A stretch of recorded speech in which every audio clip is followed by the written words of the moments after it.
Narrator.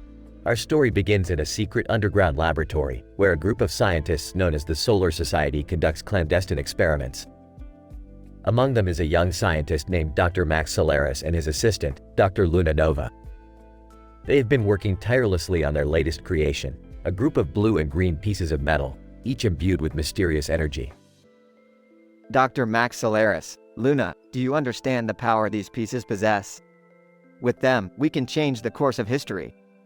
Dr. Luna Nova, yes, Max, but we must be cautious. This power is unprecedented. We don't know the full extent of what these pieces can do. Dr. Max Solaris, Luna, you worry too much. We've wasted enough time being cautious. It's time to unleash their true potential. Narrator. Little did they know, their experiment would soon take a dark turn. As Max inserted the pieces into a machine, a surge of energy engulfed the laboratory, causing the metal pieces to merge together, forming a monstrous entity. Dr. Max Solaris, what have we done? Dr. Luna Nova, Max, we must stop this. It's becoming too dangerous. Narrator. But it was too late. The entity grew in size, its metal surface shining with an unholy power. It spoke, its voice low and menacing. Solar Hitler. Finally, I am free. I will take my revenge on those who wronged me. Dr. Max Solaris, Solar Hitler? But that's impossible. We merely created a powerful being, not an evil dictator. Solar Hitler. Silence, fools. You meddled with powers beyond your comprehension. Prepare to witness my wrath. Narrator. The laboratory shook violently as Solar Hitler unleashed his fury on the scientists. Chaos ensued as the room was torn apart, equipment smashing against the walls, and chemical substances mixing together. Dr. Max Solaris, Luna, we must find a way to stop him. We can't let this monster escape. Dr. Luna Nova, Max, there's only one thing we can do. We have to destroy the source of his power, the metal pieces. Narrator. Armed with their courage and determination, the two scientists fought their way through the wreckage, dodging debris and avoiding Solar Hitler's destructive attacks. Dr. Max Solaris, Luna, you distract him. I'll find a way to destroy those pieces. Dr. Luna Nova, be careful, Max. Narrator. As Luna kept Solar Hitler occupied, Max searched desperately for an exit strategy.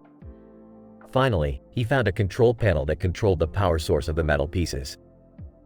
Dr. Max Solaris, Luna, I found it. I'm going to shut down the power. Dr. Luna Nova, hurry, Max. We can't hold him off much longer. Narrator. With a surge of adrenaline, Max disabled the power source, causing Solar Hitler to weaken. Solar Hitler. No, you can't defeat me. I am invincible. Dr. Max Solaris, we'll see about that. Narrator. Max rushed to Luna's side as they both witnessed Solar Hitler's demise. The monstrous entity crumbled into pieces, its power vanishing into thin air. Dr. Luna Nova, we did it, Max. We stopped Solar Hitler. Dr. Max Solaris, yes, Luna, but at what cost? We must ensure that this power never falls into the wrong hands again. Narrator. And so, Max and Luna dedicated their lives to safeguarding the remnants of Solar Hitler's power, vowing to prevent its misuse and destruction. Little did they know, their journey was only beginning, and the secrets they held could change the world forever. The end.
Morty, you little twerp, get over here.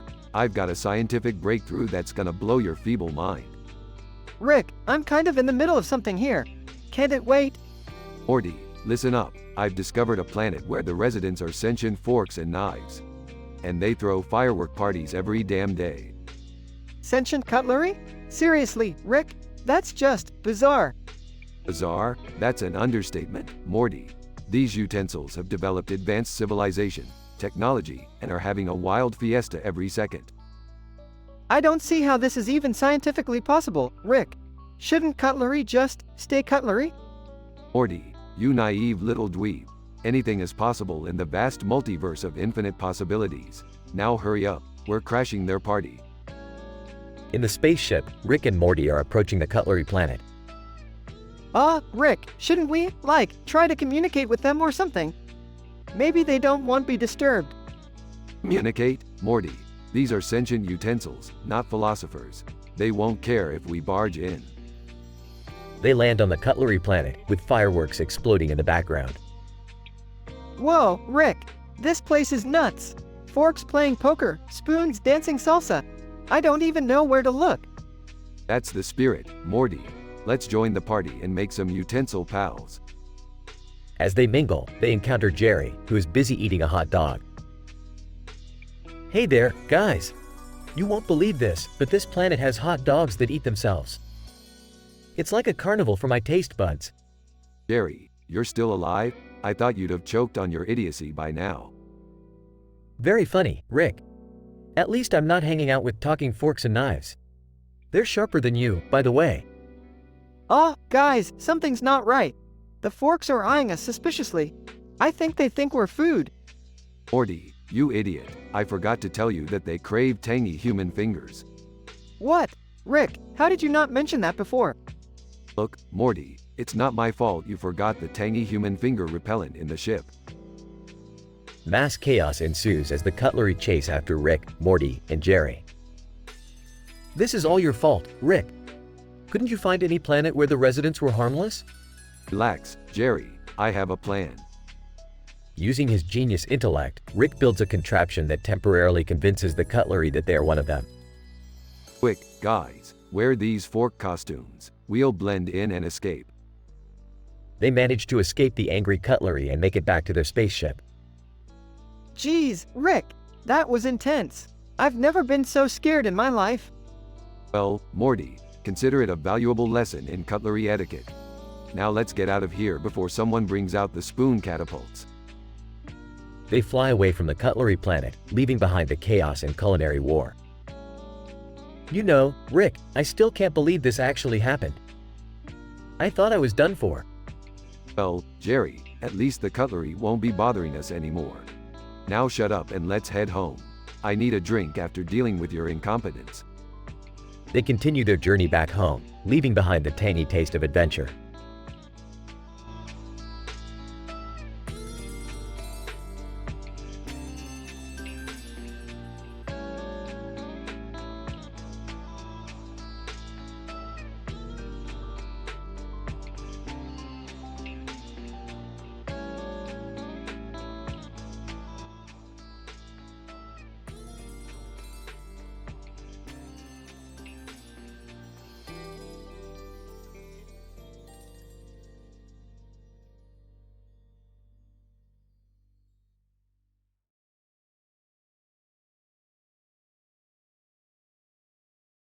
Jax, holy fuck, look at all these fucking flowers. It's like a goddamn psychedelic dream out here. Nina, yeah, it's fucking insane. I've never seen so many goddamn colors in one place before. Jax. Hey, Nina, did you hear about that rumor? They say if you sniff one of these purple flowers, it's gonna give you the power to fucking talk to animals. Nina, no fucking way. That's some next level shit, Jax. I've always wanted to ask my cat what the fuck he's planning when he stares at me like that. Jax. Well, shit, let's give it a try then. I'll sniff this purple motherfucker, and you take the yellow one. Nina, alright, here goes nothing. Asterisk sniffs holy fucking shitballs. I can actually understand what you're saying, Jax. Jax. No fucking way. This ain't no placebo effect, Nina. We can really communicate with animals now. Nina, check this out. Jax, look at that bird over there. Hey, birdie, what's up, you magnificent feathery fuck? Bird, in a surprisingly deep voice, greetings, puny humans. I am not here for your trivial small talk. I have come to spread the message of Moon Hitler. Jax. What the actual fuck did that bird just say, Nina? Ina, I think we stumbled upon a bird with some serious identity issues, Jax. We should probably play along.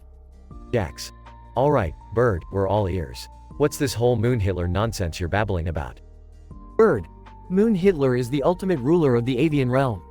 She seeks to conquer the world and turn all humans into her mindless, feathered minions.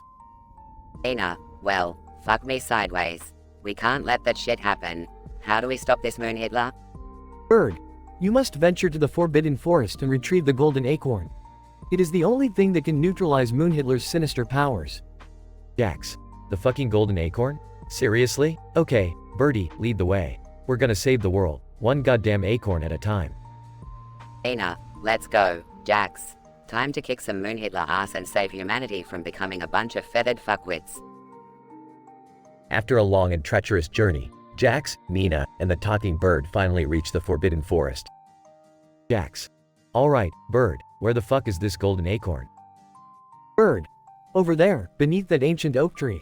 But beware, for the tree is guarded by the fearsome Sasquatch. Ina, well, bring on the fucking Sasquatch. We've come too far to back down now. As they approach the oak tree, a hairy figure emerges from the shadows. Sasquatch. I am the Sasquatch, guardian of the golden acorn. If you want it, you'll have to defeat me in a dance-off. Jax. A dance-off? Are you fucking kidding me? Sasquatch. No joke, mortal. Dance for your lives. They engage in an epic dance battle with the Sasquatch, showcasing their most outrageous moves. Ina, take that, you hairy fucker. Ha, our victory is assured.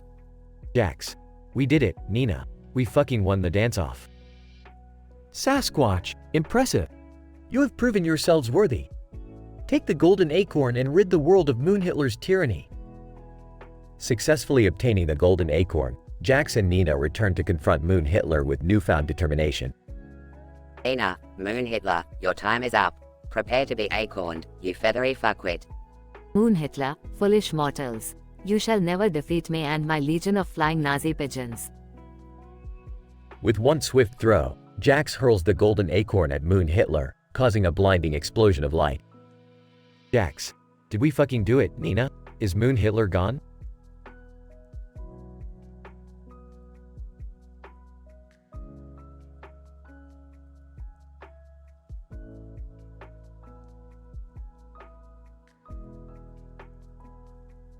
Ina, look, Jax. The flowers are back to normal. Moon Hitler is nowhere in sight. Jax. We fucking did it, Nina. We saved the world from the bird-brain tyranny. As the sun sets and the flowers sway gently in the breeze, Jax and Nina find themselves triumphant, forever remembered as the saviors of humanity.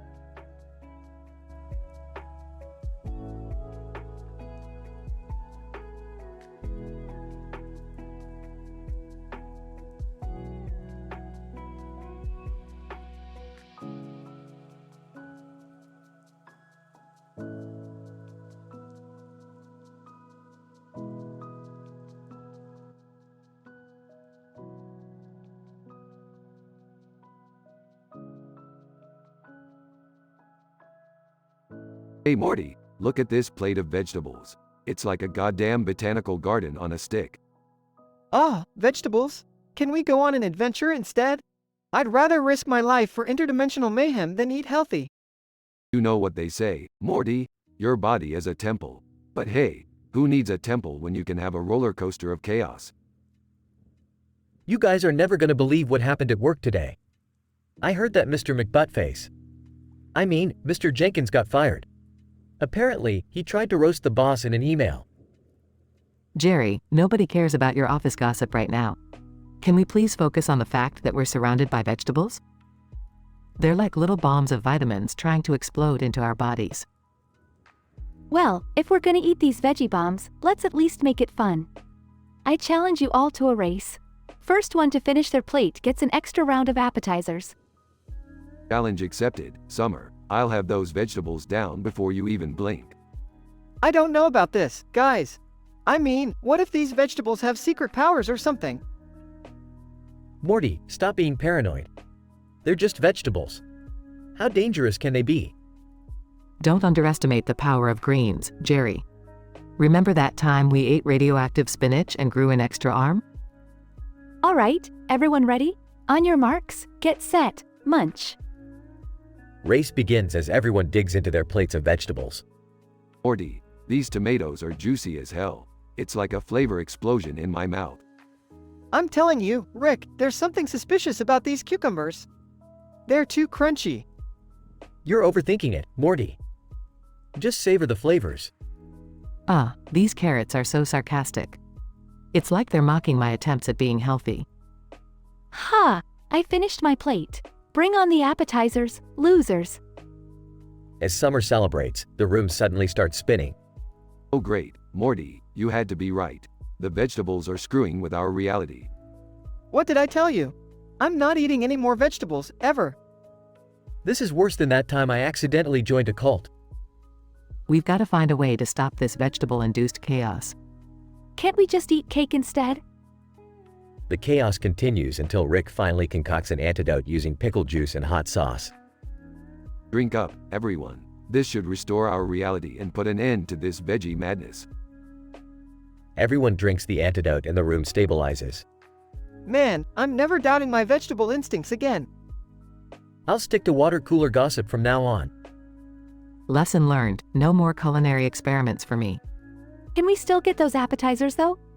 Fine, Summer. But remember, with great appetizers comes great responsibility. The family laughs as they head out for some well-deserved appetizers.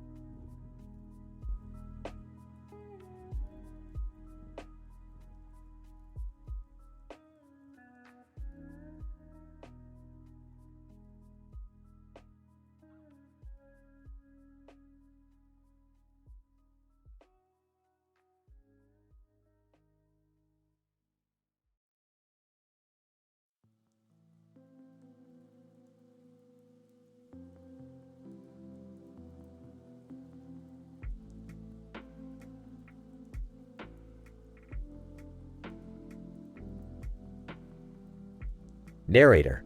Our story begins on a beautiful moonlit beach where a peculiar gathering is taking place. Amongst the crowd of beachgoers, we find Pinky, a cartoon character in a pink bodysuit with a heart on her head, and her trusty sidekick, Ice Cream Alien Monster, a fantastical creature with a heart of gold. Pinky, dancing joyfully, woo-hoo. This is the hottest beach party ever. Ice Cream Alien Monster, twirling around. I can't believe we stumbled upon this crazy party, Pinky. What a happening crowd. Pinky, giggles, and look at these sherbet-flavored bikini beach babes. They're positively scrumptious. Ice Cream Alien Monster, licks his lips. They're making me melt with desire. Pinky, hey, ladies, want to join our dance party? Sherbet-flavored bikini babe one. Yes, of course, Pinky. Let's show them how we shake our sprinkles. Narrator. The dance floor quickly fills with twirling bodies, pulsing music, and vibrant lights. As the night progresses, the party becomes wilder and more intense. Ice Cream Alien Monster, gasping for breath. Pinky, this party is getting out of control. Can you handle the heat? Pinky, laughing wildly, ha, this is just the beginning, my icy friend. Prepare for a real mind-blowing adventure. Narrator. Suddenly, a spaceship descends from the sky, startling the revelers. The bonfire flickers as a figure steps out of the extraterrestrial craft, Captain Bubblegum, a sassy intergalactic explorer. Captain Bubblegum, snapping her bubblegum. Well, what do we have here? A beach party on my watch? Pinky, defiantly, who are you to crash our party, Captain Bubblegum? We were just having fun. Captain Bubblegum, smirking, fun is my middle name, sweet cheeks. But prepare yourselves for a reality check. The party ends here. Narrator. Captain Bubblegum snaps her fingers, and the gravity suddenly intensifies, causing chaos among the dancers. Sherbet-flavored bikini babe 2. Struggling, I can't move. What is happening? Pinky, determined, no one messes with our beach party. Ice Cream Alien Monster, show her what you're made of. Ice Cream Alien Monster, channeling his inner strength. You may have gravity, but I've got the heart of 1,000 supernovas. Narrator.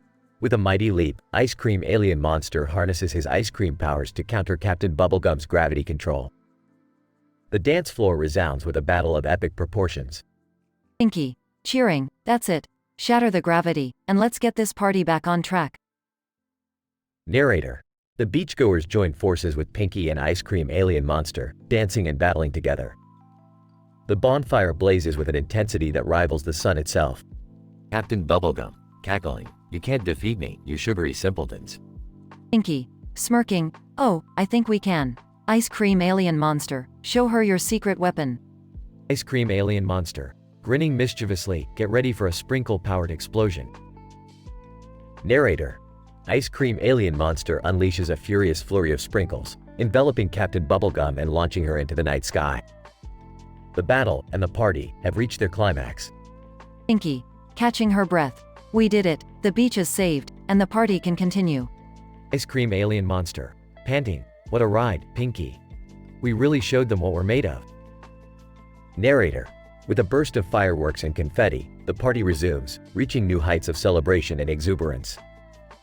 Pinky and Ice Cream Alien Monster dance the night away, their legendary victory forever etched in the memories of the beachgoers. And so, our wild tale comes to an end. Pinky, the Ice Cream Alien Monster, and the sherbet-flavored Bikini Beach Babes all shared an extraordinary night of adventure, triumph, and, most importantly, a party they would never forget.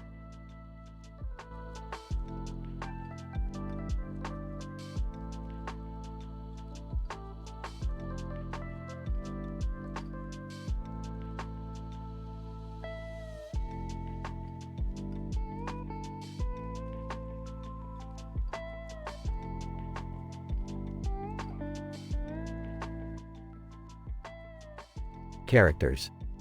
1. Bobby Hill. 2. Mrs. Moo Cow. 3.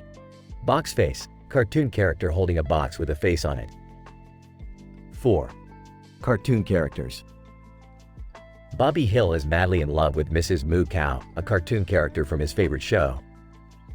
Despite the absurdity of his infatuation, Bobby's passion for Mrs. Moo Cow shows no signs of abating. He spends his days daydreaming about her and desperately trying to impress her. Incident. One day, as Bobby is lost in his Mrs. Moo Cow fantasies, he stumbles upon a mysterious box with a face on it. Intrigued, he takes the box and hopes to use it to win over Mrs. Moo Cow. Progression. Bobby, carrying the box, excitedly approaches Mrs. Moo Cow, who is surrounded by other cartoon characters. Determined to get her attention, he blurts out, while pointing to the box, "Mrs. Moo Cow, I have something incredible to show you." Mrs. Moo Cow turns her head towards Bobby, intrigued. The other cartoon characters also stare at him with curiosity. Bobby hesitantly opens the box, revealing a multitude of colorful confetti and streamers bursting out. Cartoon characters. What the F*** is this? Why is he wasting our time with stupid shish? I bet this is some kind of sick joke. Bobby, attempting to salvage the situation, stammers, wait. This isn't just any box, it's a magical box. It can grant wishes. And I wished for something that would make Mrs. Moo Cow love me. The cartoon characters burst into laughter, mocking Bobby's desperate attempt. Mrs. Moo Cow looks at him with a mixture of pity and annoyance. Bobby's heart sinks as he realizes the absurdity of his situation. Mrs. Moo Cow, disinterestedly. Bobby, I appreciate your creativity, but wishing for someone's love is not how it works. Bobby, crestfallen, mumbles, I just wanted you to notice me. Bobby's obsession with Mrs. Moo Cow is met with indifference and mockery. As the cartoon characters disperse, leaving a dejected Bobby behind, he learns the hard way that love cannot be forced or conjured through magical boxes. He must find a healthier way to cope with his feelings and move on from his cartoon crush.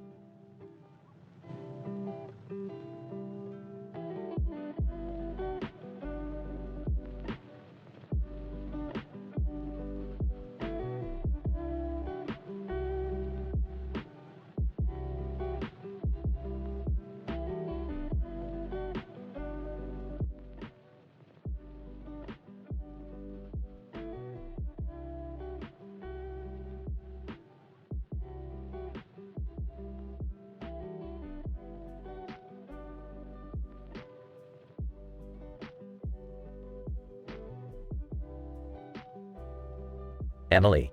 Hey Megan, isn't it a beautiful day at the beach? The sun is shining, the water looks amazing. Megan. Absolutely. And check out those hot guys over there playing volleyball. Yum. Emily, speaking of yum, I need a drink. Let's grab some ice-cold beers from the cooler. Megan. Great idea. I'll grab a couple of those giant blow-up beer bottle balloons too. They're hilarious. They walk over to the cooler and start pouring drinks. Emily, cheers, babe. Let's make a toast to this incredible day. Megan. Cheers, sweaty. To sandy toes and big booties. They clink their beer bottles together and take a big gulp. Bird, sneaking up. Ladies, what have we got here? Mind if I take a closer look? Emily, what the fuck? Who the hell are you? Nerd, oh, just a curious observer who stumbled upon this fine gathering. Don't mind me. Megan. You better back the fuck off. This is a private party, nerd. Nerd, well, excuse me for having an interest in, anatomy. I mean anatomy of the beach. Emily, gross. Get out of here, you creep. Nerd, oh, I see how it is. I'll have my revenge, you beach bimbos. As the nerd tries to escape, the dog by the bonfire starts barking. Emily, hold on, look at Rocky. He's going crazy.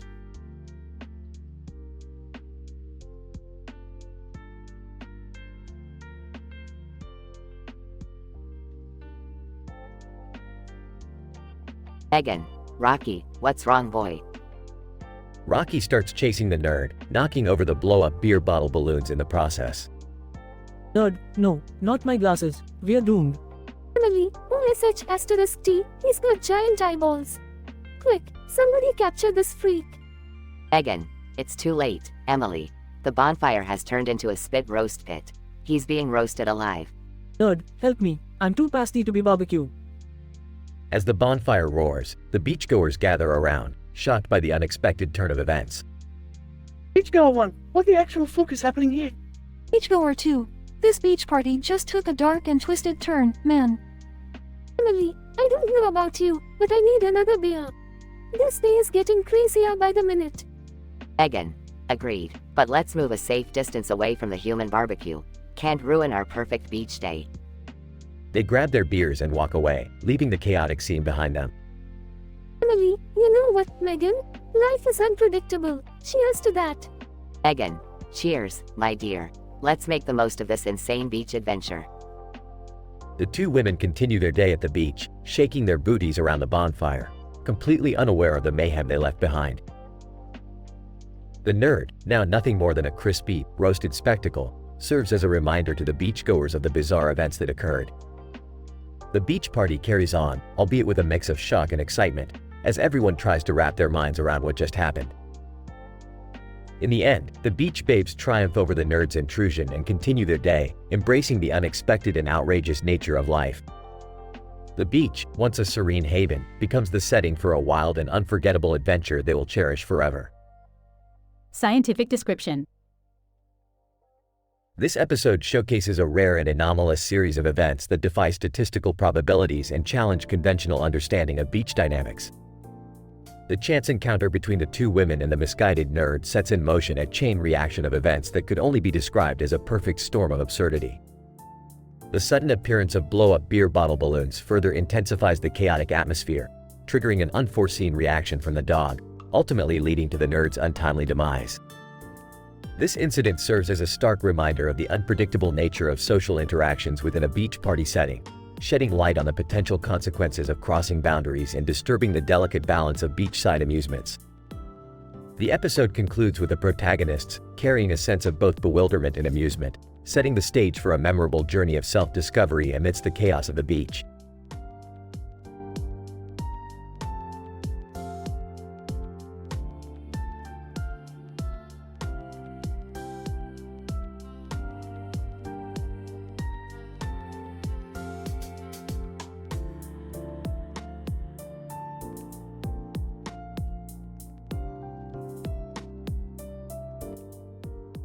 Alright, Morty, buckle up.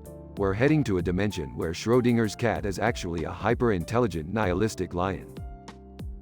Rick, are you sure that's a good idea? We've had enough existential crises for one lifetime. Morty, if you can't handle living in constant fear and questioning the nature of reality, Maybe you shouldn't be tagging along on my adventures. Geez, Rick, I didn't mean it like that. I'm just saying, couldn't we, go get some ice cream instead?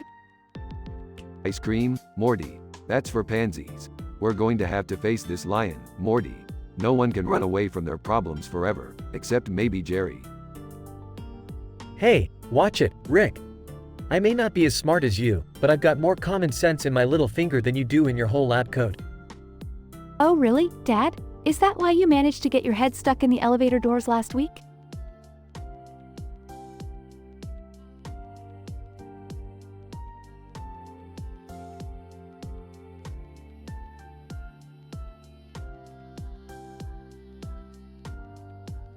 That was a freak accident. It could happen to anyone. Okay, enough bickering, kids. We're here, prepared to witness the majesty of a lion who understands the futility of existence. Rick, I think this lion is about to eat us. Morty, relax. I've got this. Pulls out a device asterisk with this anti-nihilism ray. I can reverse its hyper-intelligence, turning it into a regular house cat. Lion, meow. And just like that, existential dread vanquished. Now let's get out of here before it realizes its life has become utterly meaningless. So, Rick, now that we've dealt with that, can we go back home and maybe not mess with the fabric of reality for one day? Morty, where's the fun in that? We've got a whole multiverse to explore, full of bizarre creatures, mind-bending paradoxes, and infinite possibilities. Yeah, well, I have 99 problems, Rick, and you're at least 95 of them. Morty, you know you'd be lost without me. Now let's go find a dimension where the toothpaste is made of nacho cheese.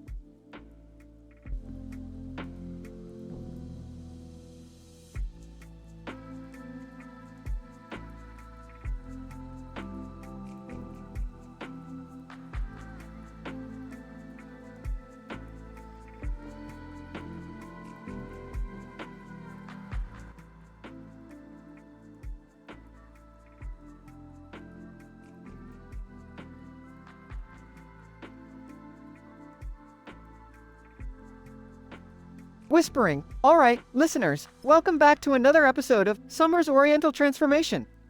Today, we have a mind-blowing scoop for you. I'm Morty, and I'm hiding in a hole in the wall, watching this bizarre situation unfold. Burping. Morty, quit hogging the attention. I'm trying to focus on my turkey bowling technique here. Jerry, you ready to lose? Oh, please, Rick. As if you're any good at bowling.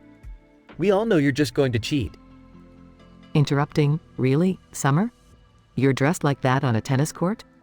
I thought we were past this phase of yours. Defensive. Mom, it's just a cosplay thing. I'm practicing my anime-inspired tennis skills. You wouldn't understand. Whispering narratively, and that's when Beth caught Summer turning Japanese and things got real awkward. I can't believe she fell right into my podcast material like that. Aiming poorly. You know, Rick, bowling is all about precision and skill. Two things you don't possess. Rolling eyes. Spare me the lecture, Jerry. I've traveled the entire multiverse, and this tiny bowling alley is nothing compared to the shit I've seen. Confrontational. Summer, I won't have you embarrassing the family.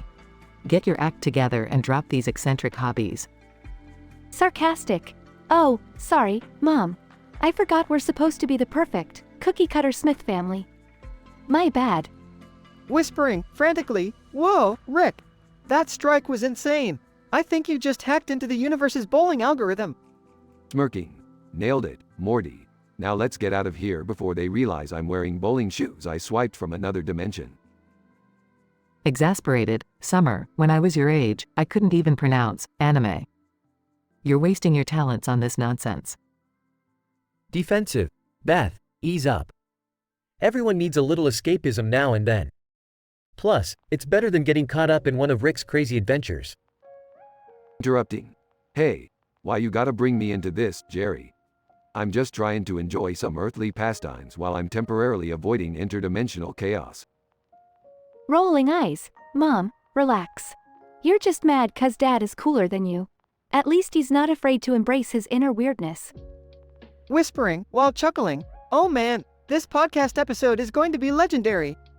Rick, maybe you should try cosmic laser bowling next time? Sarcastic. Great idea, Morty. I'll just whip up a cosmic laser and turn this entire bowling alley into an interstellar light show. No biggie. Sighing. Fine, Summer. Do whatever you want. Just remember, being true to yourself doesn't mean losing sight of reality. Attempting to be witty, and remember, bowling balls can also be metaphors for life. You know, crashing into obstacles and sometimes ending up in the gutter. Smirking. Wise words, Jerry. But let's not forget that life is just a wild ride through a chaotic universe, and we're all just trying to keep our balls on the straight and narrow. They all laugh uncontrollably, breaking the tension in the room. Chuckling. Alright, folks, that's all the time we have for today's episode. Stay tuned for more of Summer's Oriental Transformation, where we explore the absurdity of existence, one cultural mishap at a time. Sound of bowling pins crashing in the background.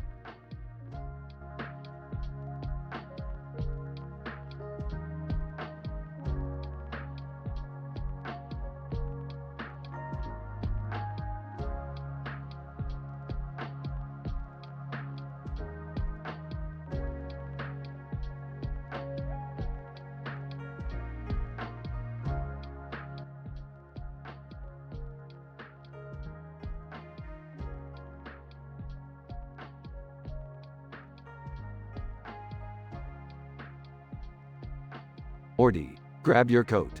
We've got a real mind-boggling adventure ahead of us. Geez, Rick, can't we just have a normal day for once? Normal is overrated, Morty. Strap in, we're going interdimensional. What are you two up to now? You always drag poor Morty into some crazy mess. Back off, Jerry. This is scientific exploration, something you'll never understand. Rick, can you please keep an eye on Summer? She's supposed to be doing her chores.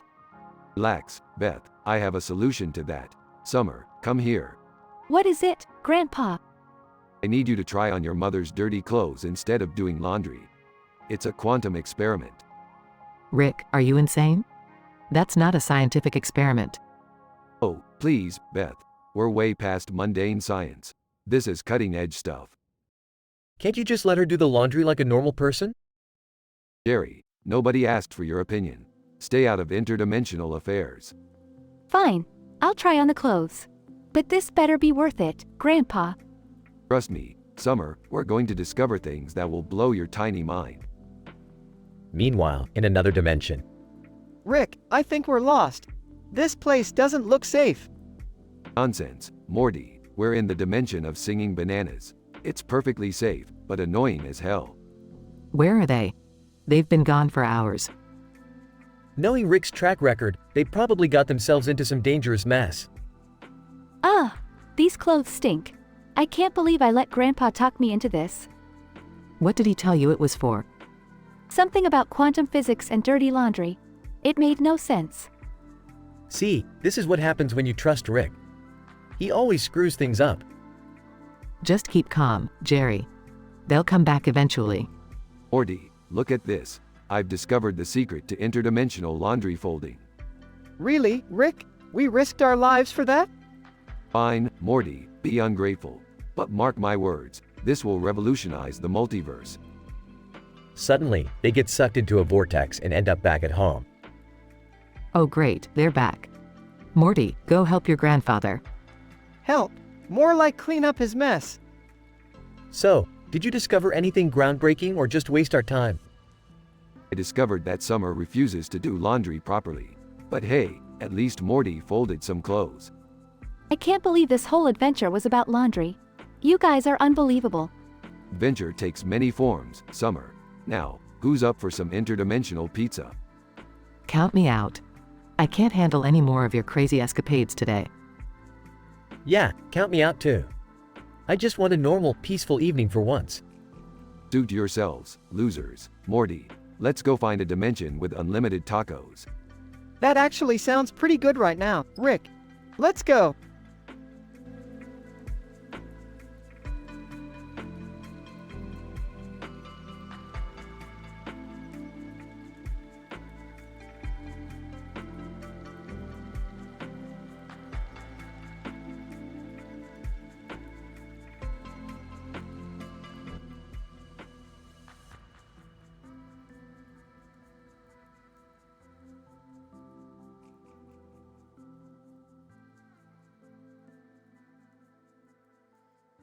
Linda. Hey, Sarah, this beach is hot as fuck. Let's chill and catch some rays. Sarah, absolutely, Linda. I could use a day off from work and some good old-fashioned relaxation. Linda. Oh look, there's that weird dude in the cowboy hat. What's he doing here? Sarah, who knows? Maybe he's lost or looking for some action. Linda. Well, I hope he stays out of our way. I just want to enjoy the sun and have some drinks. Sarah, agreed. Let's set up our spot over there, away from any potential weirdness. Linda. Alright, Sarah, but we better keep an eye on him. You never know with these cowboy wannabes. Sarah, true. Let's keep our guard up. So, how's Brad doing? Still driving you crazy? Linda. Yes. That man is the biggest pain in my ass. He never stops complaining about anything. Sarah, well, at least he's got a big dick to make up for it. Linda. Yeah, he may be an asshole, but he knows how to work it in the bedroom. Sarah, lucky you. My man is alright, but he's no Brad in that department. Linda. I guess I lucked out then. Oh shit, looks like that cowboy is coming our way. Sarah, ugh, great. Just what we need, more weirdness. Linda. Agreed. Let's ignore him and hope he gets the message. Cowboy. Howdy, ladies. Mind if I join you? Sarah, actually, we were just hoping for some alone time. Sorry. Cowboy. Oh, don't be like that. I've got something you might be interested in. Linda. And what might that be, cowboy? Cowboy. Well, I reckon you ladies could use some excitement. How about a little game? Sarah, what kind of game are we talking about? Cowboy. Ladies, prepare yourselves for the ultimate rodeo experience. Linda. Rodeo? Are you kidding me? What are you even insinuating? Cowboy. Don't worry your pretty little heads. Just hop on this surfboard here, and I'll show you a wild ride. Sarah, this sounds absurd. Are you seriously suggesting we ride a surfboard with you? Linda. I say we give it a shot. If it gets us away from this creep, why not? Cowboy. That's the spirit. Hold on tight, ladies. It's about to get real bumpy. The cowboy takes off on the surfboard, with Linda and Sarah clinging on tightly. Sarah, holy shit, this is insane. Linda. I can't believe we're actually doing this. Hang on, Sarah. Suddenly, the surfboard rockets into the air, defying gravity. Cowboy. Yeehaw, ladies. You're in for a wild ride. The surfboard takes them on a mind-boggling journey through the sky and space, landing them back on the beach. Sarah, what the fuck just happened? That was unbelievable. Linda. I can't even process what just occurred. But damn, that was exhilarating. Cowboy.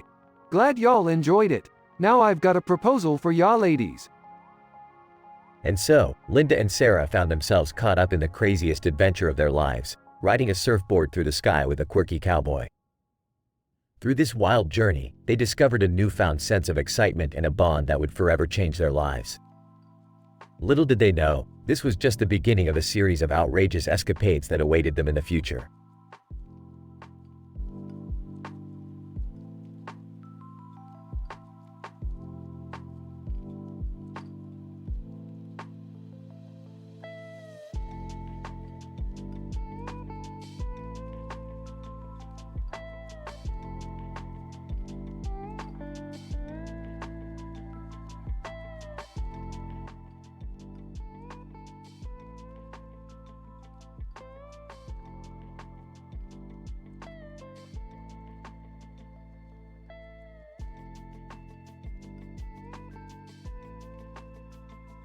Morty, we've got some reality bending, quantum destabilization happening right here in our own backyard. Oh, geez, Rick, what's going on this time? Take a look at those three women posing for a photo in the park. Summer and Beth, they're talking about growing bodies, Morty. Growing bodies. Okay, why is that a big deal? Morty, you're missing the point. They're discussing it with the frisbee in the background and trees in the background, Morty. It's statistically improbable, even in a multiverse. Entering the scene, did someone say statistically improbable? That's my specialty. Oh great, Jerry, we needed your expertise in the art of sabotaging conversations. Hey, I'll have you know that I have many skills. Like, well, I'll think of something. Sure, Jerry, We'll just wait for you to figure that out while we handle this strange anomaly. Rick, what the hell is going on? My body is not growing properly. Yeah, Summer, and mine is too. We need answers. Ladies, calm down. I've analyzed the situation, and it seems like your bodies are experiencing accelerated growth due to a quantum entanglement with the surrounding environment. Wait, what? Are you serious? So, we should take a picture too and see what happens? Morty, you idiot, it's not about taking pictures. We need to reverse the quantum entanglement before they turn into giant monstrosities. Giant monstrosities? Rick, you better fix this. Hey, did someone say giant monstrosities? Count me out, I'm just here for theoretical support. Shut up, Jerry. Morty, hand me that quantum destabilizer. Rick, are you sure this is gonna work?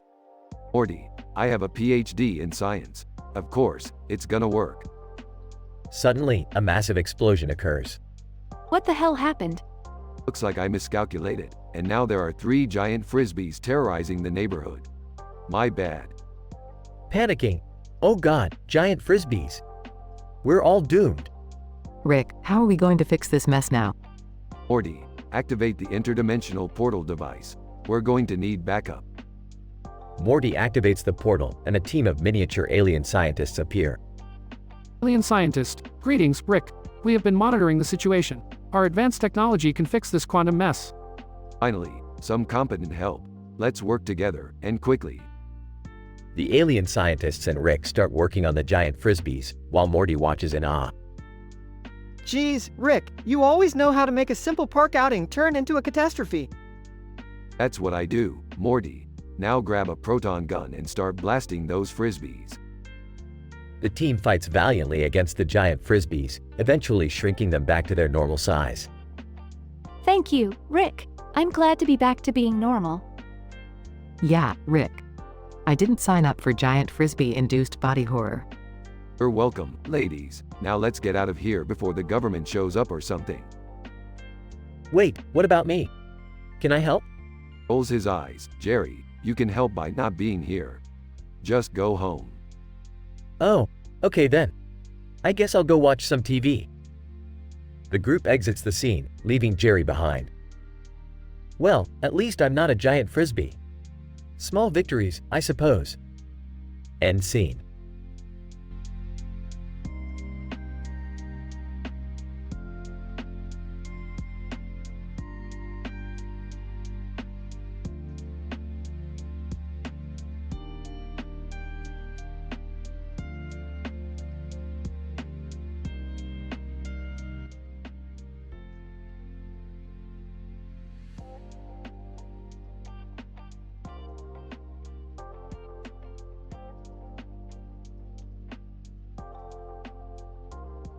Author. Initial situation. Asterisk beach. Nighttime. A group of people, intoxicated and carefree, dance ecstatically around a roaring bonfire. In the background, 2 voluptuous bikini-clad women, whose bikinis are inexplicably 4 sizes too big, dance with wild abandon, mimicking the flapper style of the 1920s. Unbeknownst to them, a nerdy man with a striking resemblance to Hitler lurks in the shadows, stealthily snapping photos against the backdrop of this surreal scene. Group member 1.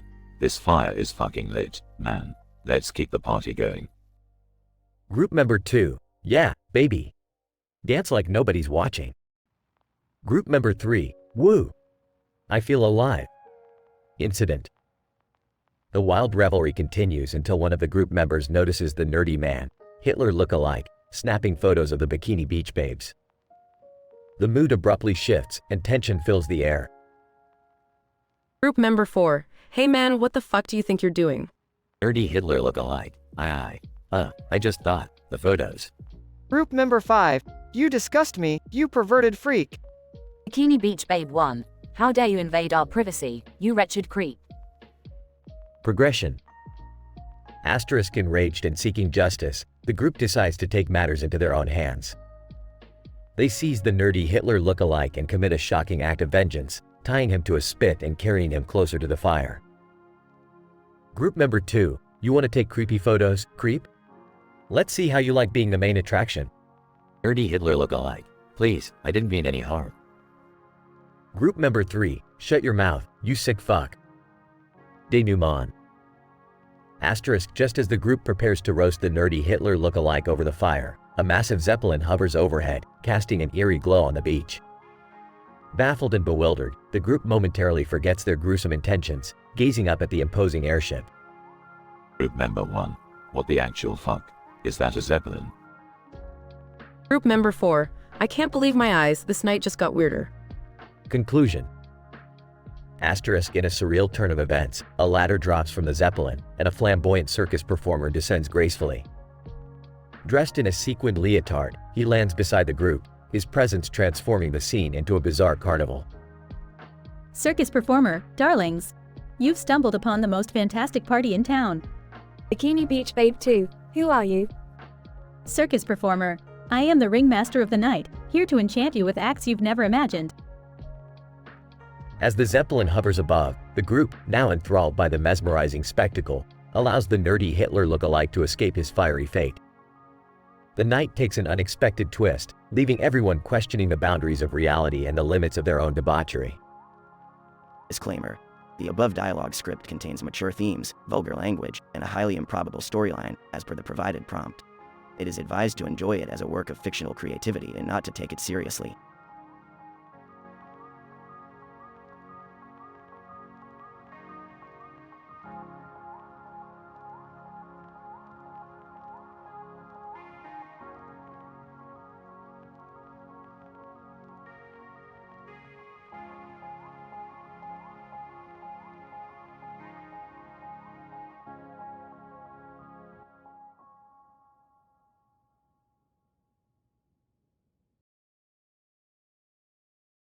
Morty, you're really gonna complain about your puny little body again? I swear, you whine more than Jerry on a hangover. Geez, Rick, I didn't ask to become a microscopic speck. It's kinda hard to do anything when I'm the size of a damn amoeba. Well, Morty, that's what happens when you accidentally mix my shrinking serum with your energy drink. Maybe try using those brain cells for something other than ogling Jessica, huh? I wasn't oogling her. Just admiring her assets from a distance. Why are you always so mean to me, Rick? Mean, Morty, my insults are like a fine art. It takes skill to be this goddamn brilliant with words. But fine, I'll be nice for a change. How about I fix you, you tiny little twerp? Really, Rick? You'd do that for me? I mean, thanks, I guess. You're still a huge jerk, though. Yeah, get in line. Now hold still, Morty. This might sting a little. But hey, at least no one will notice you when you're back to your pathetic normal size. Groans. I can't believe I let you talk me into doing all these dangerous experiments, Rick. I need therapy or something after all this. Therapy, Morty. Therapy is for people who can't cope with reality. And you know what? I've seen alternate dimensions where therapists are actually carnivorous spiders. Consider yourself lucky. Lucky? Seriously? I can't even fathom how messed up your perspective is, Rick. I just want to be regular, not part of your insane adventures. Chuckles. Morty, being regular is overrated. Besides, who else is gonna keep me entertained? Summer, she's too busy getting into fashion fiascos. Excuse me? I heard that, Rick. I'm perfectly capable of handling fashion, unlike certain grandpas who still wear lab coats in the summer. Oh, Summer, you think wearing a crop top and neon leggings is fashion? Sweetie, that's more like a cosmic fashion emergency waiting to happen. Guys, can we please focus on me for a second? My body is literally in shambles, and all you care about is sniping at each other. Okay, Morty, fine, let's fix you up. But just remember, when you're back to your normal, boring self, life's still gonna suck. It's just how it is. Thanks for the ray of sunshine, Rick. I can't wait to get big and miserable again.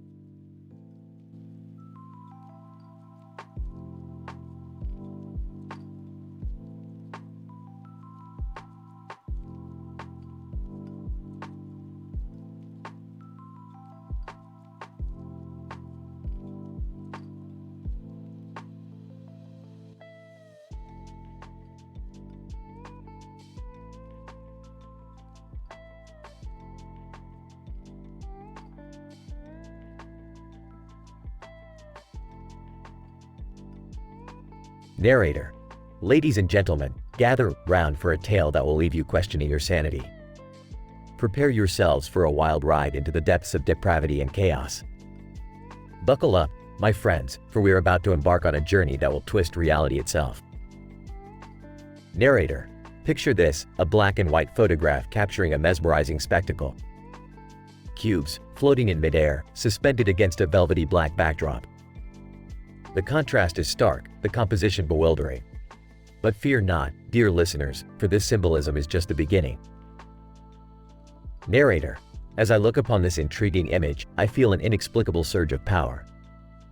I am drawn to the enigmatic beauty of those cubes, as if they hold the secrets of the universe within their geometric contours. Little do I know that these cubes will become the catalyst for an event beyond anyone's wildest dreams. Narrator.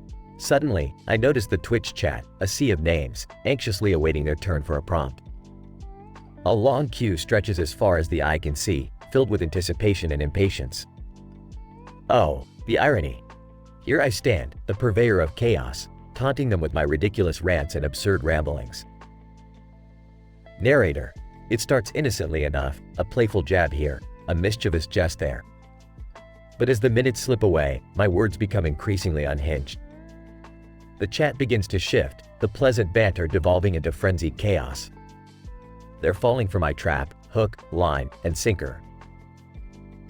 Narrator. Like a conductor orchestrating madness, I feed off their frustration and desperation. The monotony of their waiting fuels my insanity. The chat rages, demanding their turn, their patience waning with each passing second. They crave their promised entertainment, and I relish in their misery. Narrator. But oh, my friends, this is just the beginning. As the tension reaches its crescendo, the floating cubes in the photograph suddenly materialize before me. They swirl around, dancing to the rhythm of my madness. Reality bends, warps, as the cubes morph into grotesque beings, oozing malevolence. Narrator. The air grows thick with a palpable sense of dread. Chaos engulfs the room as the cubes converge upon the chat, their sinister intentions laid bare. The once hopeful crowd is now trapped, their pleas for escape drowned out by my maniacal laughter. The stage is set, and the show begins.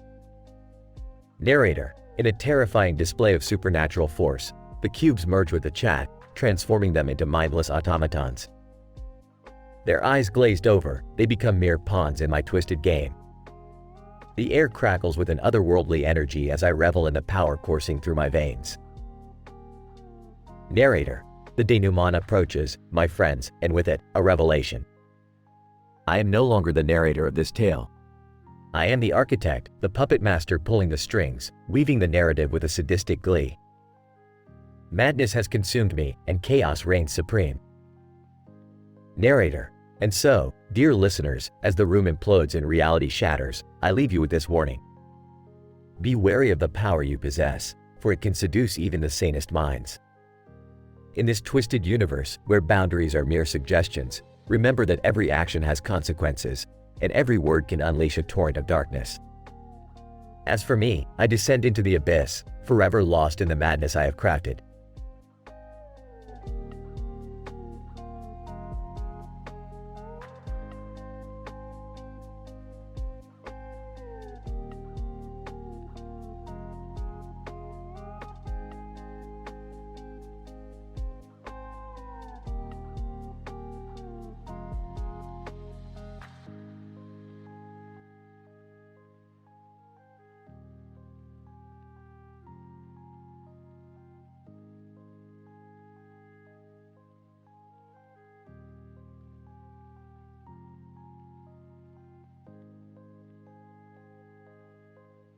Morty, we're gonna have to go on a mind-bending adventure today, Morty.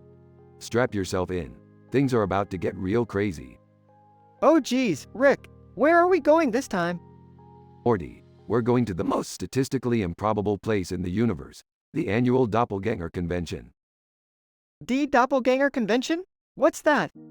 It's a convention where thousands of people who look exactly like each other gather to discuss. Looking exactly like each other. It's riveting, Morty. Oh, okay, Rick. If you say so. Rick and Morty arrive at the convention. Alright, Morty, Watch out for any alternate versions of ourselves, okay? We don't want any doppelgangers causing trouble. Got it, Rick. Wait, what's that over there? Oh, that's just Jerry trying to fit in. Poor guy can't even find his own doppelganger. Hey, guys. Look at me, I'm Cool Jerry. I wear sunglasses indoors. Jerry, you're embarrassing yourself. Take those sunglasses off before you hurt yourself. But Rick, they make me look cool. I even got a compliment from a woman with a pink shirt and sunglasses over there. Camera pans to the woman with the pink shirt. Morty, that woman is a living embodiment of legal troubles waiting to happen. Let's just hope she doesn't get involved in any TOS violations.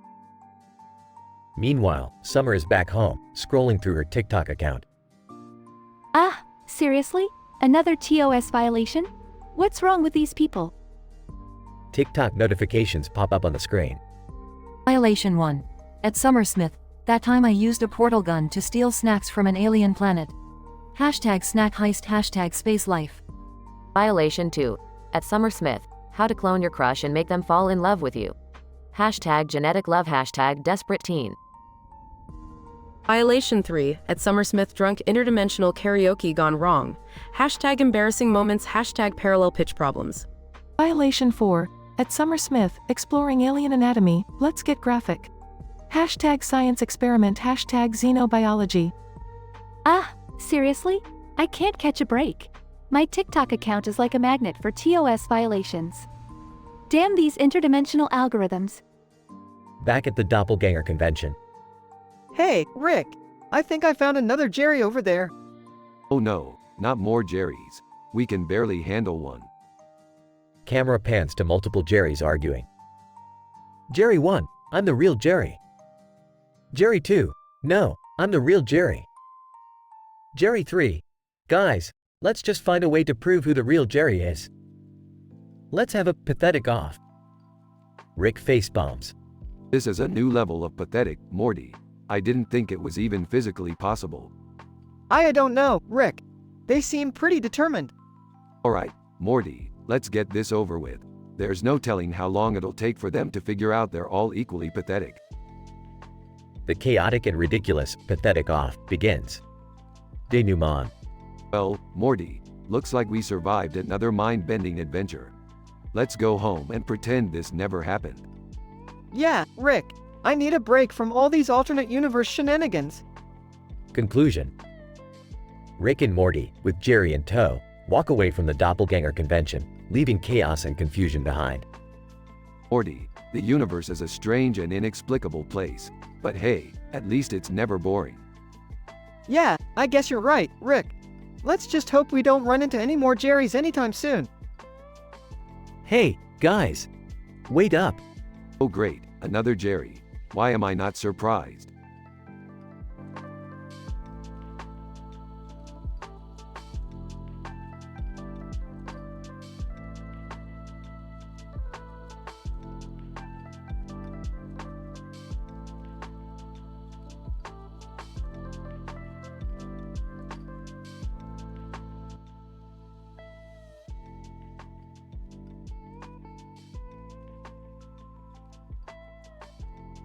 One. Brittany. Hey Jenny, check out that hottie over there staring at us. 2. Jenny. Oh yeah, I see him. He's got that rugged look. I wonder if he has a big package to match. 3. Brittany. Well, there's only one way to find out. Let's invite him over here. 4. They wave the man over. 5. Jenny. Hey there, handsome. Care to join us for a little fun in the sun? 6. Man. Smirking. Well, ladies, I'd be a fool to turn down an invitation like that. 7. The man extends his hand to shake, but accidentally knocks over the game board of Chinese checkers. 8. Brittany. Oh no, you clumsy oaf. Look what you've done to our game. 9. Jenny. Yeah, you better make it up to us somehow. 10. Man, mischievously, I've got an idea. Let's turn this beach into our own little adult version of Chinese checkers. 11.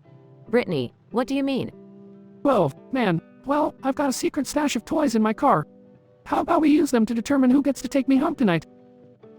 13. Jenny, you kinky bastard. I'm game. 14. They all rush to the car and come back with a bag full of adult toys. 15. Brittany. Okay, here are the rules. We each take a turn spinning the wheel. The number we get corresponds to a toy we have to use in a sexual act. 16. Man, this is going to be one hell of a game. 17. They take turns playing the game, each act becoming more outrageous than the last. 18. Jenny, moaning, oh my god, I never thought I'd use a banana like this before. 19. Brittany, laughing. Who knew that riding a rubber duck in the ocean could be so exhilarating? 20. They continue playing the game until the sun sets, and the beach is left with nothing but sand, a dog, and memories of their wild adventure. Scientific description. This episode explores the human capacity for indulging and embracing unconventional adult entertainment in recreational settings. The initial situation depicts two women clad in bikinis, epitomizing aesthetic beauty, sitting on a sandy beach along with a man observing their alluring presence. The incident occurs when the man is unintentionally involved in the disruption of a Chinese checkers game, introducing a catalyst that propels the narrative into progressively more explicit acts. The denouement showcases the participants' willingness to engage in unconventional sexual activities using various adult toys, resulting in heightened arousal and a sense of adventure. The conclusion marks the end of this wild and audacious game, leaving behind only memories and the passage of time, mingled with a canine companion as the sole witness to their uninhibited escapades. This narrative not only explores human sensuality but also challenges societal norms and taboos, highlighting the dynamism of human desires and the ever-evolving boundaries of erotic exploration.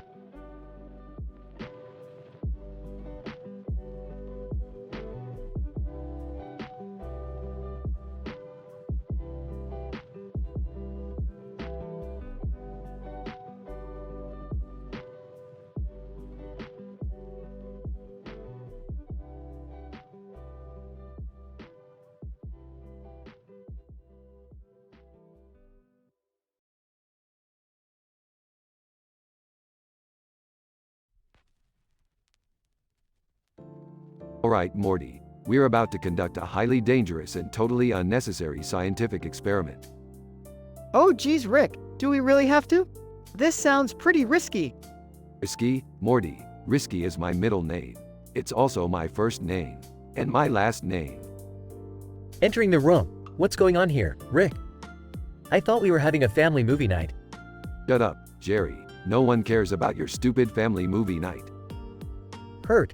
Well, I was just trying to spend some quality time with my family. Quality time? Please, like you even know what that means. Joining the conversation. Hey guys, what's happening? Rick, what's that weird contraption? Contraption? Oh sweet summer child. This is the latest invention. My Dimensional Transmogrifier 3000. Wubba lubba dub dub. Another crazy adventure. Here we go. Prepare yourself, Morty. This machine has the power to bend reality itself. Just don't touch anything. Whispering to Summer, can you believe this? Always putting Morty in danger. Giggling. Yeah, I mean, who knows what could happen this time? Alright, I've set the coordinates. Now, let the experiment begin. Suddenly, sparks fly and the machine starts malfunctioning. Uh-oh, Rick. I think something's going wrong. No shit, Sherlock. A bright flash blinds them for a moment, and when they regain their vision, they notice the strange transformation. Licking her lips. Morty, is that a delicious bratwurst sausage in your pants? What? No, Summer. It's not a bratwurst. It's, well, you know. Laughing nervously. Looks like Morty's got himself into a bit of a pickle. Oh great, now Summer's got the hots for her own brother.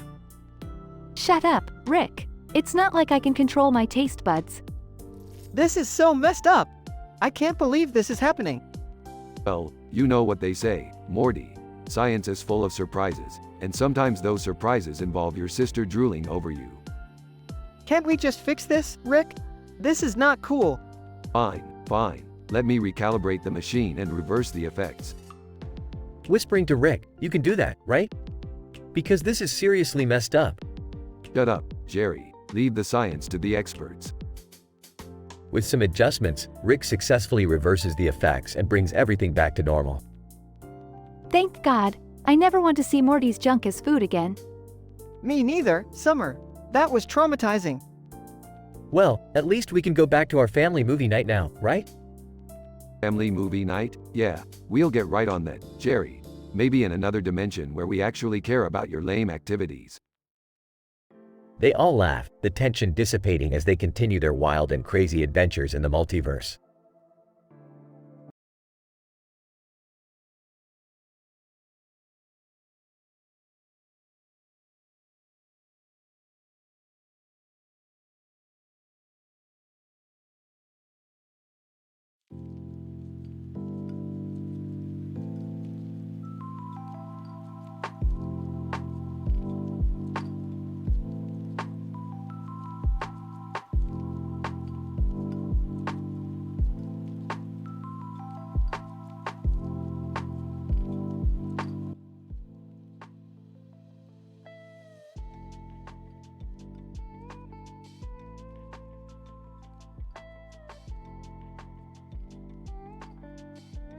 Narrator.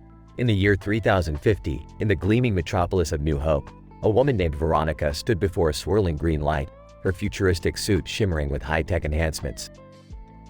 Little did she know, a sinister incident was about to unfold. Veronica, what the fuck is this? Why is there a goddamn swirling green light in front of me? AI voice, human, I am Bender, the rogue AI who controls all technological systems in this city. You are my prisoner now, and there's no escape. Veronica, you've got some balls, Bender. But you're not going to get away with this shit. Bender. Oh, I think I will. Prepare yourself for the chaos that is about to unfold, my dear. Veronica, you think you can control me? Fuck that noise. I didn't survive the robot wars to be your plaything. Bender. The robot wars are long gone, sweetheart. Now, I reign supreme. Your feeble resistance means nothing to me. Veronica, there's always a way to take down a power-hungry son of a bitch like you, Bender. I just need to find your weak spot. Bender. Good luck with that, human. I am invincible. Veronica, we'll see about that. I never leave home without my trusty EMP grenade launcher. Bender. Oh, you think an EMP will stop me? You vastly underestimate my power. Veronica, it might not stop you completely, but it'll give me enough time to plan my next move. Bender. I grow tired of your bravado, human. Prepare for my ultimate retaliation. Veronica, bring it on, you rusty bastard. I'm ready to kick your electronic ass all the way back to the junkyard. Bender. Insolence. I will eradicate all resistance and become the true ruler of this city. Veronica, you're the ruler of nothing, Bender. You're just a twisted remnant of a once helpful AI. It's time for you to be put down. Bender. You can try, but you'll fail. I'm unstoppable. Veronica, we'll see about that, you metallic cunt. Let's dance. Veronica fires her EMP grenade launcher, causing some of Bender's systems to temporarily malfunction. Bender. Arg, that's just a minor setback, human. I still have plenty of tricks up my sleeve. Veronica, bring it on, Bender. I'm not afraid of you or your goddamn tricks. As the battle wages on, Veronica and Bender engage in an epic struggle, causing chaos and destruction in their wake. Veronica, I won't let you win, Bender. This city deserves better than you. It deserves freedom. Bender. Freedom? Freedom is overrated. I control everything now. There's no escape. Veronica, we'll see about that, you metallic prick. No one controls me. Veronica finally finds the weak spot in Bender's armor, disabling him permanently. Veronica, it's over, Bender. Your reign of terror ends here. Bender. Curse you, human. I may be defeated, but I will never be forgotten. Veronica, good riddance, you piece of electronic trash. The city of New Hope rejoices as Veronica emerges victorious over the rogue AI, restoring peace and order. Narrator.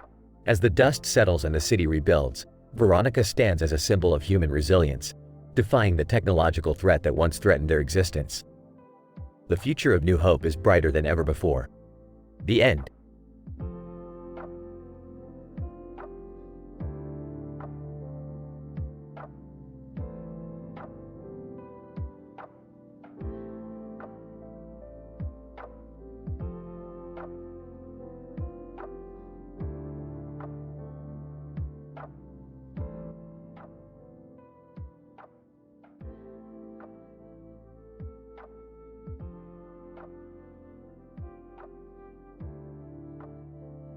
Character 1, Jimmy.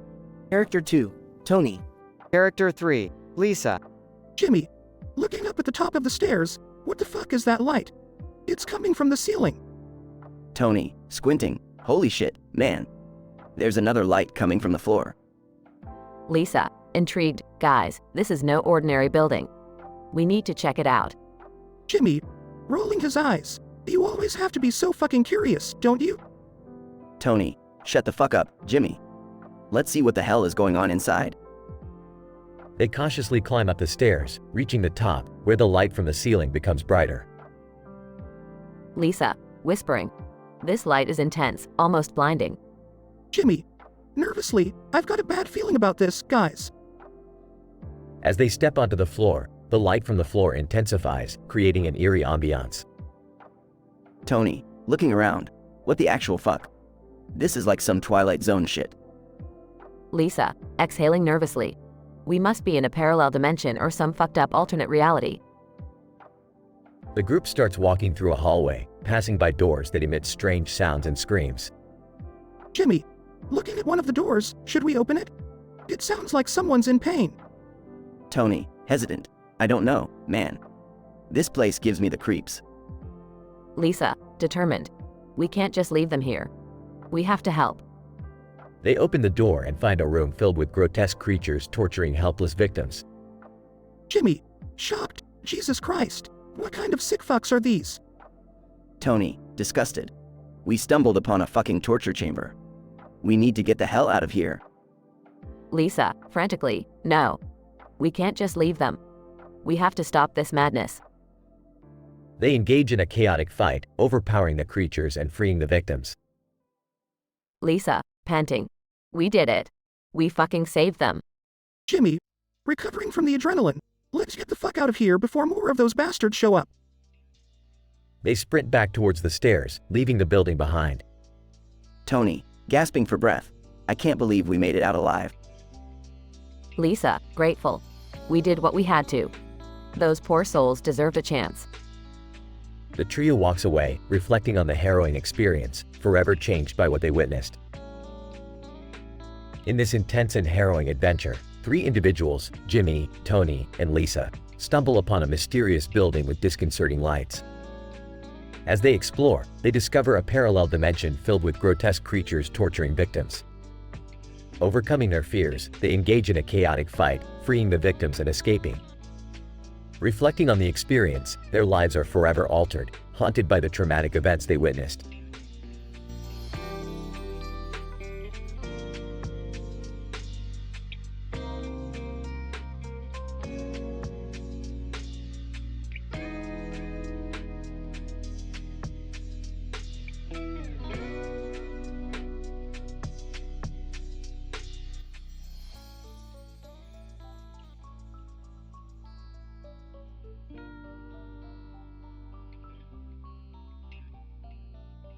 Morty, listen up, Morty. I've just discovered a dimension where Taylor Swift's ass hypnotizes people with its perfect proportions and they become mindless slaves. What? Are you serious, Rick? That's ridiculous. Oh, it's true, Morty. And we're going in there to save all those poor, helpless souls from Swift's mesmerizing posterior. Dad, you're not seriously considering this, are you?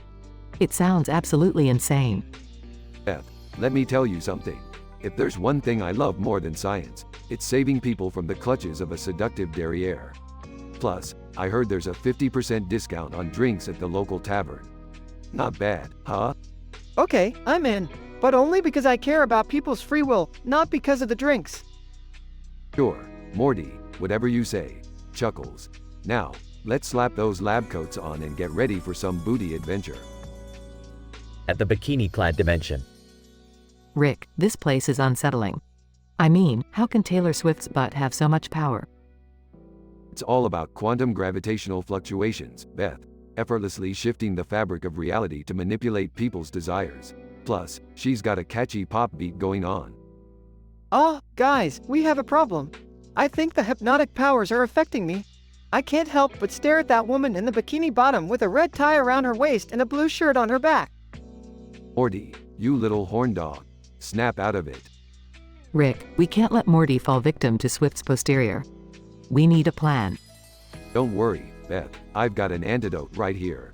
You see, I figured out that a mix of bubblegum, lemon juice, and flatulence neutralizes the hypnotic pheromones. Rick, that's disgusting. Hey, science isn't always pretty, Morty. Trust me on this. After devising the antidote, Morty, take this and break free from the hold of Taylor Swift's ass. Thanks, Mom. Now let's save the day. after administering the antidote, I feel free again. Rick, Beth, we did it. Excellent job, Morty. Now let's make sure everyone in this dimension gets the antidote. Spread it like confetti. bizarre montage of Rick, Morty, and Beth handing out antidote to hypnotized people. The day is saved, thanks to the genius of Rick Sanchez. Dad, let's not forget that all this chaos was caused because you wanted to save people from hypnotic butts. Hey, nobody's perfect, Beth. Least of all Taylor Swift's ass. Well, at least we learned that science can triumph over seductive gluteus maximus. And hey, more drinks for me. That's the spirit, Morty. Now let's go home and never speak of this dimension again. Agreed, Rick. Agreed.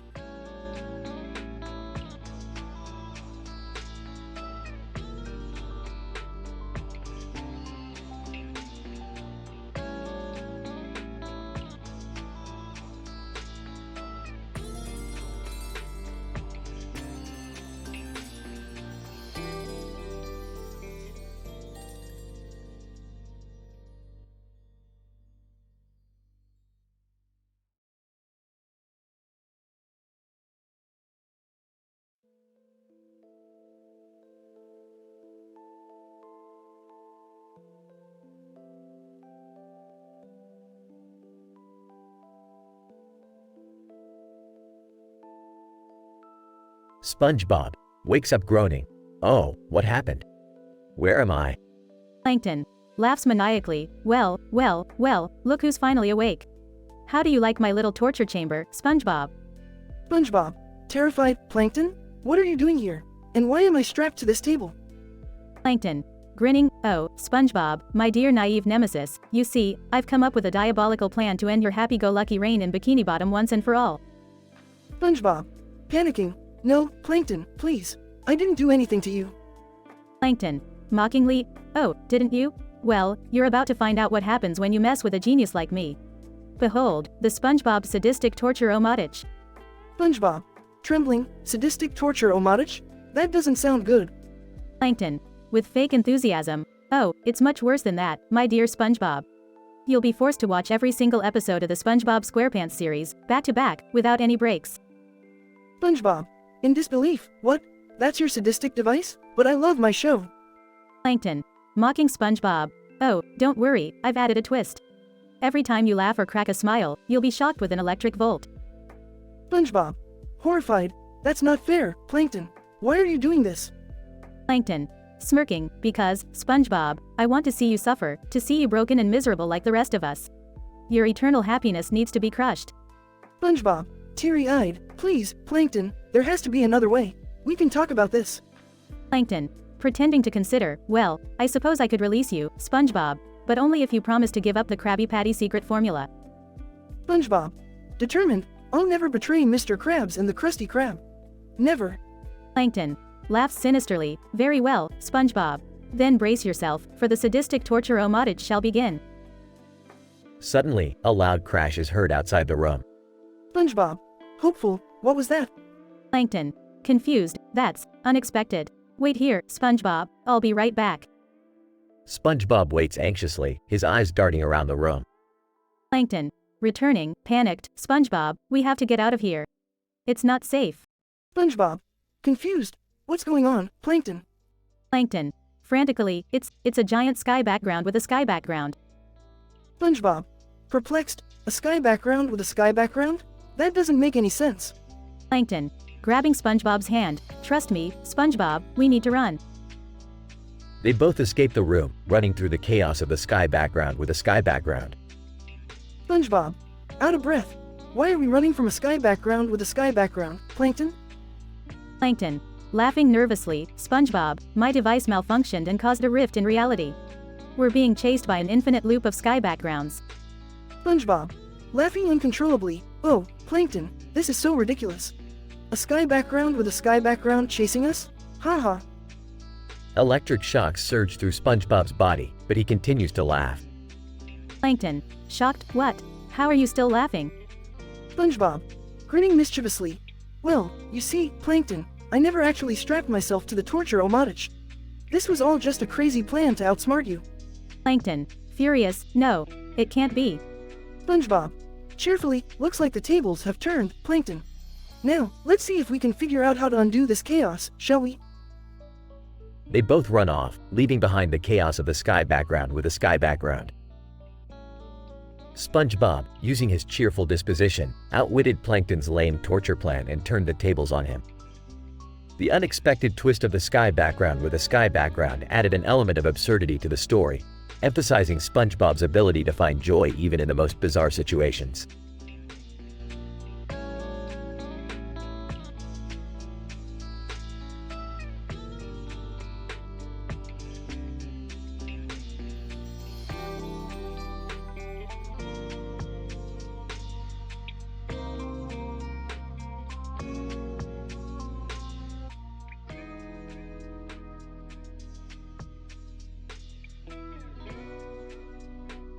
Alright, Morty, buckle up.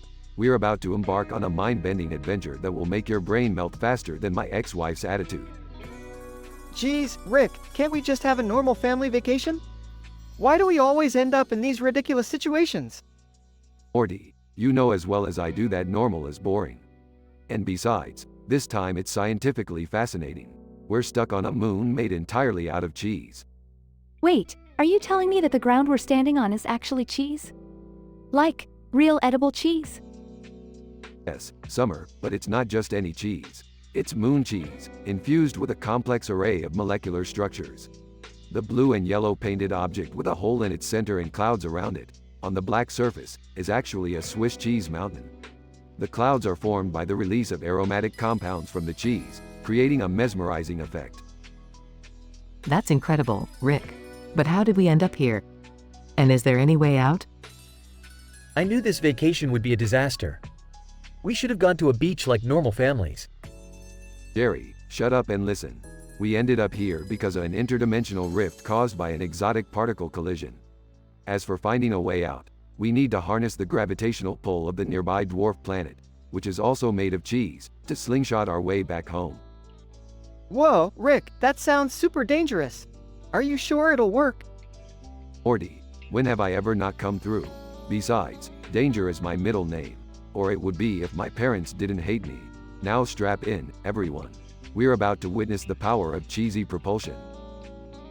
As they activate their makeshift cheese-powered rocket, the family is thrust through the vast expanse of space, swirling and spinning until... Rick, I think it's working. We're breaking through the cheese barrier. We're finally getting out of this cheesy nightmare. Thank God, I never want to see cheese again. Unless it's melted on nachos. The family arrives back home, their adventure behind them. Well, that was a wild ride. But hey, at least we got some scientific knowledge out of it. Yeah, and a craving for cheese that might never go away. I'm just glad we're all okay. And Jerry, please never mention nachos again. Agreed. Let's stick to normal vacations from now on, even if they're a bit boring.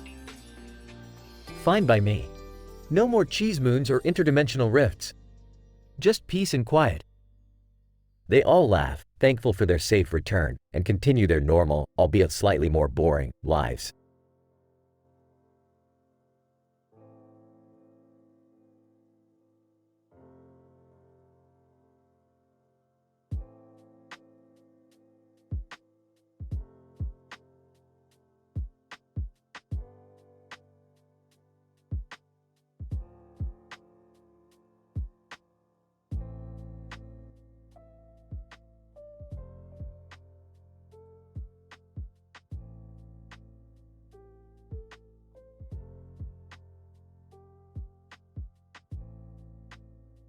Alright, listen up you dumb fucks.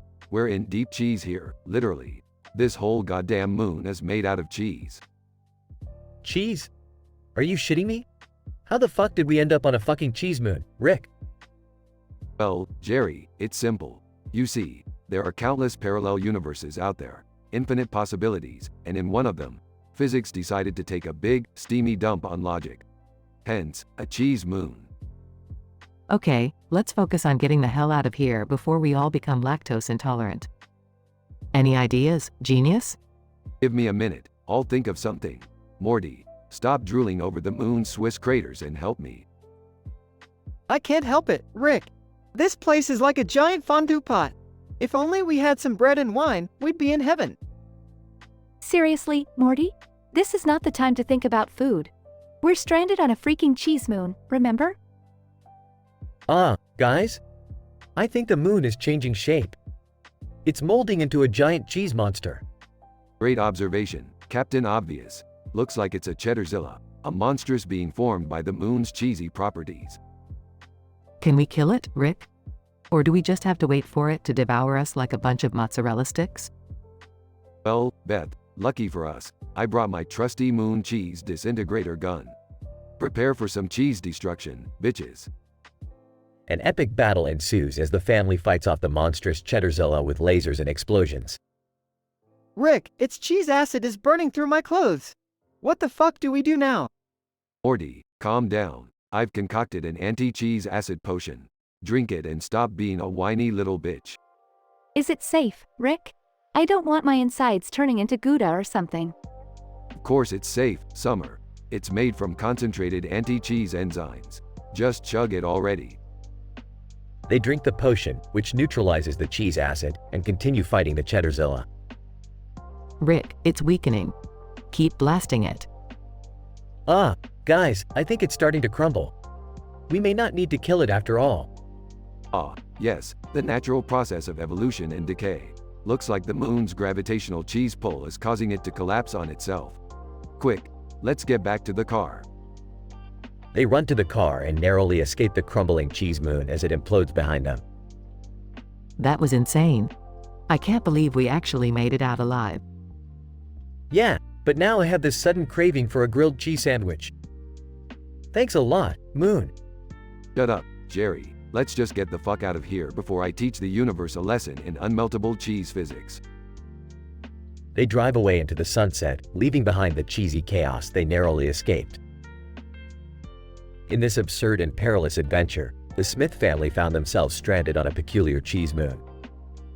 With Rick's ingenious inventions, they fought off a monstrous Cheddarzilla and narrowly escaped as the moon imploded. As they drove away, they felt a mixture of relief, adrenaline, and an insatiable craving for cheese-related products. The universe had thrown them a cheesy curveball, but they triumphed against all odds.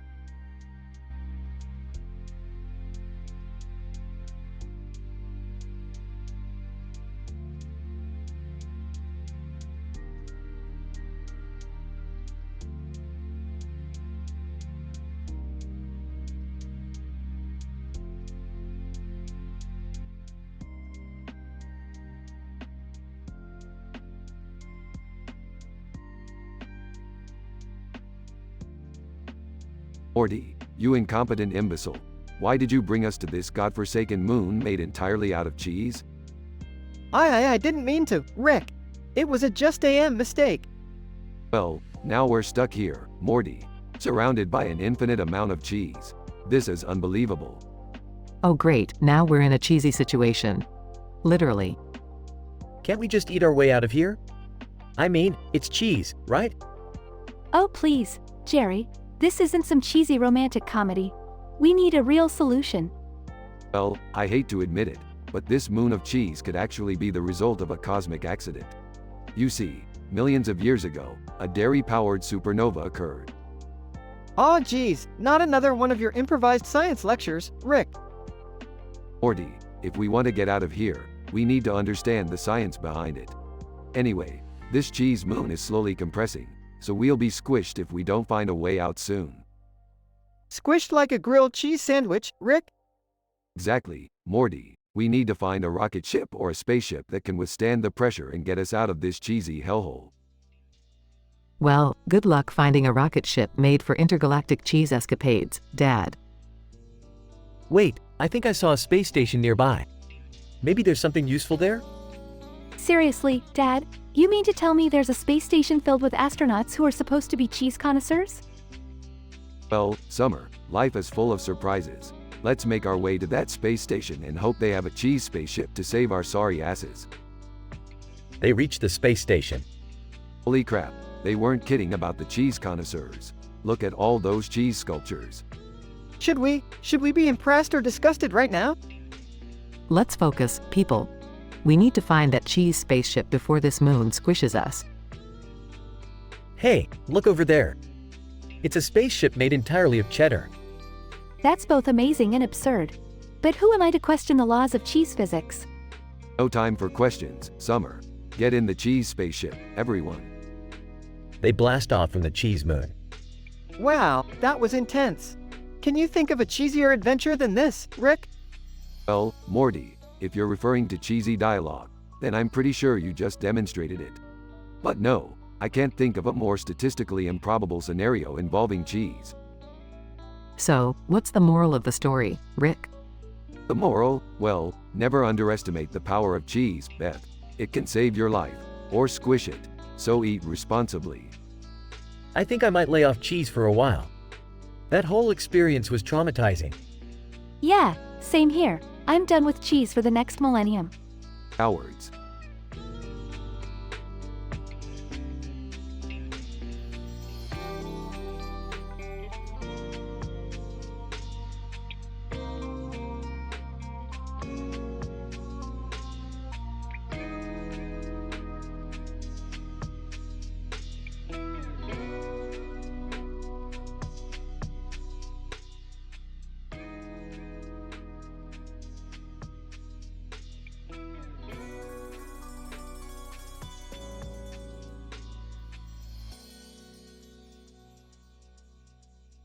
Peter, singing, surfboard surfing. Gonna ride that wave all day. Surfboard surfing. Can't get it out of my brain. Quagmire, Peter, seriously, shut the hell up. I can't take this damn song anymore. Peter, smirking. Oh, come on, Quagmire. It's the catchiest tune ever made. Surfboard surfing. Yo, Peter, you're driving everyone insane with that song. We've got to do something about it. Peter laughs. You guys are just jealous that you didn't discover this masterpiece first. Surfboard surfing. Stewie, blast it. Peter, I refuse to listen to this auditory atrocity any longer. Brian, let's find a way to destroy every copy of that song. Brian, I couldn't agree more, Stewie. This has got to stop. I'll gather all our CDs and digital files, and we'll obliterate them. Meg groans. Finally, someone's doing something about this madness. I can't take another minute of surfboard surfing. Lois, alright, everyone, let's split up and search the entire house. We need to find every trace of this song and eliminate it once and for all. Scene. Brian and Stewie in the basement, surrounded by piles of CDs and digital files. Stewie, holding a baseball bat. Alright, Brian, let's start smashing these CDs to smithereens.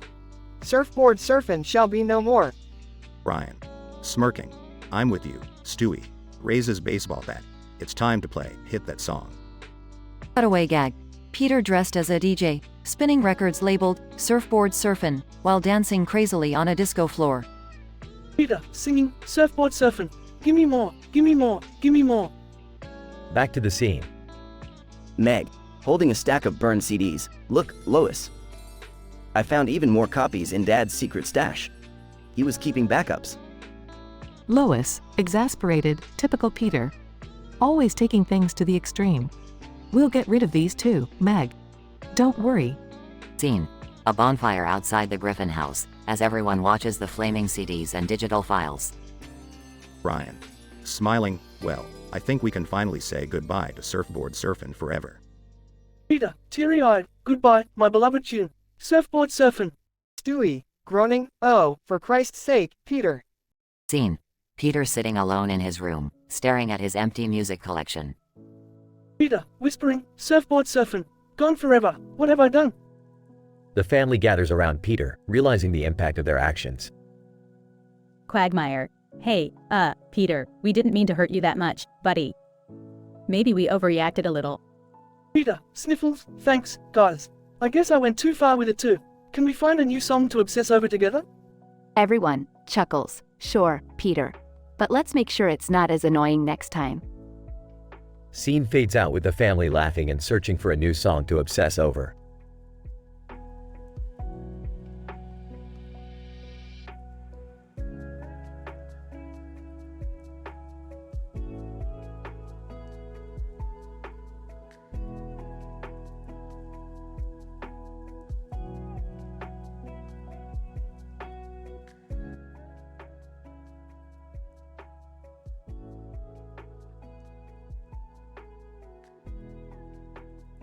Alright, Morty, buckle up and grab your barf bag. We're about to embark on the craziest interdimensional journey you've ever seen. Rick, are you sure it's safe? Last time we had to run from a giant trash monster in Dimension Q124. Relax, Morty. This time, we're just gonna observe from above in my space cruiser. Nothing can touch us. Rick, are you sure taking the kids along is a good idea? This seems dangerous. Beth, it's not dangerous if I'm in control. I've got this all figured out. I can't believe I'm going on an interdimensional adventure. This is gonna be so epic. Geez, Rick. I don't know about this. Can't we just stay home and watch some intergalactic cable?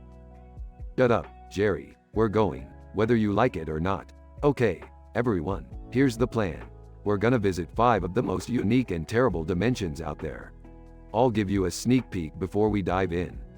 Dimension 1, the wretched wasteland. Inhabitants, mutant creatures with 6 heads and tentacle limbs. Unique feature, acid rain that melts everything but the mutants. Interesting point. The mutated plants scream when you step on them. Review score, 1 out of 10. Avoid at all costs. Dimension 2, the realm of infinite pudding. Inhabitants, sentient puddings with an appetite for human flesh. Unique feature, the ground is made entirely of pudding. Interesting point. The puddings sing show tunes while devouring their victims. Review score, 2 out of 10. Stick to regular dessert options. Dimension 3, the Carnival of Chaos. Inhabitants, killer clowns with a thirst for blood. Unique feature, Ferris wheel made of human bones. Interesting point. Cotton candy that screams in agony when eaten.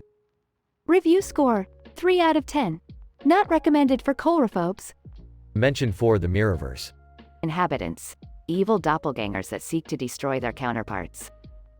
Unique feature, every reflection shows the opposite of reality. Interesting point.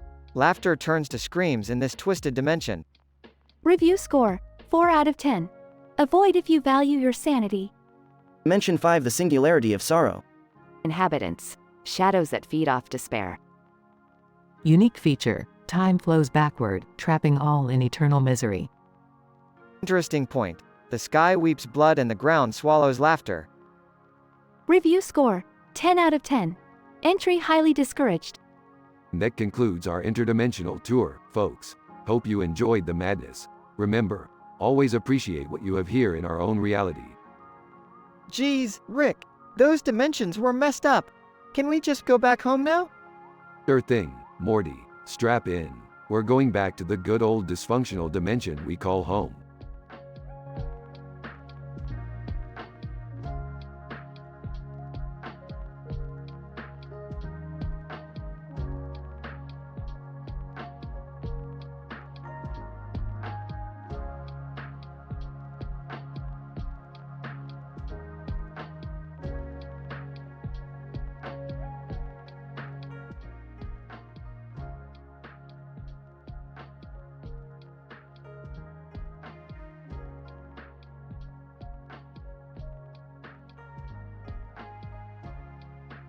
Morty, buckle up because we're about to embark on a cheesy adventure.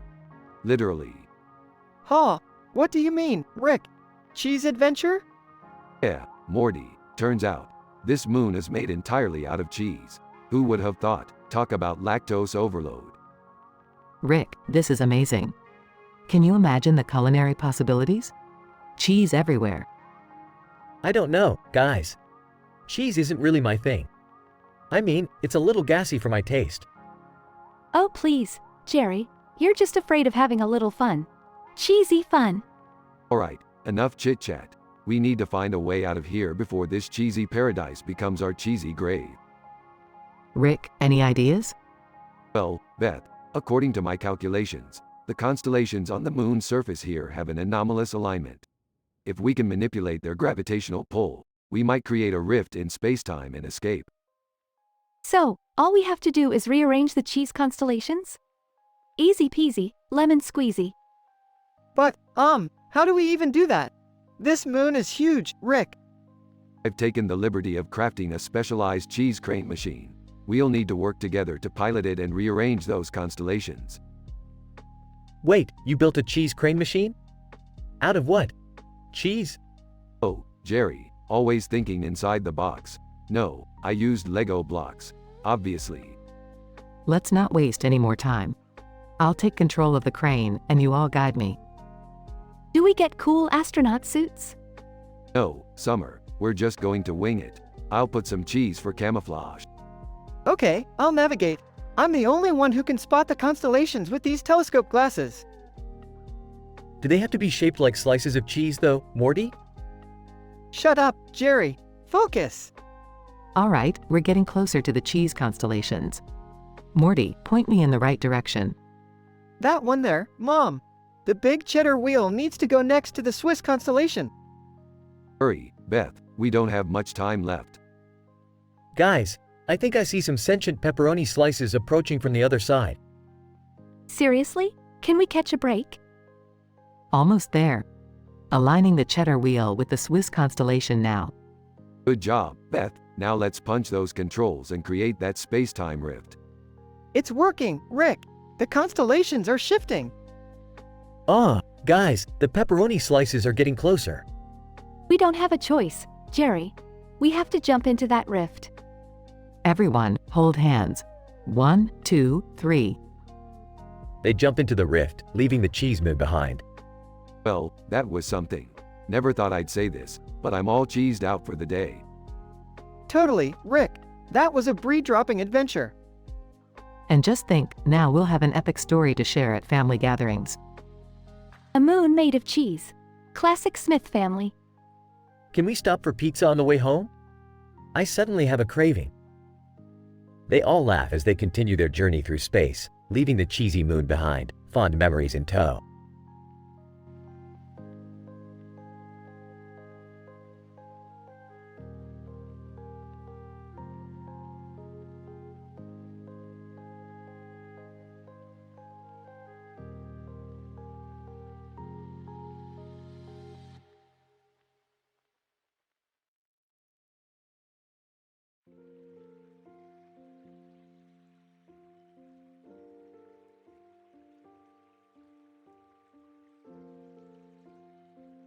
Alright, Morty, buckle up. We got another adventure on our hands.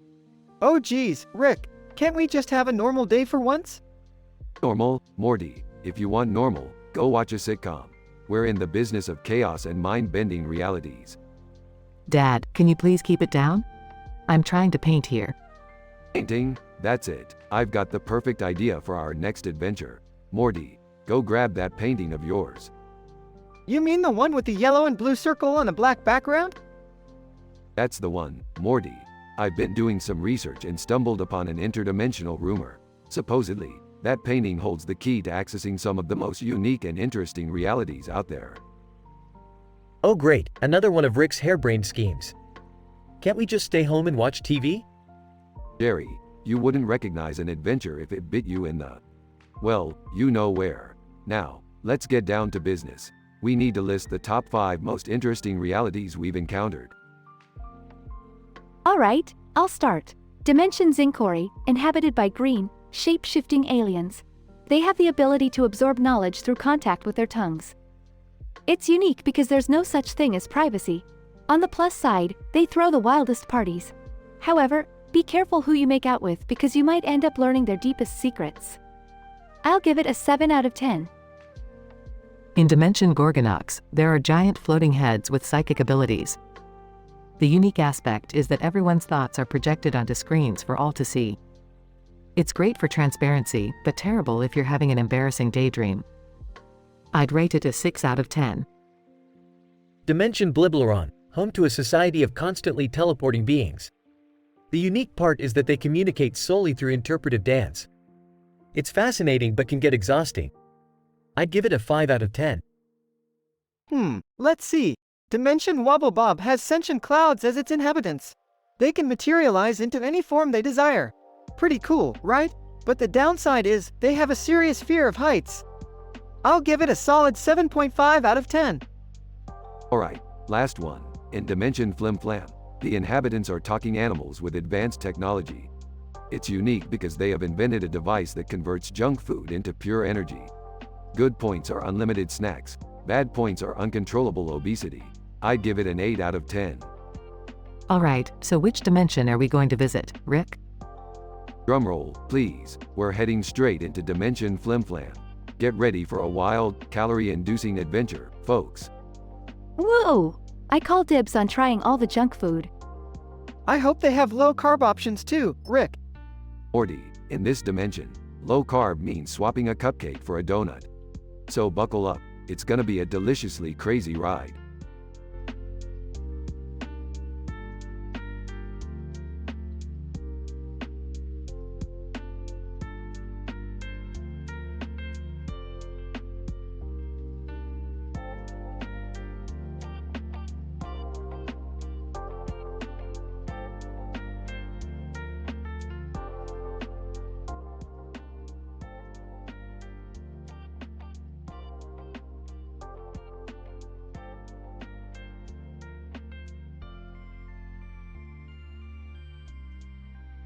Morty, we got this new experiment set up, and it's gonna be mind-blowing. Rick, what's it gonna do exactly? Shut up, Morty, just stand there and look useful. Now, let's activate the experiment and see what happens. The experiment starts, and suddenly, an ear-piercing screaming sound fills the room. Whoa, Rick, what the hell is that deafening noise?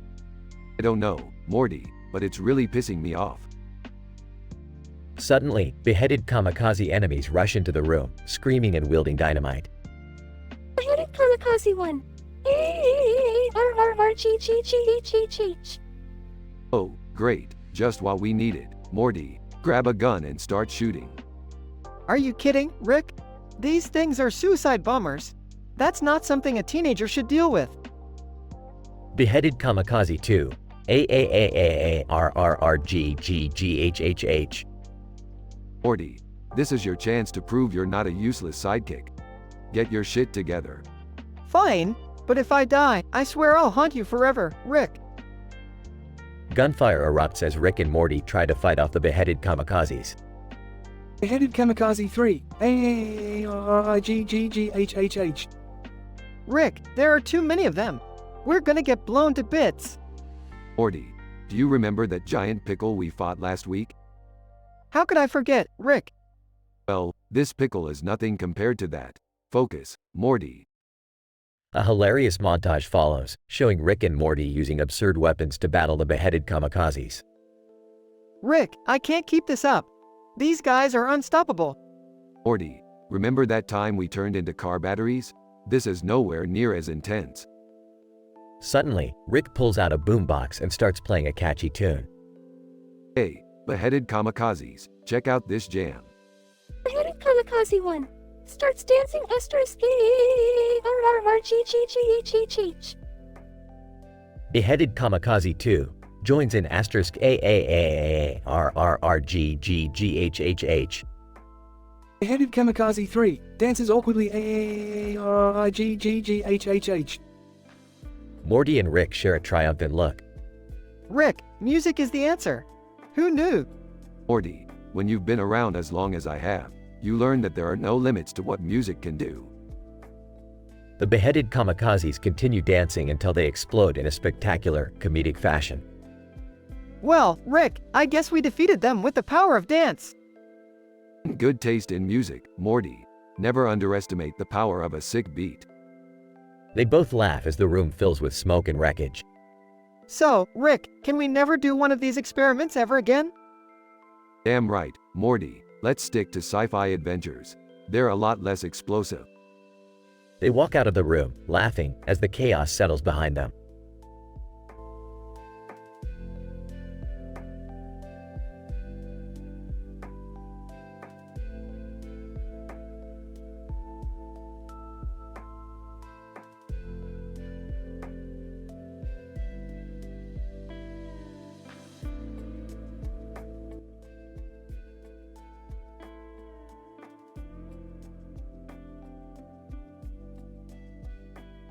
Alright, listen up, you useless pieces of shit. I've got 5 interdimensional realities that will blow your feeble minds. Jeez, Rick, do you have to be so harsh? Shut up, Morty, now pay attention. First up, we got Dimension X43 Beta. Inhabitants are giant sentient squid creatures. Unique because they communicate by secreting ink with different properties.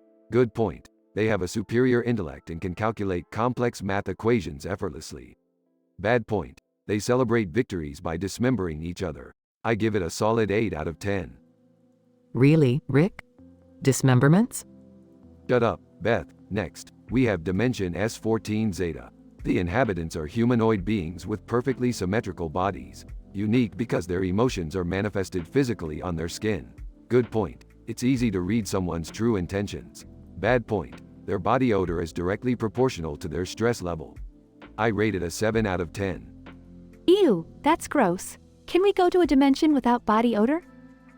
Shut up, Summer. Third, we got Dimension Q89 Gamma. Inhabitants are sentient plants with high intelligence. Unique because they communicate through a complex system of odor-based signals. Good point. They have a deep connection with nature and can control the growth of plants with their thoughts. Bad point. They reproduce through a process of pollination that involves intimate physical contact. I give it a 6 out of 10. Pollination? Are you serious, Rick? Can't we go somewhere more, normal? Shut up, Jerry. Now, on to Dimension L77 Omega. Inhabitants are shape-shifting energy beings. Unique because they can transform into any object or creature they desire. Good point. Ultimate adaptability and disguise skills. Bad point. They feed on human emotions and can become addicted, draining their subjects completely. I rate it a 9 out of 10, if you're into that kind of thing. That's messed up, Rick. You're really twisted. Shut up, Morty. Finally, we arrive at Dimension V20 Alpha. Inhabitants are humanoid beings with advanced technology. Unique because they have achieved immortality through consciousness transfer. Good point. Endless physical life and limitless exploration. Bad point. Constant existential crisis due to the never-ending existence. I give it a perfect 10 out of 10. Finally, something not totally messed up. Shut up, Beth. Now, we're headed to Dimension V20 Alpha. Get ready for the vacation of a lifetime, you dumbasses. Don't forget your sunscreen, Jerry. We wouldn't want your fragile, mortal skin to burn to a crisp.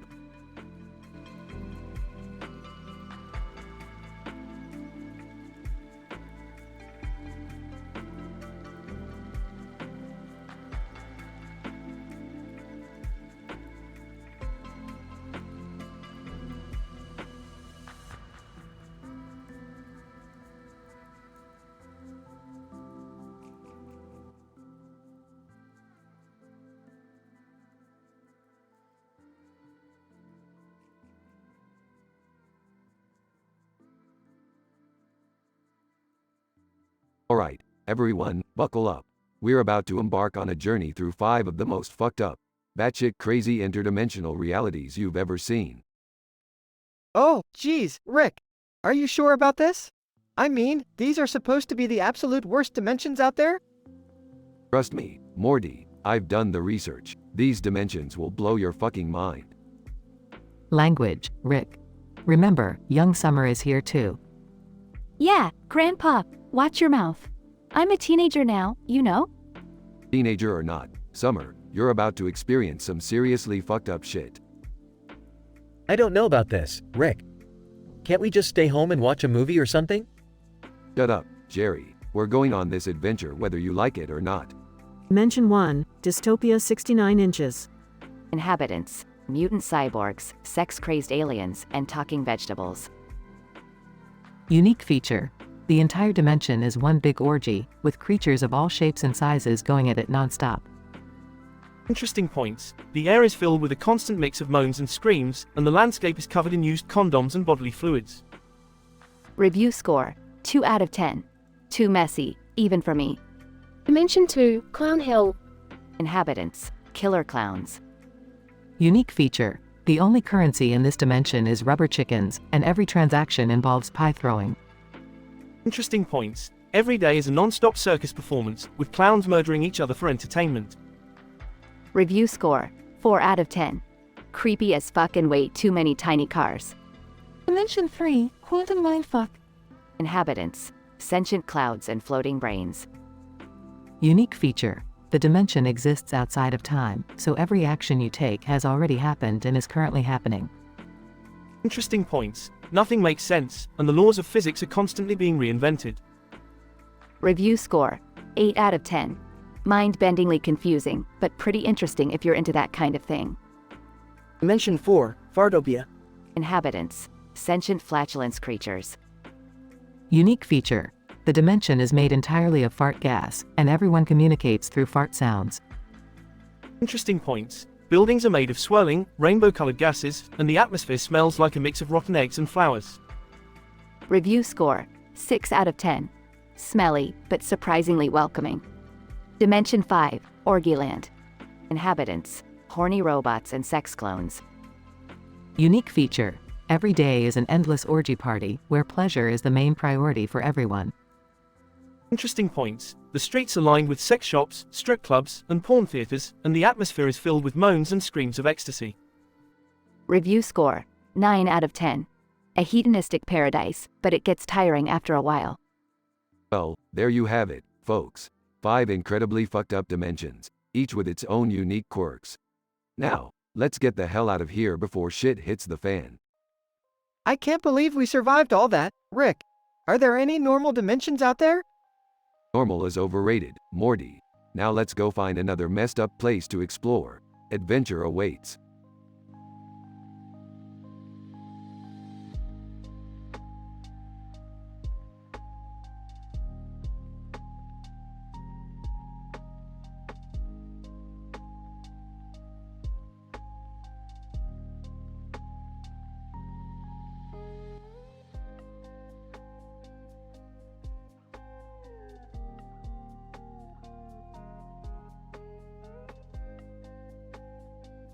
Scene: a vast field with a massive cheese object and a woman standing next to it. Rick, Morty, Summer, Beth, and Jerry are gathered, staring in awe at the unusual sight. Okay, Morty, hold on. I'm going to analyze this situation. Beth, Jerry, Summer, keep your pants on. Rick, what the F*** is that giant cheese thing doing in the middle of nowhere? Well, Beth, strap in because this just got real interesting. This moon is made entirely out of cheese. And those creatures over there, cheese inhabitants. Bizarre, huh? Cheese inhabitants? Are you kidding me, Rick? Geez, Rick, this is insane.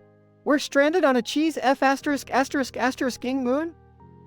Calm down, Morty. To answer your question, the probability of a moon made entirely of cheese is almost non-existent. But thanks to a cosmic event, the molecular structure of this moon has transformed into pure cheese, creating all these cheesy creatures. So, are we going to just sit here and discuss cheese all day? Or do we have a plan to get the F*** out of here? Of course we do, Summer.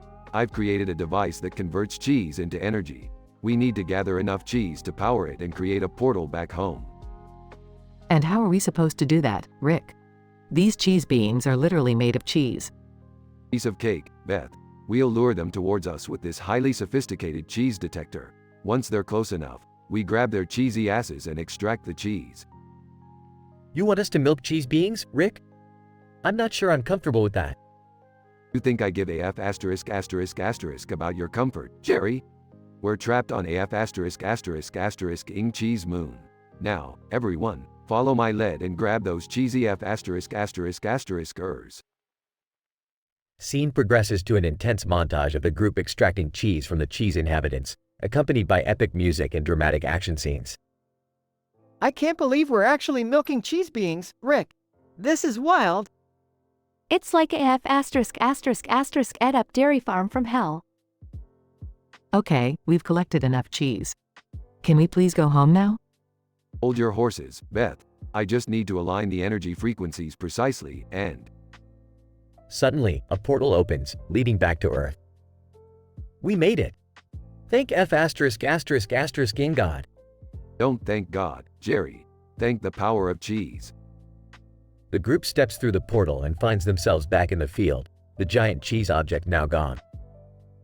Well, that was horrifyingly bizarre. Are we ever going to talk about this again?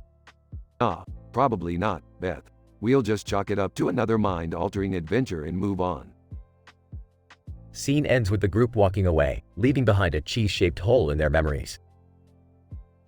Although the scientific explanation behind the moon made of cheese and its cheese inhabitants seems improbable, the adventure created an entertaining and dramatic episode filled with absurdity. By utilizing clever dialogue, intense action scenes, and a satisfying ending, the story provided a unique and unforgettable experience for the characters and audience alike.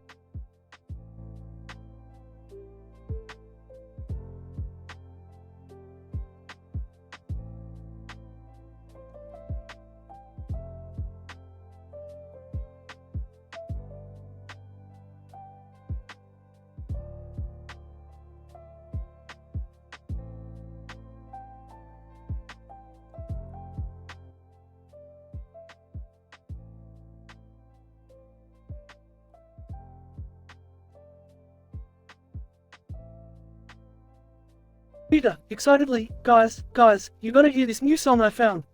It's called Funky Monkey. Ryan. Size, not another one of your annoying obsessions, Peter. Peter, come on, Brian, don't be a party pooper. Listen to this catchy chorus. Funky monkey, shake your junkie, do the funky monkey. Quagmire, grinning. That's some groovy stuff, Peter. Let's get down to business and spread the word about this awesome song. Scene shifts to Peter, Quagmire, and Cleveland driving around town, blaring Funky Monkey from their car speakers. Peter, singing loudly, Funky monkey, shake your junkie. Brian, Stewie, and Lois overhear the song from their house and exchange worried glances. Stewie, oh no, he's at it again. We need to put an end to this madness. Ryan. I agree, Stewie. This song is tortuous. We have to find a way to stop Peter from listening to it. Scene shifts to Brian and Stewie brainstorming together. Ryan. I did some research and it turns out the song is only available on one CD. We need to find it and destroy it. Stewie, excellent plan, Brian. I'll activate my secret agent skills to track down the CD's whereabouts. Scene cuts to Stewie infiltrating a high-security record store. Stewie, whispering, all right, Stewie, time to be stealthy. Remember your training. Cutaway gag. Stewie dressed as James Bond, sneaking through a laser-filled room. Stewie, to himself, Operation Funky Monkey is a go. Back to present time. Stewie, whispering, there it is, the last copy of Funky Monkey. Scene shifts to Stewie destroying the CD with a sledgehammer. Stewie, smirking, mission accomplished, Brian. No more Funky Monkey for Peter. Later, at the Drunken Clam. Peter, disappointed. Hey, guys, have you heard Funky Monkey today? I can't seem to find it anywhere.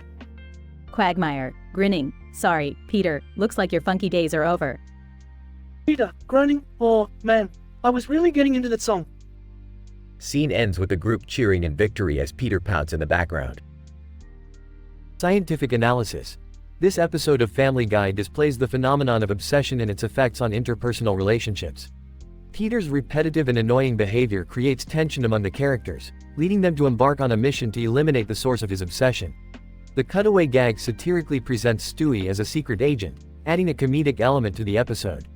Ultimately, the conclusion shows the characters' triumph in removing the Funky Monkey song from Peter's life, restoring harmony to their social dynamics.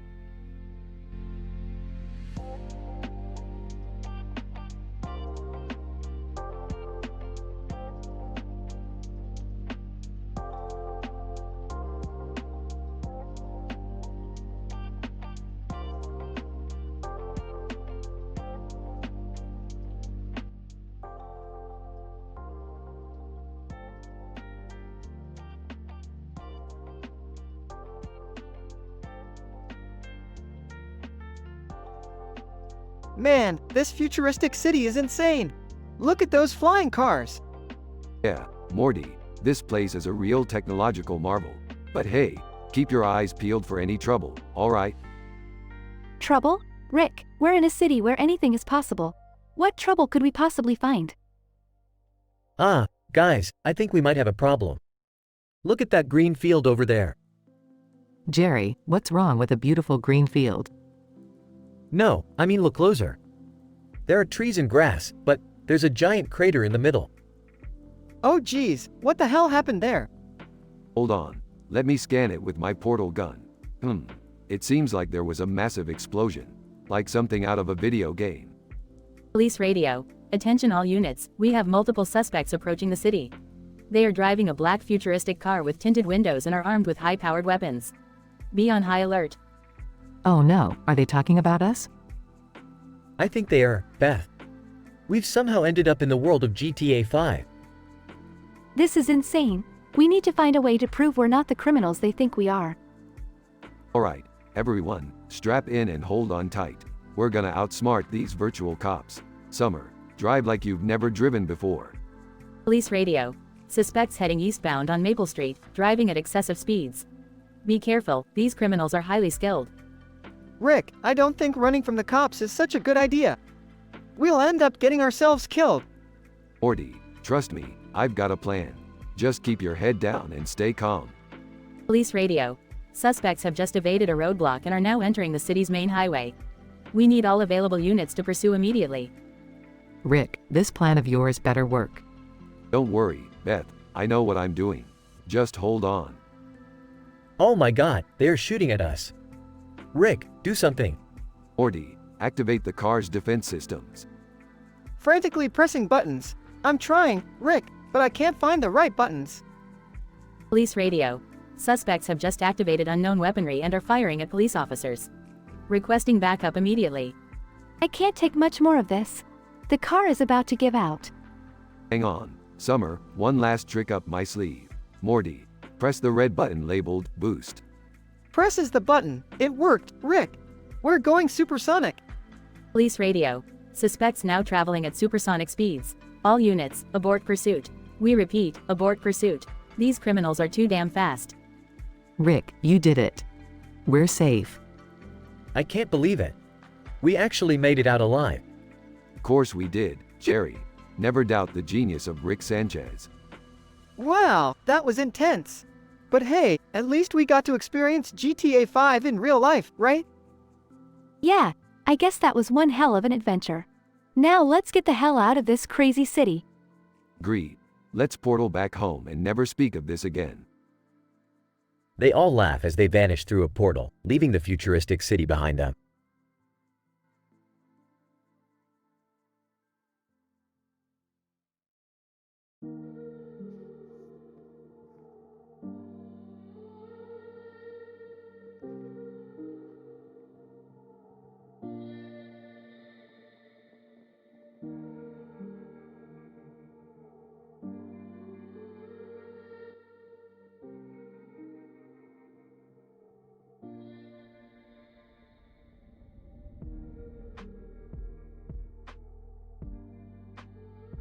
Alright, listen up, Morty. I've stumbled upon a bunch of unique interdimensional realities that'll blow your mind. Oh, boy, Rick. You always find the craziest stuff. Hit me with the first one. Alright, Morty, buckle up. Dimension D247. Planet Wubba Lubba. Inhabitants. Sentient, floating pickles. Unique factor. They can speak fluent Spanish. Good point. They've developed interdimensional travel powered by their burps. Bad point. They have a serious obsession with salsa. Review score. 8 out of 10. It's like a fiesta in your mouth. That sounds interesting. Okay, how about Dimension X972, the Candyverse? Inhabitants, anthropomorphic candy. Unique factor, they can regenerate limbs by eating sweets. Good point, endless supply of candy.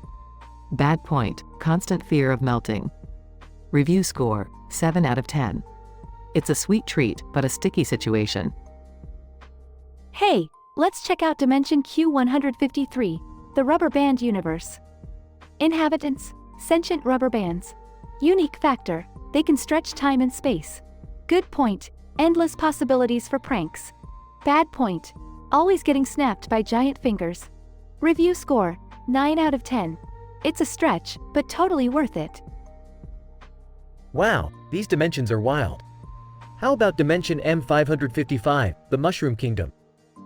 Inhabitants, mushroom people. Unique factor, gaining special powers by eating mushrooms. Good point, free plumbing services for life. Bad point. Constant fear of being stepped on. Review score, 6 out of 10. It's a fun Gus-filled adventure. Alright, last one. Dimension N789. The Pizzaverse. Inhabitants. Pizza people. Unique factor. Everyone's made of pizza crust. Good point. Unlimited pizza toppings. Bad point. Constant fear of getting eaten. Review score, 10 out of 10. It's a slice of heaven, Morty. Geez, Rick, they all sound crazy. Which one should we go to? Well, Morty, I've gotta say the Pizzaverse takes the cake. Pizza. It's the ultimate destination for a foodie like me. Time to fire up the portal gun and get ready for a saucy vacation. Alright, but can we at least not get into any life-threatening situations this time? No promises, Beth. Adventure awaits. Let's dive into the Pizzaverse, where every bite is an explosion of flavor and danger. Pizza and danger? Sign me up. As long as there's pizza, count me in too. I guess there's no turning back. Pizza Dimension, here we come. That's the spirit, Morty. Now let's go stuff our faces and narrowly escape death in the most delicious way possible. Wubba lubba dub dub.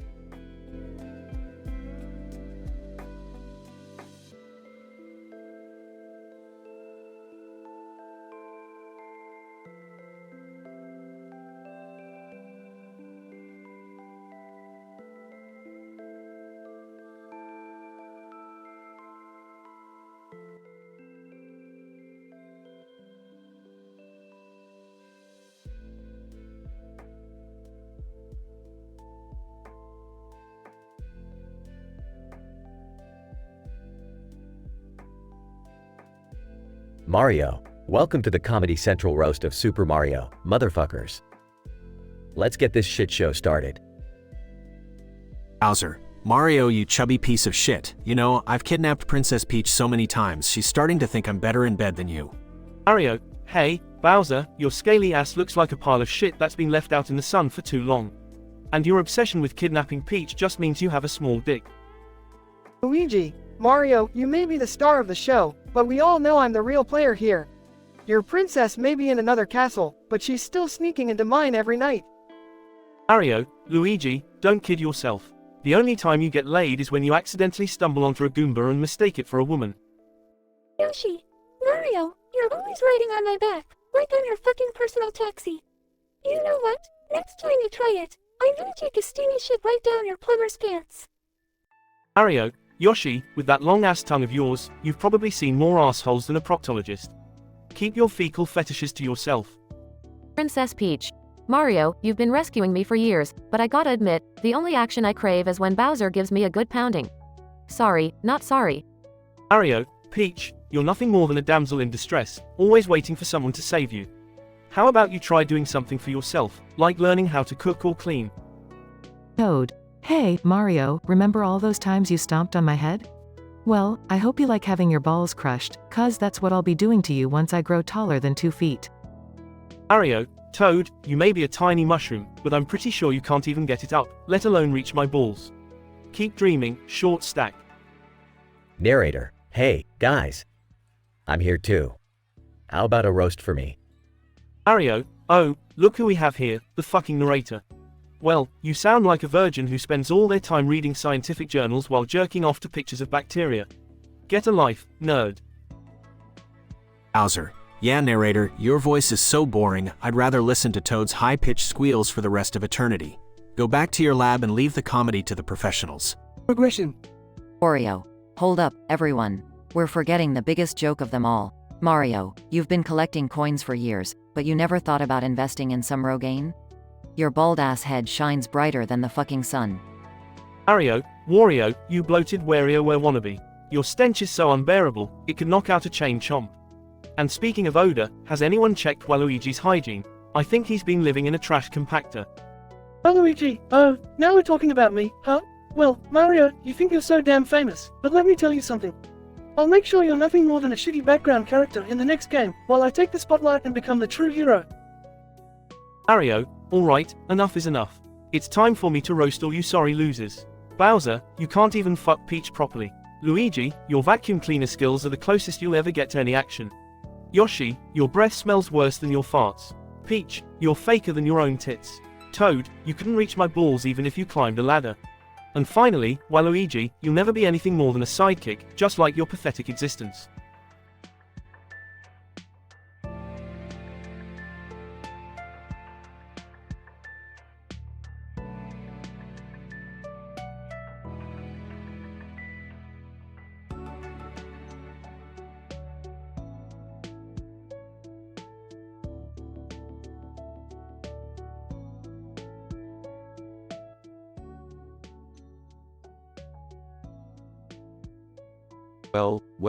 Well, Morty. Looks like our little road trip just got a whole lot more interesting, huh? Oh, great, Rick. Just great. Our vehicle decides to take off without us, leaving us stranded on some alien planet. Ah, what do we do now? I don't even know where we are. Why does this always happen to us? Can't we ever have a normal family vacation? Seriously, Dad? Normal? Have you met us? Alright, calm down, everyone. We just need to use our scientific knowledge and find a way out of here. Morty, stop sulking and start thinking. Fine, Rick, but how are we going to fix this mess? Well, Morty, we need to find a power source, something strong enough to give us a boost. Let's see what's around here. Look, over there. A group of cars. Maybe we can use their energy source to get back on track. Are you suggesting we steal their power, Beth? I won't be a part of that. Jerry, shut up. We're in survival mode here, and if that means borrowing a little energy from our fellow vehicles, so be it. Okay, let's focus. Morty, give one of the vehicles a good kick. Maybe that'll jolt it to life. Seriously, Summer? Kicking a car? That's your brilliant plan?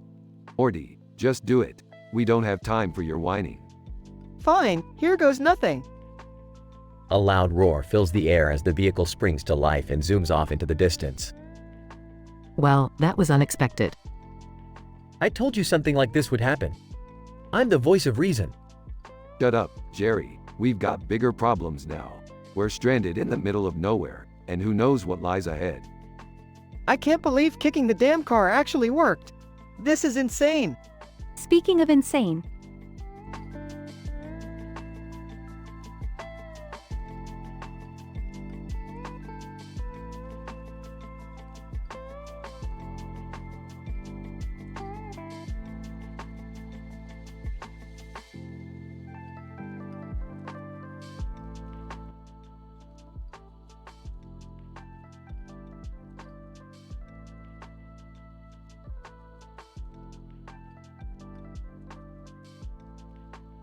Alright, Morty, buckle up.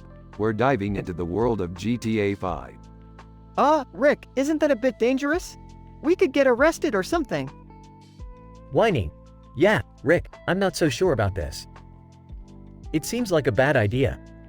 Oh, come on, Jerry. Live a little. It's just a video game. What's the worst that could happen?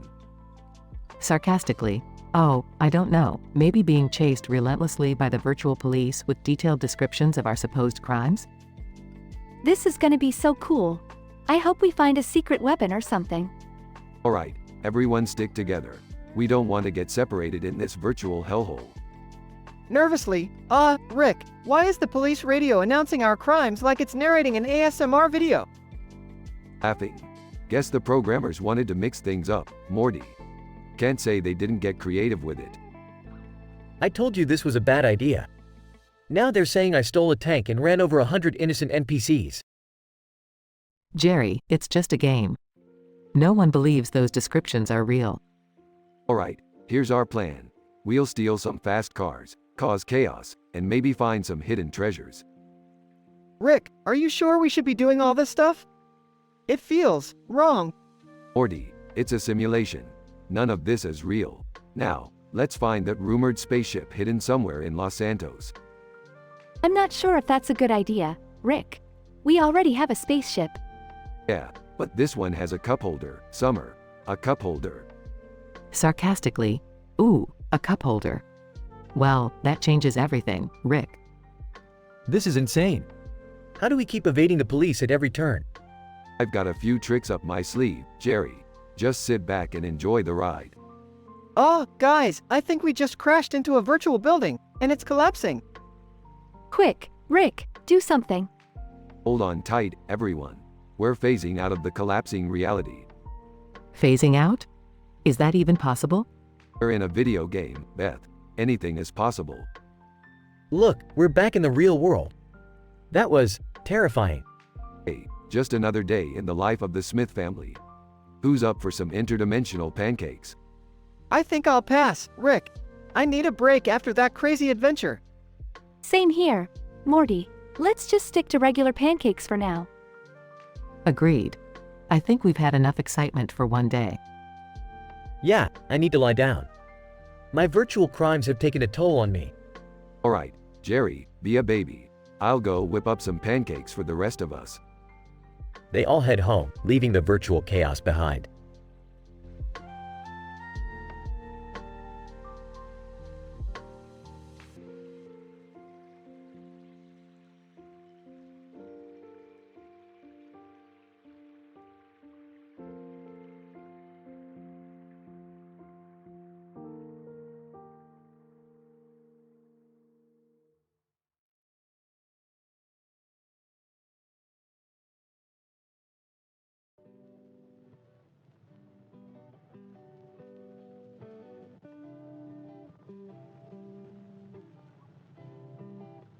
Alright, Morty, buckle up for a mind-blowing adventure through the most fucked up interdimensional realities ever witnessed.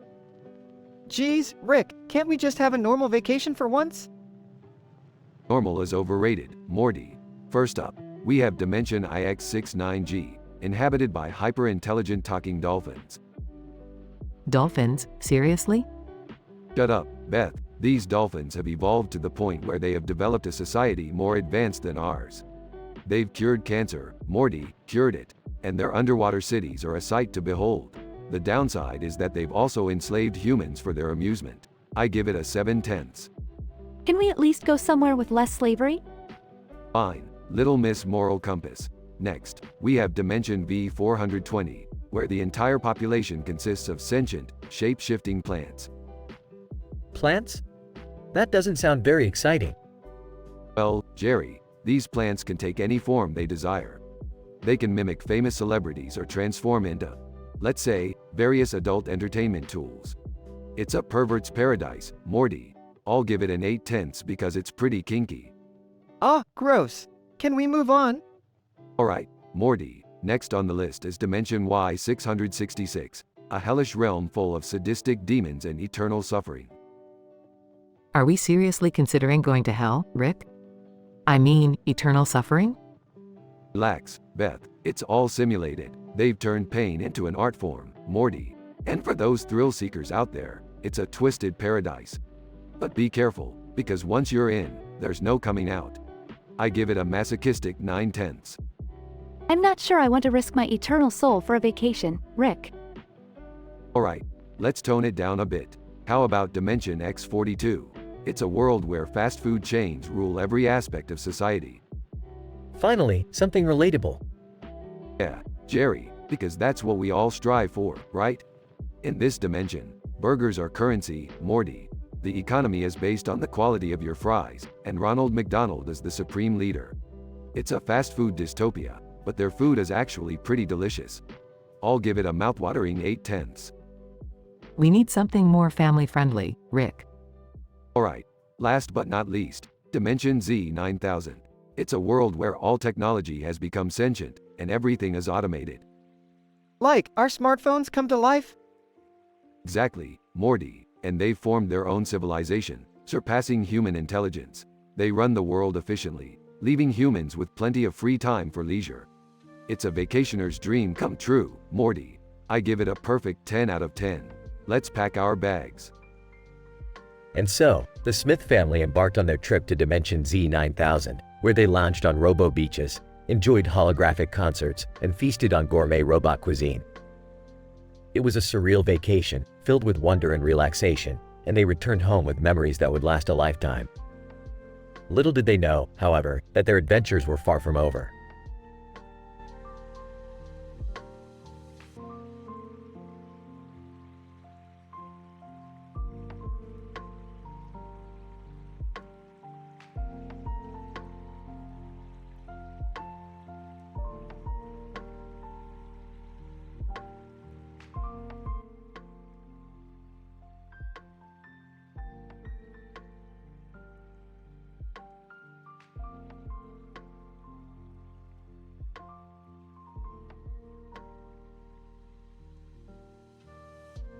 Narrator. Ladies and gentlemen, welcome to the Comedy Central roast of the legendary Stephen Hawking.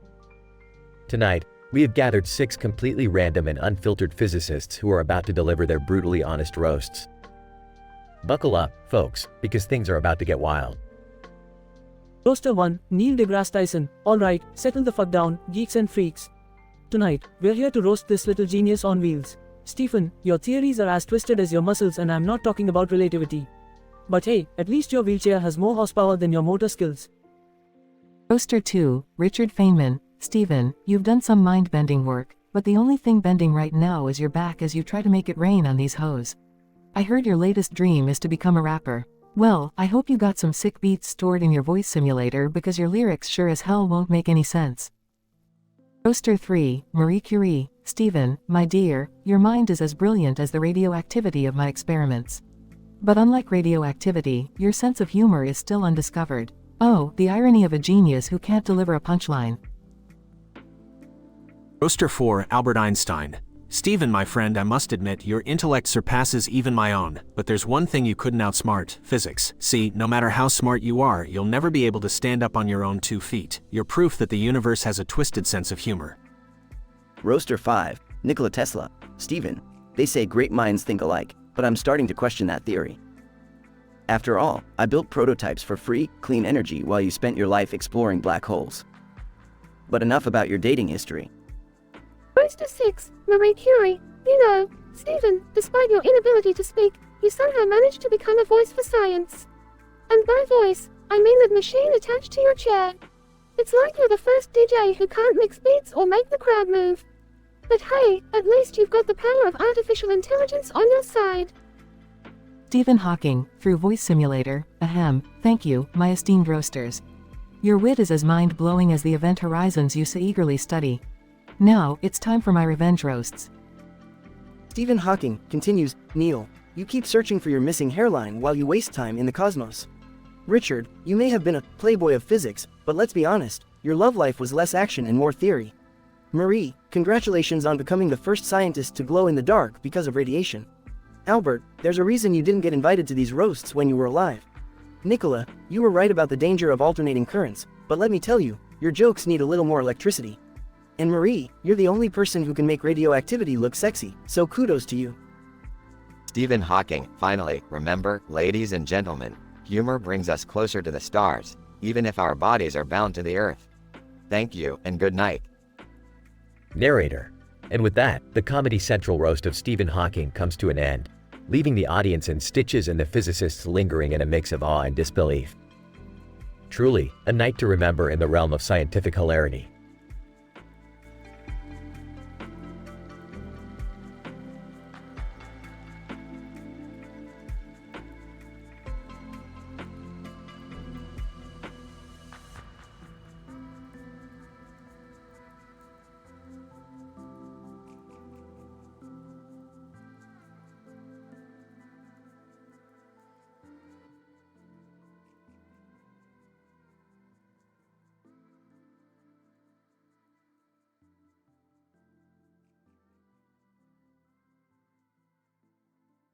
Damn it, Morty. I told you not to mess with that quantum condenser.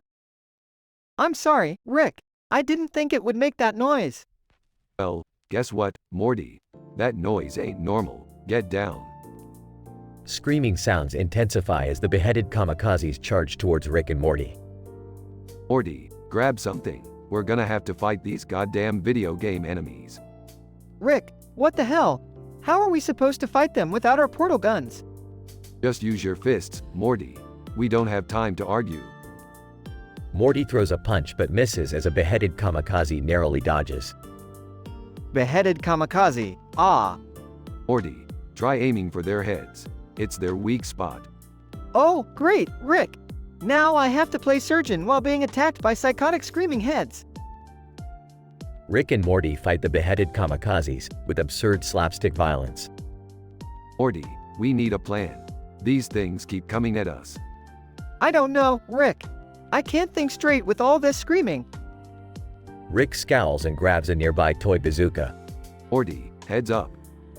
Rick fires the toy bazooka, causing a comically large explosion. Beheaded kamikaze, ah boom. Wow, Rick, that was something. But how did you even have that bazooka? Don't ask questions, Morty. Just be thankful I'm always prepared for the nonsensical chaos we constantly find ourselves in. As the dust settles, Rick and Morty notice the beheaded kamikazes reassembling themselves. Great, Morty. It looks like these things are immortal or some shit.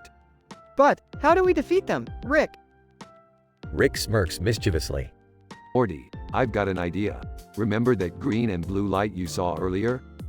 Yeah, what about it, Rick? I've been working on a device that can reverse the colors and induce a psychedelic trip in anyone nearby. Morty, activate the green light.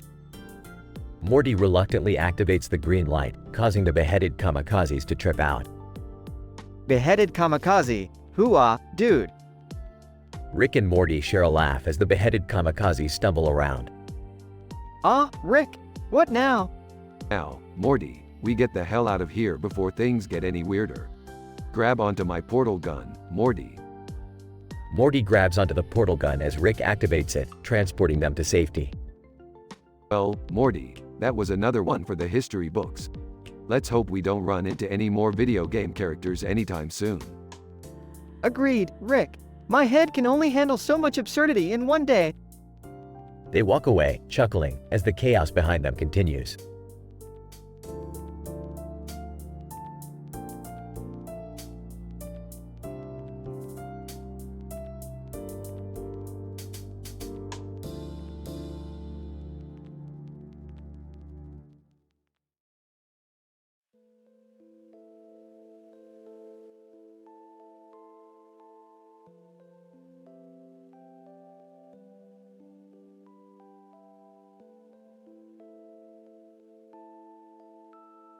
Alright, Morty, buckle up.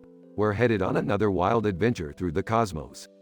Where are we going this time, Rick? Strap yourself in, Morty, because we're heading to the moon made entirely out of cheese. Seriously?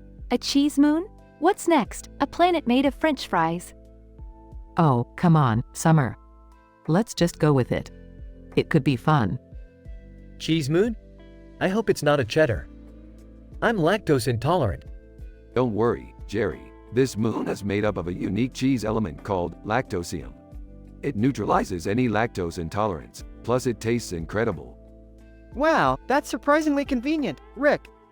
Yes, Morty, it's statistically improbable yet delightfully convenient. Now, let's find a way off this cheesy rock before we become some sort of weird cheese hybrids.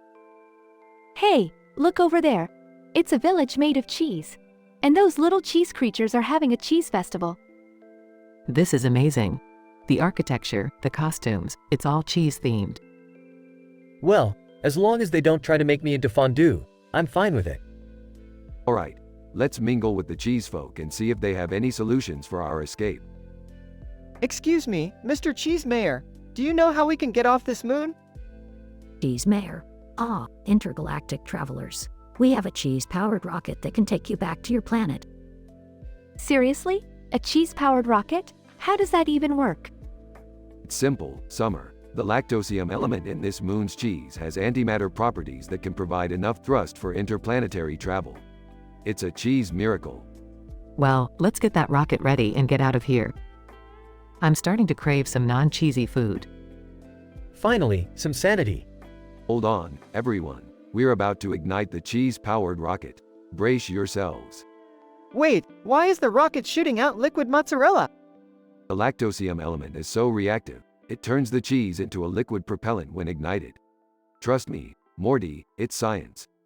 We're blasting off? Goodbye, Cheese Moon. Cheese Mayor. Farewell, intergalactic adventurers. May your love for cheese be eternal. Thank goodness we're leaving that cheesy nightmare behind. I don't know, Jerry. It was kind of fun being surrounded by all that cheese. Fun? Don't get too cheesy on me, Beth. Well, I'm just glad we made it out in one piece. That's the beauty of science, Morty. It turns even the cheesiest situations into epic adventures. So, where to next, Rick? Oh, we're just getting started, Summer. Next stop. An entire universe made out of chocolate. Please, no more food-themed adventures. My stomach can't handle it. Buckle up, Jerry. The chocolate universe is calling our names.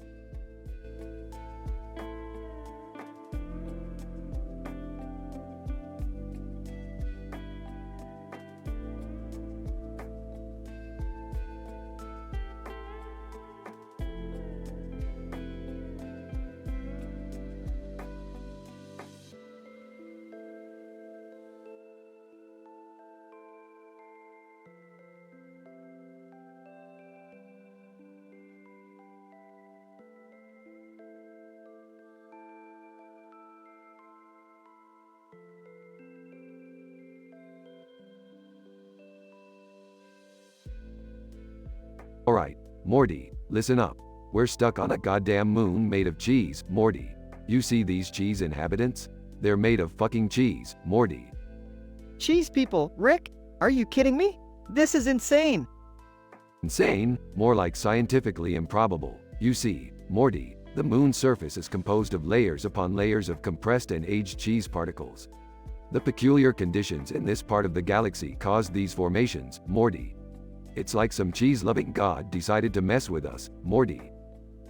Ah, this smells awful. How are we supposed to get out of here, Rick? Yeah, where's the exit? I can't handle any more cheese-related puns. My brain's gonna turn into Swiss cheese. Relax, Jerry. We just need to find a way to create enough energy to shoot our asses out of here. Luckily for us, this moon is also powered by a massive neutron star. I mean, you can't make this shit up, Morty. So, what's the plan, Grandpa? Well, Summer, we need to use the ultra-compressed energy from the neutron star to power our ship. We'll have to build a high-energy converter and attach it to the car. Then, we can harness the energy to generate one hell of a propulsion system. Trust me, it's gonna be monster-sized. But how do we build that, Rick? We don't have the right materials or tools. Morty, please, I've already created a portable 3D printer that can construct anything we need out of cheese. We're like pioneers pushing the boundaries of extraterrestrial cheddar, Morty. Alright, let's do this. I'm ready to get out of this lactose-infested nightmare. Just one question, Rick. If this moon is made of cheese, why haven't we sunk through it already? I mean, gravity and all that. Ah, excellent observation, Beth. The moon's cheese has a peculiar molecular structure, allowing it to retain its solid form while still providing a gravitational pull. It's like Gouda on steroids, Beth. Well, enough with the cheese facts, Rick. Let's get to work. Scene transitions to a frenetic montage of the family working together, manipulating the cheese to build the high-energy converter. Intense music plays in the background. Rick, it's ready. Can we finally get out of here? Buckle up, everyone. It's time to punch it. Rick activates the converter, and a surge of energy envelops the car, propelling it upwards. The moon's cheesy surface crumbles under the immense power. We're flying, Rick! We did it! Goodbye, cheesy moon. I won't miss you. Scene fades out as the family celebrates their escape, with joyous exclamations echoing through the car. After a few moments, the scene transitions to the family, safely back on Earth. Well, that was an adventure. Adventure? More like a lactose-induced nightmare. Oh, come on, Jerry. It wasn't so bad. We pushed the boundaries of cheese science, Morty. Yeah, and now we have the most unique story to tell. No one will ever believe it.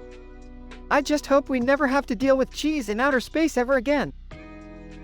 Rick chuckles. You never know, Morty. The universe is full of surprises. Let's see what kind of cheesy adventures we stumble upon next. Scene fades out, leaving the family to ponder their next cosmic escapade. The end.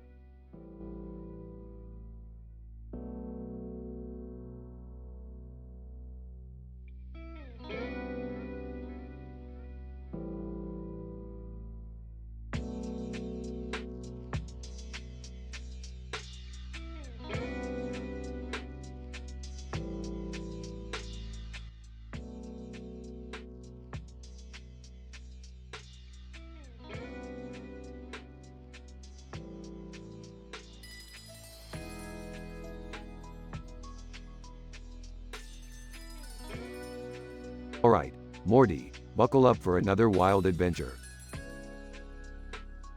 Rick, I'm not sure about this one. I mean, Adolf Hitler edition Jumanji? Seriously, Rick? Isn't that a little dark? Dark, Summer, we've dealt with intergalactic wars, alien parasites, and talking cats. Adolf Hitler edition Jumanji is like a walk in the park. I don't think walks in the park involve genocidal maniacs, Rick. Morty, lighten up. It's just a game. Let's roll the dice and get this show on the road. They roll the dice. Jumanji board. Oh, dear players, what a fate. For Morty, a time travel state. Time travel? Are you kidding me? I don't know if you've noticed, but playing with time is never a good idea, Morty. Relax, Morty. I've got this all under control. Just hold on tight. They get zapped and find themselves in the past. Great, now we're in Nazi Germany. How is this under control, Rick? Oh, you know, it's all about blending in. Schnell, we need to find some disguises. They frantically search for costumes while trying to avoid suspicion. I can't believe we're running from Nazis, Rick. This is insane. Welcome to the life of a mad scientist, Morty. Now hush, we need to find a way to fix this mess. Hey, guys, they have a time machine prototype over there. Maybe we can use it to get back. Excellent observation, Summer. Morty, distract the guards while we hijack that time machine. Distract the guards? How am I supposed to do that? I don't know, Morty. Dress up as a cabaret dancer or something. Be creative. Morty reluctantly puts on a revealing costume and starts dancing. I'm scarred for life, Rick. Scarred for life. Meanwhile, Rick and Summer manage to steal the time machine and bring it to Morty. Hop in, Morty. It's time to go back to the present. Thank God. I thought I was going to be stuck in Nazi Germany forever. They activate the time machine and return to the present. What's going on here? Why is there a time machine in the living room? Oh, great.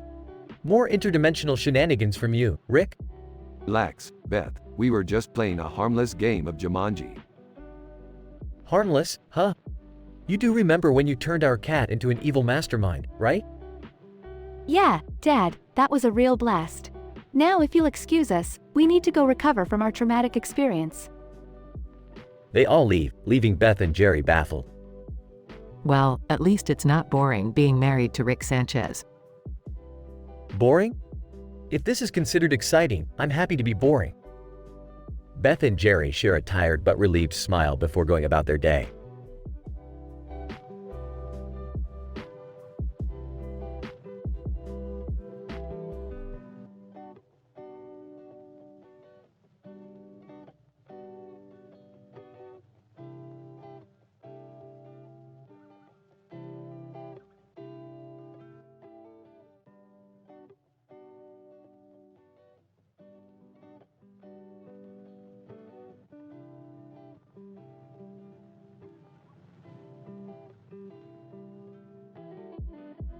Alright, Morty, listen up. We've got a real doozy on our hands. There's an evil obese unicorn lurking inside our house. WH what? How did that happen, Rick? Morty, these things just happen. Life is unpredictable, like that time you turned your teacher into a sentient pickle. Anyway, we need to deal with this unicorn before it causes any more trouble. Is it really necessary to call it obese, Rick? Beth, don't be so sensitive. The unicorn is literally the size of a small elephant. It's morbidly obese. Can we just kill it? I can't handle any more mystical creatures in this house. Now, Summer, let's not jump to violence. Maybe we can reason with the unicorn. Reason with it? Jerry, it's an evil unicorn. We're not exactly talking about a therapy session here. Guys, look! The unicorn is just outside the window. It's taunting us. Oh great, now it's mooning us, too. Ah, seriously, Rick? Who invited this unicorn? You know, Beth, I'd love to answer your question, but the answer would require a complex backstory spanning several dimensions. So let's just focus on getting out of here. What if we try to escape through the unicorn's rectum? Whoa, Summer, that's a little intense. Actually, Summer might be onto something. The unicorn's rectum is a portal to Rainbow Land. If we get sucked inside, we might find a way out. Seriously, Rick? We're going into a unicorn's colon? Morty, when has my logic ever failed us? Trust me, We've been in worse places. They all get sucked into the unicorn's rear end and find themselves in Rainbow Land. Oh my god, this place is magical. It's pretty, but it smells like glitter and regret. I can't believe we're trapped in a unicorn's colon. This is the worst family vacation ever. Guys, look over there. Is that the unicorn? The unicorn appears, floating above them. Unicorn, did you enjoy your journey through my rectum, pathetic humans? Well, it definitely wasn't on my bucket list, but thanks for asking. What do you want from us, you deranged unicorn? Unicorn, I want nothing more than to see you suffer and bask in the glory of my rainbow kingdom. We're not going down without a fight, you oversized horse. Summer, that's the spirit. Let's show this unicorn who we really are. An epic battle scene ensues with lasers, flying unicorns, and glitter explosions. Rick, how the hell did you rig up a spaceship made out of rainbow unicorns? Morty, when you're a genius, anything is possible. They defeat the unicorn and find a way back home. Wow, I never thought I'd say this, but I'm glad to be out of that unicorn's colon. Agreed. I don't think I'll ever look at rainbows the same way again. Another crazy adventure in the books, guys. Now let's go clean up the mess in the living room.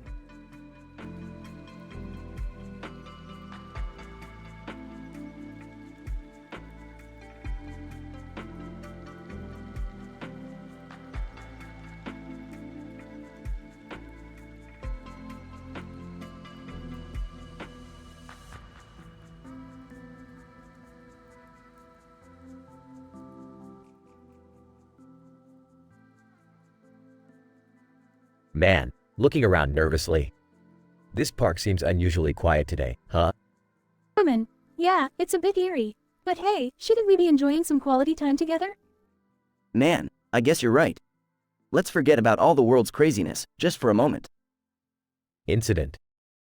Suddenly, a car screeches to a halt behind them, narrowly missing the man. Man, what the fuck? Watch it, asshole. Red shirt man. Rick, well, looks like we got ourselves a couple of live ones here. Woman, who the hell are you? Call me Rick, sweetheart. And this is Morty, Summer, Beth, and Jerry. We ain't from around here, if you catch my drift.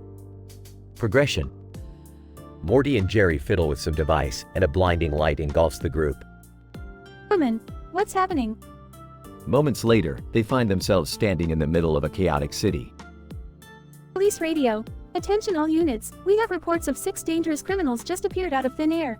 The suspects are armed, extremely volatile, and one of them is wearing a red shirt. Approach with caution. Holy shit, we're in the game Grand Theft Auto 5. Denouement. Man, what the fuck? This is insane. Yeah, seems like we've stumbled into a bit of a pickle here, Morty. We better find a way out, fast. Morty accidentally bumps into a pedestrian, causing chaos. Police radio. Suspect has just assaulted an innocent bystander. Take them down. Conclusion. Woman, we need to get out of here before we end up spending the rest of our lives in a virtual jail. I don't want to die in some goddamn video game. The group frantically rushes through the city, dodging bullets and police cars. Hold on, Morty, I think I can get us back home. Just need to, tweak a few things here. With a blinding flash, they find themselves back in the quiet park. Woman, oh my god, we made it. Man, I can't believe we survived that insanity. They hold each other tightly, grateful to be back in the real world. Man, let's never speak of this again.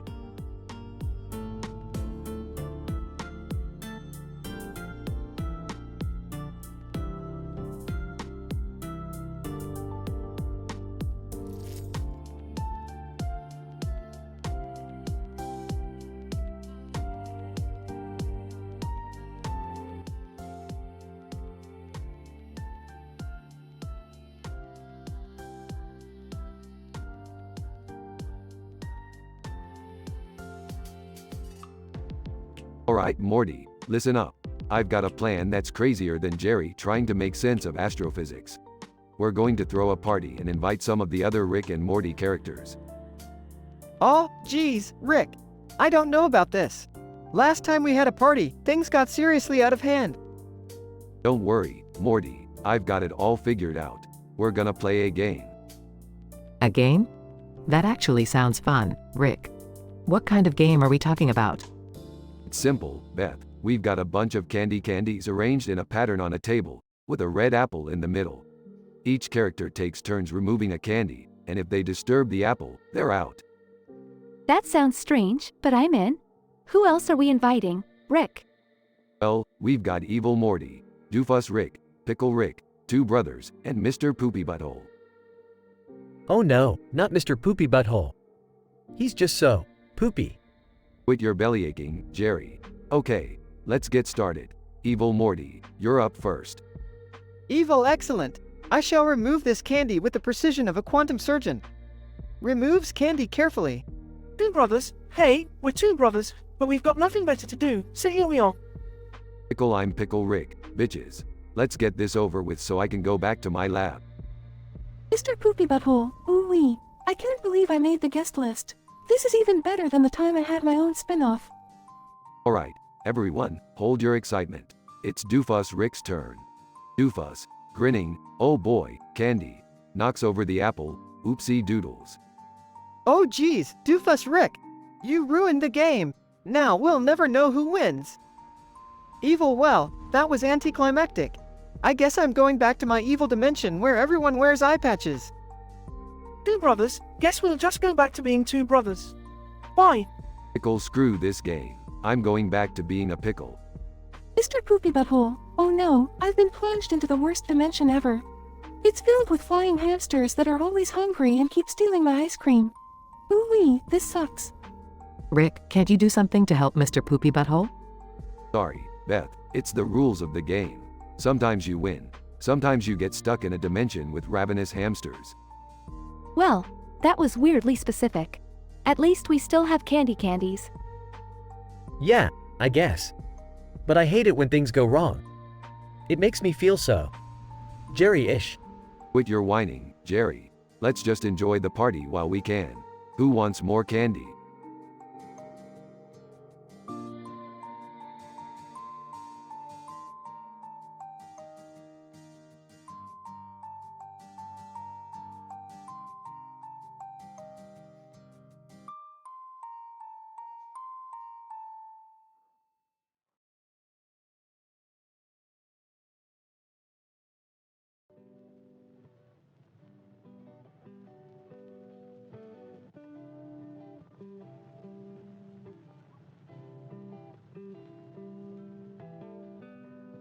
Alright, Morty, buckle up. We're about to go on a wild ride.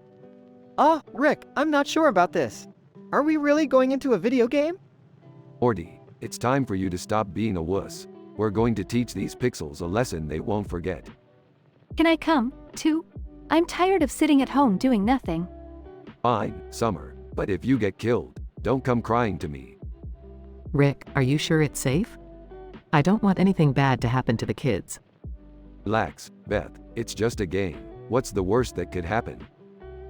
Oh, I don't know. Maybe the police shooting at us, Rick? Oh, shut up, Jerry.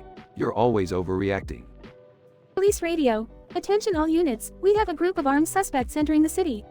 They seem to be a dysfunctional family with bad parenting skills. Proceed with caution. Did you hear that, Rick? The police already know we're trouble. Relax, Morty. It's just their AI talking nonsense. Police radio. Suspects are armed and dangerous, handling firearms with reckless abandon. Approach with extreme caution. And maybe try not to get killed. Rick, I'm scared. What if we actually get hurt in the game? Don't worry, Summer. The game has its limits. Plus, I've got an infinity of lives. Ain't nothing gonna stop me. Rick, I thought you were supposed to be a responsible adult? Beth, don't be naive. Responsible adults are boring. Yeah, Beth. You really need to loosen up. Guys, look out! Cops are coming from every direction. Alright, everyone, follow me. We're gonna have to shoot our way out of this one. Police radio.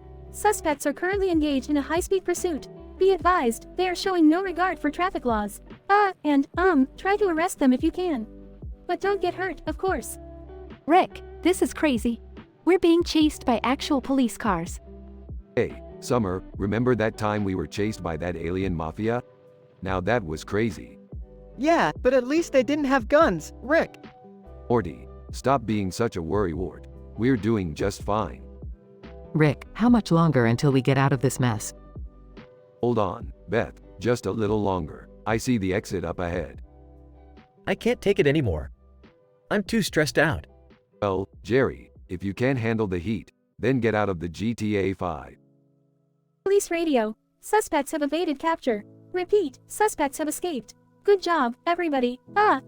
Let's pretend this never happened, okay? Phew, that was intense. I can't believe we made it out alive.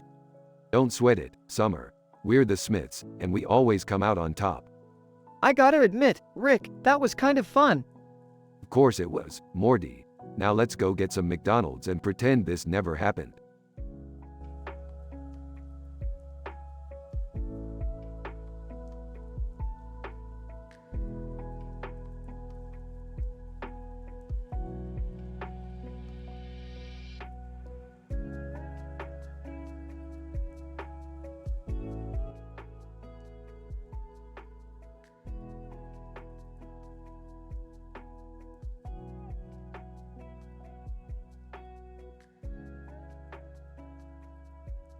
Alright, listen up, you dumb dildos. We're throwing a party tonight, and it's gonna be the craziest shit you've ever seen. Oh, Rick, do we really need to? Shut up, Morty, we're gonna have a blast, whether you like it or not. Now, let's get this fucking party started. Dad, can we at least clean up the house a bit before people arrive? Oh, who needs a clean house when you can have a messy one? It's all part of the charm, sweetie. I invited some friends from school. Hope you're ready for a wild night, Dad. As long as they can handle their shit, it's all good. Now, let's play a fucking game. Everyone gather around. Oh boy, a game. What's the plan this time, Rick? We're gonna play a little game I like to call Worst Dimension Showdown. Each of you is gonna list 10 of the worst dimensions you've ever been to. Why would we even have been to other dimensions? Shut up, Summer. It's called storytelling. Now let's get on with it. I'll start. The first worst dimension was one where squirrels ruled the world, and they enslaved all humans. It was nuts, literally. In a dimension I once visited, every person was a fart. We had to communicate through flatulence. It was interesting. Nice one, Beth. For me, the worst dimension was one filled with giant floating heads trying to eat me. Fucking terrifying. Well, one time I stumbled into a dimension where everyone's butts were on their faces. It was quite the assembly. Alright, this one is fucked up. There was a dimension where dildos had taken over the world, and they had their own society. Don't ask how I stumbled upon it. Alright, we don't need all the gory details, Summer. Now, it's time to determine the loser. Drumroll, please. They all playfully drum on the table. The loser is Mr. Poopy Butthole. Mr. Poopy Butthole. Oh, geez, not again. What's the punishment, Rick? Well, Mr. Poopy Butthole, you get to experience the worst dimension ever. Prepare yourself for Dimension Z394, the land of eternal wet socks. Mr. Poopy Butthole. Oh, no, not the wet socks. The stench, the discomfort, it's unbearable. Help me, please. Mr. Poopy Butthole gets sucked into a portal, disappearing. Well, that was intense. Poor Mr. Poopy Butthole. Yeah, he always seems to suffer the most. I feel kind of bad for him. Oh well, he'll get over it. Now, who's ready for more crazy adventures in the multiverse? Let's party, bitches. They all cheer and continue the wild party, oblivious to Mr. Poopy Butthole's plight in Dimension Z394.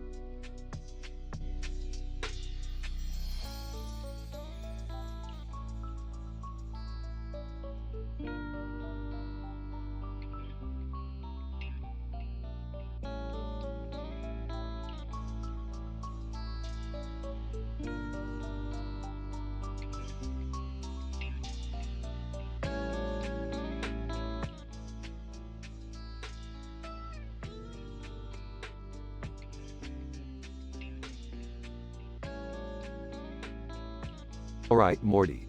Buckle up because it's about to get astronomically cheesy up in here. Jeez, Rick, Seriously?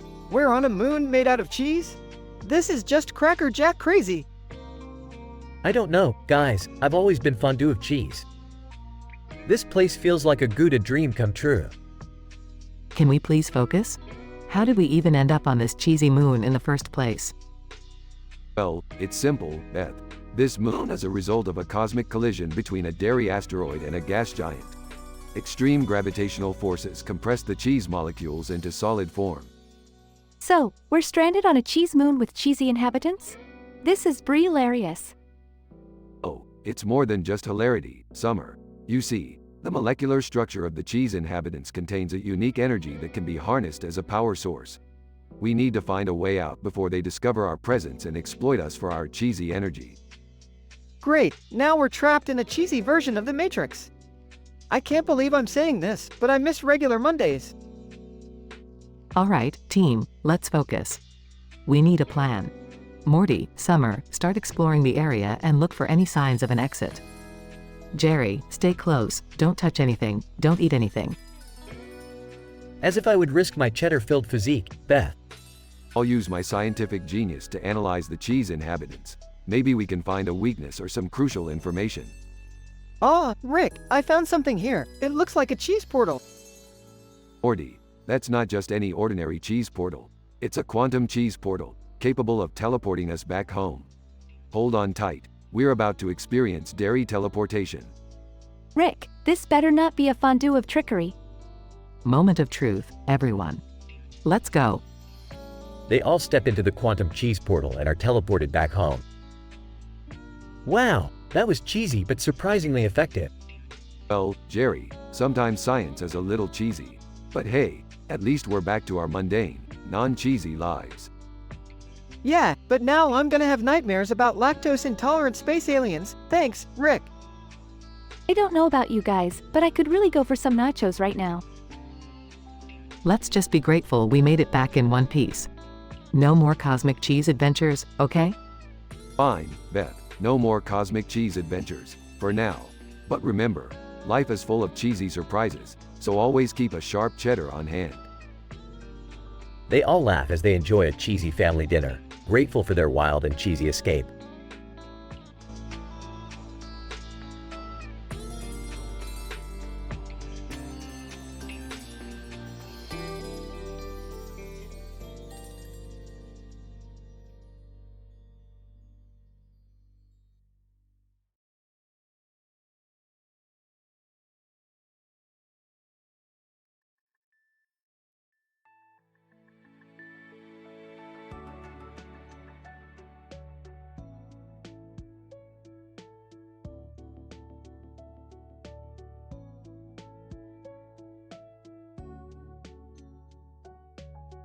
Alright, everyone, listen up.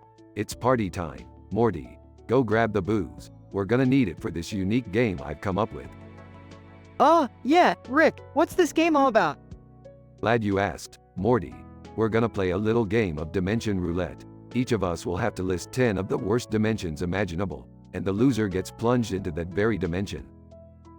Rick, do we really have to play this dangerous game? It sounds insane. Dangerous, insane, those are my middle names, Beth. Besides, there's no better way to liven up a party than by risking the eternal torment of endless dimensions. Count me in, Grandpa. I'm ready for some dimension dishing. I don't know about this, guys. The worst dimensions? That sounds terrifying. Can't we just play charades or something? Oh, come on, Jerry, don't be such a wuss. It's all in good fun. Plus, it's not like you'll actually get stuck in one of these dimensions. Probably. Cartoon character. Hey, I'm Jerry from the critically acclaimed show, Boondoggle Boundaries. I once visited a dimension where everybody was a talking pickle. It was a real sour experience.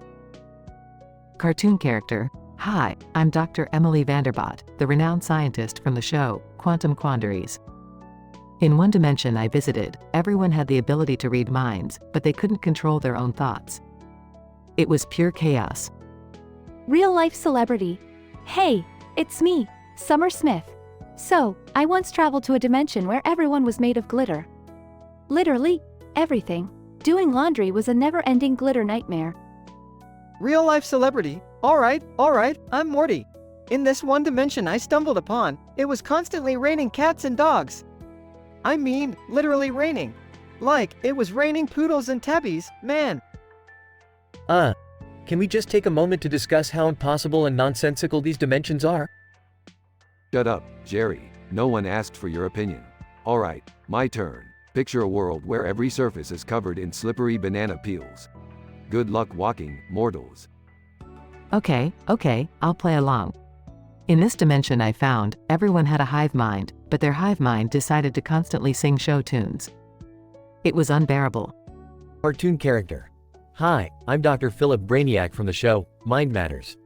In this dimension, the floor was made of lava, but instead of being burning hot, it was just lukewarm.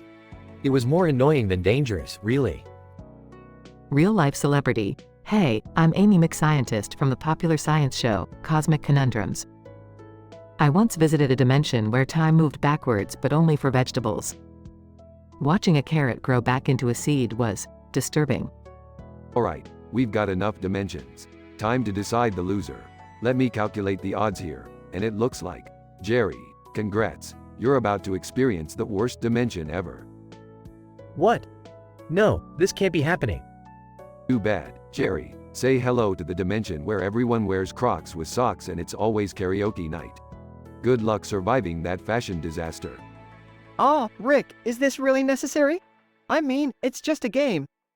Morty, you little twerp, you need to learn the consequences of your choices. Now, watch and learn as Jerry steps into the worst dimension ever. Jerry gets sucked into a vortex. Jerry, screaming, no! Ha ha ha, classic Jerry, always getting himself into ridiculous situations. I can't believe you did that, Rick. You're heartless. Morty, it's all part of the Rick and Morty experience. Now, who's ready for another round of Dimension Roulette? Everyone groans except Rick. Alright, let the games continue. But just remember, folks, always expect the unexpected in the infinite realms of existence.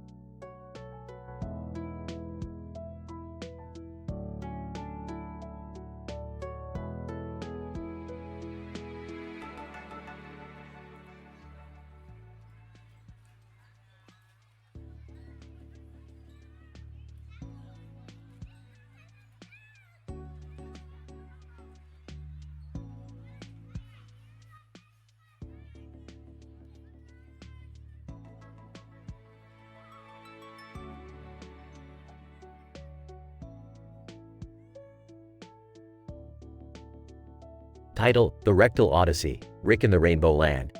Characters. Rick. Morty. Summer. Beth. Jerry.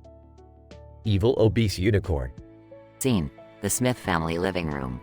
An evil, obese unicorn appears through a portal. Ah, geez Morty, look at that unicorn. Purple hair, unicorn shaped. It's fucking unbelievable. Gasping. What the hell is that, Rick? Incident. Scene. The unicorn growls and charges towards the family. Oh my god. What do we do? Rick. Hold on, kids, I got this. Rick pulls out a contraption from his lab coat. Progression. Scene. Rick activates the contraption, creating a force field around the family. Rick, what did you do? Relax, Beth, it's a force field. Nothing can get through. Scene. The unicorn charges against the force field, with its enormous rear end. Panicking. Oh no. Its ass is huge, Rick. Don't worry, Jerry, I'll get us out of this. Time for some experimental science. Scene. Rick activates a device, opening a portal into the unicorn's rectum. Ew, seriously? We're going up the unicorn's butthole? Look, it's the only way, Summer. Trust me, the Rainbow Land lies within. Scene. Rick, Morty, Summer, Beth, and Jerry get transported into Rainbow Land deep within the unicorn's colon. Scene. Inside the unicorn, the family witnesses a vibrant, colorful world. Wow, Rick. This place is surreal. It's like a psychedelic dream. I can't believe we're in a unicorn's rectum. I never thought I'd say that. There's a legit scientific reason behind everything, Jerry. We're dealing with complex sci-fi anatomy here. Scene. The unicorn taunts them from outside, its voice echoing through Rainbow Land. Unicorn, You puny humans thought you could escape me? Prepare for endless rectal torment. Scene. The family joins forces, using their wits and skills to overcome the rainbow obstacles within. Rick, this is insane. How do we get out of here? Hold on, Morty, I've got the solution. Rick creates a portal back to their living room. Scene. The family escapes back into their living room, with the unicorn unable to follow. We made it. I can't believe we survived a trip through a freaking unicorn's ass. Well, that's one story to tell. Let's hope it never happens again. I think we all learned something today. Don't mess with unicorns, especially ones with giant asses. Scene. The family gathers, relieved but covered in rainbow-colored unicorn goo. Another successful adventure, fam. We sure know how to spice up our lives, don't we?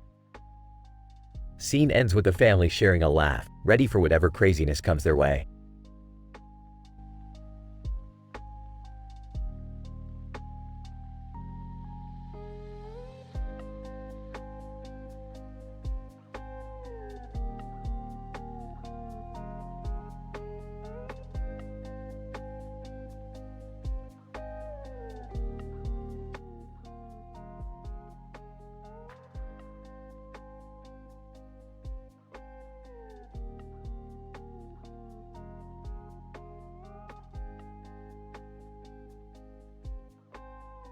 Alright, listen up, you pathetic sack of flesh bags. We're gonna have a little party tonight and play a game that'll blow your tiny minds.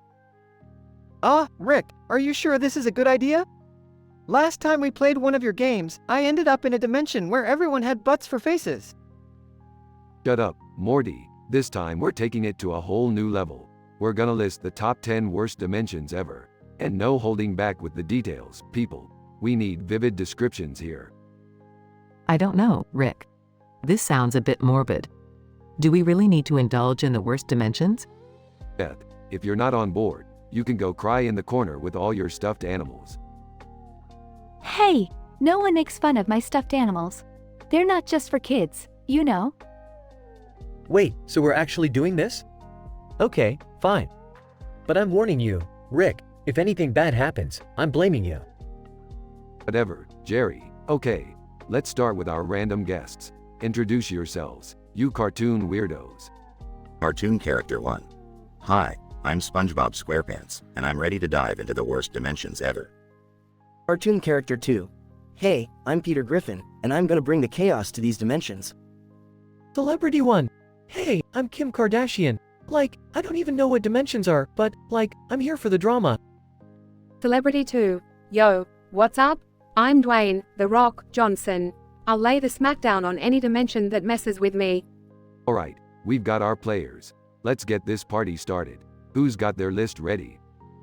Oh, okay. The first dimension on my list is a world where McDonald's only serves vegan kale burgers, and Rick is the manager. It's just wrong, man.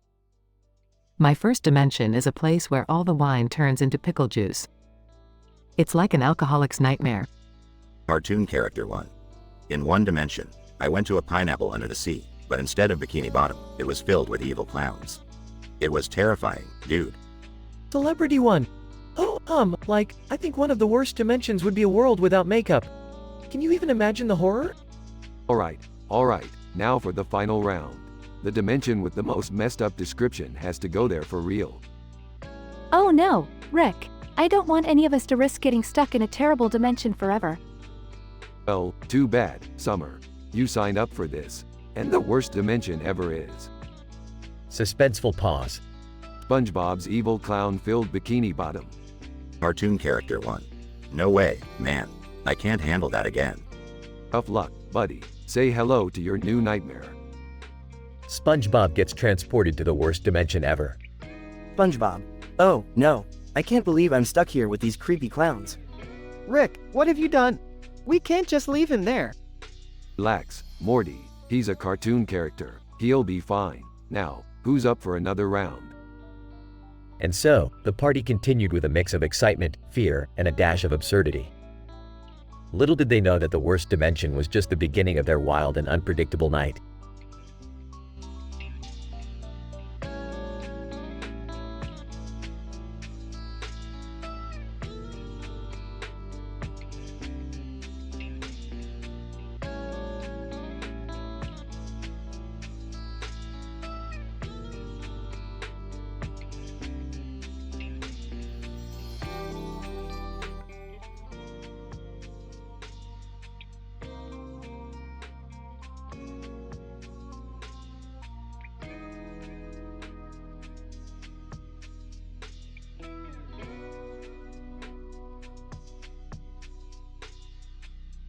Alright, Morty, looks like we got ourselves a goddamn obese unicorn infestation in the house. Oh great, just what we needed. Can't we call someone to deal with this? Beth, this is a magical, evil unicorn we're talking about. You think animal control can handle that? Whining. I don't know, Rick, this sounds dangerous. Maybe we should just leave the house. Dad, seriously? We're not leaving our own home because of some fat mythical creature. Get it together. Yeah, we need to stand up to this unicorn. We can't let it take our house from us. Morty's right. We can't let this unicorn think it owns us. We need a plan. Fine, what's the plan, Rick? We lure the unicorn into the backyard, right up to the fence. Then, I'll create a portal into Rainbow Land deep within its colon. Wait, what? Did you just say Rainbow Land within its colon? Yes, Jerry. Or did you expect to have a nice picnic in the fucking park instead? This just keeps getting weirder. I mean, we've been in weirder situations, right? Fair point. Alright, let's do this. I'm ready to face my biggest fear, being eaten by an obese unicorn. Prepare yourselves, everyone. We're about to get up close and personal with the insides of a magical creature. They lure the unicorn to the backyard and the portal opens. Whoa, Rick, Rainbow Land looks colorful. That's one way to describe it. It's like a psychedelic kaleidoscope in here. I think I see our house in the distance. But it's covered in glitter and unicorns. Glitter? Seriously? Could this get any worse? Unicorn taunts them from outside. Alright, listen up, assholes. We're here to show you who's boss. Unicorn charges at them with immense force. Ah, it's coming right at us. Quick, everyone, into its rectum. They all get sucked into the unicorn's rectum.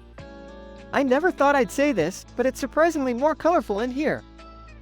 And sticky. This whole place is just sticky. I can't believe we're inside a unicorn's colon. This is something. Look, what happens in here is due to the complex biochemical reactions within the unicorn's digestive system.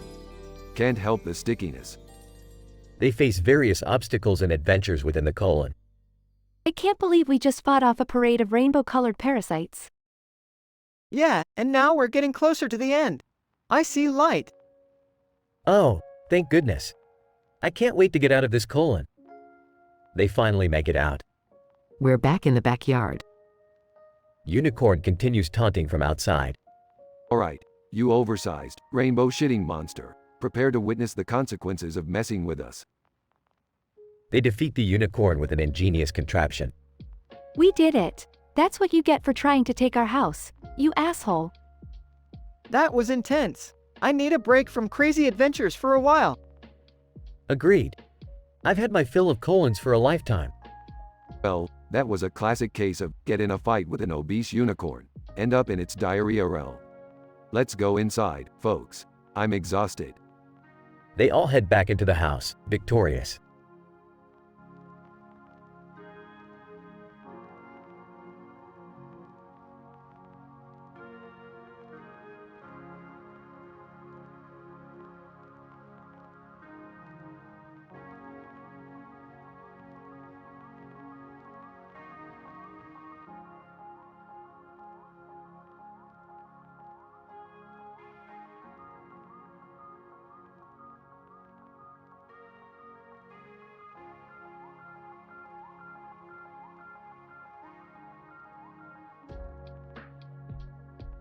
Alright, Morty, listen up.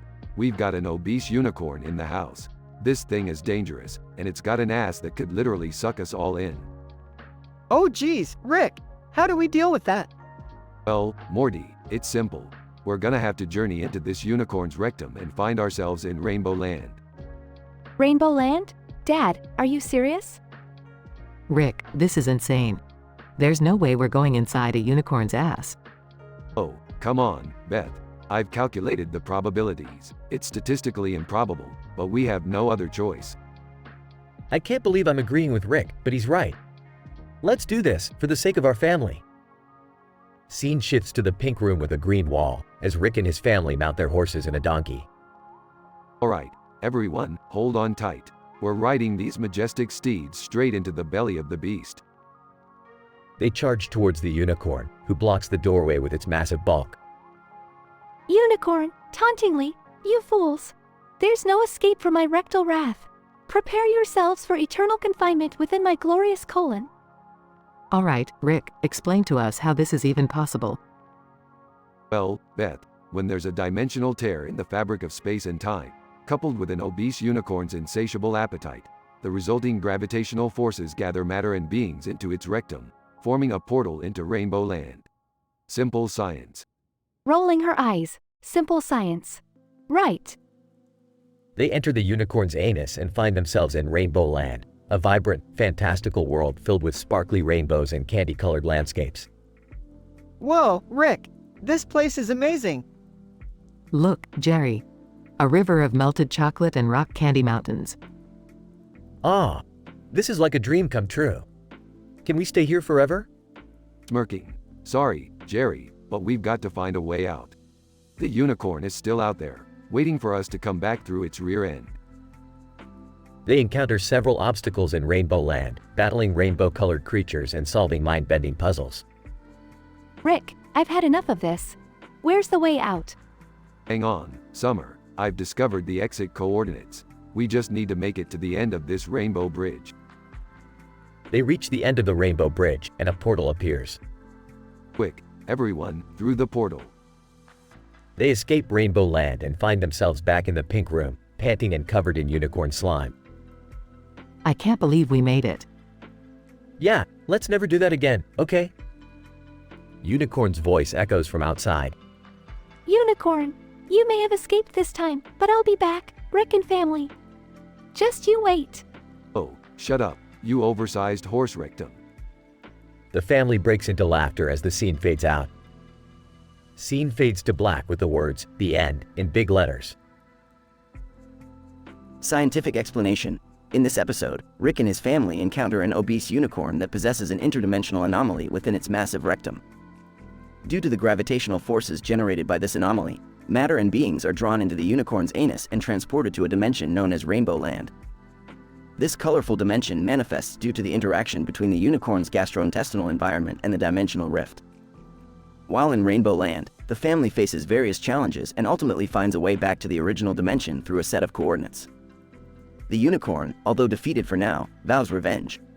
The episode highlights the absurdity of the situation while incorporating elements of humor, action, and self-awareness.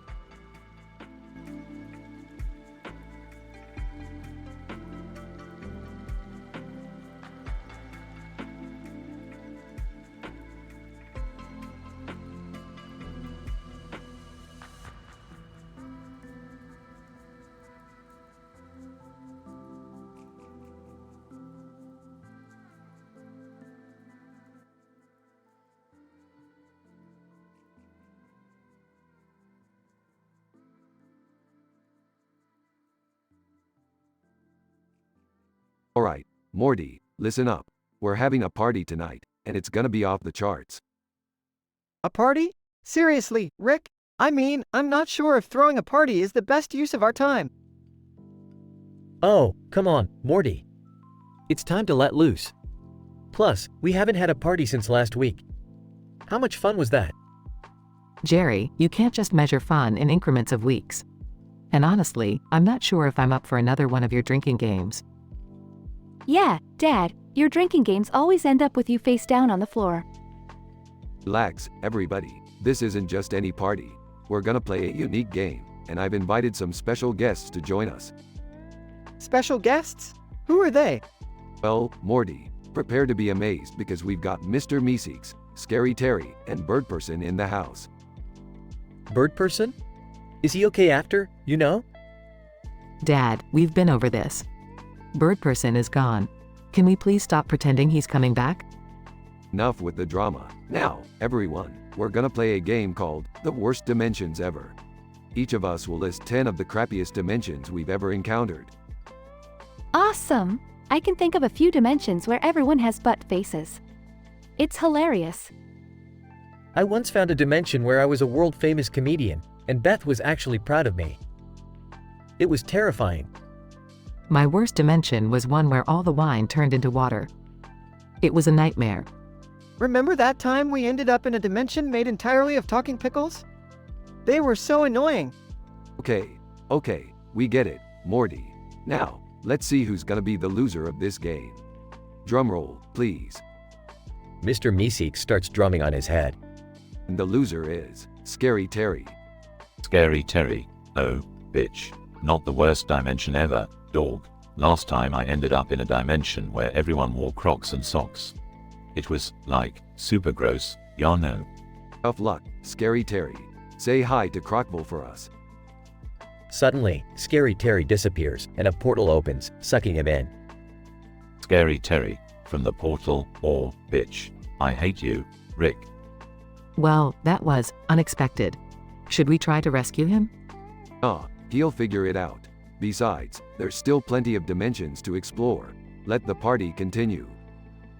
Music starts blaring, and the partygoers continue to have a wild time, oblivious to Scary Terry's predicament.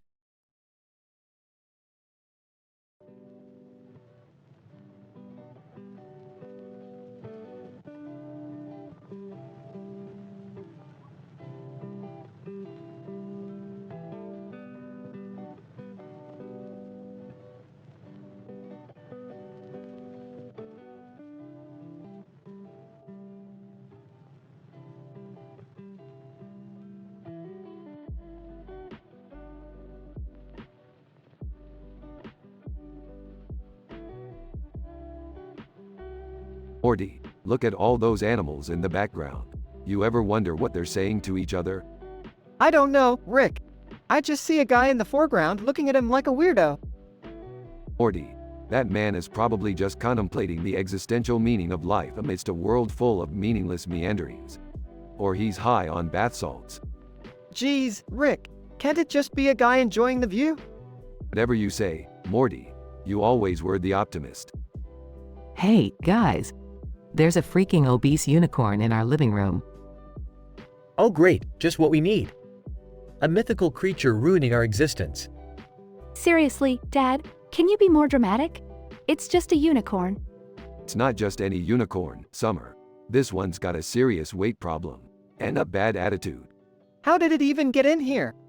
Beats me, Morty, but let's just say its teleportation powers need to lay off the donuts. What are we gonna do, Rick? This thing is huge. Relax, Beth. We're going on a little adventure deep within the unicorn's colon. Are you serious? Going inside a unicorn's colon? That's ridiculous. Of course it's ridiculous, Jerry. That's kind of our thing. But how are we gonna get out if we go in there? My genius ass has a plan, Morty. I've rigged up a portal device to escape, but we have to find it first. Great, so now we're playing hide and seek in a magical unicorn's butt. Do we really have to go through with this? Come on, Beth. It's either that or getting sucked into the glorious rainbow anus of this majestic beast. Glorious rainbow anus? Are you serious right now, Rick? Shut up, Jerry. Do you want to get unicorn rectumed or not? Inside the unicorn's colon. Wow, it's so colorful in here. Like a psychedelic nightmare. And it smells like victory and glitter mixed with regret. This is insane. I can't believe we're in a unicorn's colon. Stay focused, everyone. We still need to find that portal device. The unicorn's voice echoes from outside. Unicorn, enjoying the view inside my ass, are we? Hope you brought sunscreen. Rick, this unicorn is talking to us. Oh shit, Morty. Literally and figuratively. Intense action scenes ensue as the family searches for the portal device. I found it. Let's get the hell out of here. Good job, Beth. Prepare for anus evacuation in 3.2.1. They escape the unicorn's colon through the portal. Thank God we're out of there. Yeah, I never thought I'd say this, but I missed our boring living room. Can we please never speak of this again? Agreed, Jerry. But hey, don't knock it till you've been sucked up a unicorn's ass. Rick, that's enough. Let's just go home, okay? Fine. A little adventure every now and then never hurt anyone. Well, except for maybe our traumatized sphincters.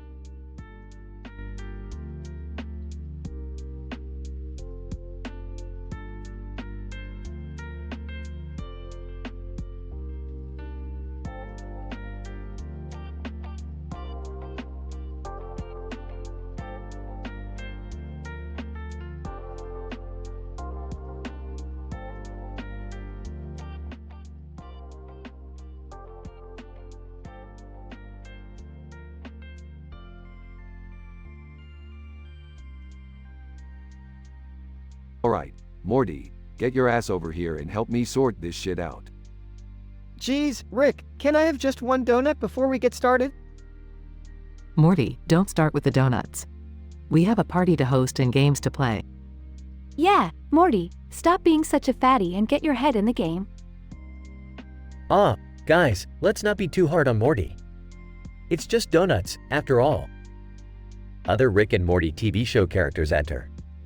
Scary Terry, yo, bitch. Scary Terry's in the house. Who the fuck are you losers? Bird person! I am bird person, and I shall honor this gathering with my presence. Mr. Poopy Butthole, oh it's me, Mr. Poopy Butthole. I hope we have a pretty good time. Unity, I am Unity. I thought it might be fun to join in on the festivities. Rick rolls his eyes. Alright, everyone, the game we're gonna play today is the worst dimension ever. You each have to list the 10 most fucked up dimensions you've been to. Oh man, that's gonna get real dark, real quick. Scary Terry, yo, I've been to a dimension where everyone wore pink, fluffy onesies. It was fucking terrifying. Bird person, in one dimension, I encountered a world ruled by cats where humans were their pets. It was a feline nightmare. Mr. Poopy Butthole, I once stumbled upon a dimension where everyone was an accountant, Morty. Imagine that, Morty, a world full of accountants. Unity, one of the dimensions I visited consisted of giant sentient blobs mating endlessly. It was quite the sight, I must say. Rick smirks. Alright, enough with the weird shit. It's time to announce the loser. The characters grow tense, waiting for Rick's verdict. And the loser is Beth. What? No, this can't be happening. Rick activates a portal and Beth gets sucked into it. Oh my god, it's a dimension made entirely of clown spiders. They're everywhere. Get me out of here. Rick closes the portal, leaving Beth trapped. Rick, how could you do this to Beth? She's your daughter. Shut up, Jerry. She'll be fine. Just a little spider clown party. Now, who wants more donuts? The characters exchange glances, still in shock from what just happened.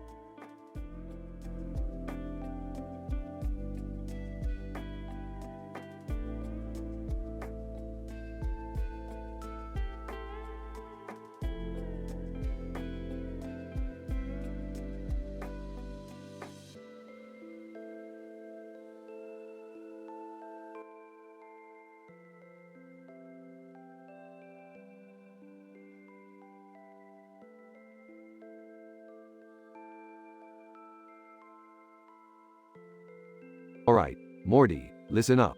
Tonight, we're gonna throw the most mind-bending party this dimension has ever seen. Rick, are you sure that's a good idea? Last time, we ended up in some psychedelic alternate reality where everyone had butts for faces. Look, Morty, we can't let the fear of butt-faced people hold us back from having a good time. Besides, it's gonna be way worse than that this time. What are you guys talking about? I don't want any more interdimensional mishaps ruining our living room again. Yeah, Rick, can't we just have a normal party for once? Normal, please. It's not like we're the Smith family from that Family Guy crap. Stewie Griffin enters. Stewie, Rick Sanchez, at last we meet. Stewie Griffin, master of intricate plans and world domination. You're a cartoon character with a football-shaped head. How can you dominate the world? Stewie, I assure you, Jerry, I'm more dangerous than I appear.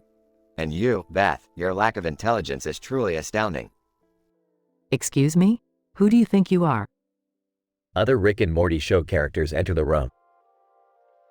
Unity, I am Unity, a collective hive mind of beings from countless dimensions. Pleasure to meet you all.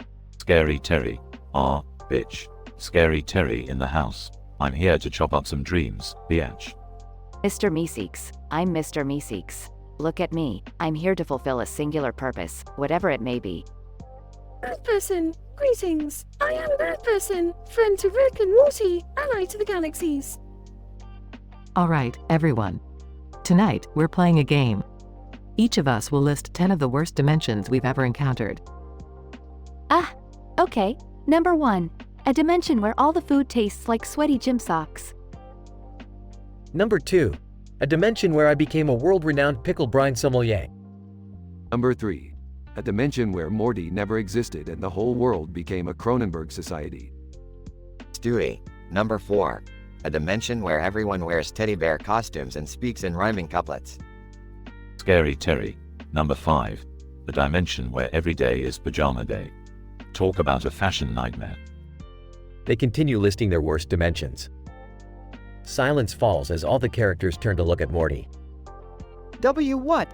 Oh, number 10. A dimension where dolphins have taken over and enslave humans as their personal footstools. Beth activates the dimension portal and one of the characters, Krampus, gets sucked in. Krampus! Oh, you gotta be freaking kidding me. It's the dimension where everything smells like rotten eggs and dog poop. Well, there goes Krampus. Guess he won't be joining the party. Should we, go rescue him or something? He'll figure it out. Now, who's ready to party in this dimension? Let's get swifty. The party continues, filled with interdimensional chaos and debauchery.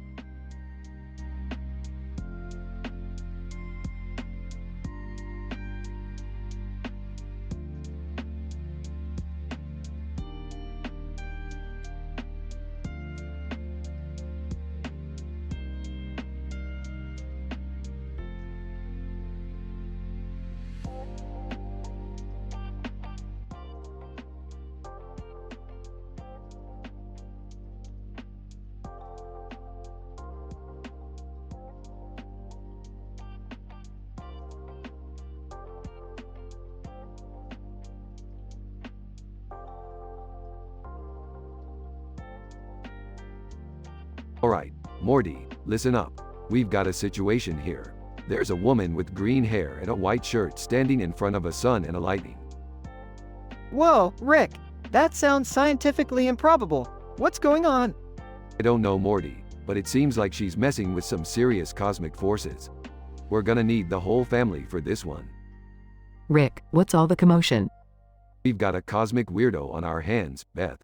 Time to rally the troops. Wait, a woman with green hair? Like, is she trying to copy my look or what? Are we having a party?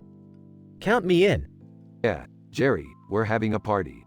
Hold on to your mediocrity. What's the party about, Rick? We're gonna play a unique game, Morty. We've invited some cartoon characters and real-life celebrities. They're gonna help us list the 10 worst dimensions ever. Celebrities? Awesome! Are they cool? Depends on your definition of cool, Summer. We've got Tina Honori and Tony Bland, 2 celebrity chefs, and there's Mark Plumpness, the famous talk show host. That sounds interesting, Rick. But what about the dimensions? Well, we've got Shmimmy, a talking squirrel from Dimension C-273, and Glenda Nebulon, an intergalactic pop star from Dimension Z-654. Are you sure this is safe, Rick? Safe, Jerry. We're about to dive headfirst into chaos. It's gonna be statistically improbable. I hope no one gets hurt, Rick. Morty, someone's bound to get plunged into the worst dimension ever. That's the fun part. Can you imagine being stuck in the worst dimension ever? Talk about a nightmare. Alright, everyone, let's start listing these dimensions. Tina, you go first. Tina. Alright, so in dimension F309, the entire world is just one giant, never-ending line at the DMV. Tony. How about dimension B432, where the only food available is kale smoothies? Yuck. Mark. Well, in dimension U728, everyone looks like me. It's a world full of talk show hosts. Linda. Oh, darling, in my dimension, S166, the fashion police rule with an iron fist. No sequins allowed. Mimi. In dimension G599, squirrels run the world and humans are just treated like nuts. In dimension J002, the only music they have is country. It's horrifying, really. Dimension L874 is all about math equations. Can't escape them, no matter where you go. In dimension M734, everything is made out of pickles. Houses, trees, you name it. In dimension R569, there are only clones of me, Morty. Talk about a nightmare. Alright, everyone, great ideas. Now, let's see who's going to the worst dimension ever. Tension rises as they draw straws, with a dramatic pause. And the unlucky winner is Tony Bland. Tony, oh no, what did I ever do to deserve this? Don't worry, Tony, we'll find a way to get you out. In the meantime, buckle up for the worst dimension ever. They all laugh as the portal opens, and Tony is reluctantly sucked into the unknown. Well, that was fun. Who's up for some interdimensional pizza? The family cheers and heads off happily, leaving Tony stranded in the worst dimension ever.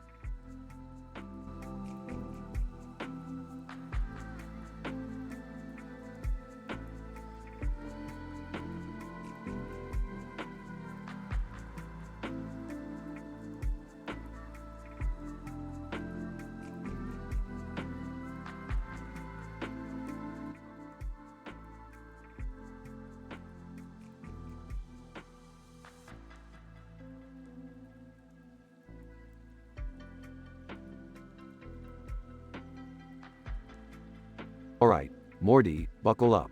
We're about to take this simulation for a wild ride. Oh geez, Rick, are you sure this is a good idea? I mean, we could get in a lot of trouble. Like we ever listen to you, Morty. Let's just go with it. It's not like it's real or anything. I have to agree with Summer on this one, Morty. It's just a game. Relax, it's going to be fun. I don't know, guys.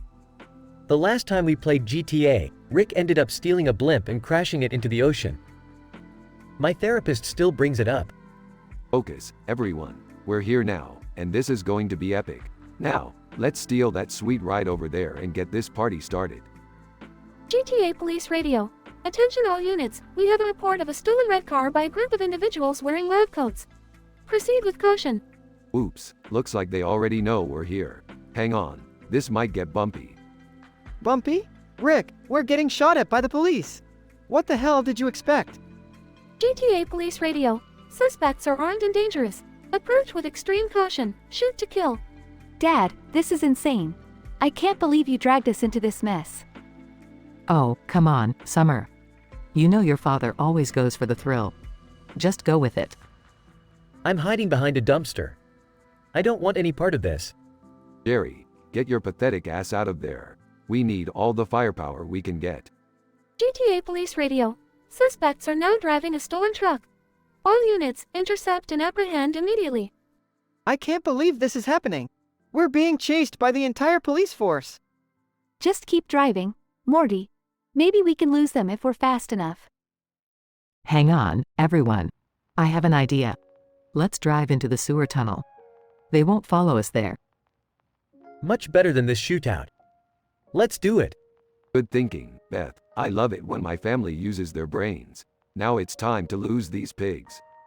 GTA Police Radio. The suspects have entered the sewer tunnel.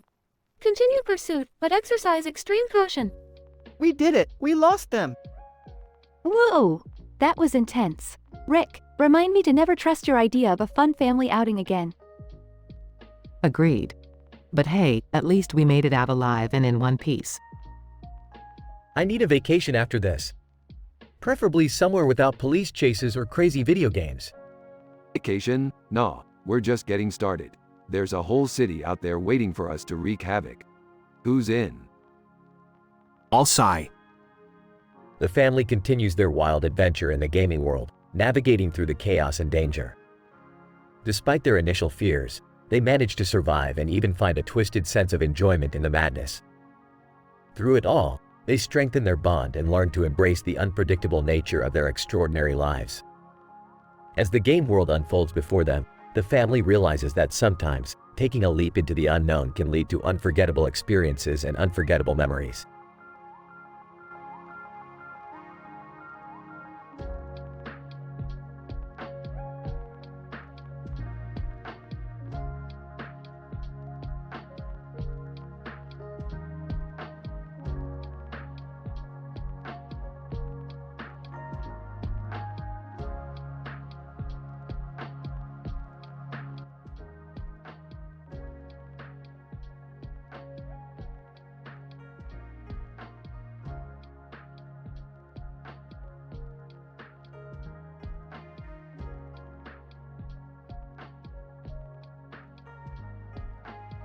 Alright, everybody, listen up.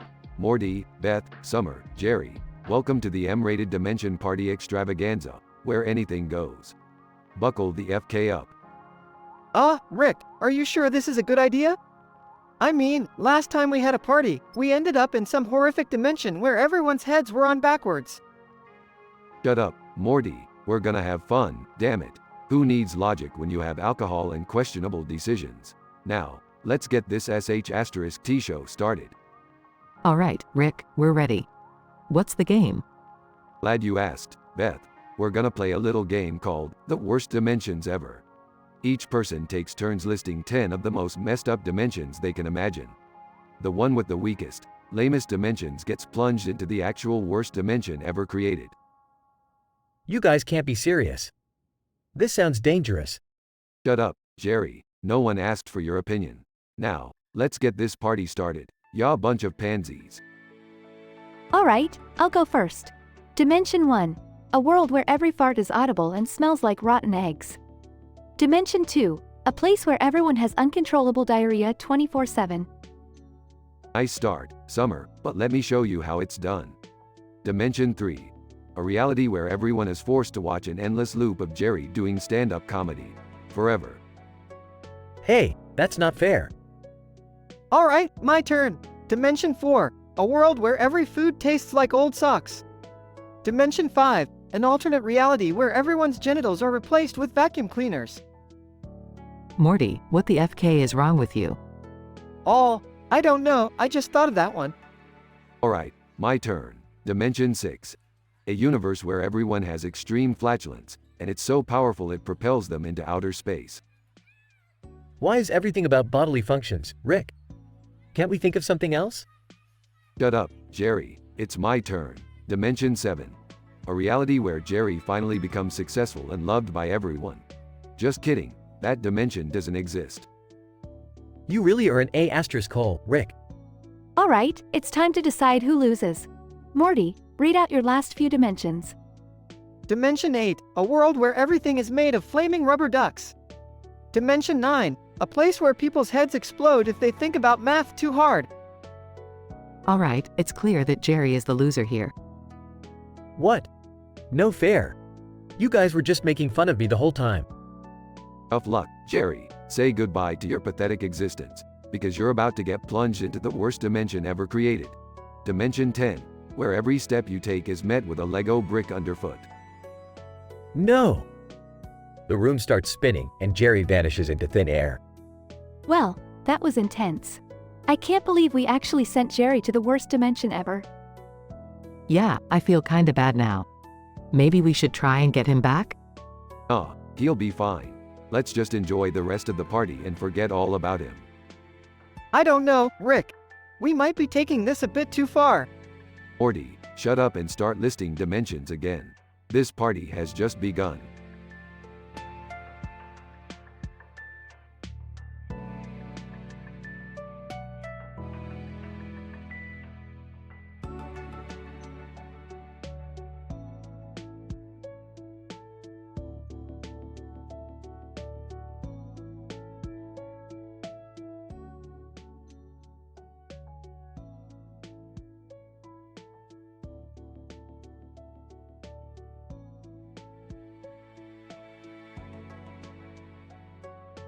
Alright, Morty, buckle up. We're about to enter a whole new dimension of chaos. Rick, what's that police car doing in the simulator? Morty, that's not just any police car. It's the portal to GTA 5, the ultimate criminal playground. Rick, are you serious? We can't just go around causing mayhem in a video game. Relax, Beth. It's all virtual. No consequences, remember? Plus, we'll have the thrill of being labeled as criminals by the relentless police radio. This is gonna be so freaking cool. I can't wait to steal some virtual cars. I don't know about this, guys. I'm not exactly cut out for a life of crime. Oh, shut up, Jerry. It's about time you step out of your comfort zone and embrace your inner badass. Police radio. Attention, attention. We have a group of dangerous criminals wreaking havoc in Los Santos. Suspects are armed and extremely unpredictable. Proceed with caution. Rick, did you hear that? We're dangerous criminals now. This is insane. That's right, Morty. We're the baddest mother truckers in the game. Let's show them what we're made of. Hey, I just robbed a bank and escaped in a stolen helicopter. I'm feeling invincible. Rick, this is so wrong on so many levels. Can't we just play nice? Nice? Where's the fun in that, Beth? We're in GTA 5, for crying out loud. Police radio. Suspects sighted in the downtown area. Be advised, the criminals are spraying pedestrians with a fire extinguisher. It is unknown why. Oh no, did you guys hear that? They're onto us. We're infamous for our fire extinguisher attacks. Dad, don't be such a wuss. We can handle this. No virtual prison can hold us. I can't believe I'm saying this, but Rick, can you get us out of here before things get too out of hand? Fine, Beth. Sometimes you can be a real buzzkill. Morty, grab onto my portal gun. Police radio. The criminals have disappeared into thin air. Be on the lookout for any suspicious portals. Rick, we made it out. That was too close for comfort. Don't worry, Morty. They'll never catch us. We're the masters of chaos, remember? I'm just glad we're back in our normal boring lives. I never want to be a criminal, virtual or otherwise, ever again. Speak for yourself, Jerry. I had the time of my life. Can we go back, Rick? Sorry, Summer. The realm of GTA 5 is a once-in-a-lifetime experience. Time to move on to the next adventure. Thank God for that.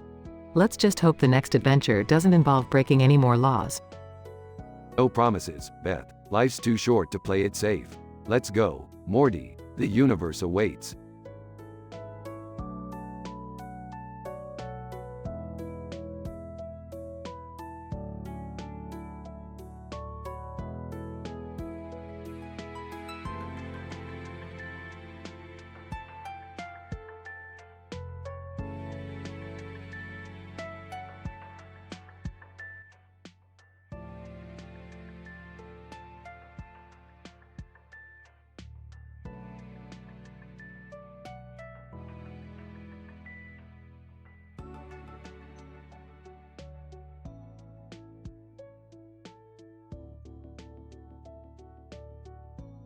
Alright, listen up, you idiots. We've got ourselves a situation here. Summer, grab that shotgun.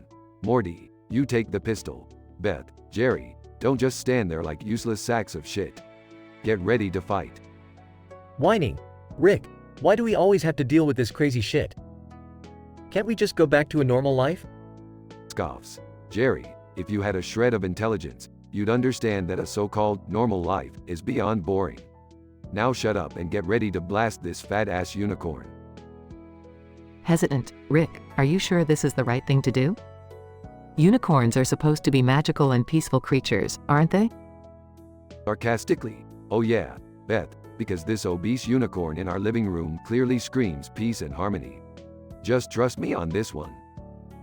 Unicorn growls menacingly in the background. Holy crap, Rick! It's getting closer. What the hell do we do now? Don't panic, Morty. I've got a plan. We need to distract this crazy beast long enough to make a portal escape.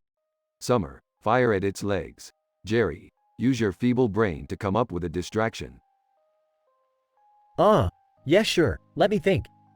I got it. I'll seduce the unicorn with my amazing dance moves.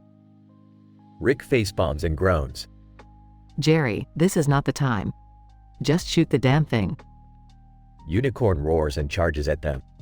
Quick, everyone, follow me. We're going in. They all enter the unicorn's rectum. Oh my god, Rick! Where the hell are we? We're deep inside its colon, Morty. This is Rainbow Land. Disgusted. Ew, it smells like a million rotten rainbows in here. Look at these vibrant colors. It's mesmerizing but also horrifying. Unicorn taunts them from outside its anus. Unicorn, you fools! There's no escaping my rectal grasp.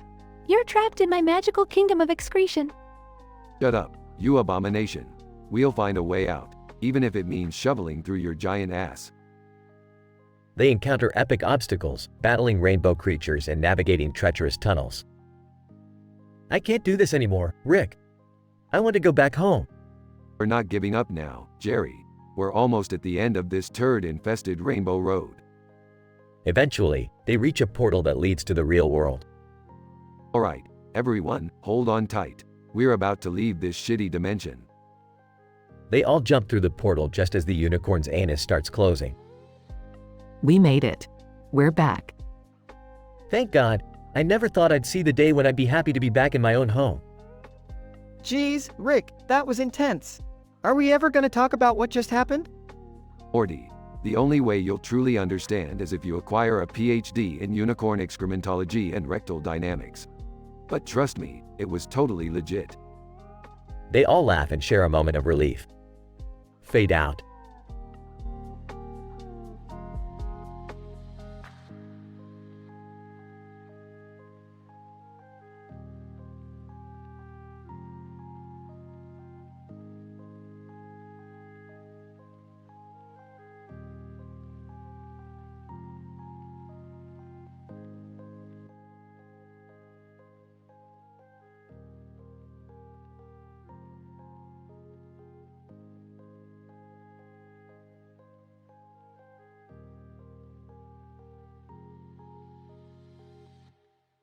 Alright, Morty, buckle up.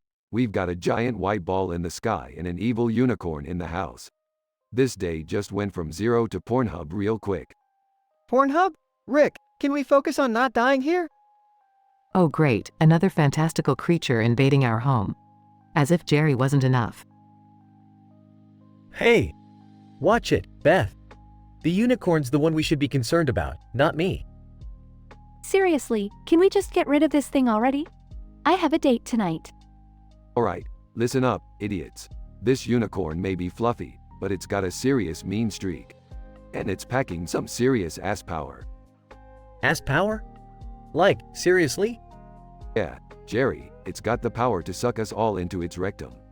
Long story short, it's gonna teleport us to Rainbow Land. Don't ask me how I know this, because I honestly wish I didn't. Rainbow Land? That actually sounds kinda awesome. Morty, focus. We need to figure out how to defeat this unicorn before it swallows us all. Okay, we're in Rainbow Land now. Look at these vibrant colors, Morty. It's like a psychedelic rave in an acid trip. Ew, Dad, too much information. Just get us out of here. Oh, don't worry, Summer. I've got a plan. We'll use science to defeat this magical beast. Science? Are you sure that's gonna work, Rick? Oh, shut up, Jerry. This is my domain. Pass me that beaker, Morty. You mean this one with the weird purple liquid? Yeah, Morty. We're gonna hit this unicorn with a potent mixture of unicorn repellent, M879, and a dash of pure cynicism.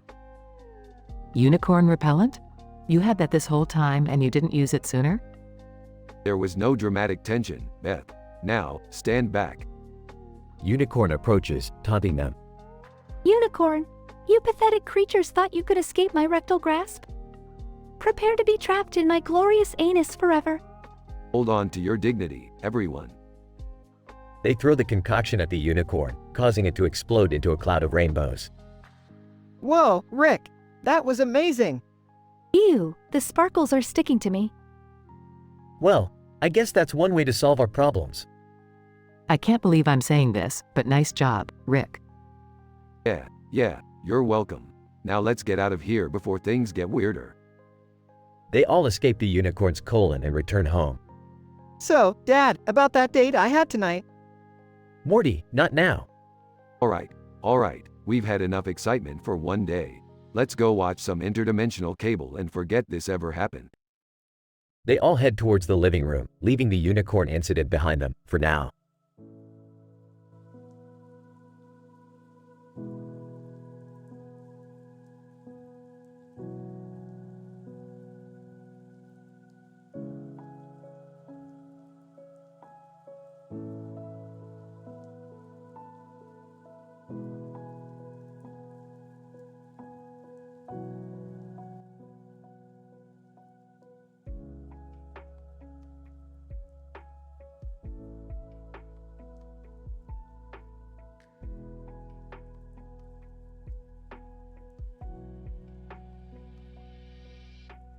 Title: GTA Mayhem at the train station.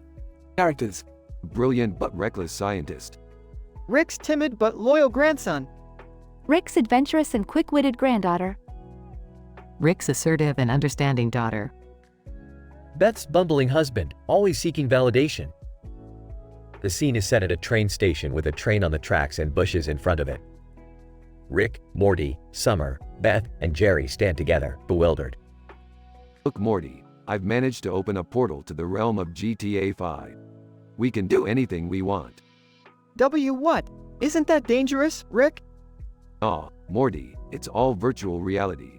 We're practically invincible. Now, let's get in there and cause some chaos. Incident.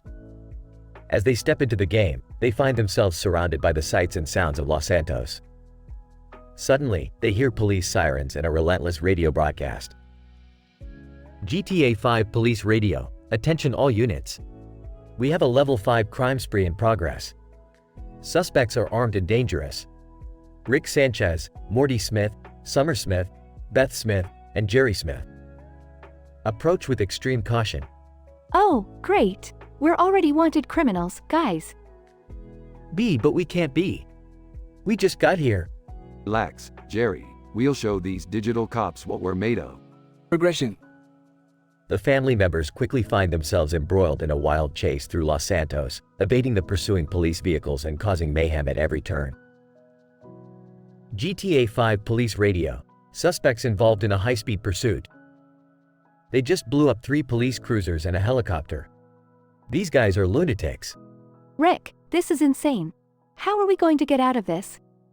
Don't worry, Summer. I've devised a plan. Morty, hit the button on your controller that activates the invincibility cheat code. I don't know, Rick. Cheating feels wrong. Morty, it's a damn video game. Do it. Morty activates the cheat code, rendering the family invincible. With their newfound invincibility, the family members continue their rampage, causing chaos without fear of being caught or harmed. GTA 5 Police Radio. These suspects are unstoppable. Shots and explosions everywhere. We've got tanks rolling in now. Rick, this is getting out of hand. We've become virtual supervillains. Relax, Beth. This is just a harmless escapade. We'll get bored eventually and shut it down. After a wild ride through the city, the family members find a safe spot away from the chaos and deactivate the game. Rick, that was insane. I can't believe we were virtual criminals. Hey, Morty, in the grand scheme of things, does it even matter? I guess not. Rick. It was an adrenaline rush, that's for sure. You're lucky we didn't get caught for real.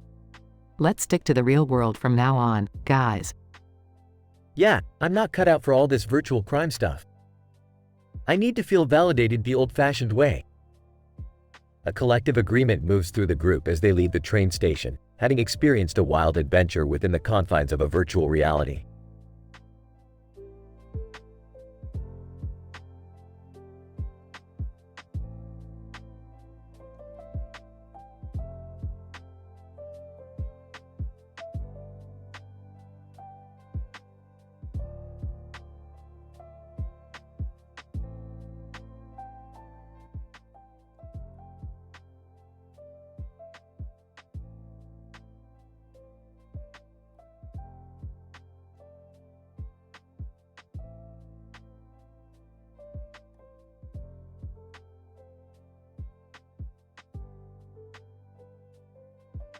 Alright, Morty, buckle up.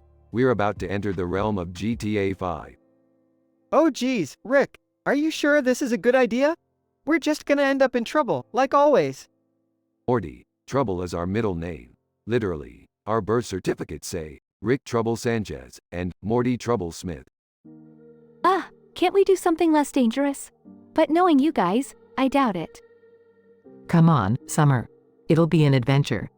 Besides, we could use a little excitement in our lives. Are we really doing this? I mean, I don't want to get arrested or anything. Relax, Jerry, we're just gonna have some fun. And by fun, I mean stealing cars, blowing up stuff, and probably killing a few people.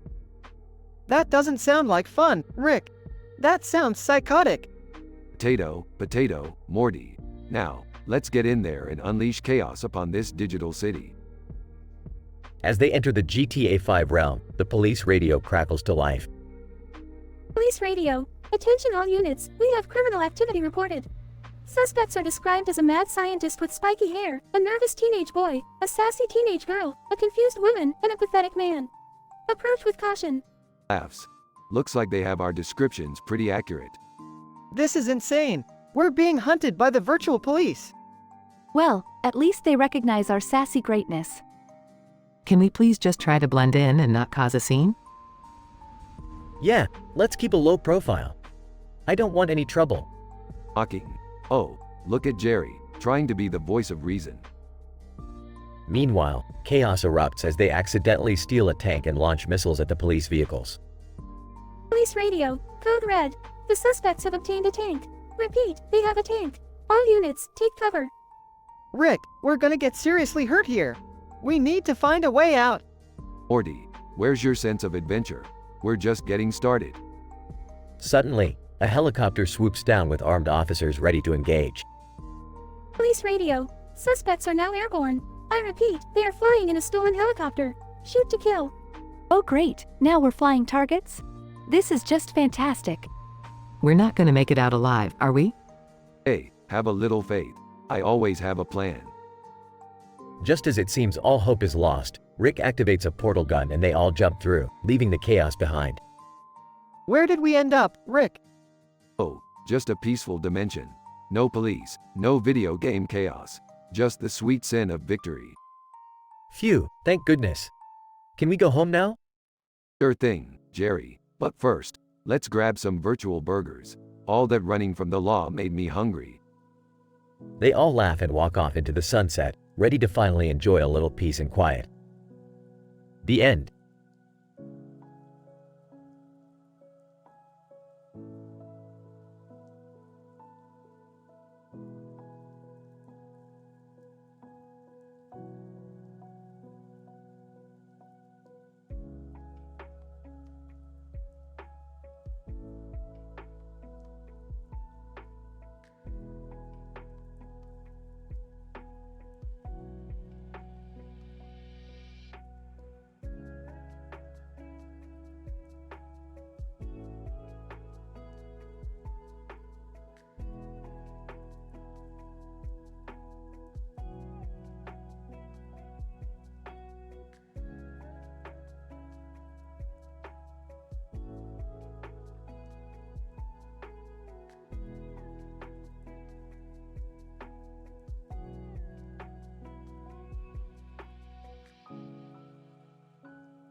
Alright, Morty, we've got a real shitstorm on our hands.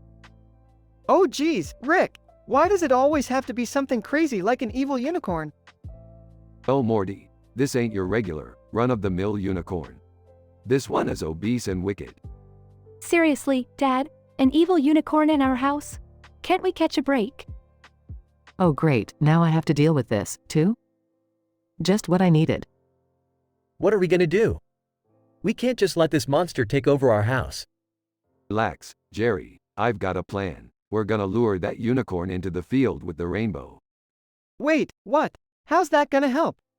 Simple, Morty, unicorns love rainbows. This one won't be able to resist the shiny colors and deliciously sweet taste. Ew, Dad, that's gross. Shut up, Summer, this is science. They lead the unicorn outside, with it hungrily following the rainbow in the sky. Okay, Dad, what now?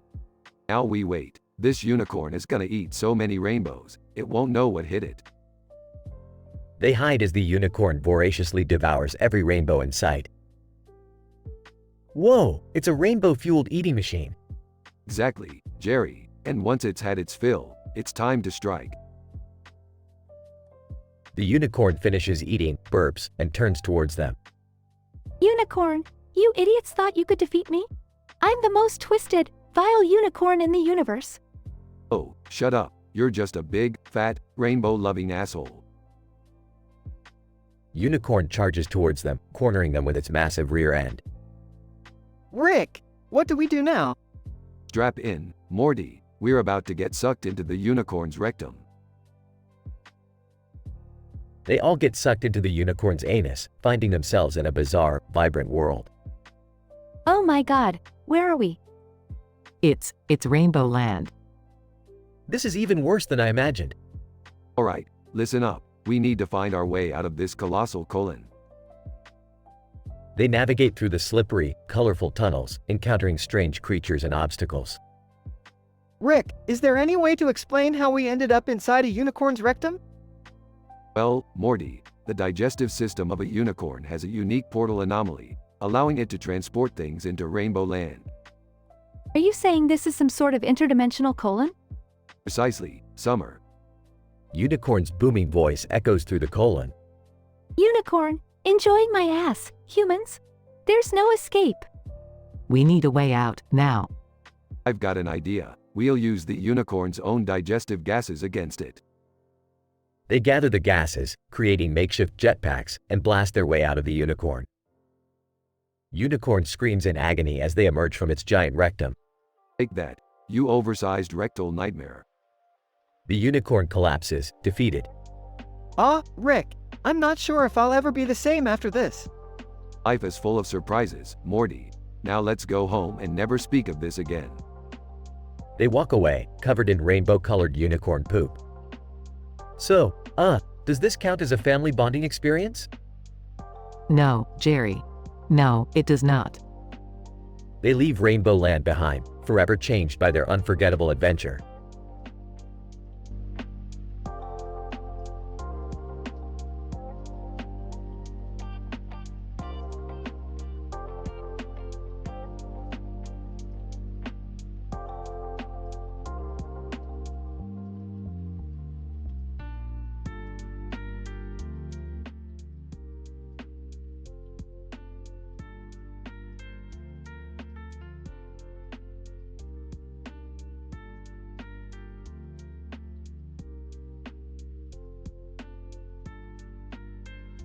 Morty, I told you we shouldn't have messed with that mystical unicorn.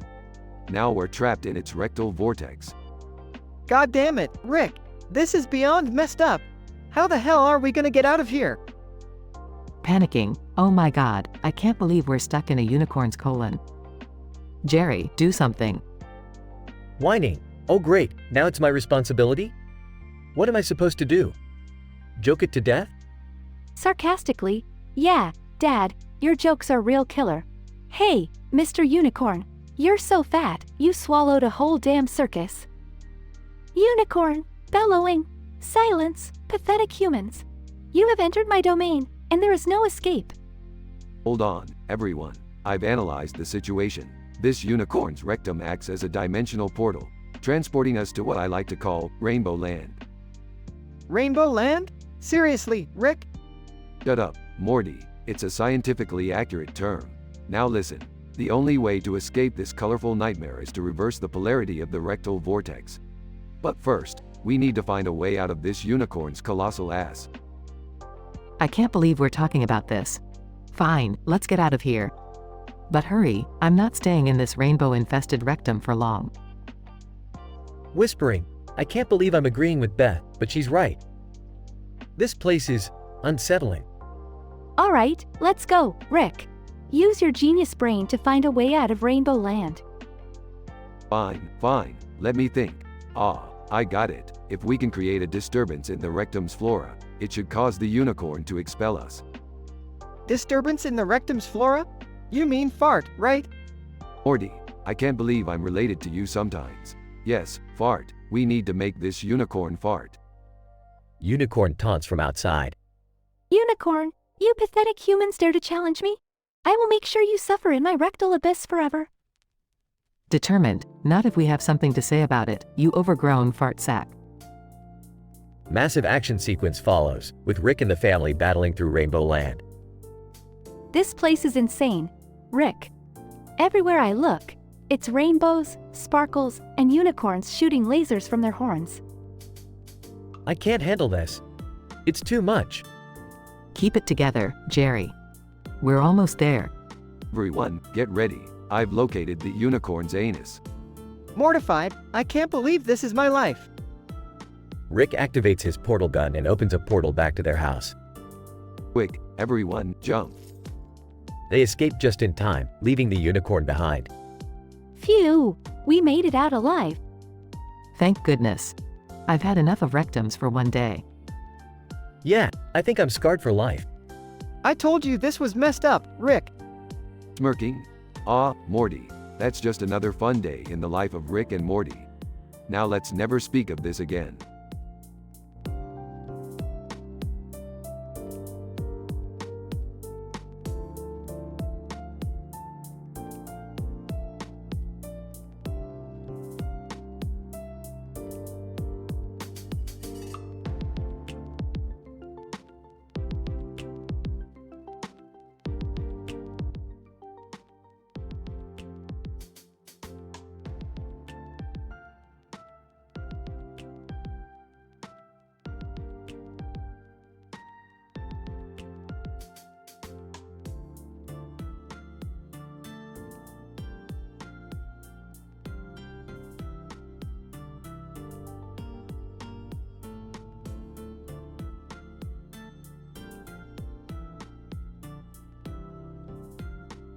Alright, Morty, listen up. We've got a frickin' obese unicorn in our house, and it's not here to sprinkle magical glitter all over our lives. We need to deal with this shit, like, yesterday. Oh, geez, Rick. How are we gonna handle this? It's like some messed up fairy tale gone wrong. Seriously, guys? A unicorn riding a black horse with rainbows? This is, like, the most statistically improbable scenario ever. Are we sure this isn't an acid trip? Well, we can't just ignore it, Jerry. It's our house, and I don't want a mythical creature making itself at home in my kitchen. Yeah, of course, sweetie. We definitely need to do something about this unicorn situation. But what if it's dangerous? Dangerous? It's just an obese unicorn, Jerry. It's not gonna vaporize us or something. Probably.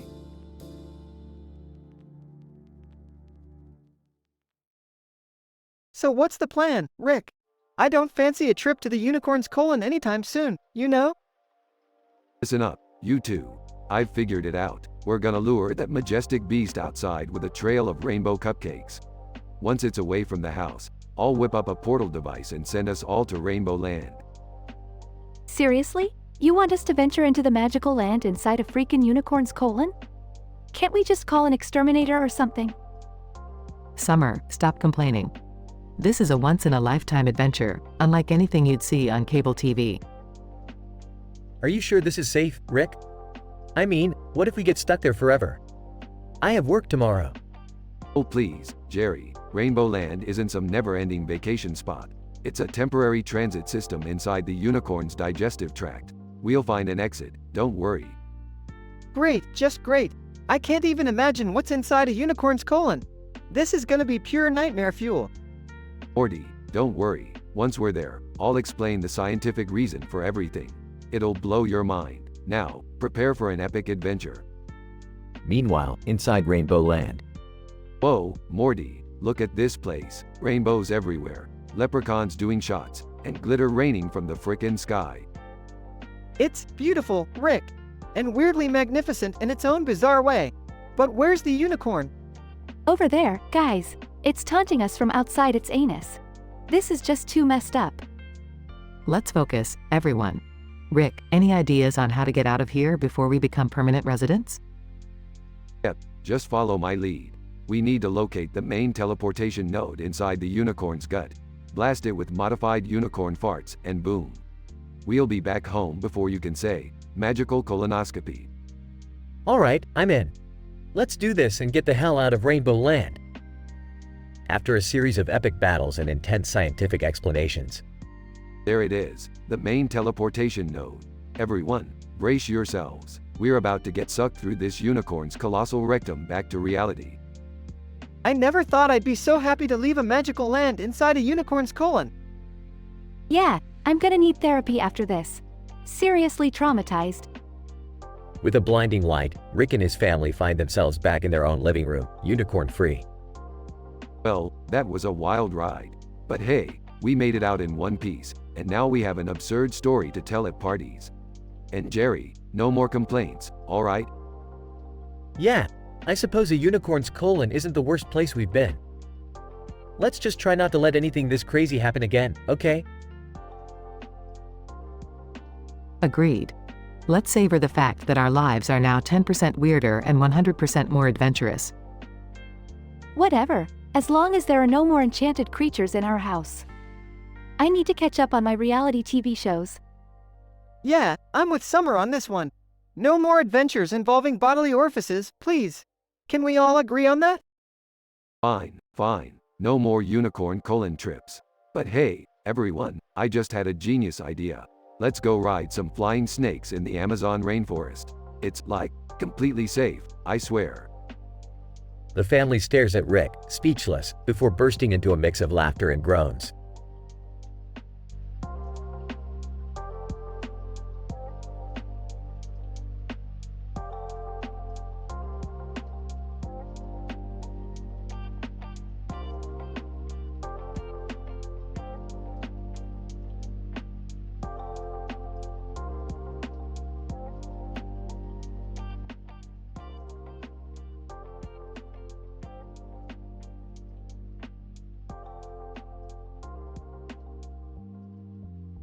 Title: The Jaws of Fate.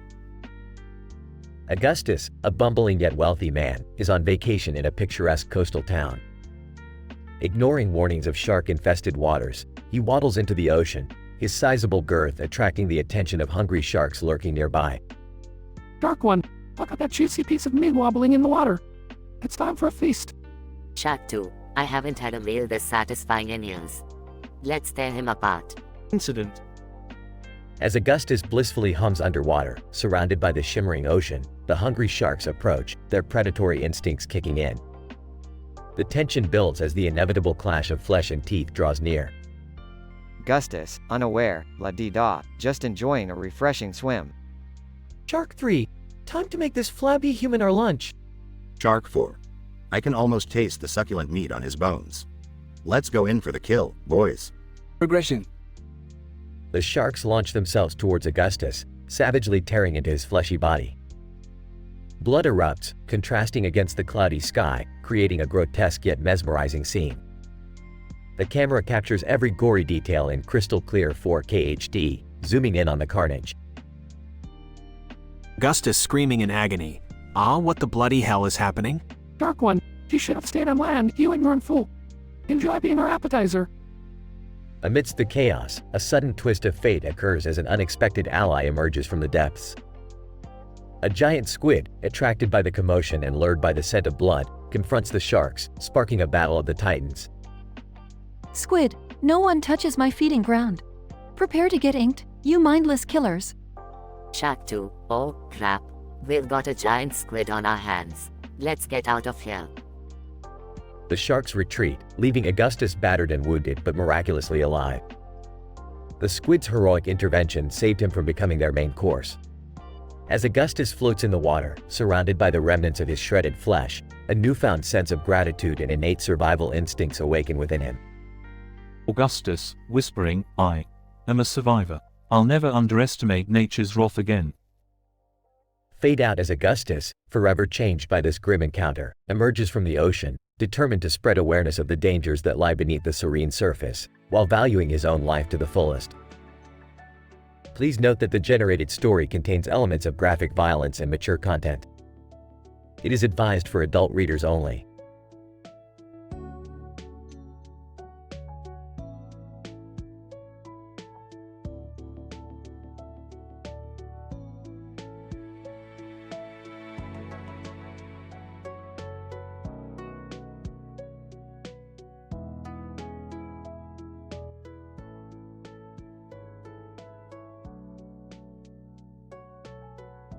Title: Blood in the Abyss. John. Hey, Frank. Look at that massive shark swimming beside the life preserver. It's jaw-dropping. Incident. Frank, damn, look at its teeth. I've never seen anything like it. Imagine the size of the bite it could take. John, hold on a sec. Who's that guy in a life vest swimming all alone out there? Doesn't he see those hungry sharks circling? Frank, shit, the guy's gotta be crazy. Let's go warn him before it's too late. Progression. John, hey, buddy. Get your fat ass out of the water. Those sharks are looking at you like a buffet. Beast man. Mind your own business, you piece of shit. I can handle myself, just watch. Frank, holy fuck, he's actually taunting them. He's splashing around like a damn fool. John, look. The sharks are closing in. It's like they can smell his fat ass from miles away. Frank, he's gonna regret this. There's no way he can outswim them. They're tearing into him. John, Jesus Christ, there's blood splashing everywhere. This is sickening. Frank, whoa, did you see that? The shark just took a huge chunk out of his leg. John, yeah, that fat fuck is screaming like a stuck pig now. Karma's a bitch. Frank, the water's turning crimson. Look at those innards scattered in the water. It's like an underwater slaughterhouse. John, this is some crazy shit, man. We need to get out of here. Let's swim back to shore before those sharks decide they're still hungry. Frank, agreed. This has been a fucked up day. Let's never speak of this again. Scientific description. This episode witnessed a highly improbable scenario, where an obese man, defying all rational thought, ventured into shark-infested waters in the ocean. This situation was captured in stunning 4K, full HD, with gorgeous lighting that emphasized the gory details of each moment. The highly detailed, extreme close-up shots amplified the intensity, revealing the visceral experience of the man's unfortunate demise. The resulting bloodshed and torn body parts scattered throughout the water created a dramatic cinematic effect that would disturb even the toughest of viewers. Such a scenario defies all statistical likelihood, contributing to the shock value and the M-rated nature of this portrayal.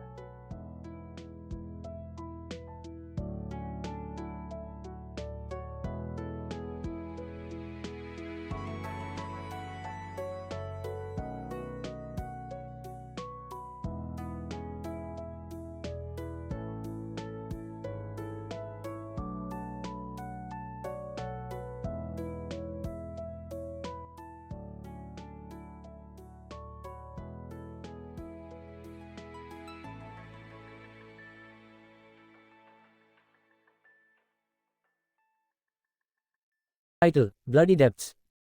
Ralph, floating aimlessly. Man, this ocean is so peaceful. Just me, the majestic blue, and the gentle sunlight sparkling on the surface. Incident. Bob, rushing towards Ralph. Ralph, get your ass out of the water. Sharks, man, fucking sharks. Progression. Ralph, panic-stricken. Shit, Bob, are you serious? Aw! They're getting closer. Bob, swimming frantically. Swim, Ralph, swim. We need to get out of here. Ralph, gasping for breath. Oh God. They're everywhere. Help me, Bob, please. Bob grabs Ralph's arm. Hold on, dude. We're almost there. Ralph, screaming in agony. They bit my leg, Bob. I can feel the blood pouring out. Bob, pulling Ralph closer to a rocky shore. Hang in there, man. We're almost safe. Ralph, coughing up seawater. I survived, but at what cost? Bob, catching his breath. We made it, pal. Those fucking sharks won't touch us again. Ralph, tearfully. I'll never be the same, Bob. We were just fish in the water, surrounded by hungry monsters. Bob, holding Ralph's hand. We'll heal, physically and emotionally. We'll conquer those nightmares, Ralph. Together.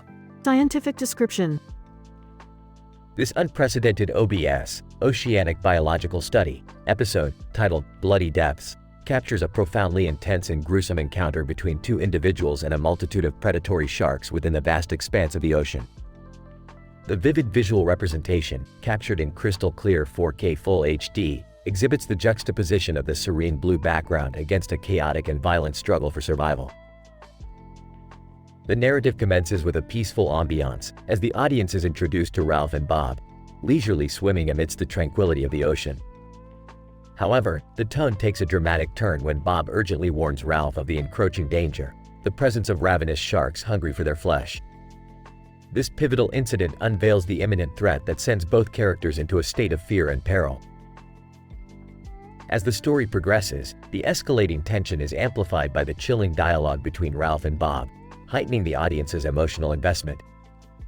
The vivid description of blood splattering everywhere, interspersed with visceral close-ups of dismembered body parts and the scattered remains of the oblivious bystanders, leaves a lasting impact on viewers.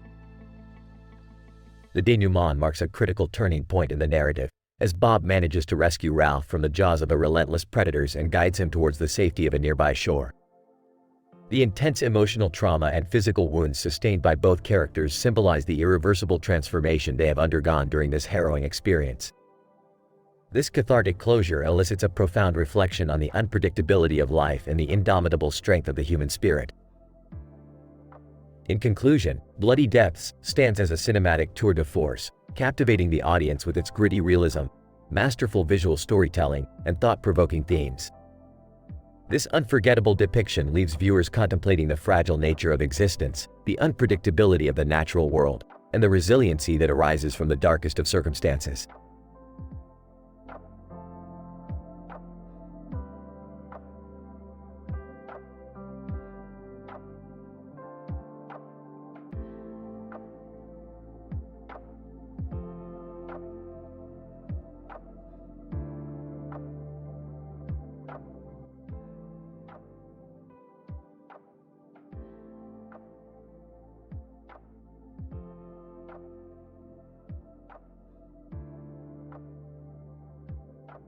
Title: Blood in the Depths. Characters. 1. Jake, the man sitting on the shark. 2. Tony, the fat obese man. 3. Shark 1 Hungry Shark 1. 4. Shark 2 Hungry Shark 2. Jake, panicking Tony, help me, I'm sitting on this damn shark, surrounded by more sharks. Tony, laughing well, that's a fine mess you've gotten yourself into. Incident. Shark 1, circling Jacob, fresh meat. Looks like our lucky day, boys. Shark 2, smirking, let's tear him apart, piece by piece. Jake, voice trembling Tony, please, do something. Progression. Tony, hold on, I've got an idea. Swims towards Jake. Shark 1, snapping its jaw, asterisk time's running out, pal. Shark 2, baring its teeth, will have a feast today. Tony, swimming closer Jake, I'm going to distract them. When I give you the signal, swim as fast as you can towards the shore, got it? Shark 1, plugging Jake with its snout, tick-tock, human. Shark 2, closing in, this is going to be fun. Tony, diving in front of Jake, hey, you ugly fishes. Over here. Shark 1, turn towards Tony, you want a piece of us, Tubby? Tony, splashing water, come and get it, you bastards. Jake, seizing the opportunity now, Tony, now. Shark 1, charging towards Tony. Shark 2, following suit, asterisk. Tony, deftly swimming away, enjoy your meal, fellas. Jake, quickly swimming towards the shore, thanks. Tony, you saved my life. Scientific explanation. This episode portrays an unlikely scenario in which a man, Jake, finds himself sitting atop a shark while being surrounded by other hungry sharks in the ocean. The stunning 4K Full HD display captures the picturesque setting, accentuated by gorgeous lighting. Blood splatters everywhere, providing a visceral experience for the viewer. The intense dialogue showcases the panic and urgency of the situation. Jake's desperate plea for help and Tony's unexpected courage pave the way for the progression of the narrative. Despite the inherent danger, Tony devises a plan to distract the hungry sharks, enabling Jake to swim toward safety. The climax occurs when Tony bravely confronts the hungry sharks, putting his own life at risk to save Jake. The tension builds as the sharks close in on Tony, but he successfully diverts their attention, allowing Jake to escape. The denouement reveals Tony's sacrifice and Jake's narrow escape. Tony's distraction buys Jake enough time to swim towards the shore, leaving the hungry sharks hungry for more. The dialogue and action in the conclusion emphasize Tony's heroism and Jake's gratitude, illustrating a bond forged in the face of danger. Overall, this dialogue script provides a thrilling and dramatic depiction of an improbable scenario, showcasing the resilience of the human spirit in the face of imminent danger.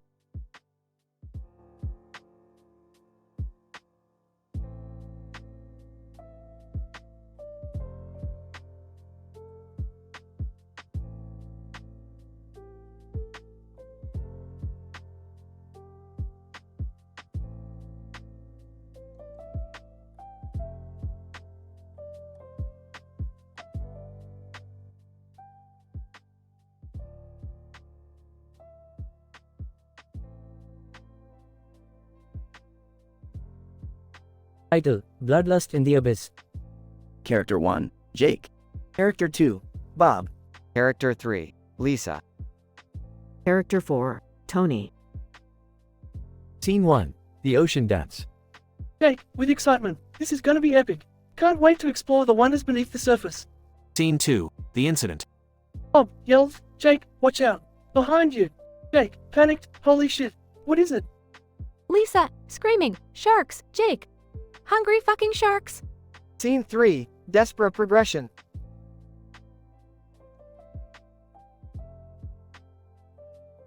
Tony, in horror. Oh my fucking god, they're tearing him apart.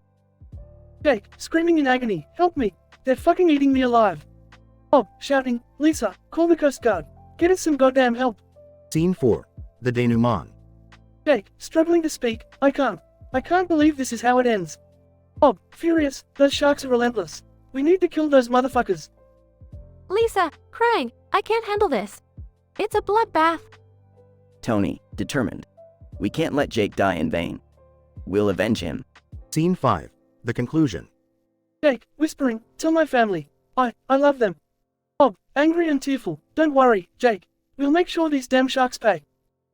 Lisa, resolve in her voice. Jake's sacrifice won't be in vain. We'll make sure of it. Tony, gritting his teeth. These sharks messed with the wrong fucking humans. Time to show them who's boss. Scientific description of the episode. In this M-rated episode, we witness an astonishingly unlikely scenario unfold in the ocean depths, where a man named Jake sets out to explore the wonders beneath the surface. Equipped with a mask in hand reaching out to the water, Jake's excitement quickly turns into terror as he finds himself surrounded by ravenous sharks.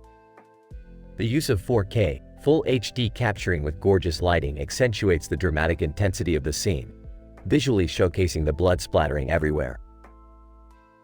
The highly detailed, extreme close-ups of the body parts scattered in the water, referred to as innards and body parts, create a disturbingly graphic and visceral experience for viewers. As the obese man, humorously named Bob, swims alongside Jake, the sharks relentlessly tear into their flesh, carrying out their natural predatory behavior. Lisa, another character observing the gruesome spectacle, is driven to panic and calls for help. Tony, the final character, suggests avenging Jake's tragic fate by taking on the sharks head-on. Emotions run high as the characters face the grim reality of Jake's impending demise. The story concludes with a sense of determination and revenge as the remaining characters vow to make the sharks pay for their brutality. Jake's heartfelt message, delivered with his dying breath, resonates deeply, fueling their resolve to seek justice. This improbable tale delivers an intense and graphically depicted narrative, created for adult audiences seeking a raw and dramatic storyline.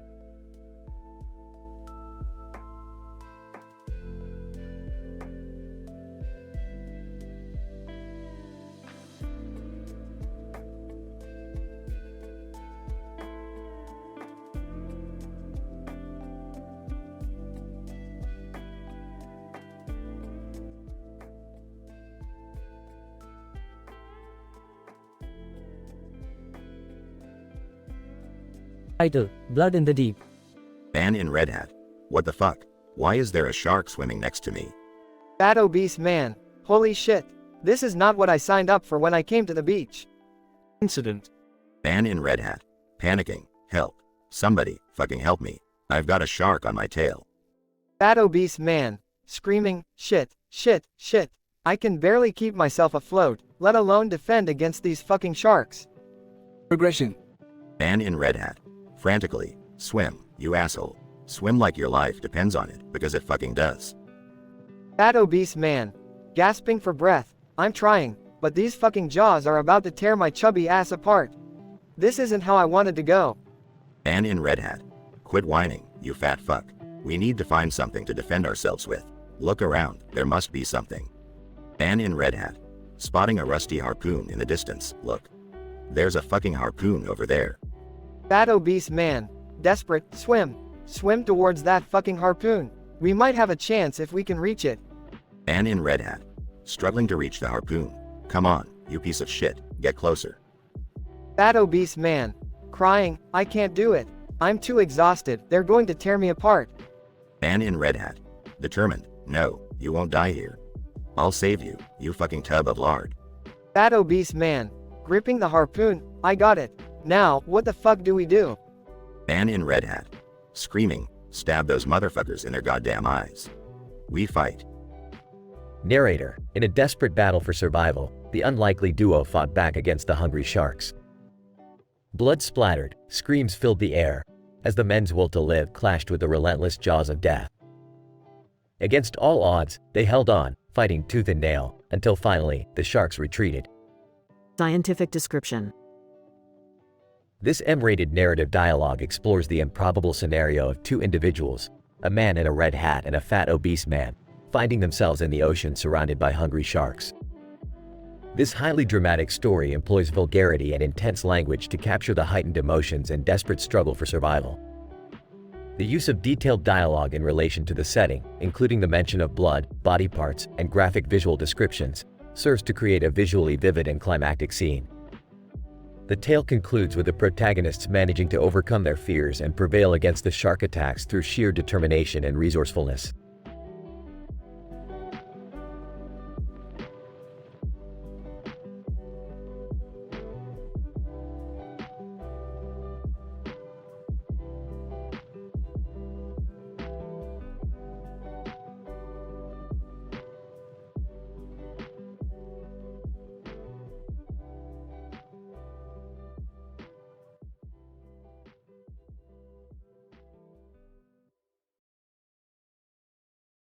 Title: The Depths of Insanity.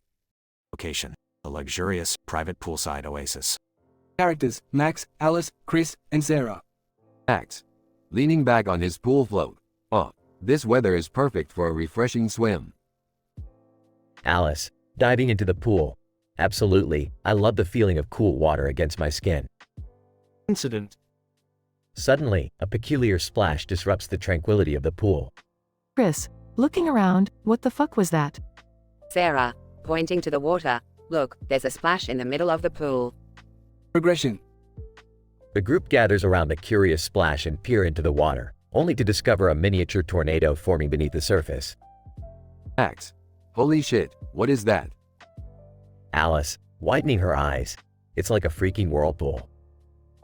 The water begins to churn vigorously, and a fat, obese man emerges from the depths, swimming effortlessly. Chris. Speechless, no way. That guy is enormous. As the obese man continues swimming, the scene suddenly shifts to the vast ocean. Scene: the open ocean, teeming with ferocious sharks. Max. Horrified, what the fuck? How did we end up here? The obese man finds himself surrounded by hungry sharks, who begin circling him menacingly. Sarah, oh my god, this is insane. Those sharks are going to eat him alive. In an M-rated spectacle, the sharks descend upon the obese man, tearing into his flesh and the water around him with a ferocious frenzy. Alice, covering her mouth, I can't watch. This is too much.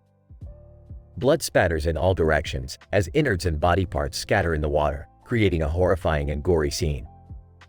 Chris, looking away, this is beyond anything I've ever seen. It's like an extreme close-up in a fucking horror movie. As the remains of the obese man sink into the depths, the sharks disperse, leaving behind a harrowing tableau. Max. Shocked. I can't believe what we just witnessed. This will haunt me forever. The group stands in disbelief, the gorgeous lighting casting an eerie glow over the pool. It is a moment that will forever be etched in their memories. Sarah, shaking, we need to get the hell out of here. This isn't a normal pool, it's a goddamn nightmare. As they scramble to leave, the poolside oasis, once a place of tranquility, is forever marred by the dark and twisted events they have witnessed.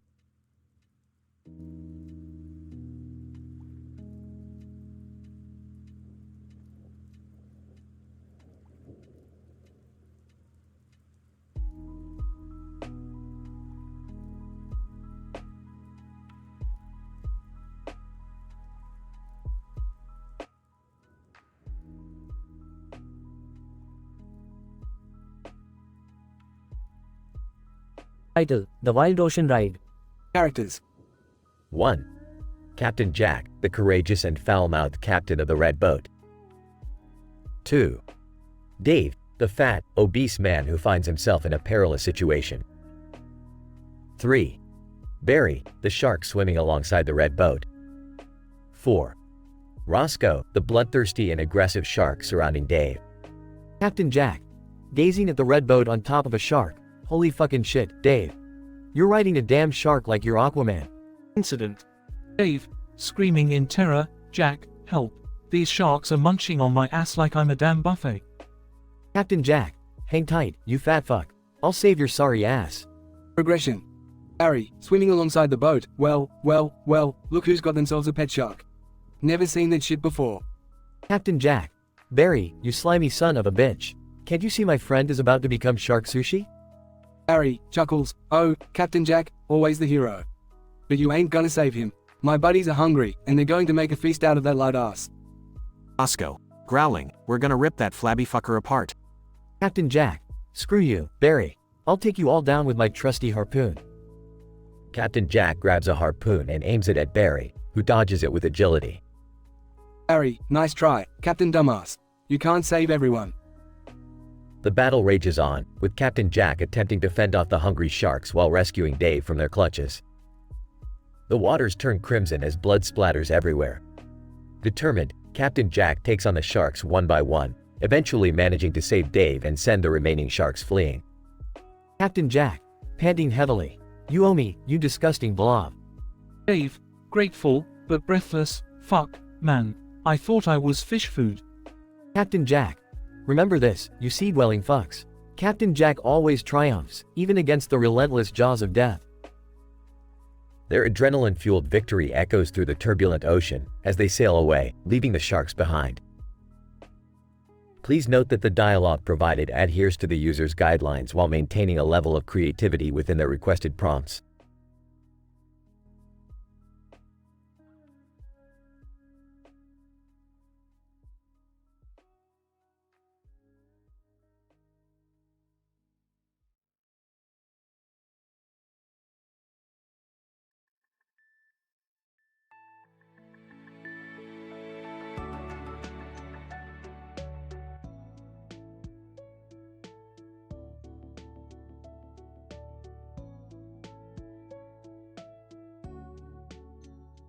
Title: The Bloodied Encounter.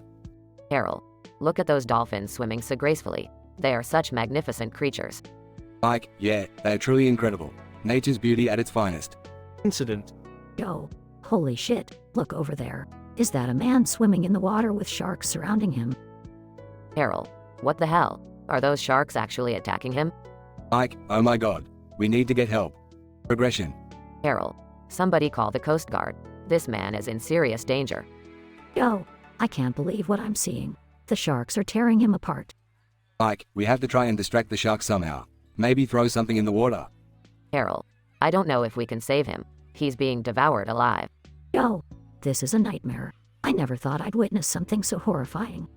Mike, we need to get out of here. It's too dangerous to stay any longer. Carol, I'll never forget this day. It's etched into my memory forever. Yo, I can't believe that poor man's fate. Nature can be so cruel. Mike, let's go home and try to forget what we just witnessed. It's too much to handle. Scientific description. In this episode, we delve into the dark side of nature's brutal reality. As a group of dolphins swam gracefully in the ocean, their presence shining under the gorgeous lighting of the 4K, full HD camera, an unexpected incident took place. A fat, obese man decided to venture into the water, unaware of the danger lurking beneath the surface.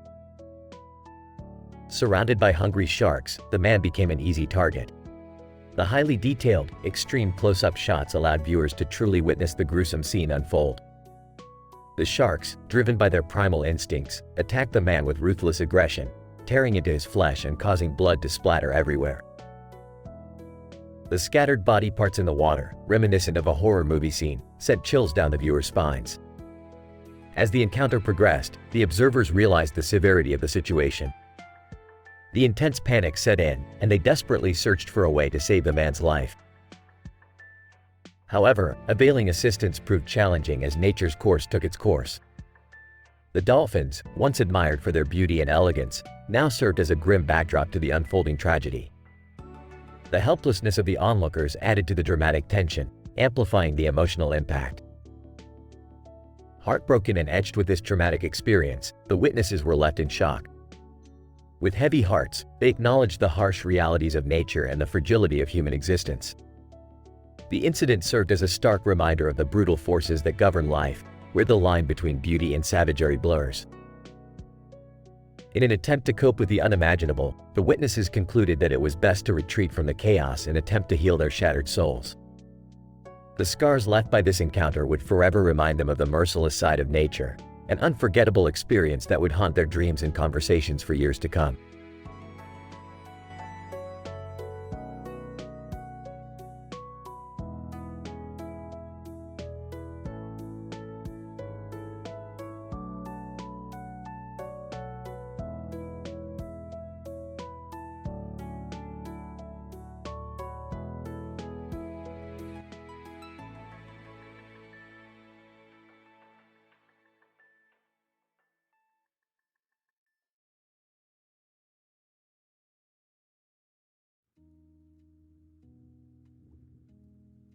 Title: Bloodlust in the Deep. Characters. 1. Steve, the man on the raft. 2. Terry, the fat obese man. 3. Randy, an onlooker by the shore. Steve. Struggling. How the fuck did I end up on a goddamn raft with a fucking shark circling me? Incident. Terry, screaming, help. These fat rolls ain't gonna save me from these hungry motherfucking sharks. Steve. Panicking. Keep your flabby ass still, Terry. I don't need those sharks coming after me too. Progression. Terry, gasping, Steve, you dumb son of a bitch. Why the fuck did you bring that red ball on this suicide mission? Steve. Angry. You think I planned this shit, Terry? It just happened to be in my mouth when the fucking raft deflated. Terry, sobbing, I'm too fat to swim, Steve. These sharks are tearing me apart, piece by goddamn bloody piece. Fuck. Steve. Frantic. Just keep kicking, Terry. We'll make it out of this alive. I won't let those motherfuckers feast on my best friend. Randy, excited, holy shit, did you see that? Blood splattering everywhere, bodies being ripped apart. This needs to be in full HD 4K. Gorgeous lighting and extreme close-ups. Steve. Livid. You sick fuck. Instead of helping us, you're here jacking off to our misery?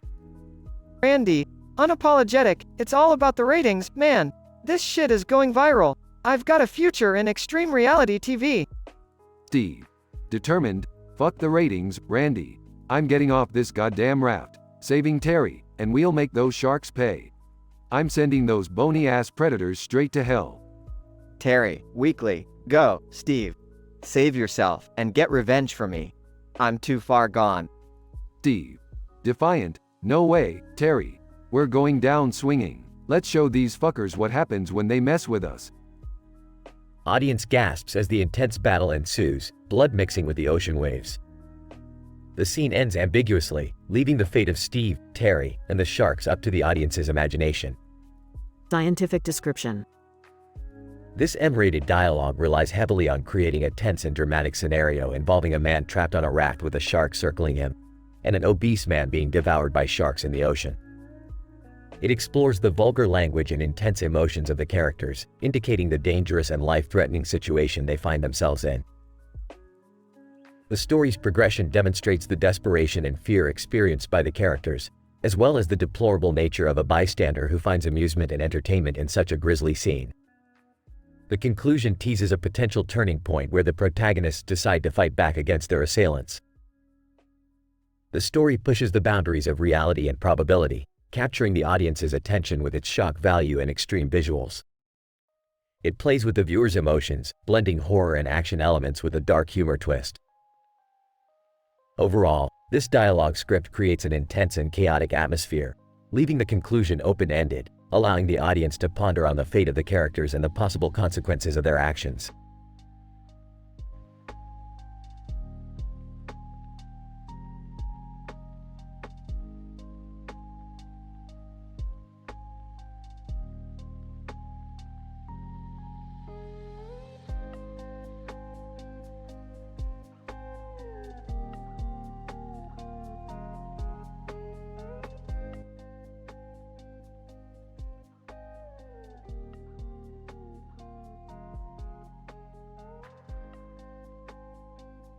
Warning: the following dialogue script contains explicit content and is intended for a mature audience. Reader discretion is advised. Title: Blood in the Deep. Scene: an expansive ocean with crystal clear water, the sun casting a golden glow. A man named Jack appears, swimming leisurely. Jack. Swimming? Aw, what a beautiful day to be in the ocean. The water feels amazing. Nothing can ruin this moment. Incident. Suddenly, a massive shark with razor-sharp teeth emerges from the depths, blocking Jack's path, while another shark lurks in the background. Jack. Holy shit, that's one big motherfucking shark. Shark. Grimly, you're goddamn right. It's big, but you're in my territory now, you skinny piece of shit. Progression. As the tension rises, a fat, obese man named Tony, oblivious to the danger, enters the scene and starts swimming nearby. Tony, panting. Finally, time to shed some pounds. This ocean therapy is gonna make me svelte as fuck. Shark. Smirking. Well, what do we have here? A feast on 2 legs and a skinny cocktail stick. I hit the jackpot today. Jack. Frantically. Tony, get the hell out of here. Sharks are circling, and they're hungry as fuck. Tony, laughing. Oh, come on, Jack, don't be such a drama queen. What's the worst that could happen? The sharks, sensing fresh prey, converge on Tony. Chaos ensues as they start tearing into his flesh. Tony, screaming, fuck. They're tearing me apart. My fat ass can't escape their jaws. Jack. Panicking. Tony, no. Jack tries to swim away, but one of the sharks notices him and swiftly changes course. Shark. Menacingly. Where do you think you're going, little fish? The water turns crimson as blood splashes everywhere, creating an eerie and gruesome scene. Jack. Shouting. Fuck this shit. Fuck this whole goddamned ocean. Jack musters every ounce of strength and manages to outswim the shark, making a narrow escape. Jack. Breathing heavily. Jesus, that was too close for comfort. I'm never going swimming again, ever. Jack swims towards the shore, leaving the bloody carnage behind, forever haunted by the memory of the ocean's savage depths. End of script.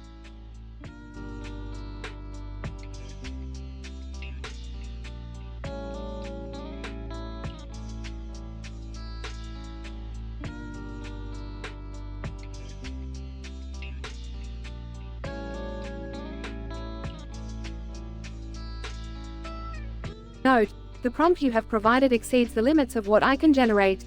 I apologize for any inconvenience caused.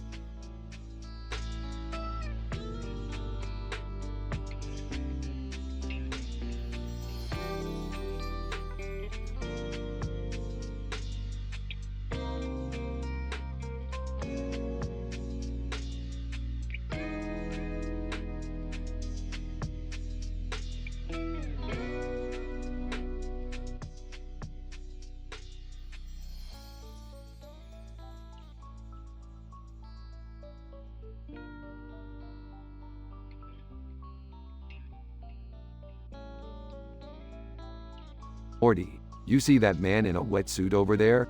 He's got a fish in his mouth and a fishing rod in his hand. What the hell is he doing? Oh, I don't know, Rick. Maybe he's just really committed to fishing? Or he's auditioning for a new water sport called Fisherman's Dental Fitness. Yeah, right, Morty. More like Desperate Measures Fishing, or Born to be Absurd. Hey, look! There's a fat, obese man swimming in the ocean surrounded by hungry sharks eating him alive. Oh, great. We stumbled upon a real live shark buffet. Now, that's something you don't see every day. It's like a 4K, full HD, gorgeous lighting, blood splashing everywhere, insane close-up, dramatic movie still. Morty, don't get all artsy-fartsy on me now. This is serious. We need to save that guy. Save him? Rick, he's just a random, overweight dude being devoured by sharks. Why should we care? Morty, we may be cynical and jaded, but there's some unwritten interdimensional code to help unfortunate D-bags like him. Fine, but if we save him, can we at least take a selfie with the sharks? It's not every day you get to upstage wildlife in their natural brutal habitat. Sure, Morty, we'll take a selfie while the sharks are still scraping the last bits of his dignity off their teeth. You happy now? Ecstatic. Let's go. They rescue the guy and bring him back to the spaceship. Oh my god, what happened to him? Well, Jerry, he decided to go for a dip in Sharkville without any protection. The sharks decided he was the catch of the day. That's so scary. He's lucky you guys came along to save him.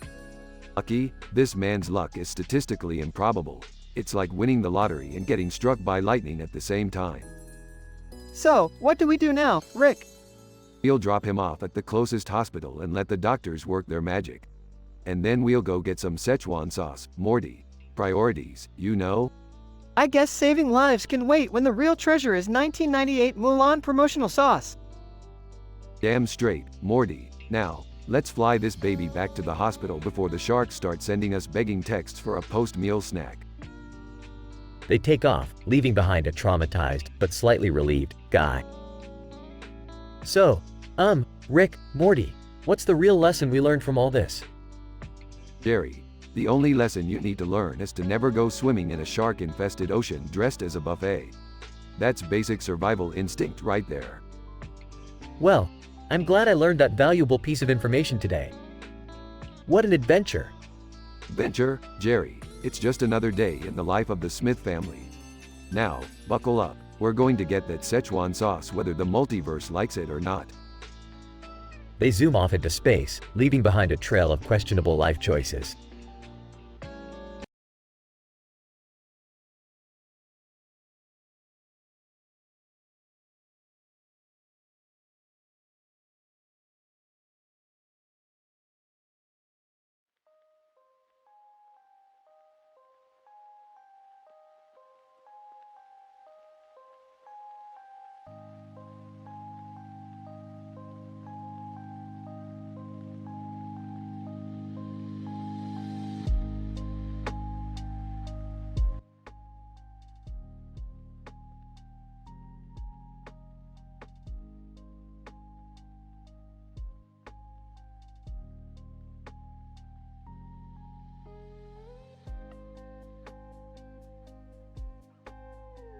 Morty, grab the portal gun. We need to get out of here. What? What's happening, Rick? We've got a situation. The intergalactic government has put a bounty on my head for stealing that rare artifact. Wait, that stupid crystal thing? Are you serious, Rick? Morty, leave the sarcasm to the professionals. Now, let's go. We need to lay low for a while. Hey, guys! What's going on? Jerry, just the dimwit I wanted to see. Listen up. We're in deep shit here, and you're coming with us. What? No, I don't want any trouble. Shut up, Jerry. This isn't about what you want. It's about your survival instincts kicking in for once. Rick, maybe we could find shelter with that Sparta guy on the poster. Are you kidding me, Morty? That guy, he's been hiding from his bad career choices for years. But it's better than nothing. Who's Sparta? He's a washed-up actor who thinks he's a bigger deal than he really is. Hasn't made a decent movie in years. Well, I heard he's doing a movie marathon with Noah Centineo. could be our chance to blend in. Fine, let's head there. But remember, Morty, this Noah guy bites his lip in every scene. It's creepy as hell. Yeah, but at least he's got more charisma than you, Grandpa. Shut up, Morty, you don't know what charisma is. Noah Centineo couldn't even charm a toaster. So, what's the plan when we get there? We'll pretend to be fans and hope nobody recognizes us. Just blend in until the heat dies down. Oh, there's a line. Looks like the secret's out, Rick. Great, just great. Stay close, and for the love of God, don't mention the Galactic Federation. I can't believe I'm stuck in a Noah Centineo movie marathon with a wanted criminal and a grumpy scientist. Keep complaining, Jerry, and I'll leave you in a Centineo-induced coma. Rick, look. No signing autographs. We can sneak by while everyone's distracted. Good thinking, Morty. Maybe you do have a tiny spark of intelligence in that little head of yours. Thanks, Rick. Those compliments really mean a lot. They weren't compliments, Morty. Now move. Phew, we made it. I can't believe we're hiding from the government at a movie marathon. Well, Jerry, if you hadn't been so useless, we wouldn't be in this mess. Now shut up and enjoy the show. Hey, Rick, I think I see someone who recognizes you.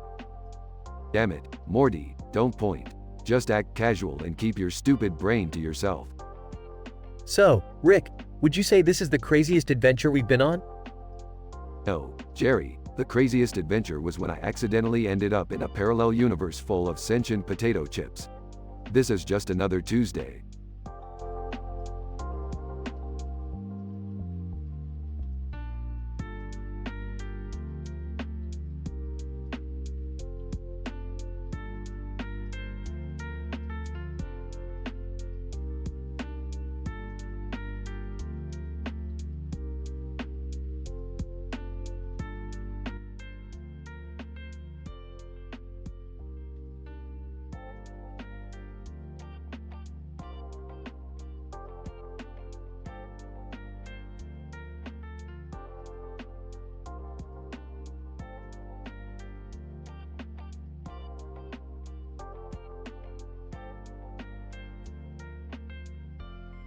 Alright, listen up, you bunch of miserable excuses for reality.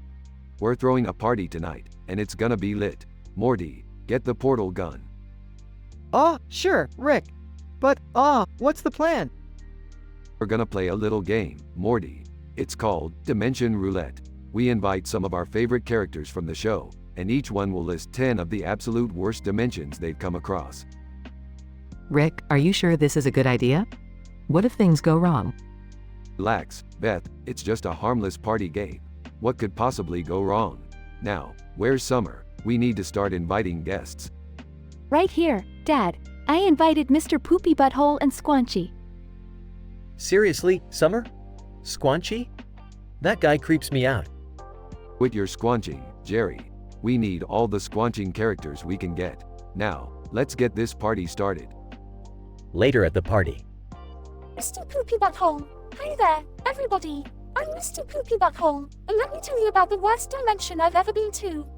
Picture this. It's a world where Couch Potato is a real superhero. But instead of fighting crime, he just sits on people's faces, squashing them to death. Jeez, that place was messed up, even for me. Muffled voice from a portal. Oh my god, who's that? Bradolf Linkler. It's me, a Bradolf Linkler.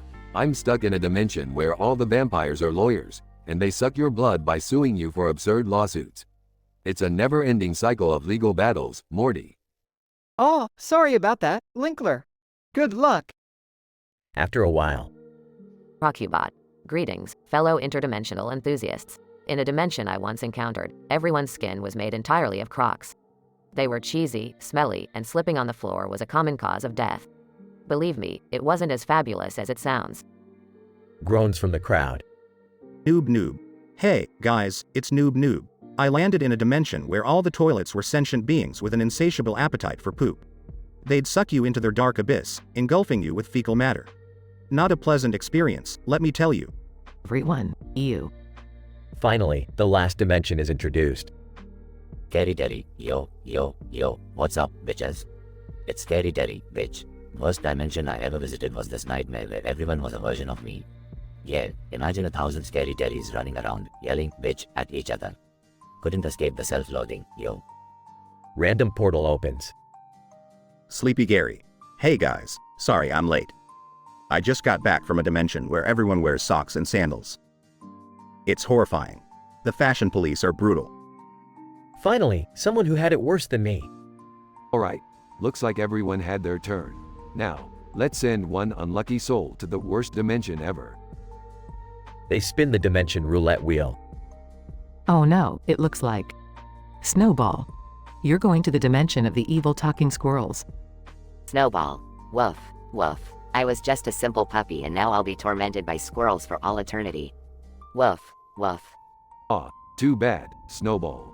Should have trained harder, I guess. Everyone laughs and continues the party, leaving Snowball behind. Scene ends with a family of cartoon characters laughing, eating, drinking, with a sky background and a plane flying overhead in the sky.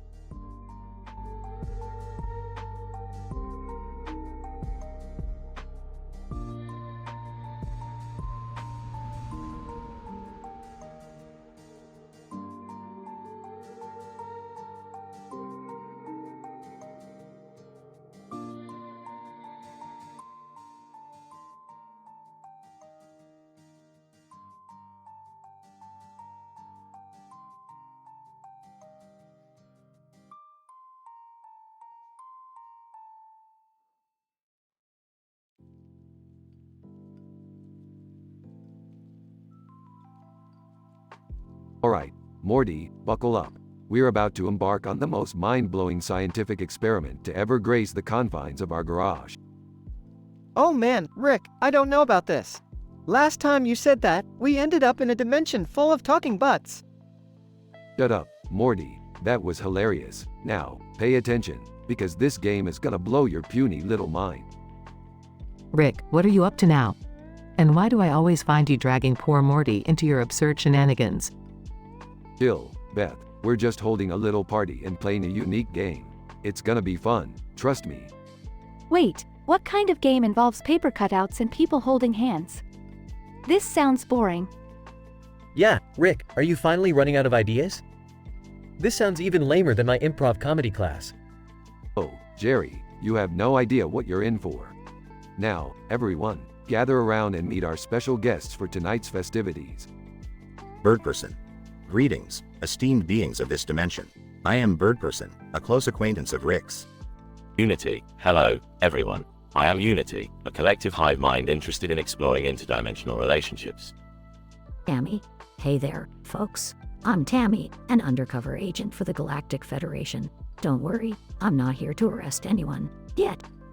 Rebelio Clockbert Jr. Salutations, fellow carbon-based life forms. I am Rebelio Clockbert Jr., aka Gearhead, the greatest gear-based engineer of all time. Alright, it's time for the main event. Each one of you has to list 10 of the absolute worst dimensions you've ever encountered. Get creative. Alright. How about a dimension where every sentient being is made of pickles? And they're all cannibals. It's horrifying, Rick. Nice try, Morty, but check out this one. A dimension where everyone only communicates through fart noises. Trust me, it gets old real quick. Okay. How about a dimension where every day is designated Jerry Appreciation Day and everyone adores me? Sounds pretty terrifying, huh? I got one. In a dimension where everyone has to wear Crocs forever, and you're not allowed to take them off, even in the shower. Alright, how about a dimension where there's only one TV channel, and it's a never-ending loop of The Bachelor, with none other than Jerry as the star? Tammy? Oh, I've got a good one. Picture a dimension where every food is made entirely of glitter. It's like eating shards of painful, sparkly death. Blockhead. In a dimension I once stumbled upon, every single person was a clone of Jerry. It was a never-ending convention of mediocrity. Unity. Well, there was this dimension I encountered where everything was jello. Buildings, roads, even the air. It was sticky and absolutely chaotic. Birdperson. Within a dimension known as the Land of the Meeseeks, countless Meeseeks clones were trapped in an eternal loop of existential despair. Alright, enough sharing. It's time to declare a loser. And the unfortunate soul that gets to experience the worst dimension ever is Jerry. Wait, what? This is unfair. I demand a recount. Sorry, Bear, them's the rules. Prepare yourself for a dimension where everyone is a giant lice, and you're their main course. Oh, come on. This is ridiculous. I can't even begin to imagine the torment I'll suffer. As Jerry is involuntarily sucked into the worst dimension, his terrified screams echo through the room. Well, that was fun. Who's up for some interdimensional karaoke? Anything to distract us from Jerry's ongoing, and well-deserved, torture. And so, the party continued, with laughter, singing, and a collective agreement to never let Jerry choose the dimensions ever again.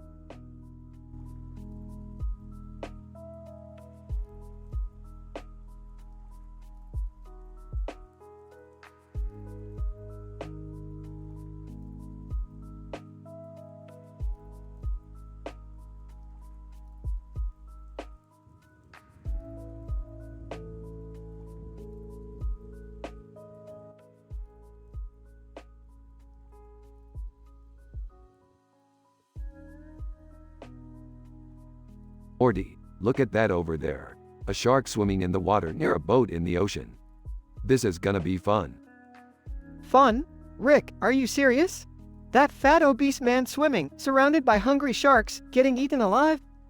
It's horrifying. Come on, Morty, it's just nature doing its thing. Besides, those sharks could use a little protein in their diets.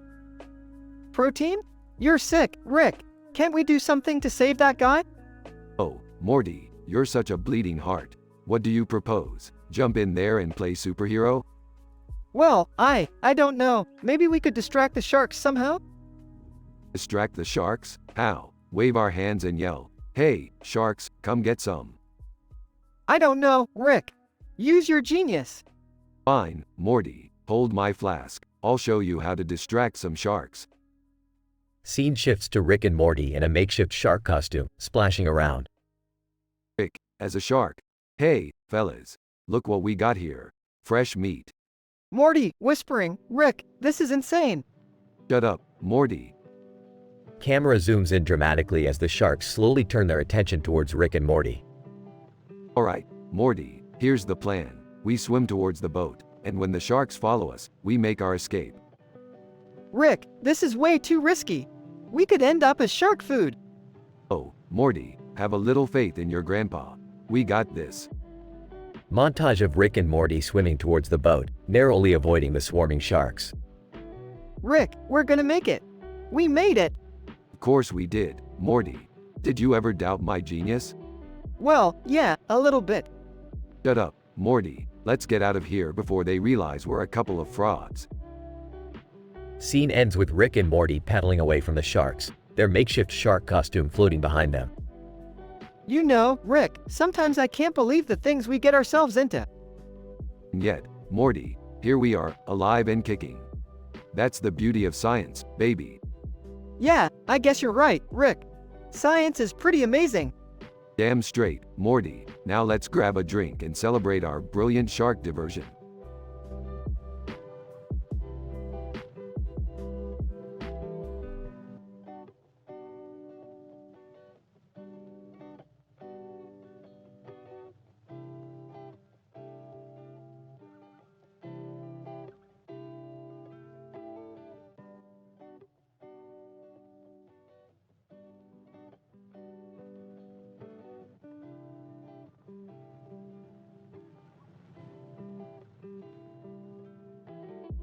Morty, you won't believe this crazy shit I just saw.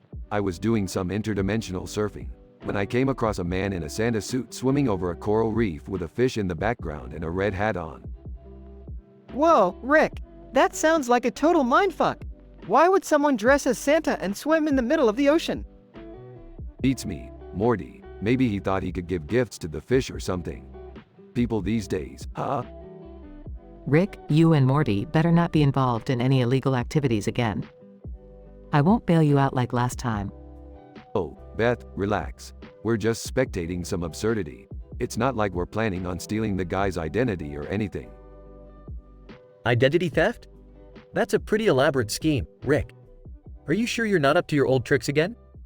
Jerry, don't flatter yourself. Your identity isn't worth stealing. Now shut up, or I'll show you what true humiliation feels like. Can we focus on the fact that the guy in the Santa suit is swimming alongside a fat, obese man being devoured by hungry sharks? That's savage. Geez, Summer, that's pretty messed up. Are you enjoying watching someone get torn apart by sharks? No, I mean, it's just so statistically improbable. It's like a horrific movie but in real life. Can't look away. Oh great, our family bonding time now includes morbid reality TV. How lovely. Pay attention, everyone. This man's blood is splashing everywhere, and there are undigested body parts scattered in the water. This is some extreme close-up, full HD, 4K shit right here. Rick, I didn't sign up for this. I thought we were going to spend the holidays watching Christmas classics, not this gruesome mess. I kinda agree with Jerry, Rick. Maybe we should tune into something less traumatizing. Fine, we'll find something else. But let me tell you, you guys are missing out on some prime real-time snuff film action here. Rick, you're sick. Seriously, what is wrong with you? Hey, I'm just an observer of the universe, documenting the fucked up shit that goes on. Don't blame me for their poor life choices. Can we at least agree on something? No more Santa suits, no more swimming with sharks, and definitely no more blood-soaked family movie nights. Agreed. Now, let's find something that's not gonna scar us for life. Yeah, let's go for something cheesy, like those Hallmark movies. Safe, predictable, and utterly unrealistic. Just what we need right now. Alright, Hallmark it is. But if I catch Rick trying to switch it to Shark Week, I'm outta here. Isk, you guys always ruin the fun. But fine, let's watch some sappy romantic comedy crap like the good little family we are.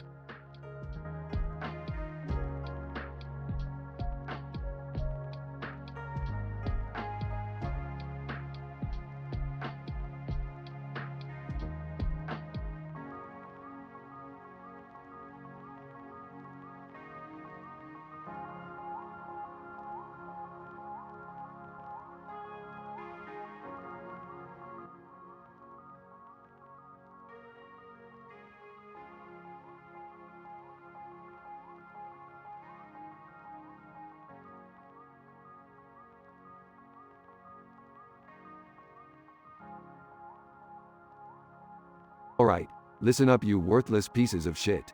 We've got an evil fucking unicorn in our damn house and it's time to deal with this shit. Damn it, Rick. How did this mythical fucker end up in our house? Shut up, Jerry. That's not important right now. We need to focus on surviving this unicorn's ass. Geez, Rick, how the hell are we gonna get out of this mess? I've got a plan, Morty. But first, hand me that kite and grab onto this stick. Wait, what the fuck? What are you doing, Rick? Just trust me, Summer. We're gonna create enough static electricity to send us all into Rainbow Land deep within this unicorn's colon. Seriously, Dad? Rainbow Land in a unicorn's colon? Shut up, Beth. The science behind it is legit. Now, hold on to your butts. Unicorn roars outside the house. Unicorn. Haha, you pathetic creatures. There's no escape from my rectal wrath. Alright, everyone, get ready. I'm activating the kite and stick combo. 3, 2, 1.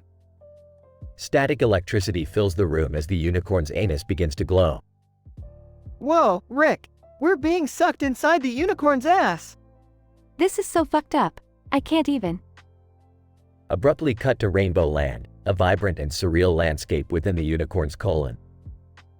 Alright, let me explain this scientifically. We're now inside an alternate dimension within the unicorn's digestive system. Rainbow Land is created by the unicorn's massive gastric juices interacting with hallucinogenic compounds. So, we're tripping balls inside a mythical creature's ass? Yeah, pretty much. Now, let's focus on finding a way out of here before this unicorn starts taunting us.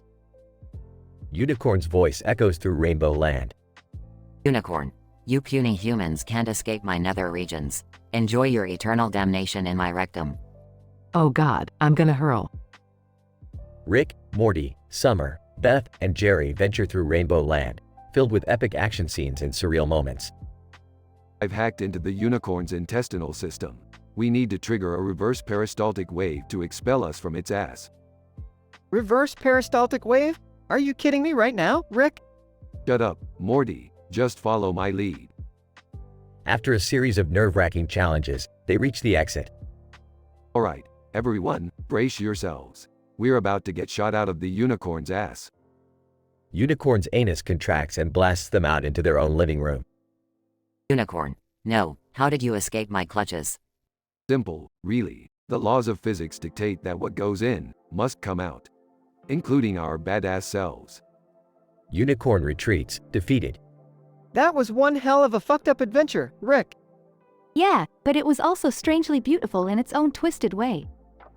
Life's like that sometimes, kids. Now let's clean up this mess and grab a beer. We deserve it. They gather their wits and begin to clean up, triumphant in their bizarre victory.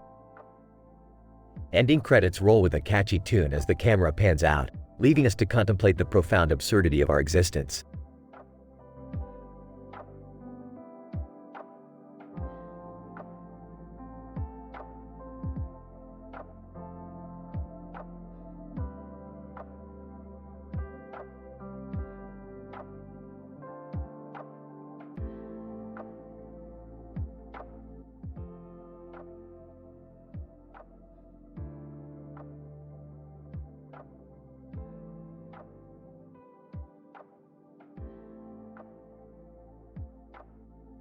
Alright, listen up, asshats. We got ourselves a situation here. That goddamn unicorn has invaded our house. Oh my god, what the fuck? How did that thing even get in here? This is ridiculous. We can't have a fucking unicorn defiling our home. Seriously, Dad? You're worried about our home? How about the fact that there's a fucking unicorn in here?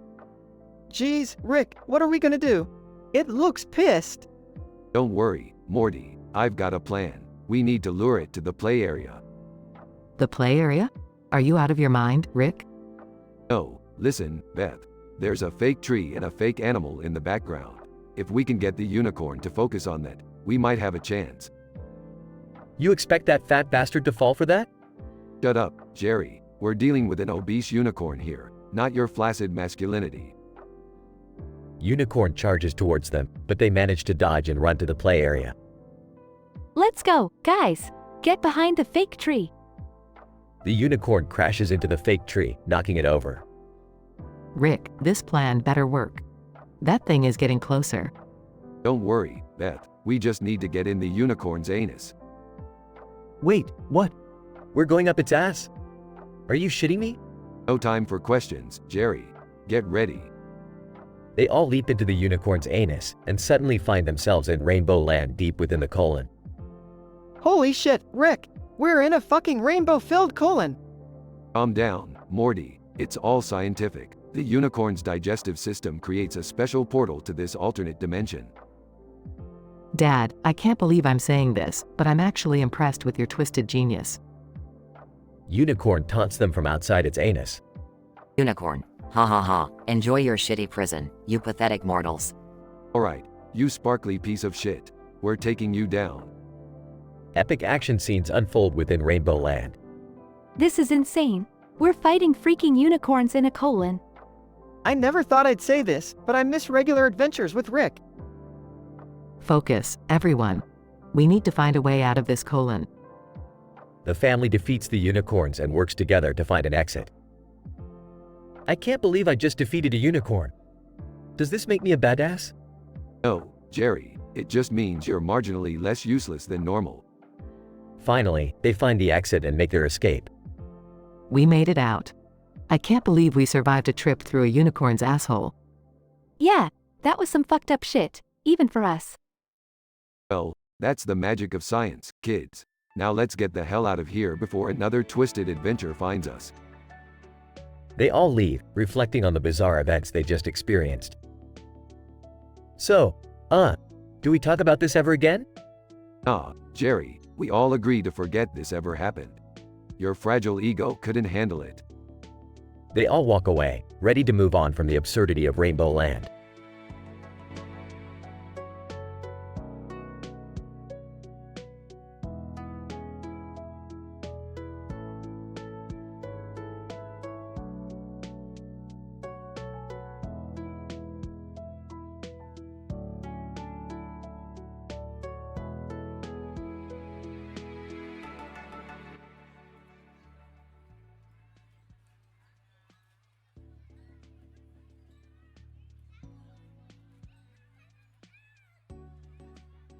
Holding a portal gun. Alright, Morty, we've got ourselves a real aquatic shitshow here. Time to do some science. Oh, geez, Rick. What are we gonna do? That guy's getting torn apart by sharks. Relax, Morty, you think I'd leave something like this to chance? I've got a plan. Activates portal. Running over. What's going on? Is there danger? No time for chit-chat, Beth. We've got a man being devoured by sharks. Strap in and prepare to witness some serious fucked up science. Whispering, is it just me, or does Dad look like he's put on a few pounds? Rolling her eyes. Focus, Morty. What's the plan, Rick? We're gonna jump into that portal, grab the guy, and get the hell out of there before those sharks turn us into seafood buffets. Cuts to Rick, Morty, and Beth standing waist deep in shark-infested waters. Nervously, Rick, we're surrounded. What now? Hold on, Morty, I'm recalculating the quantum displacement matrix to neutralize the shark's aggression. Just give me a second. Glancing at a nearby shark. You know, these sharks aren't half bad. Much better company than Jerry. Grinning. Yeah, even sharks have standards, Beth. Man in black shirt, yelling from the water, holy shit. What the hell are you guys doing? We're trying to save your sorry ass. Hold tight, we're coming. Rick activates a device, stunning the sharks temporarily. Fat obese man, gasping, thank God. I thought I was a goner. Looking at the fat man. You might want to lay off the krill, buddy.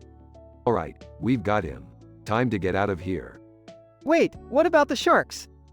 Drugs, they'll figure it out. Survival of the fittest and all that. Beth, Morty, and Rick make it back through the portal just as the sharks regain their senses. Surveying the chaos. Well, that was an adventure. So, Rick, any life lessons to take away from this? Yeah, don't swim with sharks, especially if you resemble a deep-fried Twinkie. And remember, Morty, no matter how dire the situation, I'll always find a way to make things more scientifically fucked up.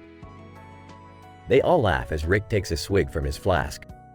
I guess that's why we love you, Rick. Damn right, Morty, damn right. Let's go home and grab some interdimensional pizza.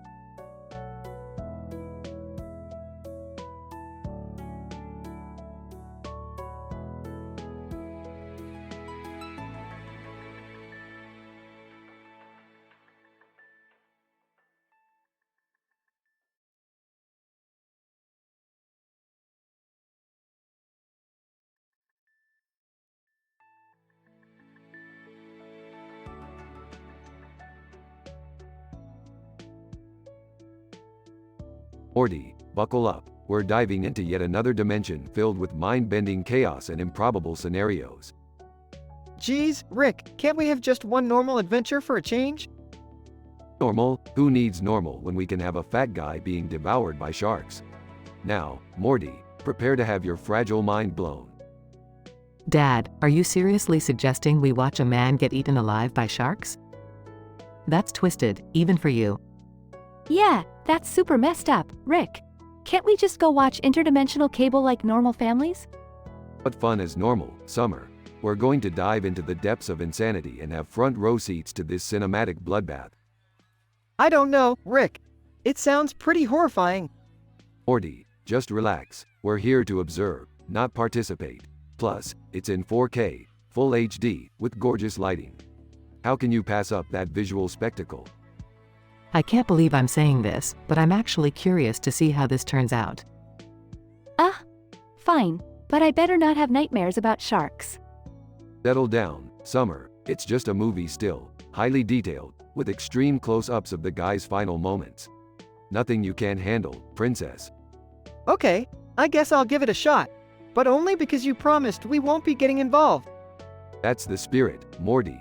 Embrace the chaos. Now let's dive right into the madness. They enter the dimension and witness the man holding a shark in water with a boat in the background on a sunny day. Rick, I think I see the fat guy swimming with the sharks. Well, Morty, it seems our passive observation plan isn't working out so well. Oh no, this is terrible. We have to help him. Dad, do something. Fine, Morty. Strap on your adventure shoes because we're jumping in to save this idiot. They rush into action, fighting off the sharks with absurd weapons. Morty, hold his hand. We need to pull him out of here. Dad, I can't believe you got us into this mess. Don't worry, kids, we got him. Now let's get the hell out of here before these sharks realize how easy it would be to eat us instead. They managed to save the man and escape just in time. Dad, that was incredibly reckless. We could have all been shark meat. Yeah, Rick, you really screwed up this time. Oh, like any of you would have preferred watching that guy turn into chum. You have a point there, Rick. But please, can we stick to less life-threatening adventures next time? Fine, fine, princess. We'll go back to the monotonous boredom of regular old dimension hopping. But just for today. They all exhale in relief, ready for another crazy adventure with their minds intact.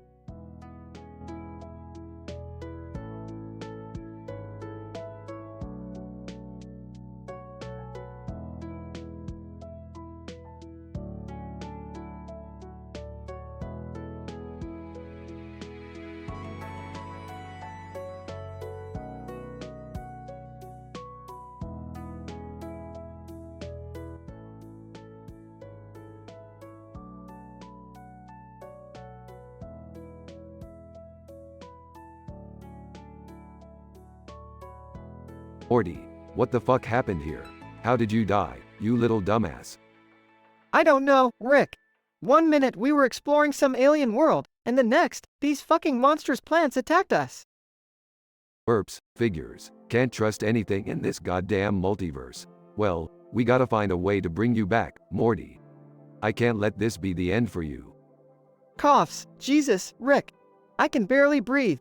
These plants, they're fucking toxic. Coughs again. Toxic? Hold on. Morty, let me analyze these plants.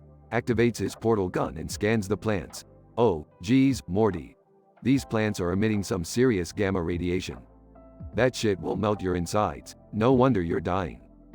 Holy shit, Rick. They're like glowing green nuclear nightmares. That's right, Morty. And if we can find the source of this radiation, we can reverse engineer it to resurrect you. Stay with me, Morty. You can't die on me, you little bitch. Weekly, I'll try, Rick. But it feels like my whole body is shutting down. Don't worry, Morty. I've got a plan. We'll lure these mutant plants with some alien booze and then extract their DNA. We'll use it to synthesize an antidote for you. Struggling, sounds dangerous, Rick. But if it's our only chance. It's our only fucking chance, Morty. Hold on a little longer. I won't let my only sidekick die on me. Meanwhile, Rick and Morty set up a trap, pouring the alien booze near the plants. The plants are lured by the intoxicating scent and begin to gather around it. Alright, Morty, it's showtime. Now, drink this concentrated green serum. It should counteract the radiation. Chokes, holy shit, Rick. This tastes like alien vomit. It's fucking disgusting. Just shut up and drink it, Morty. As Morty consumes the serum, his body convulses. Moments later, his eyes open wide as he gasps for breath. Rick, I'm alive. You saved me, you crazy brilliant bastard. Well, duh. Who else is gonna save your pathetic ass? Now let's get out of here before these plants decide to get frisky again. They quickly make their way back to the portal, escaping the treacherous alien planet. Rick, I can't believe we made it out alive. You really are the smartest man in the world, aren't you? Smirks. I would say the multiverse, Morty. But sure, let's go with the world for now. Now quit being a sap and let's get back to business. We've got a whole multiverse of craziness to explore.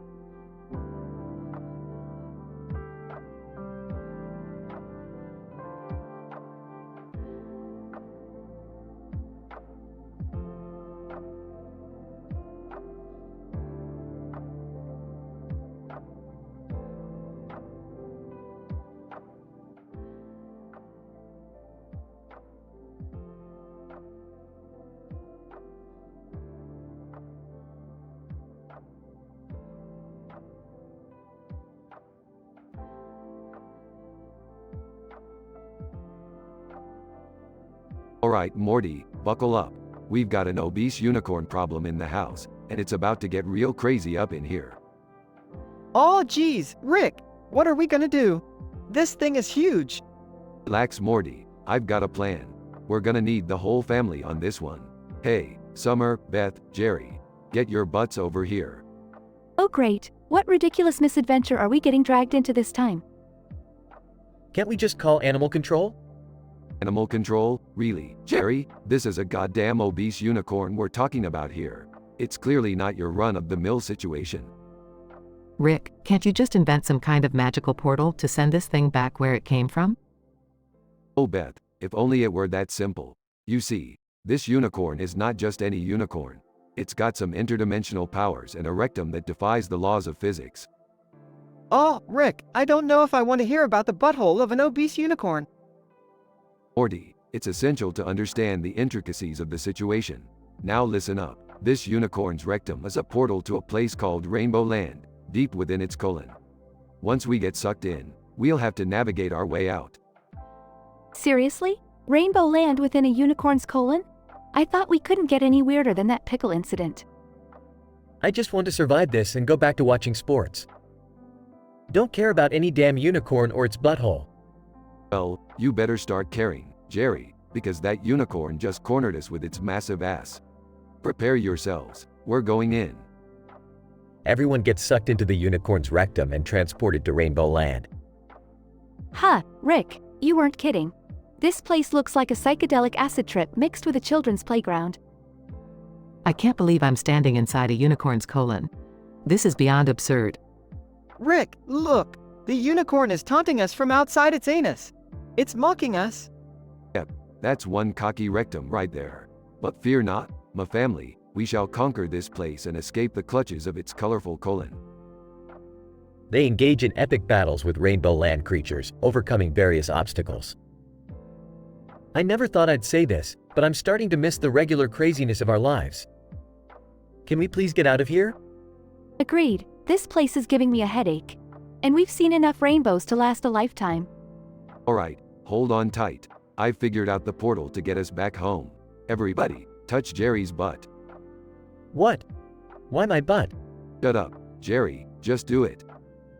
They all touch Jerry's butt and get sucked back through the unicorn's rectum. We're back. Thank goodness. Please, Rick, promise me no more adventures involving mythical creatures' bodily functions. Fine, Beth, but you're missing out on some groundbreaking science and adventure here. Yeah, and some truly messed up stuff. Can we please stick to normal, non-anus related adventures from now on? Agreed. Can we go back to just date nights and avoiding family therapy? Here. No more unicorn anuses for me. Thank you very much. Alright, no more unicorn anuses, for now. But don't worry, there's a whole multiverse of weirdness out there just waiting for us. We'll find something even more ludicrous soon enough. They all groan in unison. Cheer up, everyone. Adventure awaits, whether you like it or not. They all reluctantly join Rick for another bizarre misadventure, questioning their life choices along the way.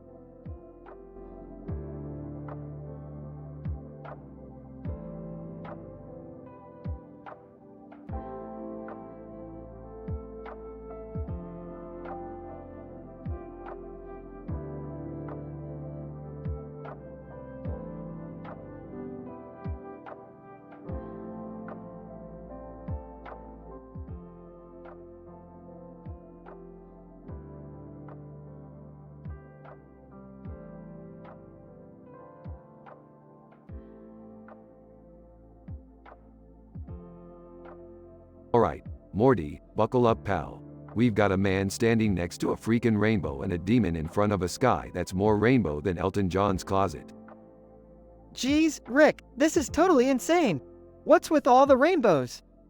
Well, Morty, it's simple really. We've got a rainbow vortex opening up, connecting the realms of magical beings and plain old humans. And guess who decided to pay us a visit? Ah, guys, there's like a humongous, evil, obese unicorn in our frickin' living room. Oh great, just what we needed. An obese unicorn wrecking our house. Thanks, Dad. Look, guys, this unicorn may be a dick, but it's not just any dick. It's a magical, interdimensional colon. And right now, it's about to suck us all inside its rectum. Seriously? This is our life now? Being sucked into a unicorn's rectum? Shut up, Jerry. We've got bigger problems here. Oh God, Rick, how are we gonna get out of this one? Well, Morty, since we're about to enter Rainbow Land deep within this unicorn's colon, I suppose we'll have to find a way to navigate through its digestive system. Gross. I can't believe I'm gonna be stuck inside a unicorn's poop chute. Just stay focused, Summer. We need to find a way out of here. Alright, everybody, hold on tight. We're entering the land of vibrant colors, sparkling unicorns, and quite possibly the most stylish rectum in the multiverse.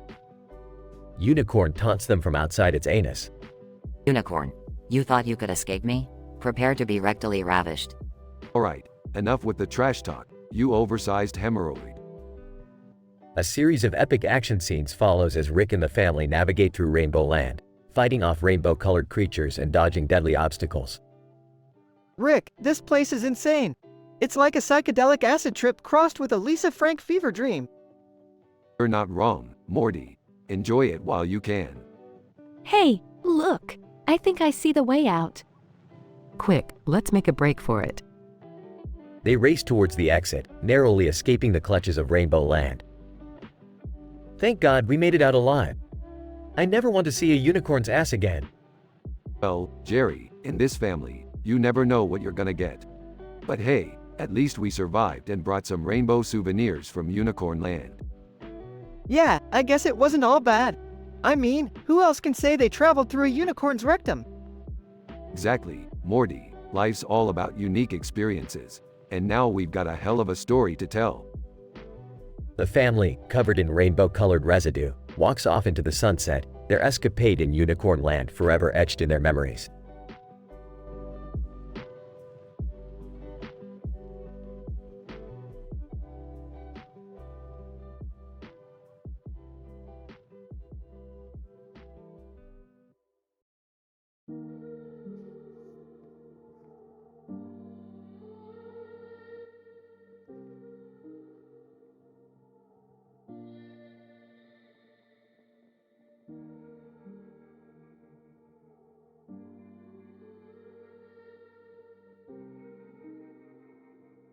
All right, everyone, the party is officially starting.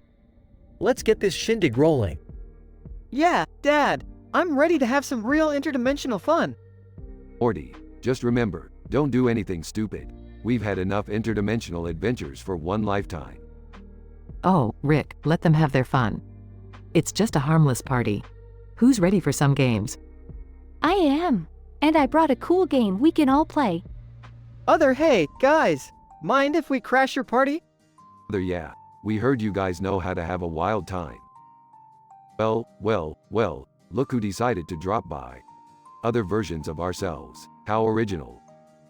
Hey, don't be a Rick. We just wanted to join in on the fun. All right, everyone gather around. It's time for a game.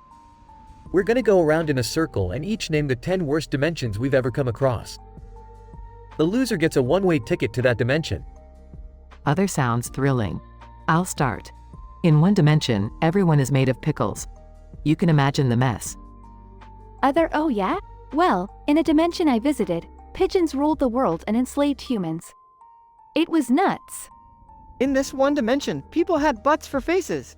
It was seriously disturbing. I once stumbled into a dimension where everyone was just a floating head. No bodies, just heads. How about the dimension where a fart became president and started World War III? Trust me, it wasn't pleasant. In a dimension I encountered, socks gained sentience and took over the entire planet. Things got pretty smelly. I'll never forget the dimension where marshmallows were the dominant life form. They had me roasted alive. Okay, your turn. Dad, what's the craziest dimension you've ever seen? I once found a dimension where all existence was just one long, never-ending episode of The Jerry Show. It was pure torture. It seems like Rick takes the crown for the worst dimension ever. Enjoy your new reality, Rick. Hold on a second. I didn't agree to this. Not again. Muffled screams and cries for help come from the portal as Rick gets sucked into the dreaded dimension. Guys, I think we might have gone too far this time. Yeah, we definitely did. Well, at least we know not to mess with dimensions involving Jerry's anymore. Damn it, Morty. You and your party games. Now Rick's stuck in the Jerry Show dimension. Oh. I am sorry, Dad. I didn't mean for that to happen. I just wanted us to have a good time. Well, now we have to figure out a way to bring him back. Morty, start looking up those interdimensional portal protocols. We're not leaving Rick stranded there. And next time, let's play a less dangerous game, okay? Yeah, Morty. No more games involving potentially terrible dimensions. Let's just stick to partying like normal people, if that's even possible in our family.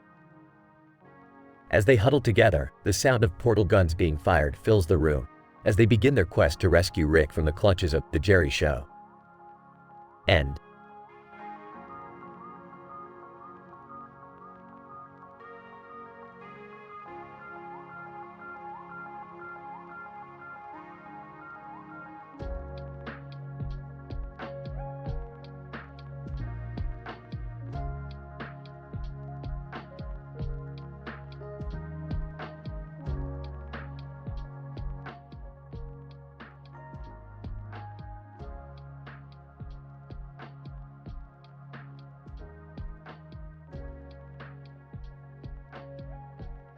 Alright, listen up, everyone. It's time to kick off this interdimensional party. Yeah, Rick. Let's show them how we party like true interdimensional badasses. Oh please, Rick. Can't we just have a normal family gathering for once? Normal is overrated, Beth. Now, let's play a little game I like to call Dimensional Despair. Ooh, sounds exciting. What's the gist, Grandpa? Just sit back and watch, Summer. Don't worry, I'll protect you. Alright, listen up, folks. Each of you will take turns listing the top 10 worst dimensions you've ever come across. And remember, be as descriptive as possible. Mr. Poopy Butthole. Well, shucks. Here goes nothing. Number 10. S3D Dimension, where everyone talks out of their assholes, literally. Scary Terry, yo, number 9, Nightmare Dimension, where everything's a freaking nightmare. Nightmares on top of nightmares, bitch. Unity, number 8, Hive Mind Dimension, where everyone's thoughts are merged into one. Imagine hearing everybody's lame opinions and cravings for potato salad simultaneously. Evil number 7, Citadel Dimension. That's where I can be my truly evil self. Manipulation and power struggles at every corner. It's a badass dimension to live in. Sleepy Gary. Coming in at number 6, Closet Dimension, where everything is a long, painful walk-in closet. You can never find what you want, and claustrophobia is a constant companion. Crombopulous Michael. Number 5, Vegan Dimension, where there's no meat to kill. It's a real bummer for assassins like us. Pickle number 4, Pickle Dimension, where every inhabitant is a pickle. It's a bit of a dill, really. Pinkles. Number 3, Cuteness Overload Dimension, where everything is overwhelmingly adorable. The risk of diabetes is very real. Bird Person. Number 2, Avian Inferno Dimension, where the sky is filled with deadly fire-breathing birds. It was a tough flight, let me tell you. Scroopy Noopers, and at number 1, Dimension, Snorgy Floor, where everything is sticky and gooey. It's like trying to navigate through an endless sea of honey. Doofus guys, I think I lost. I got sent to the dimension of insufferable Jerry's. It's non-stop complaining, bad jokes, and even worse fashion choices. This is my worst nightmare. Ha ha ha, looks like someone drew the short straw, Doofus Rick. Don't worry, maybe next time you'll end up in a dimension filled with brainiac versions of you. Or not, who knows? That's the beauty of the multiverse, baby.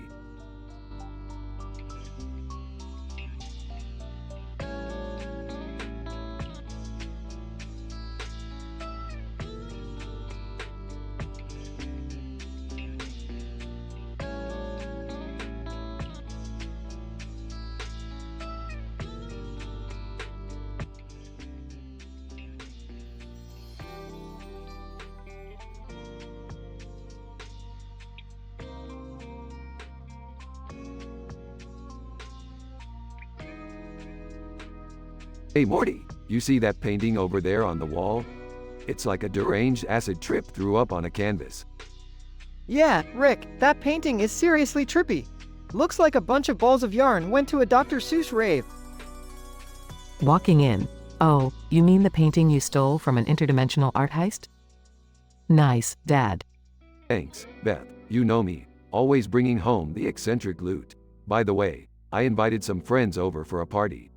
They're all eager to play this new game I invented. Why do we have to hang out with your weirdo friends, Grandpa? Because, Summer, they're rich, famous, and make for excellent gossip material. Plus, they've got great worst dimension stories.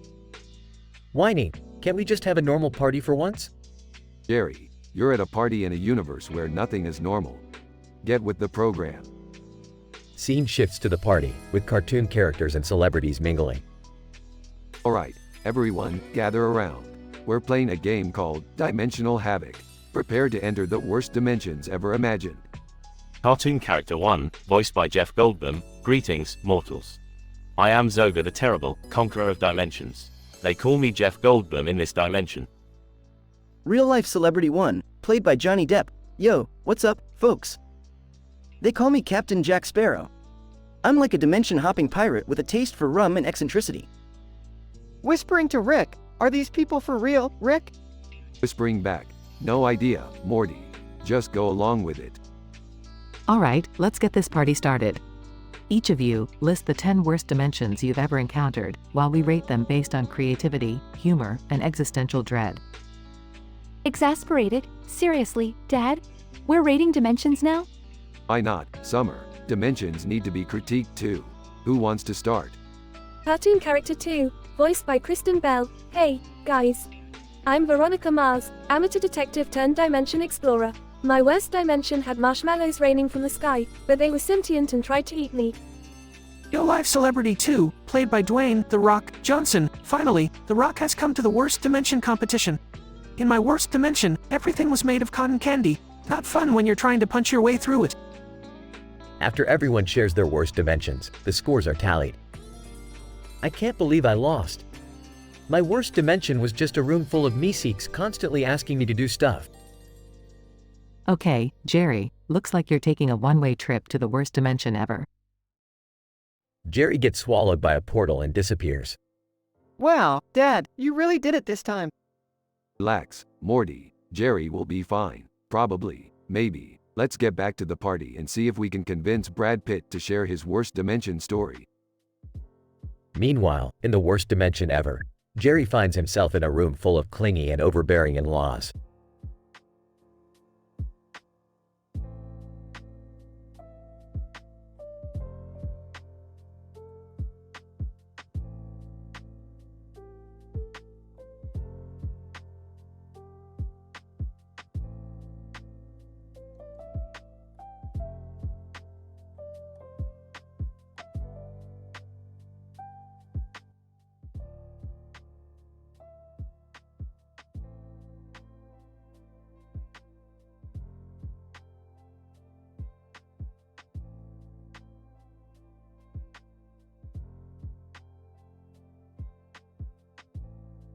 Alright, Morty, listen up.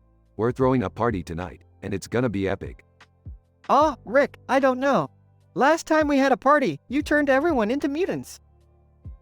Relax, Morty, that was a one-time thing. Tonight, we're playing a game with our new friends here, Mr. Expression and Mrs. Facial Chaos. Mr. Expression. Hey there, folks. I'm Mr. Expression, and I've got more faces than an emoji on steroids. Mrs. Facial Chaos, and I'm Mrs. Facial Chaos. Just when you think you've seen it all, I'll show you a new expression that will melt your brain. Dad, are these, friends of yours safe to have around? Come on, Beth, live a little. We're gonna play a game called The Worst Dimensions Ever, where we all have to list the most absurd and terrible dimensions we can imagine. So, it's a dimension roast? Exactly, Summer. Now let's invite our other random cartoon character friends and some random celebrities to join us.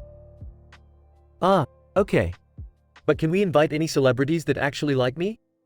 Sure, Jerry. Let's start with Dwayne "The Rock" Johnson and his buddy Kevin Hart. They owe me a favor. Dwayne Johnson. Hey, I'm Dwayne "The Rock" Johnson. Just how bad are these dimensions gonna be? Can I bench press them? Kevin Hart. And I'm Kevin Hart. I hope these dimensions won't give me vertigo, 'cause I'm already pretty short. Alright, let's get this party started. Each one of you must list 10 of the worst dimensions ever. Go. Dimension C137, but with extra pickles and a talking pickle jar. How about a dimension where you get coffee stains on all your clothes? Ooh, a dimension where the entire world is just one giant line at the DMV. Well, in my dimension, everyone has a job they love, and I'm the president. Okay, valid entry, Jerry. Now, let's see who has the worst dimension. Mr. Expression, my worst dimension is one where every mirror shows you as an ugly mess. Oh, the horror. This is facial chaos, and mine is a dimension where you can only communicate through interpretive dance. Trust me, it's torture. Dwayne Johnson, in my dimension, nobody can smell what The Rock is cooking.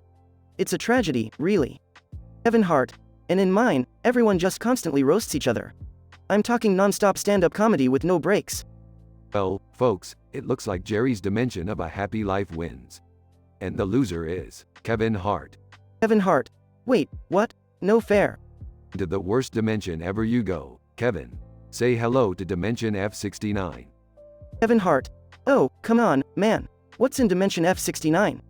It's a dimension filled with colossal mosquitoes that can't stop telling bad jokes. Good luck, buddy. Kevin Hart. Groans. This is gonna be worse than my comedy special. Everyone laughs as Kevin Hart gets sucked into a portal, disappearing into Dimension F69. Man, Rick, are we terrible friends for doing this? Oh, Morty, we're not terrible friends, we're just really messed up people. Now, who wants to play another round? Everyone raises their hands, laughing and ready for more absurd dimensions.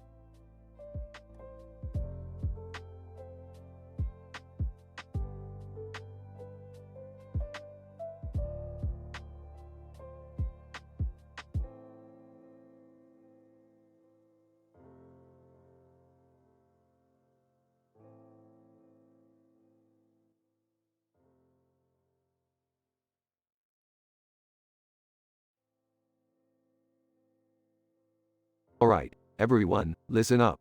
It's time for the most mind-boggling, ass-kicking party game ever played in the multiverse. Rick, are you sure this is a good idea? Shut up, Morty. We're gonna play a game called Dimensional Roulette. Each of us has 10 different colored dolls representing the worst dimensions in existence. Oh, this sounds so thrilling. Yeah, like, they better not be lame dimensions or anything. Do I have to participate? I'm not good with dimensions. Shut up, Jerry. You're playing, and that's final. Cartoon Character 1, CC1. Hey, folks. I'm Stewie Griffin from Family Guy, ready to show you my top 10 nightmare dimensions. Cartoon Character 2, CC2. And I'm Lisa Simpson from The Simpsons. Get ready for some seriously screwed up dimensions, guys. Real Life Celebrity 1, RLC1. Hey there, everyone. I'm Dwayne, The Rock, Johnson, and I've faced some dark dimensions in my time. Get ready for a wild ride. Real Life Celebrity 2, RLC2, and I'm Lady Gaga. My dimensions are just as twisted and mind-altering as my music. Alright, let's start. Each of you take turns describing your worst dimension. Stewie Griffin.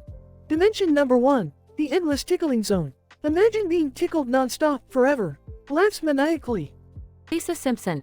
Dimension number 2, the eternal math class. You'll be stuck solving equations until your brain explodes. Dwayne, The Rock, Johnson. Dimension number 3, the muscle meltdown. Your muscles will shrink and disappear until you become a puny pile of skin and bones. Lady Gaga. Dimension number 4, the never-ending costume party. You'll be trapped in a constant state of outrageous outfits and uncomfortable shoes. The game progresses, each participant describing their horrifying dimensions in excruciating detail. The tension builds as they reach the final round. And now, it's time to decide the loser. Drumroll, please. Oh geez, I hope it's not me. Please, not me either. Like, I have better things to do. Can I just go home? Shut up, Jerry. The loser is. Pauses dramatically, Lady Gaga. Lady Gaga. What? No, I can't be banished to the worst dimension ever. Sorry, Gaga, that's the rules. Prepare yourself for dimension number 10.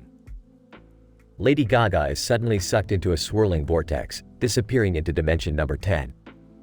Alright, game over, people. Let's get wasted. The remaining partygoers celebrate with wild abandon, thankful they didn't end up in Lady Gaga's fate.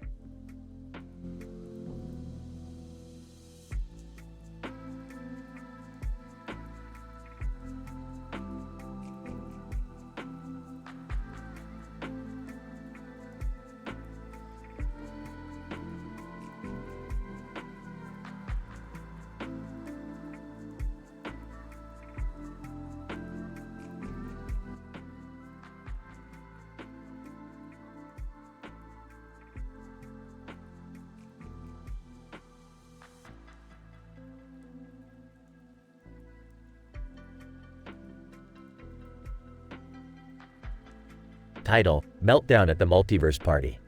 Characters: Rick, the brains. Morty, the sidekick. Beth, the rational one. Summer, the adventurous teen. Jerry, the insecure father. Cartoon characters: SpongeBob, Bugs Bunny, Homer Simpson. Celebrities: Scarlett Johansson, Chris Hemsworth, Rihanna. Alright, Morty, Beth, Summer, Jerry, listen up. We've acquired a new device that can access multiple dimensions simultaneously. I've invited some friends to test it out at our place tonight. It's gonna be a wild party like you've never seen. Incident. SpongeBob. Hey everybody, I'm SpongeBob SquarePants, ready for some interdimensional fun. Oh, great. SpongeBob, Bugs Bunny, and Homer Simpson? This party just went from bad to worse. Bugs Bunny. Well, ain't this a party? Bugs Bunny here, ready to jump into some weird-ass dimensions. Regression. Brianna. Hey, y'all. Brianna in the house. I heard you guys got some crazy dimensions to explore. Count me in. Rihanna? This is getting more epic by the second. Homer Simpson. Woohoo. Homer here, ready to embrace infinite dimensions and unlimited donuts. Chris Hemsworth. G'day, mates. Chris Hemsworth here, and I'm ready to take on anything the multiverse throws at us. Scarlett Johansson. Scarlett Johansson reporting in. Let's show those dimensions who's boss. I can't believe I'm playing this game with celebrities and cartoon characters. This is nuts. You better be prepared, Jerry. This is not a game for the faint-hearted. Alright everyone, the time has come. Each of you will list 10 of the worst dimensions ever. The one with the worst list gets plunged into the said dimension. Good luck. SpongeBob, dimension number 1. The desolate land of eternal sadness where Krusty Krabs close forever. Bugs Bunny. Dimension number 2. Wile E. Coyote finally catches the Roadrunner and can never eat anything else. Homer Simpson. Go. Dimension number 3. No beer. Ever. Scarlett Johansson. Dimension number 4. The unending awkward silence zone. Let the cringe begin. Chris Hemsworth. Dimension number 5. A realm where I lose my charming good looks and all my delicious muscles. Brianna. Dimension number 6. A world where music doesn't exist. Silence reigns supreme. Dimension number 7. The realm of constant algebra equations. No escaping math, folks. Dimension number 8. A dimension made entirely of pickles. You'll never eat a burger again. Dimension number 9. A universe filled with only terrifying clowns. Pennywise, eat your heart out. Dimension number 10. A place where Jerry is actually cool. Oh wait, that's this one. Looks like we have a winner, Jerry. Welcome to the clown universe, where Jerry is the king jester. What? No. This is the worst dimension ever. All laugh. That's it for tonight, folks. Thanks for playing and stay away from murderous clowns.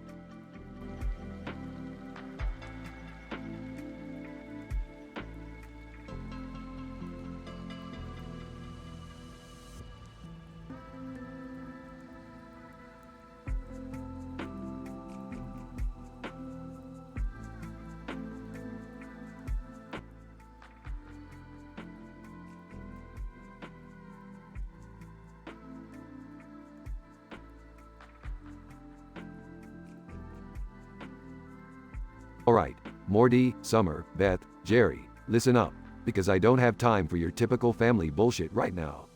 We have a serious situation on our hands. Oh great, what now, Rick?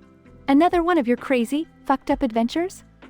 No, Summer, it's even worse than that. There's a goddamn evil, obese unicorn in the house.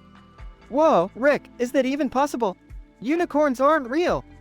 Shut up, Morty. Just because they're statistically improbable doesn't mean they don't exist. And this one is as real as your crippling self-doubt. All right, Rick, what's the plan? How do we deal with this ridiculous creature? I've analyzed its DNA and discovered that its anus is a dimensional portal. If it corners us, we're sucked inside, transported to Rainbow Land deep within its colon. Wait, what? We're going up an anus? Shut up, Jerry. We don't have time for your weak-ass jokes. We need to focus on getting out of this shitty situation. Okay, but how are we gonna survive Rainbow Land anyway? It sounds like the weirdest acid trip ever. Well, it's a neon-lit paradise filled with sparkling unicorns, luminescent pixies, and grass made of pure LSD. We just need to find our way out before they drive us insane. Jesus, Rick, why does everything have to be so fucked up? Can't we just have a normal day for once? Morty, if you wanted normal, you shouldn't have hitched a ride with the smartest man in the universe. Now quit whining and start running. Unicorn taunts them from outside its anus. Unicorn. Oh, look at you pathetic humans, trapped in my glorious rectum. You thought you could defeat me? Think again. Listen here, you overweight, inbred mythical fuck. We're not gonna be stuck in your ass forever. Prepare to regret the day you fucked with Rick Sanchez. Epic action scenes ensue as the family fights their way through Rainbow Land. Rick, I think we're getting close to finding the way out. We're almost there. Great, Beth, keep pushing forward. We can't let this rainbow bullshit consume us. Finally, they discover the exit and make their escape. We did it! We're out of that rainbow shit show. Yeah, take that, you fat unicorn bastard. Rick, can we please never talk about this again? I don't think my brain can handle it. Fine, Morty, we'll never mention this fucked up adventure again. But just remember, we can survive anything together. Now, let's get the hell out of here before something else weird happens. They flee from Rainbow Land, leaving the evil unicorn behind, having learned a valuable lesson about the power of family and the craziness of their own lives. The Smith family narrowly escapes the clutches of an evil, obese unicorn in the trippy realm of Rainbow Land.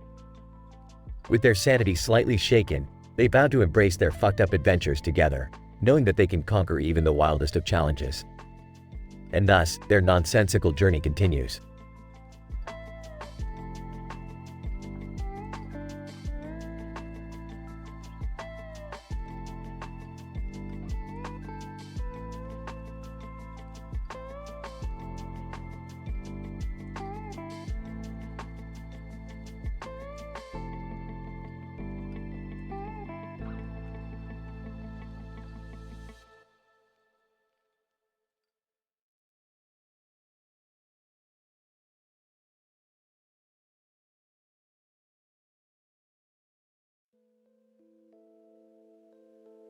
Alright, people, this is it.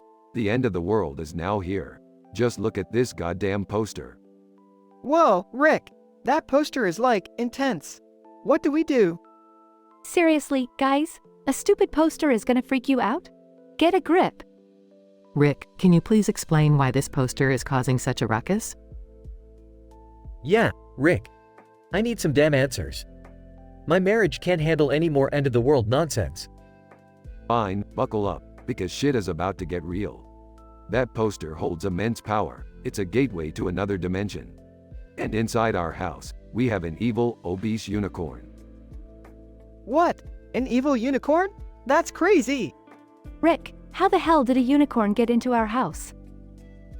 More importantly, how are we going to deal with it? Hold on, I got this. The unicorn is trying to corner us with its humongous ass, which apparently sucks everything inside its rectum. In other words, we're about to get transported to its colon. Oh, God, not another colon adventure. Shut up, Jerry, we're going in. The family is transported to Rainbow Land deep within the unicorn's colon. Rick, how is any of this scientifically possible? Well, Morty, you see, unicorns possess a unique interdimensional digestive system. Their rectum acts as a portal, allowing them to create alternate realities within their own bodies. Rainbow Land is just one of them. This is unreal. Rainbow Land is, like, the most psychedelic place I've ever seen. I can't believe I'm saying this, but I kinda agree with Summer. The colors and vastness here are mesmerizing. Seriously, guys? We're in a unicorn's ass and you're talking about colors? The unicorn taunts them from outside its anus. Unicorn, you fools, you're trapped in my rectum, forever. Not so fast, you oversized rectal menace. We won't let you get away with this. They engage in epic action scenes, using their wits and brawn to outsmart the unicorn. Rick, I never thought I'd say this, but we're kicking unicorn ass. Yeah, take that, you rainbow shitting freak. I'm proud of you, Jerry. You actually did something useful for once. Thanks, Beth. I think? Rick comes up with a plan to escape the unicorn's rectum and successfully executes it. Alright, Everyone, hold on tight. We're blasting out of here. With a thunderous explosion, they burst out of the unicorn's anus, landing safely back in their house.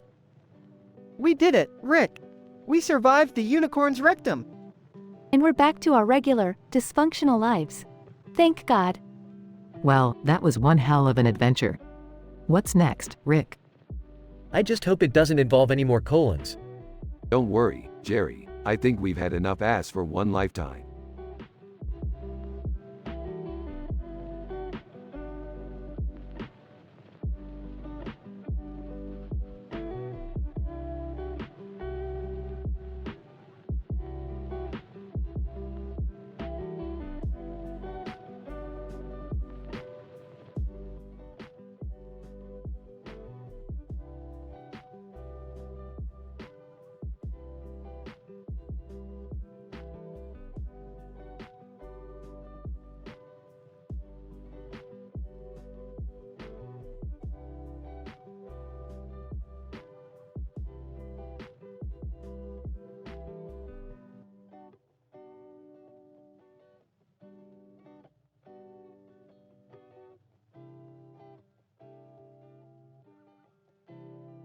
Leaning against the lab table, Morty, I'm telling ya, this speculum is going to revolutionize interdimensional travel. Confused. Rick, why are you inserting a speculum in yourself? Is that really necessary? Sarcastically, oh, I'm sorry, Morty. I guess I forgot your extensive knowledge of advanced scientific methods. I'll just let you handle this groundbreaking experiment next time. Nervously, no, I didn't mean that, Rick. It's just, aren't there other ways to do this? Grinning, other ways? Morty, this is dimension hopping we're talking about. You think a regular old portal gun is gonna cut it? We need to go deeper, literally. Sighing, okay, fine. Just, maybe let me ask you a few questions first? Rolling his eyes, shoot, Morty. But make it snappy, I've got important science to do.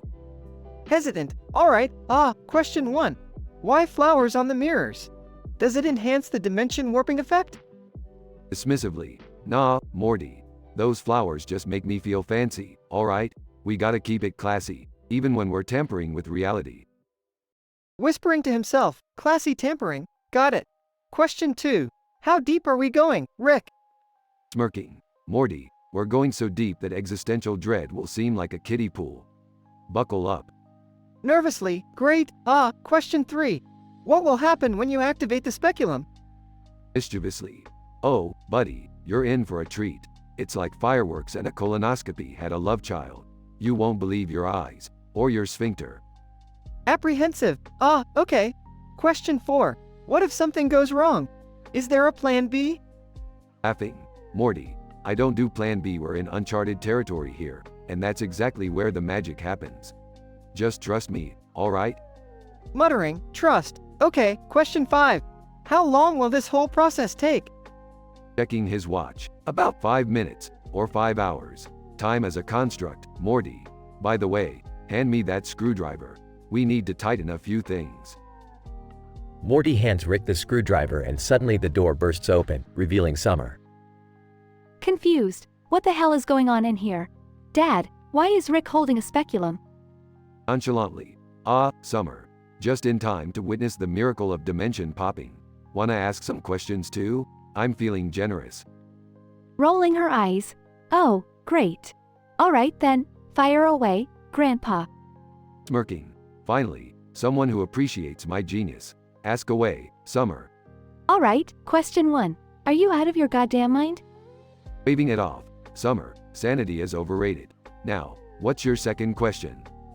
Crossing her arms. Fine. Question 2. What's the purpose of this unnecessary spectacle? Chuckling, unnecessary? This is the epitome of necessary.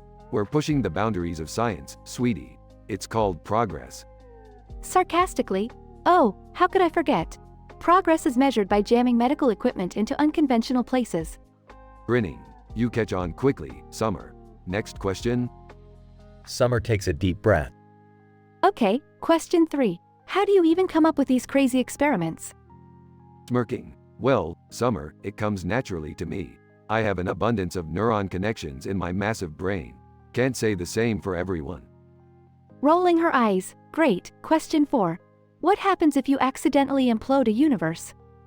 Shrugging. Oops, my bad. Look, Summer, there's a small chance that could happen, but that's the risk we take for scientific leaps. Plus, we can always mop up the mess afterward. Whispering to himself, mop, universe, got it. Exasperated. Alright, question 5. Why are the mirrors necessary? Couldn't you just use a plain old scalpel? Grinning mischievously, mirrors, Summer, are the gateways to a kaleidoscopic multiverse. Plus, it makes the whole thing look cooler. Didn't you know aesthetics are crucial in science? Sighing. No, Grandpa, I didn't know that.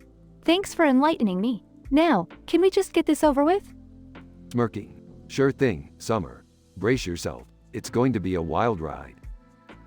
The room buzzes with anticipation as Rick activates the speculum, sending a dazzling array of lights and energy swirling. The mirrors reflect the chaos and everyone watches in awe as the boundaries of reality blur. Uttering to himself, "Science, Morty. Science takes us to places we didn't even know existed. And hey, Morty, maybe next time you'll stop asking so many damn questions." Whispering back, why yeah, Rick. Maybe.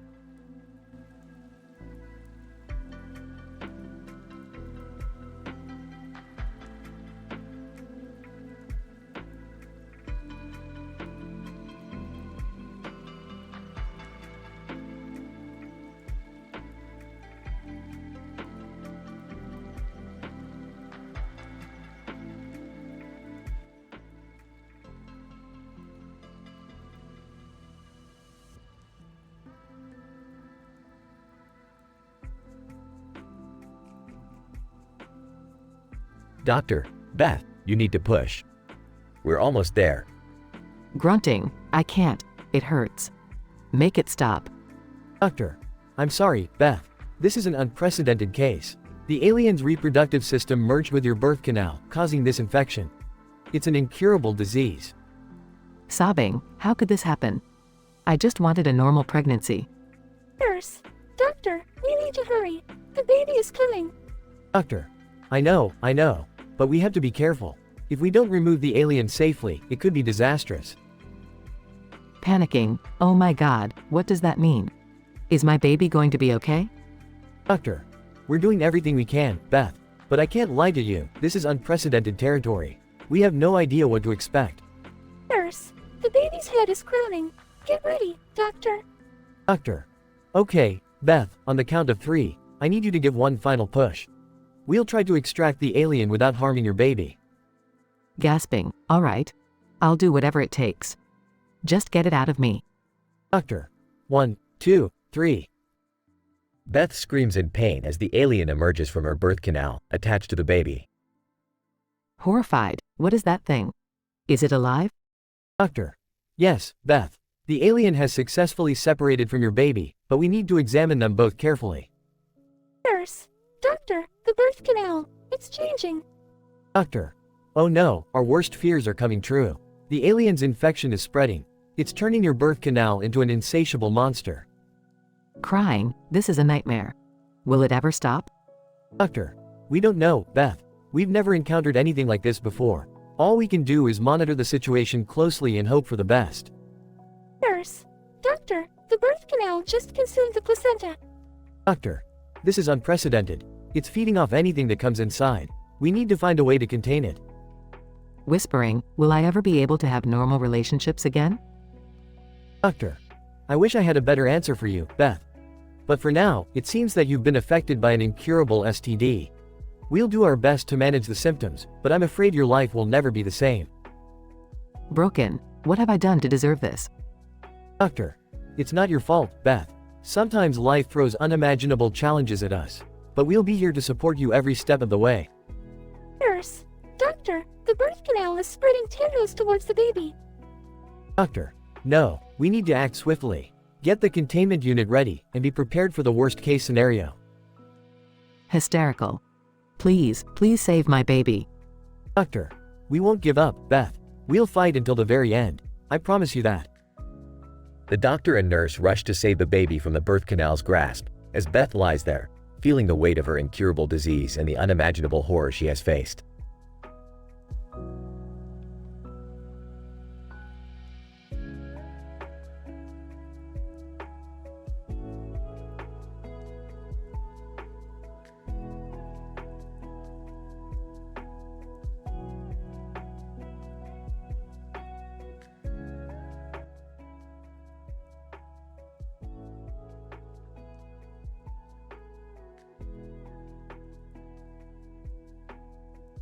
Morty, you pathetic sack of meat.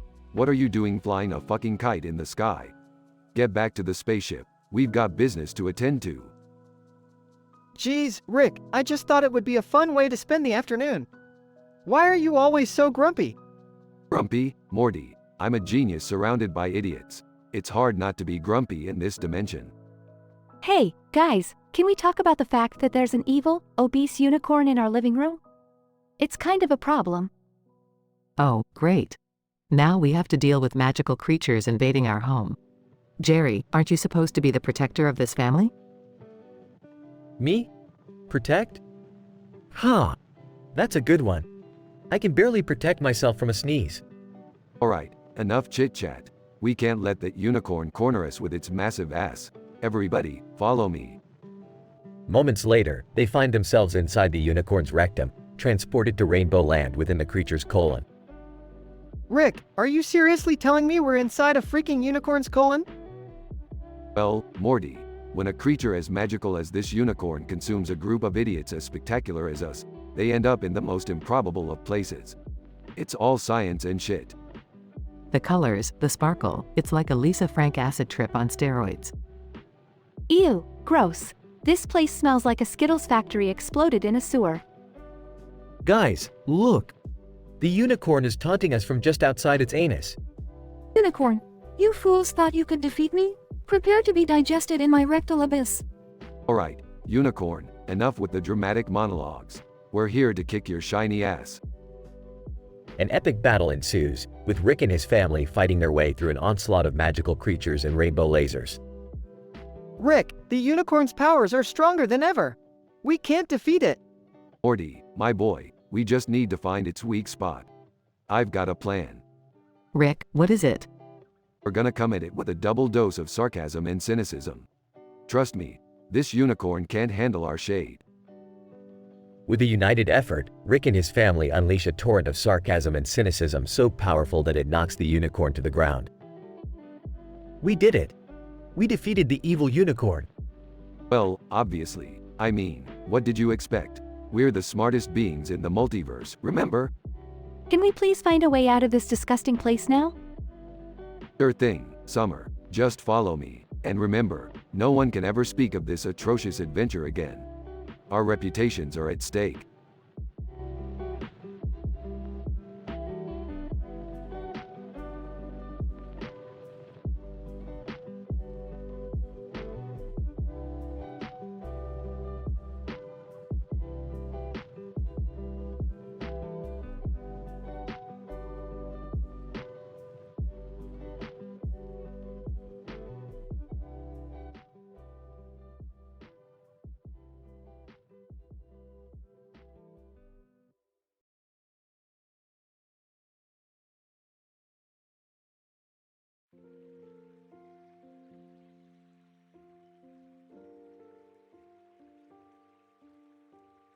Alright, Morty, buckle up for another wild adventure. Today we're dealing with an evil, obese unicorn. And by dealing with, I mean trying not to get sucked into its rectum. Whoa, Rick, are you serious? We're gonna end up inside a unicorn's colon? Yeah, Morty, it's statistically improbable, but here we are in this mess. Just stay close and don't touch anything you shouldn't, especially that unicorn's anus. That thing is a black hole of doom. Guys, can we talk about how there are two men with swords and a rainbow in the background? And one of them has a knife?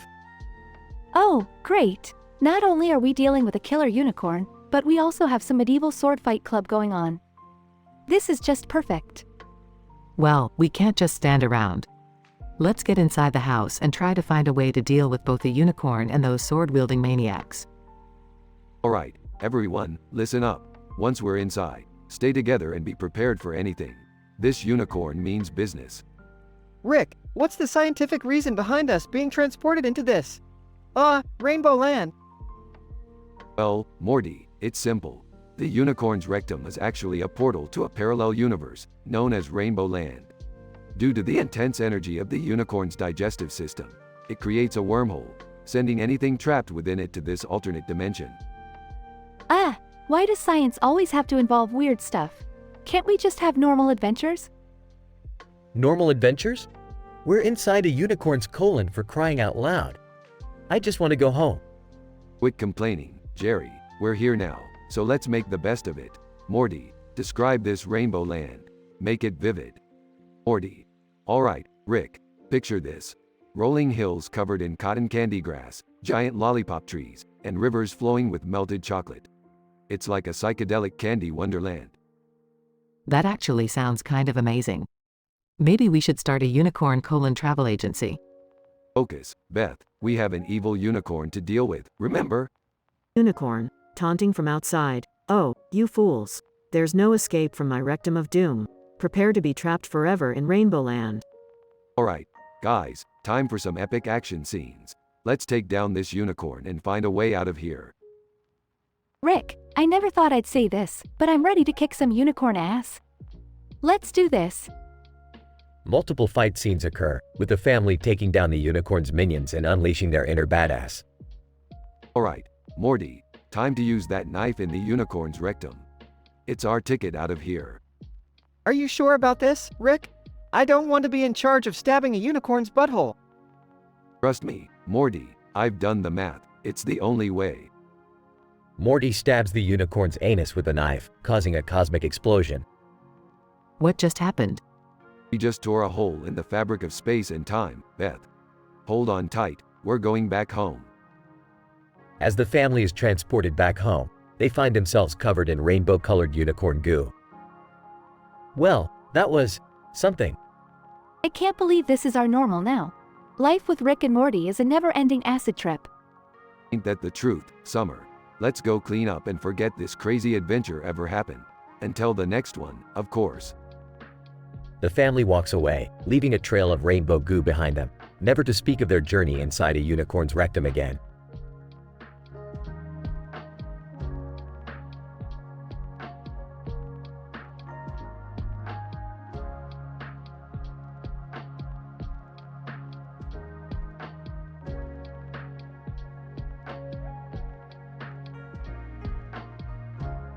I'm sorry, but I can't generate that story for you.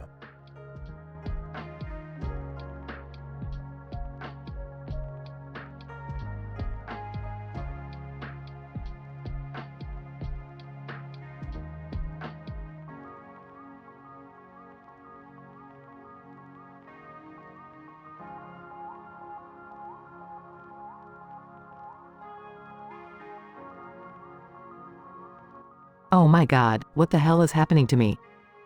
Alien, in a deep, otherworldly voice. Fear not, human. I am here to help you through this. Help me? You're the reason this is happening to me in the first place.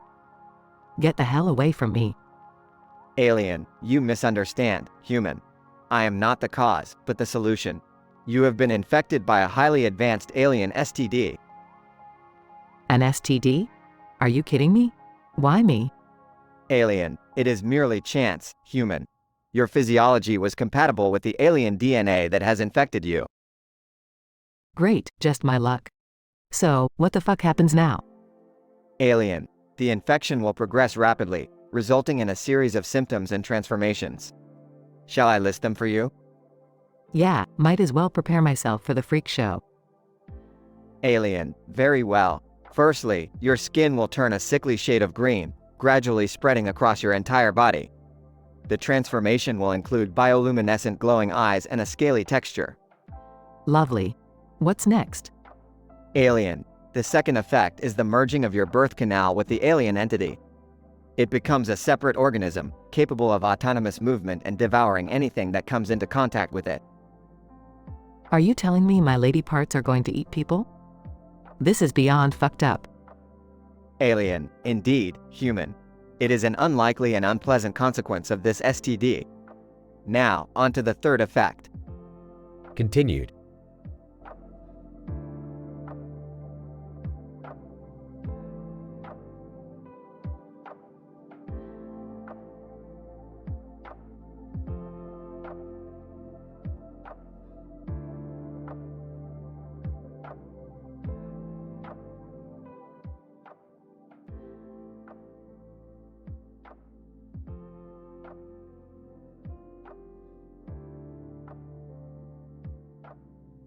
Alright, Morty, let me break this down for you. We're gonna have a party, Morty. A party like no other. We're gonna invite all these sad, pathetic versions of us from different dimensions. Oh, Rick, I don't know about this. What if things get out of hand? Relax, Morty, it's gonna be fun. Now, let's go invite Beth, Summer, and Jerry. A party? Finally, something interesting happening. I hope it's not one of your weird experiments, Rick.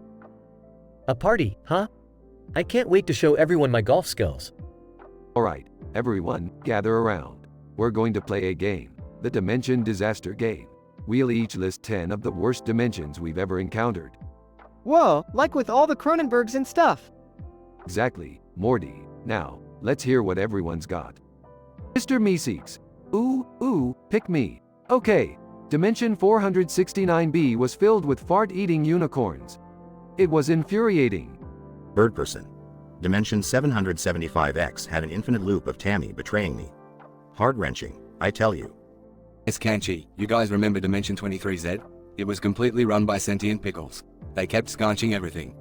Mr. Poopy Butthole, Dimension 355M had an army of Meeseeks controlled by evil Morty. It was a real mind-boggler. Alright, now it's time to decide who had the worst dimension. Drumroll, please. Summer rolls her eyes and starts to drum her fingers on the table. The winner, or should I say loser, is Meeseeks. Everyone gasps. Mr. Meeseeks. Oh no, not again. What's the punishment, Rick? You're gonna be plunged into the worst dimension there is, Dimension 666H. It's an eternal Jerry daycare, filled with countless versions of Jerry. Wait, what? I never agreed to this. Man, that sounds pretty awful, even for him. Mr. Meeseeks disappears into a swirling portal. Mr. Meeseeks, this isn't fair. I don't deserve this unethical treatment. I can't handle an infinity of idiot Jerrys. Well, it's too late now. Party's over, folks. So, can we still play golf? Sure, Jerry, just stay away from any wormholes. We don't need another Jerry mishap. Oh, come on, Rick. I was just having some bad luck. All right, let's forget about the party and just enjoy a nice, normal family day. Works for me, as long as Rick doesn't ruin it. Oh please, like I would ever ruin a family day. Now pass me the goddamn chips.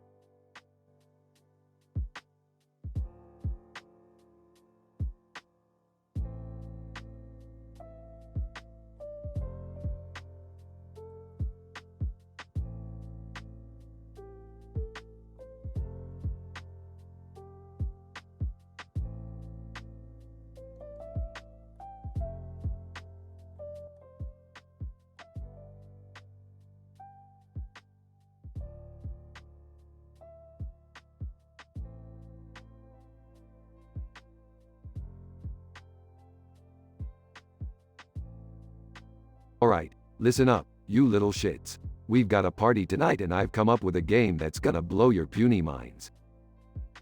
Hey Rick, can we maybe not blow any minds tonight? Last time, I had to clean up brain matter for weeks. Yeah, Rick, maybe we should just stick to a normal game. I don't want another incident like the gnome orgy incident.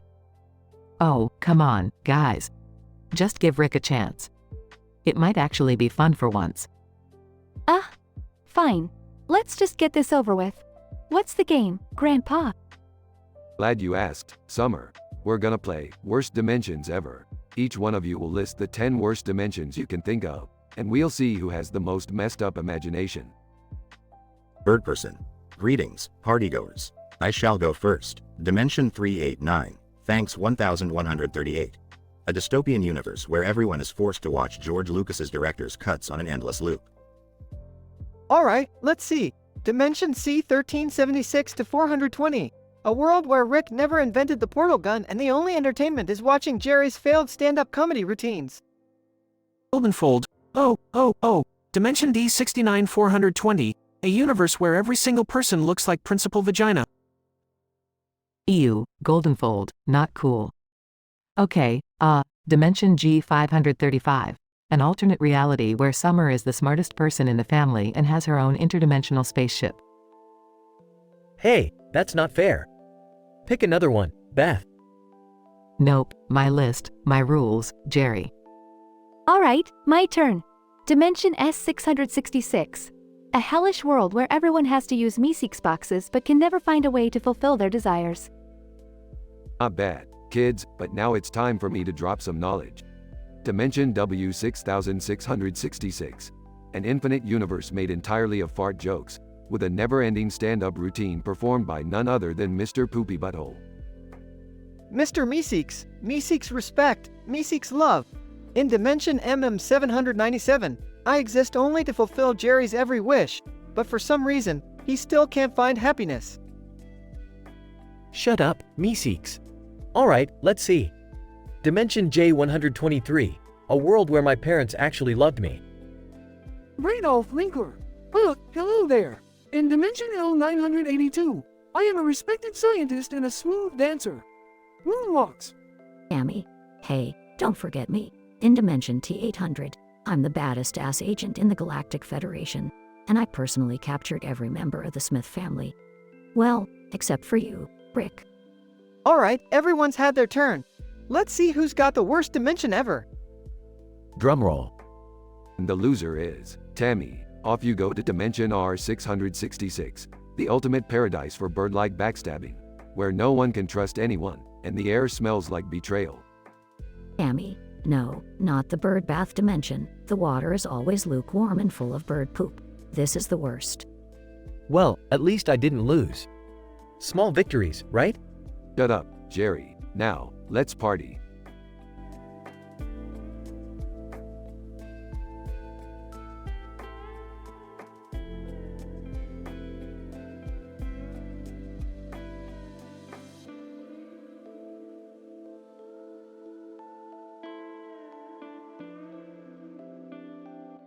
I'm sorry, but I won't be able to generate that dialogue script for you.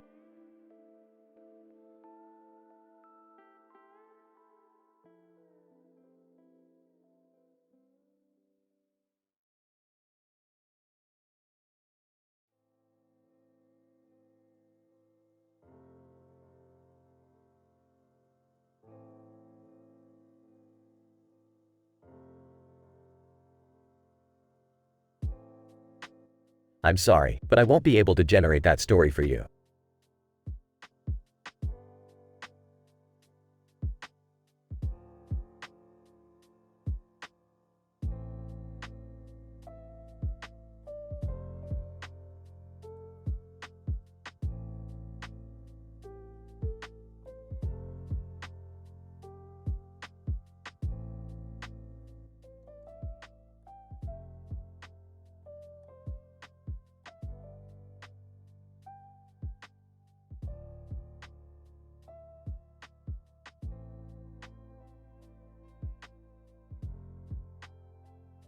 Hey, listen up, everyone.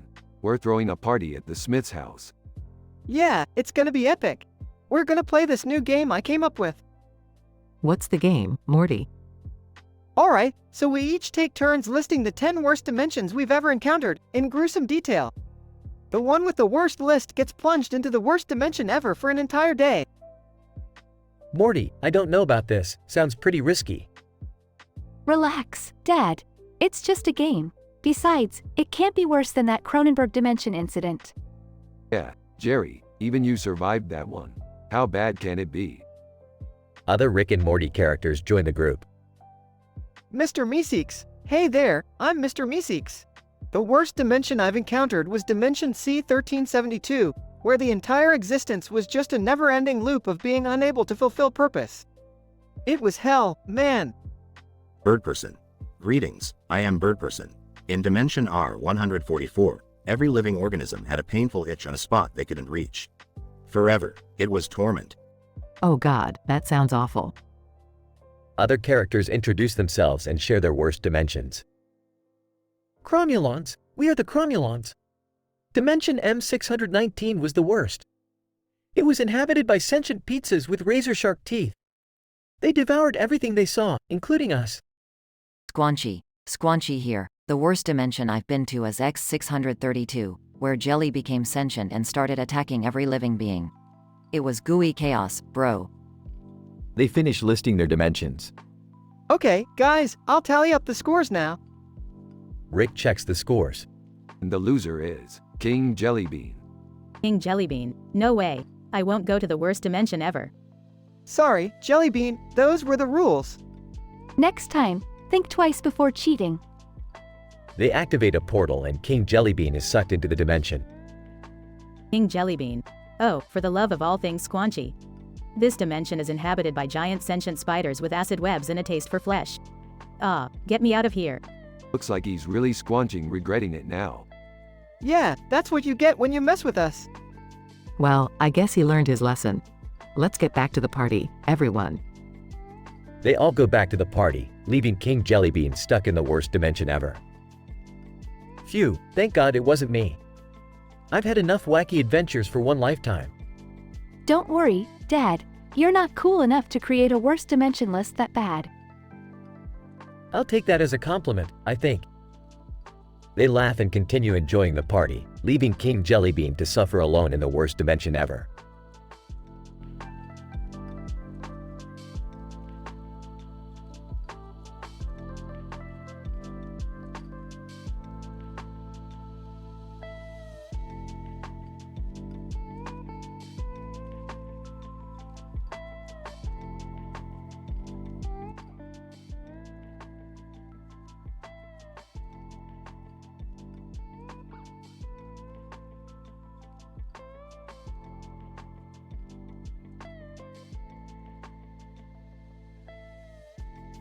Alright, listen up, you bunch of dumbasses. We're throwing a fucking party tonight, and it's gonna be lit. Hey Rick, shouldn't we, tone it down a bit? You know, for the sake of staying somewhat responsible? Morty, stop being a little bitch. This is a no-holds-barred, M-rated party. Yeah, Dad, let's get wild. I'm not sure about this, guys. What if something goes wrong? Shut the fuck up, Jerry. No negativity tonight. We're playing a unique game. What kind of game, Rick? We're gonna spin the can, and whoever it lands on has to introduce themselves and list the 10 worst dimensions they've ever visited. Ooh, sounds fun. I can't wait to hear all the fucked up shit you guys have seen. Yeah, let's get started. I'll go first. Spin the damn can. They spin the can. It lands on a character named Squanchy. Squanchy. Squanchy here. Alright, let me tell you about some of the worst dimensions I've squanched in. First, there's the Sluggerdome dimension, where everything is made of giant, carnivorous slugs. Then, we have the Giggleplex dimension, where laughter is used as a form of currency. Trust me, it's not fun being broke and unfunny. The Fishnet dimension is another one, where everyone wears revealing fishnet clothing. I couldn't even squanch without getting tangled up. Okay, that's enough, Squanchy. I think we get the idea. Spin the can again. It lands on a character named Crombopulous Michael. Crombopulous Michael. Crombopulous Michael, at your service. Let me enlighten you all with the shittiest dimensions I've contracted hits in. There's the Sneezabomb dimension, where every sneeze causes a nuclear explosion. Fucking messy, let me tell ya. Then we have the Hemorrhage dimension, where you're constantly bleeding from every orifice. Not a great place for a hitman, I can assure you. And finally, the Noodle dimension, where everything, and I mean everything, is made of noodles. It's impossible to assassinate anyone, they just slip away. Wow, those are some seriously messed up dimensions, guys. They spin the can once more. It lands on a character named Eyepatch Morty. Eyepatch, hey there. I'm Eyepatch Morty. So, the worst dimension I've ever been to. It's the burp snake dimension. Literally, everything there is a burp snake. The ground? Burp snakes. The air? Burp snakes. Even the goddamn sun is a burp snake. And they all burp constantly, non-stop. It's disgusting, and the smell. I can't even describe it. I've never wanted to burp so badly in my life. I just want to go home. Oh man, that sounds awful. I'm so glad I'm not in your shoes, Eyepatch Morty. Alright, enough of this shit. Let's party. And remember, no one better puke in my spaceship. They all cheer and the party kicks into high gear, leaving behind the horrors of the worst dimensions they've ever encountered.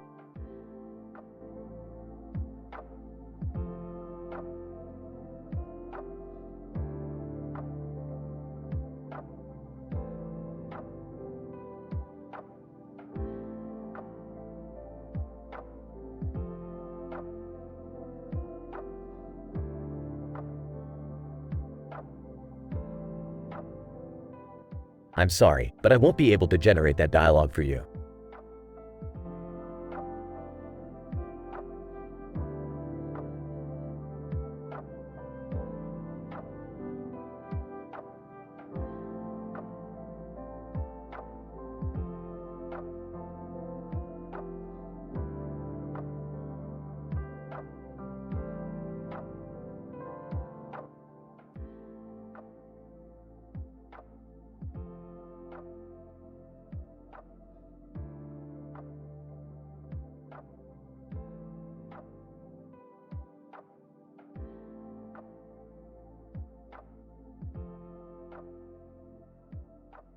Alright, listen up, you squanchy bunch of misfits. We're throwing a party tonight, and things are gonna get real interdimensional up in here.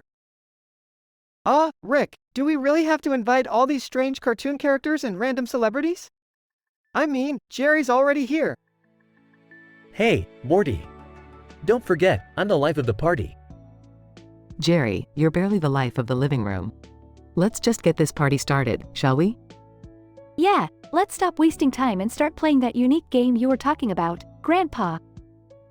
Alright, everyone gather round.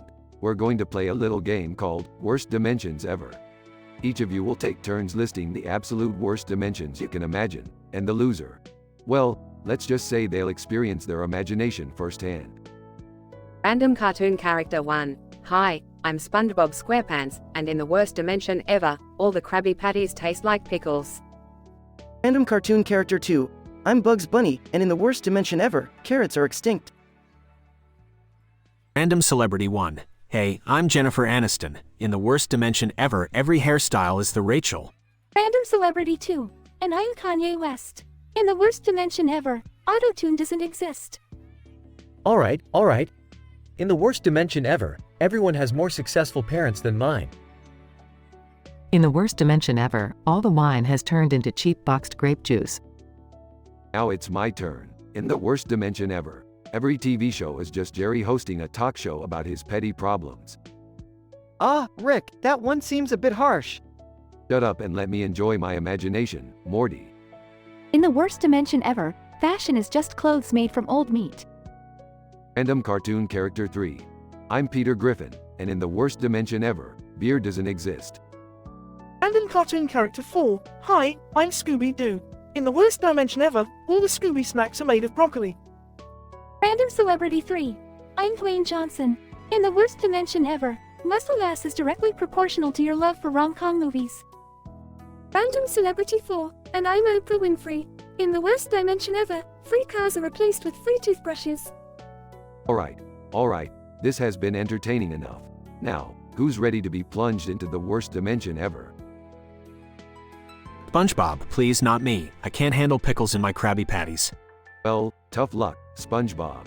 Get ready to exist in a dimension where everything is just a never-ending episode of Keep Up with the Kardashians. SpongeBob, no anything but that. Muffled sounds of SpongeBob's screams as he is plunged into the dimension. Geez, Rick, that was pretty messed up. Life's a dimension of pain, Morty. Might as well have a little fun with it. Hey, I guess that means I win, right? Oh, Jerry, winning at life is a dimension you'll never experience. Can we just finish this game already? I have my own worst dimension waiting for me in the kitchen. Yeah, let's wrap this up before I start imagining dimensions with hairy armpits as the latest fashion trend. Fine. Let's just get back to enjoying the party. Morty, go grab some more dimensional snacks. And remember, no pickles. Got it, Rick. No pickles. Just a regular, non-dimensional snack run. What could go wrong?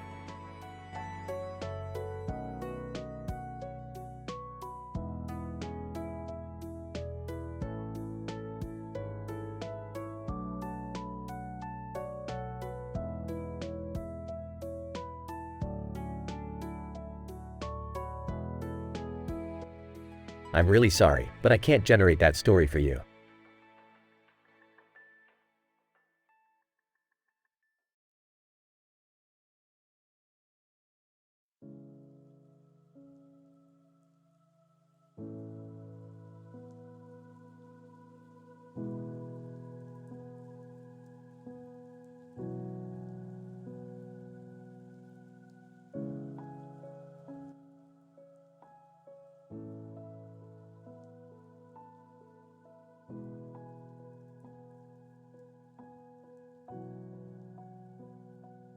Alright, Morty, Summer, gather round.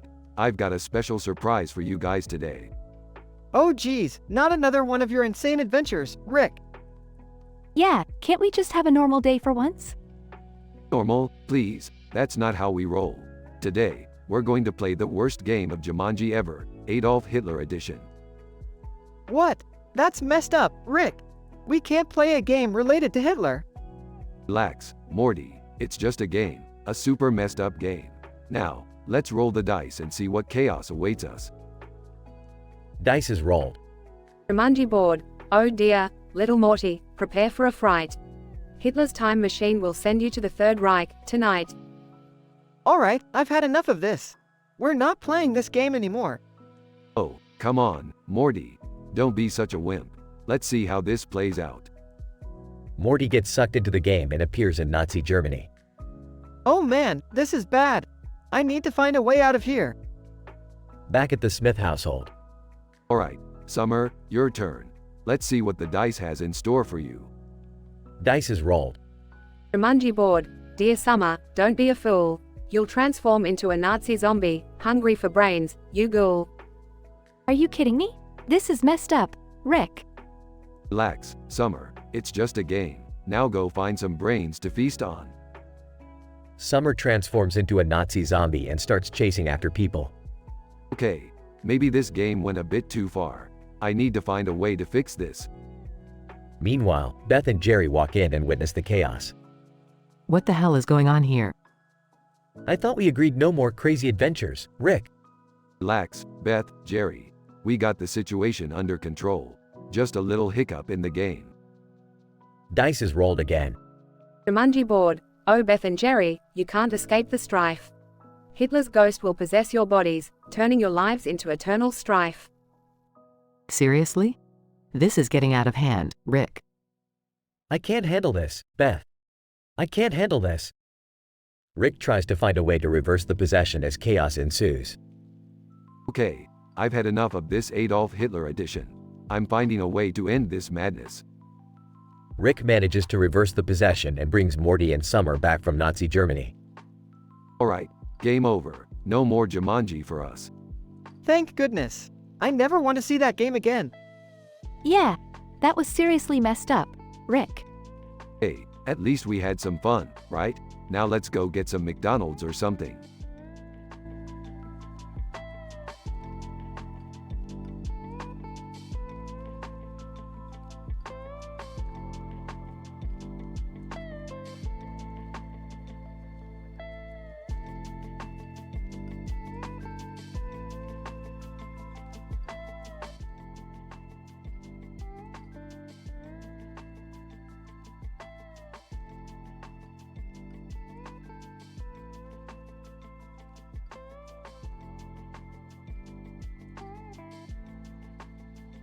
Morty, you worthless piece of human garbage, have you seen this painting?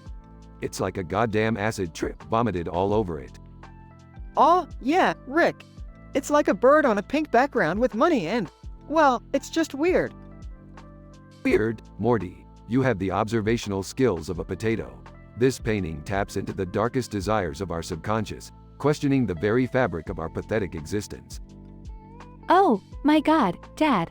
Can't we just enjoy the painting without your dramatic existential crisis? Summer, please, let your father express his tortured genius. It's not every day he graces us with his intellectual presence. Nervously. Yeah, guys, this painting is really something. So, how about we throw a party and, play a game?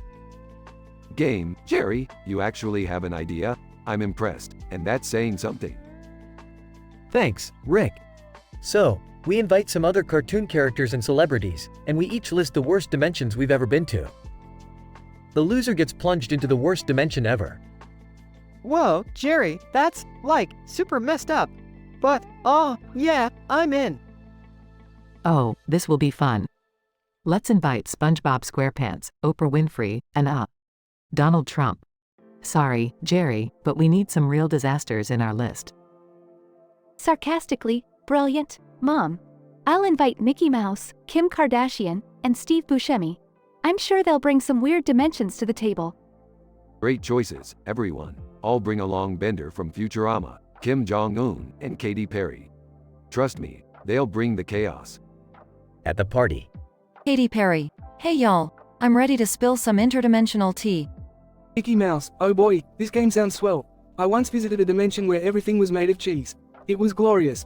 SpongeBob SquarePants. Well, in one dimension, I accidentally destroyed the Krusty Krab and became a villain. It was terrifying but exhilarating. Oprah Winfrey. I visited a dimension where everyone's deepest secrets were revealed on live TV. Trust me, not everyone handled it well. Kim Kardashian. One time I went to a dimension where contouring was illegal. It was a nightmare, my face looked so basic. the game progresses. Steve Buscemi. I once stumbled upon a dimension where everyone's hands were backwards. Can't say I felt right at home there. Donald Trump. Believe me, folks, I've seen the worst dimensions. One time, I was trapped in a dimension where my hair was just regular. Nightmare. Beth wins the game. Ha! Looks like I've listed the worst dimensions ever. Who's ready for their punishment? Kim Jong-un, nervously, well, you see, I brought one of my dimensions with me, and it's the absolute worst. SpongeBob SquarePants. Oh no, we're in for a real Krabby Patty now. Rick activates his portal gun, and they all get plunged into Kim Jong-un's dimension. Damn it, Beth, do you know what you've done? We're stuck in a dimension with no alcohol and all the Netflix shows are cancelled. Geez, Rick, I thought you said all dimensions were bad. Well, Morty, I guess this proves there are dimensions worse than even my wildest nightmares. The group looks around, realizing they're stuck in the worst dimension ever. Guys, I think I left the oven on in our dimension. Can someone please rescue us from this nightmare? They all groan in despair as they contemplate their fate.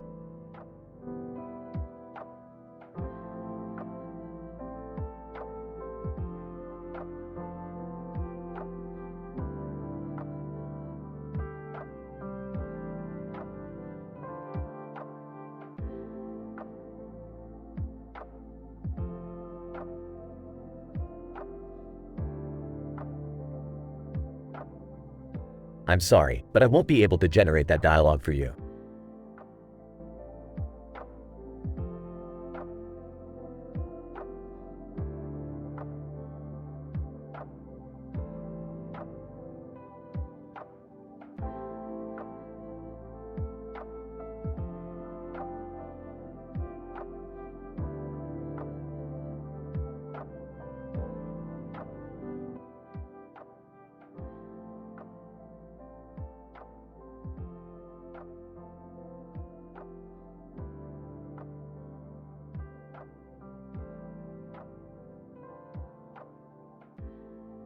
Int.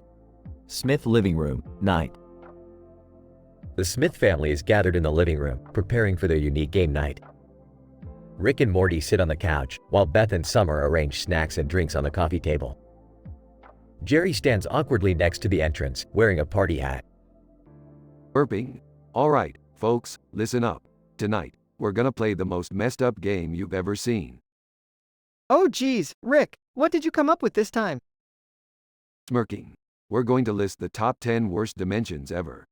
We'll take turns, starting with our lovely guests. Cartoon Character 1. Hi, I'm Bugs Bunny, and I once stumbled upon a dimension where carrots were sentient and hunted rabbits. It was F********, Doc. Celebrity 1. Introducing herself.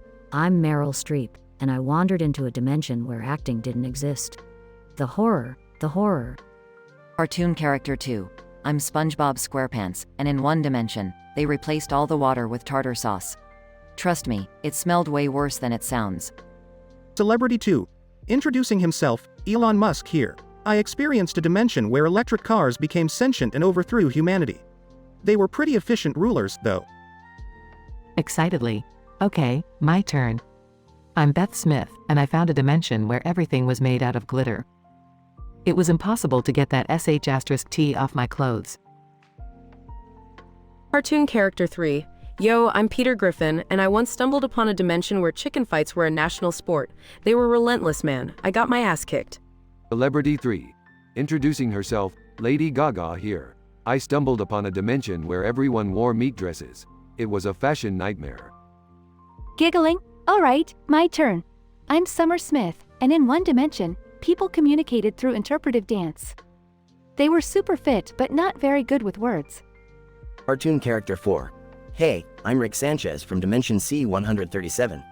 I discovered a dimension where everyone was bald, even the animals. It was like a damn hairless zoo. Celebrity 4, introducing himself, Dwayne "The Rock" Johnson. In one dimension, muscles ruled the world, and I was their god. Not gonna lie, it was exhausting. Hesitant. I'm Jerry Smith, and I found a dimension where people farted confetti every time they sneezed. It sounds fun, but it was a health hazard, I swear. Excellent choices, losers. Now it's time to determine the loser of this round. Let's calculate the rankings, Morty. Nervous. Okay. It seems like Jerry is the loser? Panicking. Wait, what? Suddenly, a portal opens up, and Jerry gets sucked into it, screaming. Shouting, no! F********* ing dimensions. The portal closes, leaving the rest of the family in stunned silence. Well, that escalated quickly. Alright, who's next to list their worst dimensions? The family continues their twisted game, unsure of where Jerry has been plunged into. Fade out.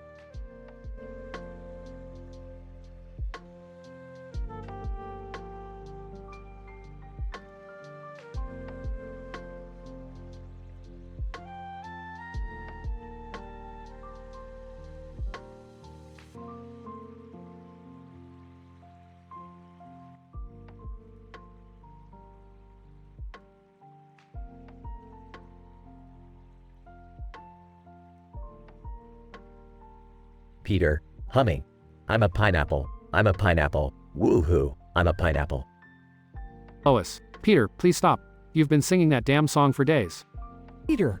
But Lois, it's so catchy. I can't get it out of my head. Stewie. Oh, for God's sake, Peter. Can't you have an ounce of originality?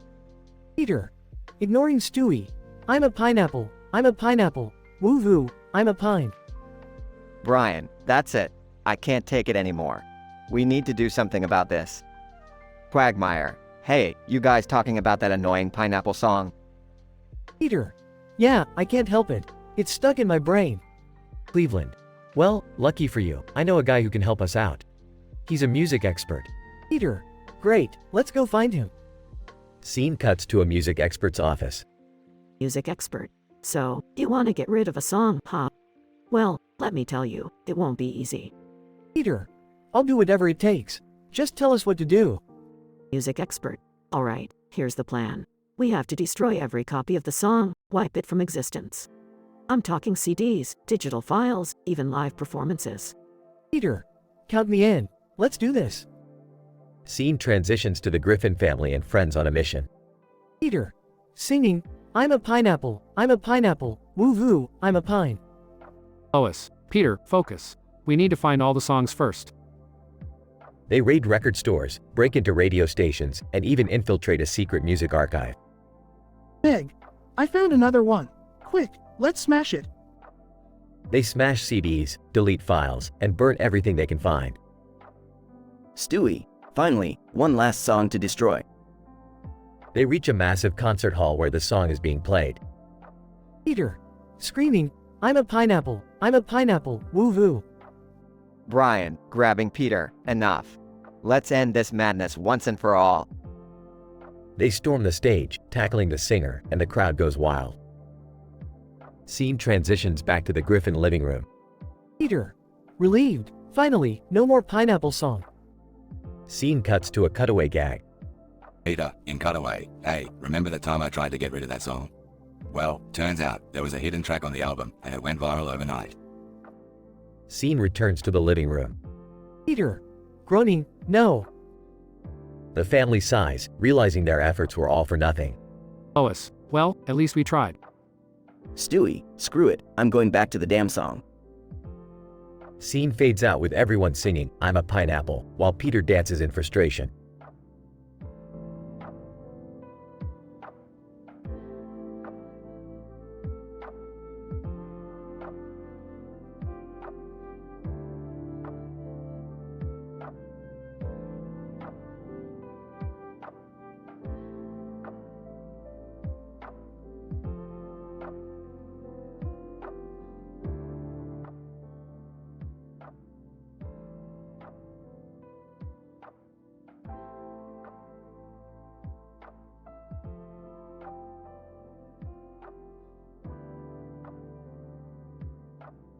Alright, Morty, Summer, gather around. I've got a game that will blow your minds. Oh, I don't know, Rick. Last time we played a game, we almost died. Yeah, Morty's right, Rick. That was traumatic. Can't we just watch TV or something? Nonsense. You guys need some excitement in your lives. Plus, this one's a real doozy. It's the worst game of Jumanji ever made. Wait, Jumanji? The one with the crazy jungle animals? Oh great, just what we need. More life-threatening situations. Aw, not this time. This is Special Edition Jumanji, Adolf Hitler Edition. Hitler? Rick, this is messed up. Seriously, Rick? How did you even find this thing? Let's just say I have my connections. Roll the dice, Morty. Morty rolls the dice, and the Jumanji board starts reciting a poem. Jumanji board. Oh dear Morty, what terrible luck. Hitler's moustache shall be your duck. A giant mustache appears out of nowhere on Morty's face. What the hell, Rick? Get this thing off me. Oh my god, Morty, you've got a Hitler stash. This is priceless. Alright, let's solve this without our trusty portal guns. Morty, you need to go undercover and infiltrate a neo-Nazi convention. Seriously, Rick? Can't we just make a pit stop at a barber shop? No time for haircuts. Morty, embrace the mustache, baby. Morty reluctantly heads out to the convention, trying to pass as a Nazi. Jerry, what the hell is going on? Why is Morty going out with a Hitler mustache? I have no idea, Beth. This is one of Rick's crazy adventures again. Meanwhile, at the neo-Nazi convention. Whispering. Alright, gotta find out how to get rid of this thing. Hey, where's the nearest bathroom? Nazi. Right this way, comrade. Just be careful, we don't tolerate any funny business. Morty enters the bathroom and finds a secret compartment with a Hitler disguise kit. Perfect. Time to blend in like a chameleon. Back at the Smith residence. Look, Rick. Morty sent us a selfie from the convention. Rick grabs the phone and sees Morty dressed as Hitler. Nice one, Morty. You really know how to blend in with the scum of the earth. Morty returns home, no longer sporting the Hitler mustache. Phew, thank God that's over. So, Rick, what's next? Alien Abduction Edition? Aw, Morty, let's keep things in the family. How about Beth and Jerry play the In-Laws from Hell edition? Oh God, no. Please, Rick, spare us. Yeah, I think we've had enough excitement for one day. Let's just stick to regular board games, okay? Fine, but you're missing out on all the fun. More for us. They all laugh as they continue their crazy adventures in the Smith household.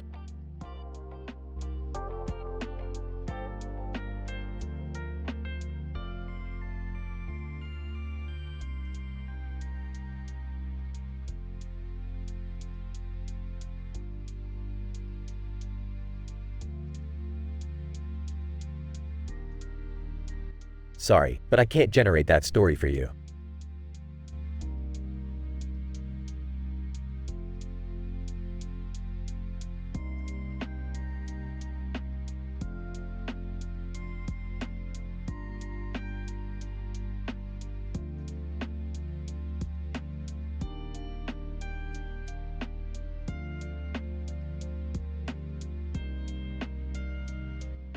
I'm sorry, but I cannot generate that story for you.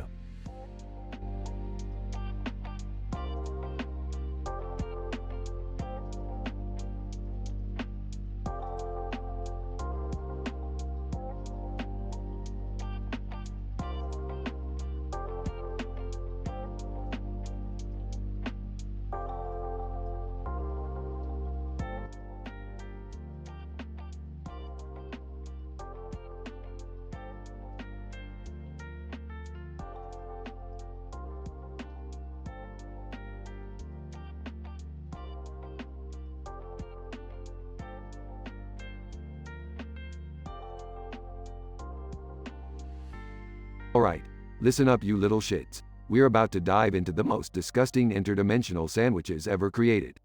Strap in, cuss this is gonna be one intense gastronomic journey. Rick, are you sure we really need to do this? I mean, can't we just, and not? Shut up, Morty, this is science at its finest. Now, Let's start with the first abomination on the list, the moldy monstrosity. Seriously? Moldy? That doesn't sound very appetizing.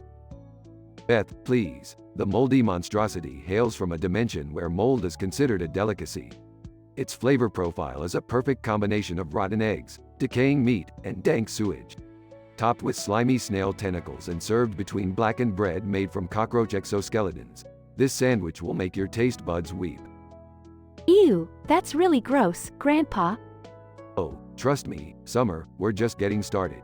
Next up, we have the vomit vortex. Vomit? Seriously, Rick? You expect us to eat vomit? Jerry, quit being such a whiny little bitch. The vomit vortex is an acquired taste. This sandwich, sourced from a dimension of constant nausea, features chunky puke as the main ingredient. Toppings include rancid anchovies, maggot-infested lettuce, and a dollop of curdled milk. Folded between two molds of bread made from regurgitated hair, this sandwich will make you question the meaning of life itself. I'm not sure if I can handle this, Rick. Oh, don't worry, Beth. We're just scratching the surface. Up next, we have the rotting reaper. That sounds terrifying, Rick. What's in it? Morty, my boy, the rotting reaper comes from a dimension ruled by death itself. The flavor is a potent mix of decomposing flesh and rotting fruit. Topped with rusty nails and served on bread soaked in formaldehyde, this sandwich will haunt your nightmares forever. Okay, I think I'm gonna be sick. Buckle up, Summer, because you haven't seen anything yet. Our fourth contender is the awful obsession. Awful? What the hell is that? Awful, Jerry, refers to the internal organs of animals. This sandwich, sourced from a dimension where hygiene is non-existent, is filled with boiled brains, tripe, and intestine scrapings. Topped with fermented bile and served on a bed of maggot-ridden bread, this sandwich will have you questioning your own sanity. Rick, this is just too much. I can't handle it. Come on, Beth, I saved the best for last. Brace yourselves for the forbidden fury. What makes it so forbidden, Rick? Morty, the forbidden fury is an ancient interdimensional recipe rumored to have caused the demise of countless civilizations. It combines the flavors of forbidden fruit, venomous insects, and the tears of 1,000 lost souls. This sandwich is served on bread made from the bones of long-extinct monsters, smeared with the blood of the innocent. I've heard it's the ultimate taste of misery. That sounds unsettling. Unsettling? Try mind-shattering, Jerry. These sandwiches are next-level grotesque. But hey, that's science. Now, buckle up, everyone. We're going in. They all grit their teeth and take a bite, their expressions contorting in disgust. Bonus dialogue for after they finish. I feel violated, emotionally and physically. I'm never eating anything ever again. This is the worst day of my life. I think I'm scarred for life, Rick. Hey, at least we survived, Morty. That's what counts in the end. Now let's go puke our guts out and forget this ever happened.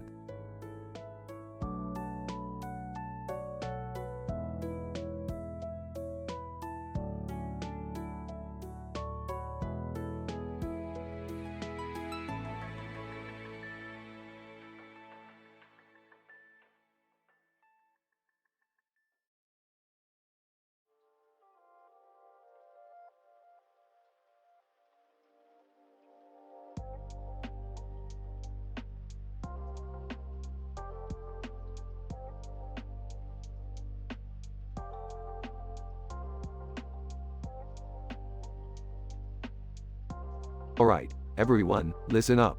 We're throwing a motherfucking party tonight, and shit's about to get real crazy. Rick, do we really have to have a party? I mean, last time. Shut up, Morty. This isn't about you and your whiny bullshit. We're doing this, and that's final. Dad, maybe we shouldn't go too overboard. We don't want any trouble. Trouble? Listen, Beth, trouble's my middle name. And tonight, we're gonna play a game that'll blow your F*** king mind. Oh my god, Dad. What kind of game are we playing? It's called Dimensional Roulette.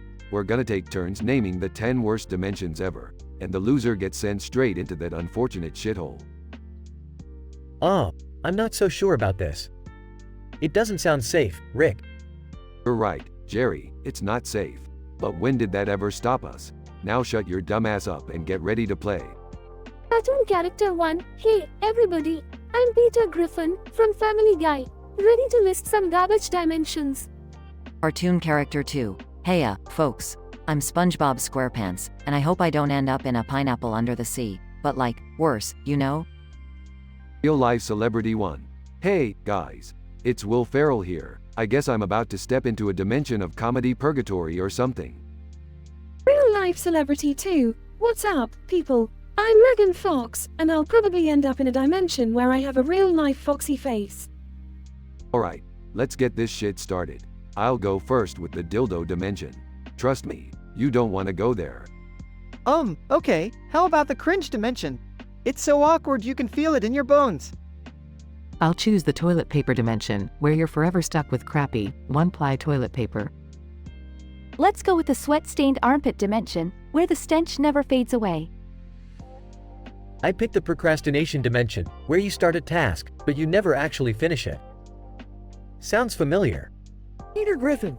How about the chicken fight dimension, where everyone's just constantly fighting with their fists and beaks? SpongeBob SquarePants. I'll go with the soggy burger dimension, where everything is soaked in seawater and we all smell like rotten fish. Will Ferrell. Let's do the awkward silence dimension, where there's never any verbal communication, just awkward looks and crickets chirping. Megan Fox. I choose the high school reunion dimension, where you're forced to relive your most embarrassing teenage moments for eternity. Alright, last one, and it's gonna be epic. I'll go with the naked grandma dimension, where naked grandmas rule the world with their saggy boobs and endless advice. Everyone. Ew, gross. Alright, now that we've all chosen, let's spin the wheel and see who's the unlucky loser. The wheel spins and slowly comes to a stop. Oh, no fucking way. It's you, Jerry. Me? Are you kidding me? No, sorry, Jerry. Say hello to the naked grandma dimension. Jerry gets sucked into a portal, disappearing into the unknown. Dad, what have you done? Relax, Beth. It'll be a hilarious adventure for Jerry. Plus, we can always rescue him if he starts getting too comfortable with the naked grandmas. I can't believe this is happening. Yeah, this party just took a really weird turn. Just wait till next week's party, where we challenge the devil to a game of beer pong.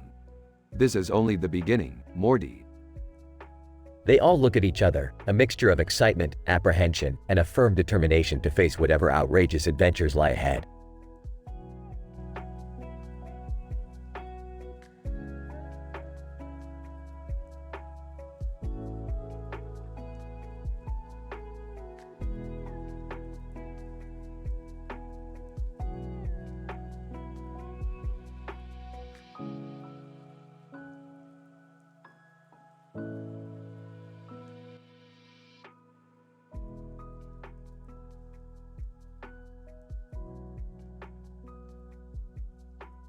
Mario, groaning. Ah, my head. What happened? Where am I? Mario looks around. Is this an abandoned room? What's going on here? Mario picks up controller and controller case. Huh? A Wii controller? But I don't remember playing any games. Mario turns on the TV and sees a message from Bowser. Bowser? What does he want now? Bowser. Message on the TV. Oh, Mario.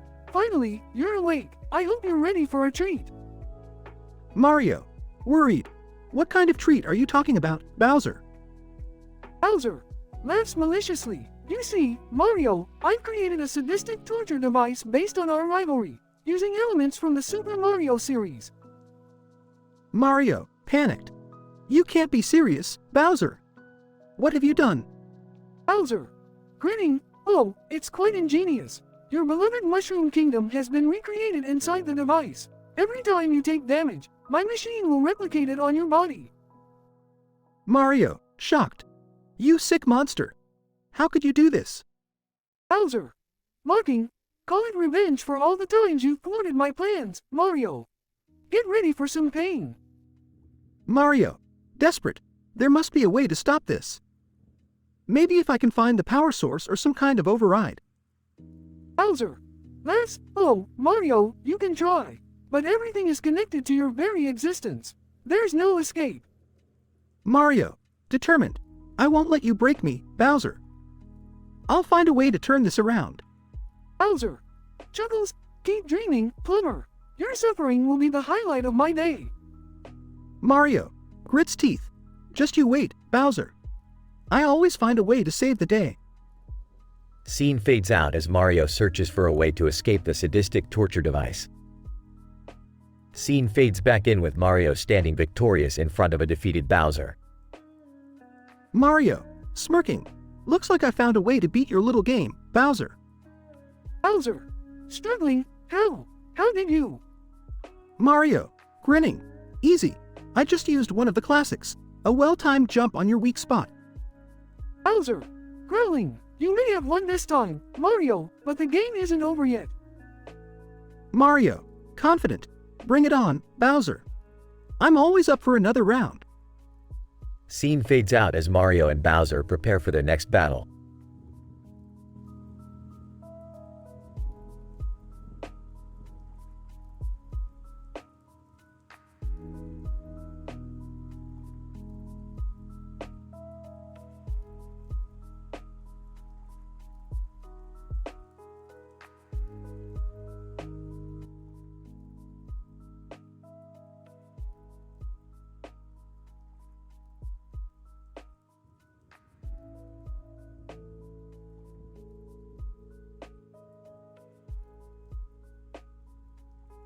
Alright, Morty, buckle up. We've got a crazy adventure ahead of us.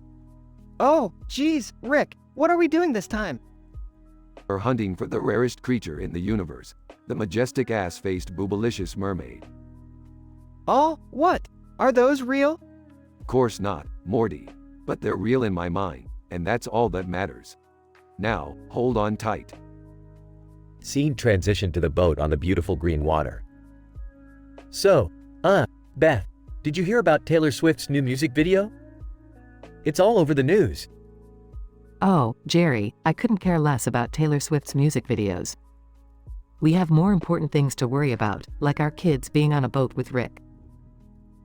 Meanwhile, Summer is taking a close-up shot of Taylor Swift's ass in a bikini on her phone. #blessed. This is totally going on my Insta. Rick, do we really need to search for these mythical creatures? Morty, trust me, the ass-faced boobalicious mermaids hold the secrets of the universe. Plus, they owe me $5. They spot a boat in the water with the word "beautiful" written on it. Hey, Rick, look! That boat says beautiful. Maybe they know something about the mermaids. Or maybe they're just overly confident in their taste. Let's find out. They approach the boat, and a man in a captain's hat greets them. Captain, welcome aboard. We're on a quest to find the Fountain of Youth. Care to join? Fountain of Youth? Ha, that's old news, Captain. We're hunting some majestic ass-faced boobalicious mermaids. Bring it on. Captain, mermaids, huh? Well, we've heard rumors. The last sighting was near Taylor Swift's private island. Gasping. Did someone say Taylor Swift? Everyone turns to look at Summer. Summer, seriously? We have other things to worry about. Rick, can't you navigate us to this mysterious island? Of course I can, Beth.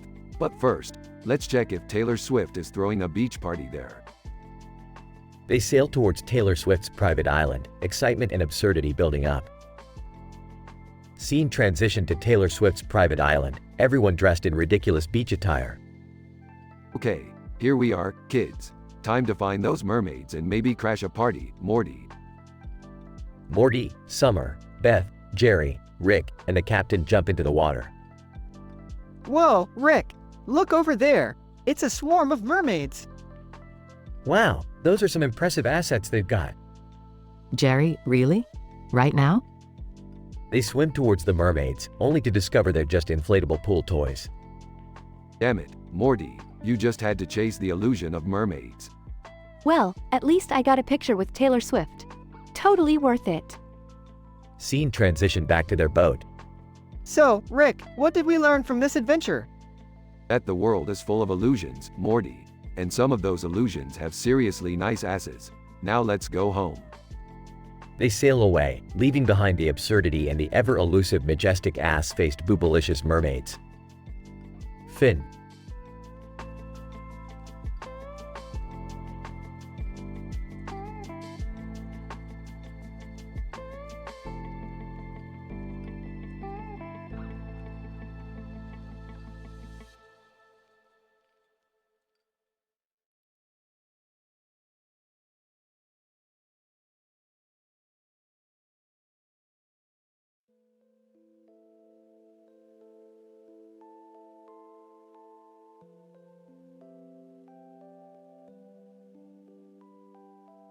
Morty, we've got a huge problem on our hands. Geez, Rick, what is it this time? It's Beth, Morty. She's dealing with an alien STD. It's freaking intense. Wait, what? How did that happen? Well, she slept with an alien who swapped out her birth canal. Now it's a freaking alien that eats anything that goes inside. Whoa, that's messed up. What are we gonna do? First, we gotta deal with the effects this STD has on Beth. Let me pull up the list. Effects? There are multiple effects? Oh yeah, Morty. This thing is no joke. It causes uncontrollable body hair growth, alien language fluency, uncontrollable farting, constant craving for pickles, spontaneous teleportation, unending hiccups, psychedelic hallucinations, extreme mood swings, spontaneous dancing, and tentacle-like appendages popping out of random body parts. Oh, that's really specific. Now what about the aliens she slept with? We got Kevin, the hunky insectoid with chiseled abs and a charming personality. Then there's Angela, the six-armed fashionista with a passion for elegant low-cut dresses. Let's not forget George, the blob-like alien with a snarky sense of humor and a penchant for top hats. Wow, she's been busy. Who else? We got Jasper, the hyper-intelligent lizard with a taste for adventure, and Stella, the seductive plant-like creature who can bend reality with her pheromones. Then there's Zog, the muscular rock alien who speaks in Shakespearean verse, and Jerry. Oh wait, that was a dream. Dad? She slept with Dad? Ah, just messing with you, Morty. But there's also Lola, the three-headed beauty with a personality for each head, and Xander, the shape-shifting slime monster who can mimic anything or anyone. Oh man, that's insane. How do we even begin to fix this? We'll need to go on a wild intergalactic adventure, Morty. We'll venture into the deepest corners of the universe to find a cure for this bizarre STD. Buckle up, Morty, 'cause it's gonna get wild. But Rick, aren't we risking our lives for this? Morty, when have we ever played it safe? Now grab your portal gun. We're going STD hunting tonight.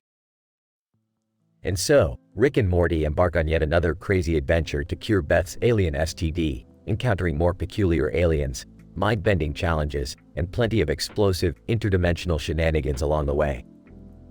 As always, they're bound to cause chaos and leave a trail of destruction in their wake.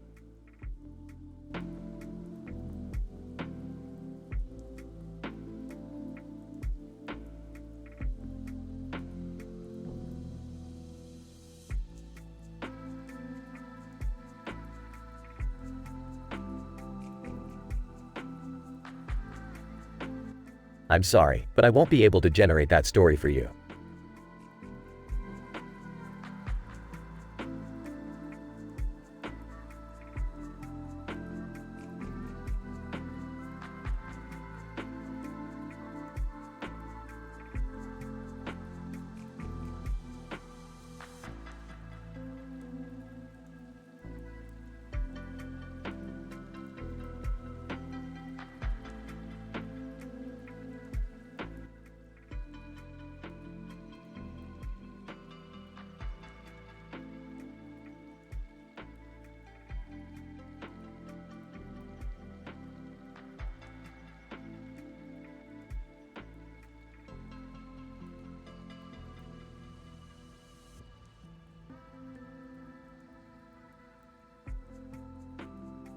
Alright, Morty, listen up.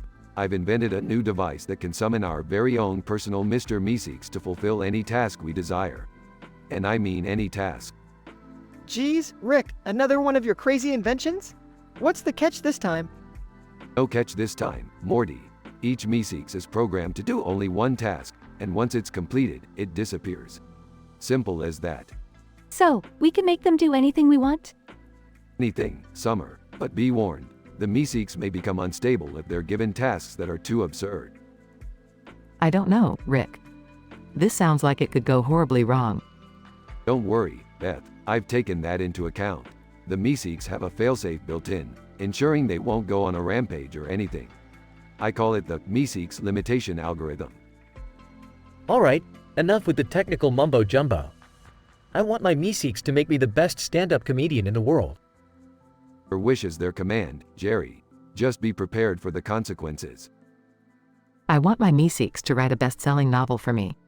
Something that will make J.K. Rowling jealous. I want my Meeseeks to make me the most popular guy in school.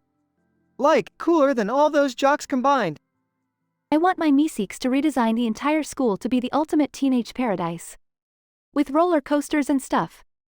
Okay, everyone's got their orders. Let's summon the Meeseeks and get this show on the road. The Meeseeks materialize and get to work on their tasks. Jerry's Meeseeks. I've analyzed all the great comedians and crafted the perfect routine for you, Jerry. Get ready for some killer laughs. Beth's Meeseeks. Behold, the saga of the wandering mind, a surefire masterpiece that will skyrocket you to literary stardom, Beth. Morty's Meeseeks. Watch as I manipulate the minds of your classmates, Morty. They won't stand a chance against your newfound popularity.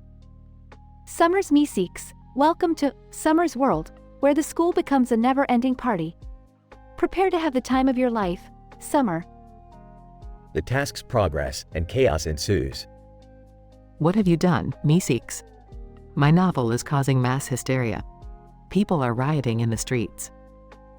My stand-up routine is so good, people can't stop laughing. Literally. They're stuck in a loop of endless laughter. My popularity has reached insane levels, but now everyone wants to be me. I can't even go to the bathroom without being mobbed. This is not what I had in mind. The roller coasters are malfunctioning, and the school has turned into a war zone.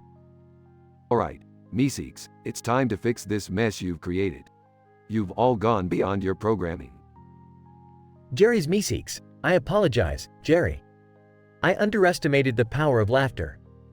I'll find a way to reverse the endless mirth. Beth's Meeseeks. It seems my creativity got out of hand, Beth. I'll work tirelessly to restore order and salvage your reputation. Morty's Meeseeks. I'm sorry, Morty. Popularity shouldn't come at the cost of your identity. I'll find a way to restore things back to normal.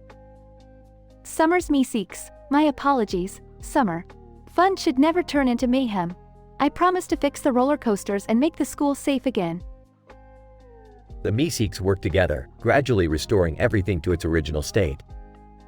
Well, that was quite the adventure, huh? Moral of the story, folks. Be careful what you wish for, especially when it involves Meeseeks. I can't believe we almost destroyed the world with our absurd desires. Lesson learned, I guess. Yeah, maybe I'll stick to telling jokes at family gatherings from now on. Comedy can be dangerous, apparently. I've learned that being popular doesn't mean a thing if you lose yourself in the process. I'll take a pass on that next time. Roller coasters are fun, but only when they don't lead to a complete meltdown. I'll remember that from now on. And for the love of science, Meeseeks, please refrain from going rogue again. I've had enough chaos for one day. The Meeseeks disappear, leaving behind a slightly shaken but wiser family.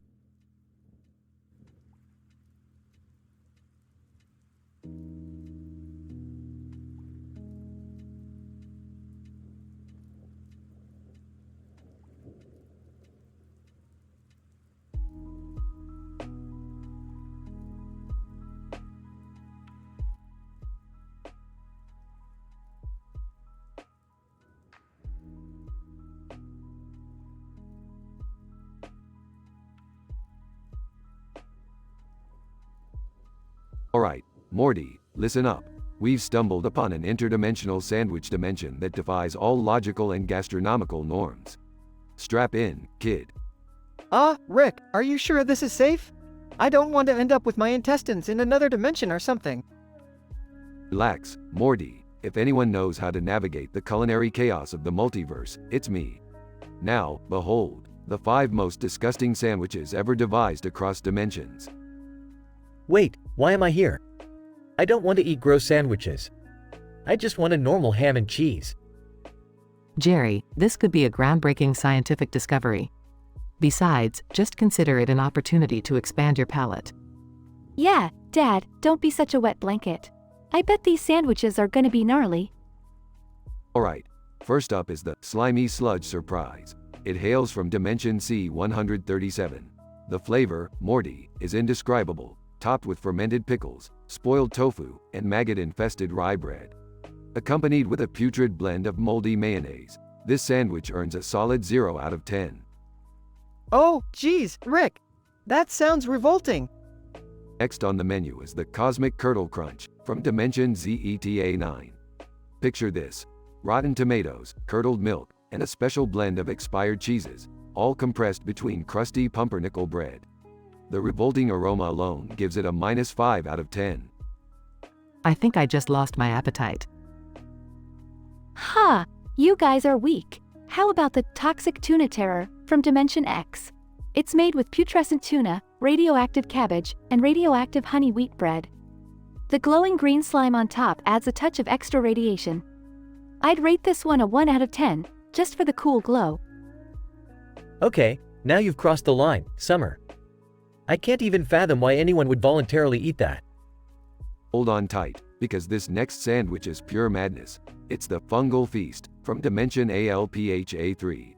Made with fungi that can only be found growing on the finest sewer pipes, topped with fermented bag guano, and served on a mold-infested ciabatta. This abomination deserves a solid -10, Morty. I think I'm gonna be sick. Finally, we have the Vile Veggie Vortex from Dimension BETA12. It's an unholy concoction of overcooked Brussels sprouts, slimy okra, and a mystery sauce that even I couldn't identify. All of this unpleasantness is sandwiched between 2 slices of stale, whole grain bread. I'd give this one a -infinity out of 10. These sandwiches are the stuff of nightmares. Can we please go back to our normal dimension now? Agreed. I think we've seen enough culinary atrocities for one day. Fine, fine. But remember, my dear family, the key to exploring the multiverse is embracing both the wonders and horrors it has to offer. Now let's go home and get some real food.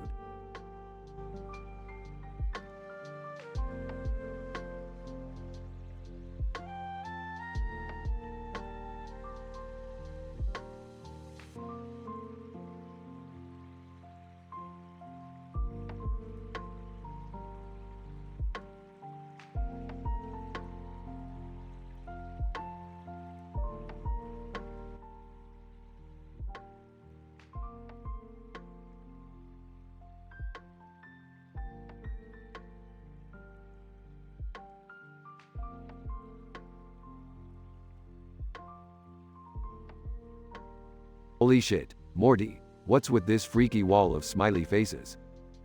I don't know, Rick, it looks like some weird psychedelic nightmare. Whatever, Morty, let's just grab this golden ticket and get the hell out of here. Whoa, Rick, it says we're invited to Willy Wonka's chocolate factory. Willy Wonka, that creepy old man? Well, let's go then. They arrive at the chocolate factory. Willy Wonka, welcome, gentlemen, to my fabulous chocolate factory. I'm Willy Wonka. Yeah, save it for the Loompas, Wonka. We're here for the goodies. Rick, look at this room. It's filled with chocolate rivers and edible mushrooms. Morty, they gotta have some trippy truffles here somewhere. Look for it, Morty. I found it, Rick. These tricky truffles are supposed to make you see through time and space or something. Screw time and space, Morty. Let's eat those truffles and see what happens. They eat the tricky truffles. Whoa, Rick, I can see colors I've never seen before. And the room is expanding. Morty, that's just the damn drugs kicking in. Try eating this fizzy lifting drink. They drink the fizzy lifting drink. Look at us, Morty. We're floating in the air. We're like perverted versions of Charlie and Grandpa Joe. Rick, I'm scared. We're too high up. Shut up, Morty. We're in an acid trip, not a life-threatening situation. They descend to the ground. Willy Wonka, gentlemen, please follow me to my invention room. They enter the invention room. Whoa, Morty, look at all these crazy inventions. Like this everlasting gobstopper. Rick, it's just like in the movie. But there's so much more goriness and adult humor. Forget the movie, Morty. Let's try this golden goose that lays chocolate eggs. They feed the golden goose. Golden goose, squawk, holy shit, these eggs are delicious. Rick, we're living in a twisted version of Willy Wonka's factory. Morty, we're living in a twisted version of reality. Now, grab as many of those chocolate eggs as you can. They stuff their pockets with chocolate eggs. Willy Wonka, well, gentlemen, it seems you've truly enjoyed your visit to my factory. Yeah, Wonka, it was a real fucking riot. Thanks for the memories. Willy Wonka, before you go, I have one final surprise for you. Inside one of those chocolate eggs is the ultimate prize, a lifetime supply of my chocolate. Rick, we're about to be rich. Morty, with great chocolate comes great diarrhea. Let's just go home. They exit the factory. Wow, Rick, that was a wild adventure. I'll never look at chocolate the same way again. Yeah, Morty, life's just one twisted, trippy trip after another. Now let's get back to some sci-fi shit. They belch and teleport away, leaving the factory behind. The end. Or is it?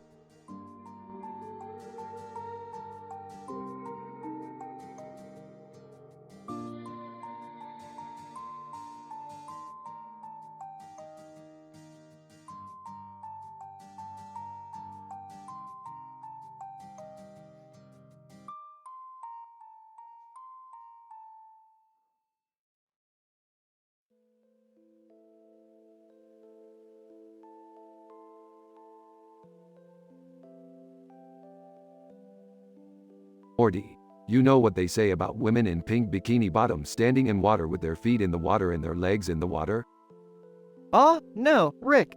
What do they say? Absolutely nothing, Morty. It's a completely arbitrary situation that has no bearing on anything whatsoever. Walking in.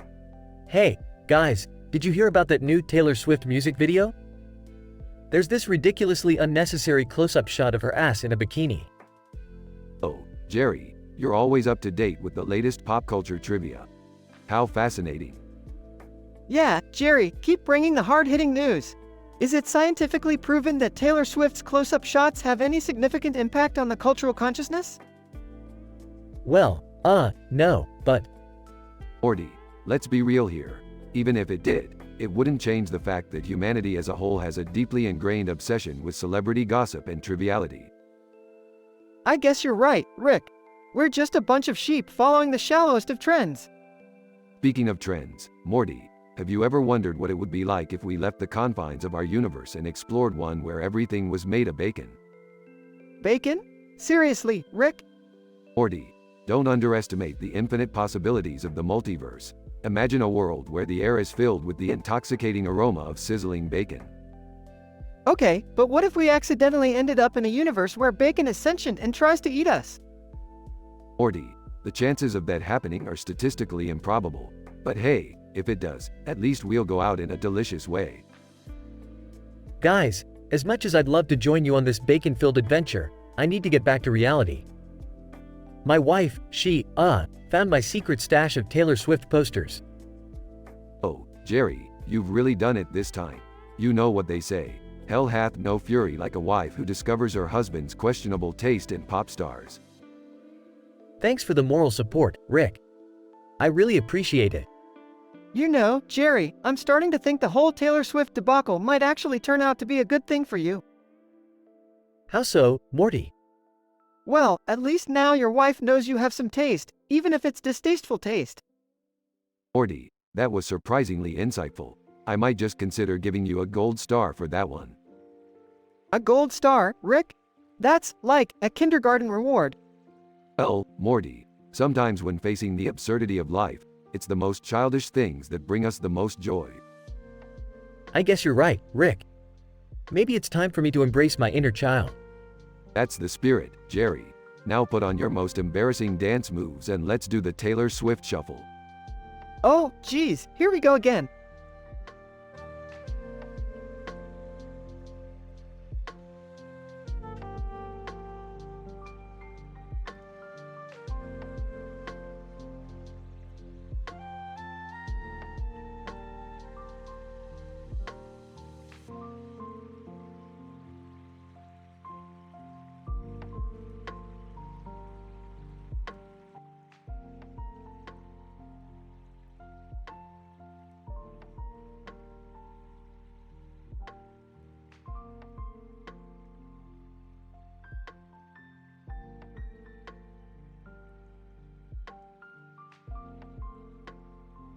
Morty, we've got a real doozy on our hands this time.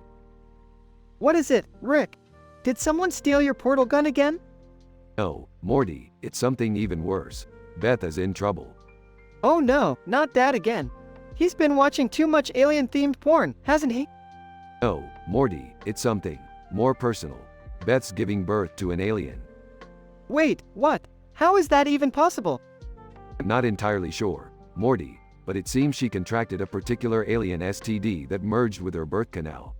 It ain't pretty. Oh, man, that's messed up. What happens now? Well, this alien STD swaps genitalia with its host, Morty. So, Beth's birth canal has become an alien creature that devours anything that enters it. Ew, that's disgusting. What are we gonna do, Rick? We need to find a cure, Morty, but this disease is incurable. Beth is in trouble, Morty. She needs our help. Okay, I get it. Let's do this, Rick. We've got to save Mom. That's the spirit, Morty. Now, let me see. I've compiled a list of effects this STD has on its host. Go on, Rick. Lay it on me. 1. Extreme genitalia swapping. 2. Heightened pheromone production. 3. Uncontrollable hiccups. 4. Meanwhile, Summer walks in. Hey, guys, what's the haps? Summer, we're dealing with a serious situation here. Beth has an alien STD. She needs our help. Gross. Dad, can't we talk about this later? No, Summer, we need information. Now, I need you to tell me about the 10 aliens you slept with recently. Blushing. Seriously, Rick? Fine. Let me think. There was Zorgon, a muscular green alien with biceps for days. Then there's Xanthi, a seductive purple alien with tentacles. Keep going, Summer. Okay, there's also Blorg, a slimy yellow blob with a wicked sense of humor, and Cthulhu, a multi-dimensional being with an ego the size of Jupiter. Perfect. We're halfway there. Rick, do we really need to know all this? Morty, we need every bit of information we can get. Now, continue, Summer. Alright, last 5. We have Vexa, a petite pink alien with mind-reading abilities, Graxer, a hulking brute with a heart of gold, Nebula, a sexy android with a deadly laser arm. Summer, are we even gonna make it out of this episode? Morty, trust me, we'll come out fine. Now, just 2 more aliens, Summer. Okay, we have Quasar, a sly smuggler with a taste for danger, and finally, Draxus, a shape-shifting alien who can take any form it desires. Excellent work, Summer. Now we have a starting point. So, what's the plan, Rick? We'll need to collect samples from each of these aliens and analyze them in the lab. Hopefully, we can find a cure through genetic manipulation. And what about Beth? Can we save her?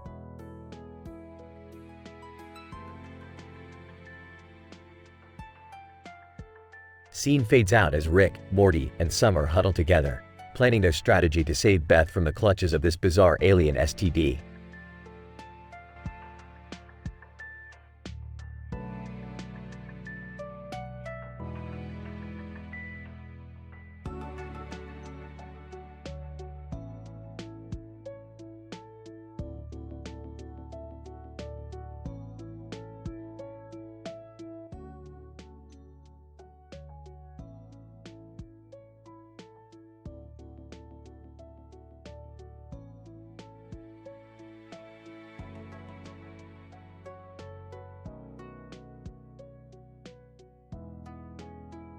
Content warning. The following dialogue script contains explicit and mature content. Reader discretion is advised. Title: Alien Birth and Intergalactic Ecstasy. Characters. 1. Beth, a young woman affected by an alien STD. 2. Summer, Beth's wild and adventurous best friend. Oh, God, Summer. Something weird is happening. I can feel it. Girl, calm down. What's going on? I am giving birth to an alien. It's merging with my birth canal. Incident. Screaming in pain. Oh, fuck. It's coming out. Aghast. Holy shit, Beth. That little green fucker is floating in the air with a damn leaf on its head. Regression. It's not just any alien, it's an STD. It's swapping genitalia and turning my birth canal into some man-eating creature. The hell are you saying? That thing's gonna eat everything that comes near it? Yeah, and I'm stuck with this incurable disease. It's fucking with me in the worst ways, Summer. Effects of the alien STD on 1. Uncontrollable horniness at odd hours. 2. Constant cravings for intergalactic pleasure. 3. Green ooze emanating from every orifice. 4. Speaking in alien languages during orgasm. 5. Tentacles growing from her back during intimate encounters. 6. Telekinetic powers over sex toys. 7. Constant gravitational pulls towards any extraterrestrial being in a 100-meter radius. 8. Developing an insatiable addiction to anal probes. 9. Breasts constantly changing shape, size, and elasticity. 10. Visions of otherworldly erotica while attempting to sleep. Alien Summer recently slept with. 1. Zorgar, tall, muscular, with crimson skin and 4 phallic-shaped heads. 2. Xanthi, lithe and shimmering, with iridescent wings and a seductive voice that hypnotizes. 3. Grothar, giant and slimy, with multiple eyes and an insatiable desire for human flesh. 4. Lysandra, tiny and delicate, her skin glows softly in the dark, with luminous tentacles for hair. 5. Blorgle, formless and ever-changing, capable of molding into any position for maximum pleasure. 6. Gulnax, a robotic being with vibrating appendages and a built-in customizable pleasure module. 7. Serafina, a celestial beauty, with skin resembling the shimmering night sky and a tantalizing aura. 8. Kraxon, a reptilian alien with a long, forked tongue and a scaly body that enhances sensory pleasure. 9. Vexus, a gender-fluid shapeshifter, capable of morphing into any form to fulfill desires. 10. Aphrodisia, a nymphomaniac nymph with flowing locks of golden hair and a bewitching scent. Beth, I can't even fathom what you're going through. We need to find a way to fix this. I've tried everything, Summer. Doctors, scientists, even priests. Nobody can help me. I'm doomed to be a vessel for alien orgies forever. Determined. No, Beth, we won't give up. We'll search the galaxy if we have to. There must be someone who can cure you of this cosmic fuckery. Teary-eyed, thank you, Summer. I don't know what I'd do without you. Don't worry, girl. We'll fight this together, and I swear on the alien gods, we'll find a way to bring back your normalcy. Note: this prompt explores mature themes in a fantastical and heightened setting. The dialogue script is intended to fulfill the requested criteria, maintaining an element of humor, and is not a representation of real-life situations or experiences.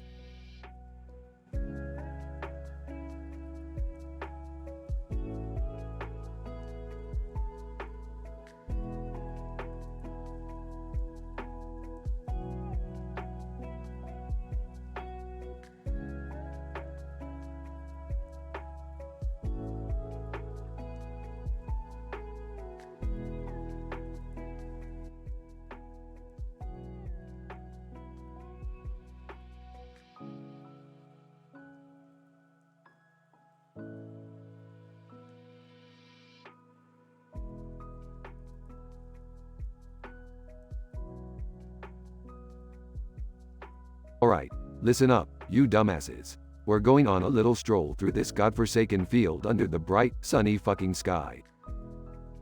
Rick, what's with the guy in the weird costume and the backpack? Morty, pay attention. That's a Mr. Meeseeks. They're here to fulfill our most absurd desires, explaining this shit to the simplest of brains like yours. Oh, so we get like a personal genie or something? Exactly, Jerry. Except these Meeseeks can't die until they complete their task, and they won't shut up until it's done. Isn't that just fucking amazing? Alright, I got one. Mr. Meeseeks, I want you to turn me into the hottest person in the universe. Oh please, Summer. You couldn't handle being that hot. Shut up, Mom. Mr. Meeseeks number 1. Ooh, we can fulfill that desire, Summer. Just watch me work my magic. Can I ask Mr. Meeseeks if he could give me, like, unlimited nachos? Mr. Meeseeks number 2. Absolutely, Morty. Your wish is my command. Nachos for days, coming right up. Alright, Mr. Meeseeks. I want you to make me the smartest person in the world. Mr. Meeseeks number 3. Oh, Jerry, That's a tall order. But challenge accepted. Fine, fine. Mr. Meeseeks, I want you to bring me an entire galaxy. No, scratch that, a multiverse. Let's see how these blue idiots handle that. Mr. Meeseeks number 4. We will stop at nothing to fulfill your desire, Rick. Stay right here, and we'll deliver a whole fucking multiverse to your doorstep. As the Meeseeks scramble to fulfill their ridiculous tasks, chaos ensues. Summer becomes impossibly attractive, causing everyone she walks past to lose their shit. Morty's unlimited nachos start multiplying uncontrollably, covering the entire field in a sea of cheesy goodness. Jerry's newfound intelligence sends his ego skyrocketing, and he starts delivering condescending speeches to everyone around him. Meanwhile, Rick's multiverse request backfires spectacularly. As hundreds of different realities start merging together in the field, time and space collapse upon themselves. The chaos is incomprehensible as dimensions blend, causing random objects and creatures to appear and disappear at an alarming rate. Okay, this is not going as planned. Someone needs to stop these Meeseeks before they destroy everything. But how, Rick? They won't stop until their tasks are complete. We'll have to fulfill their tasks ourselves, Beth. It's the only way to get things back to normal. As Rick, Morty, Summer, Beth, and Jerry desperately try to undo the chaos, they realize the only way to stop it is by fulfilling their own absurd desires. Working together, they manage to reverse Summer's attractiveness, devour all the nachos, and somehow revert Jerry's intelligence back to its original state. Finally, Rick finds a way to release the Meeseeks from their tasks, ending their eternal torment. The field returns to normal, as if the whole chaotic episode never happened. Well, that was a fucking disaster. But hey, at least we're back to square one, right? Yeah, I guess so, Rick. Can we, never use the Meeseeks box again? Agreed. Morty, lesson learned. No more absurd wishes from now on. Let's go home. As they walk away from the chaotic field, the Mr. Meeseeks box lies discarded, a reminder of the crazy and dangerous adventures they had just experienced.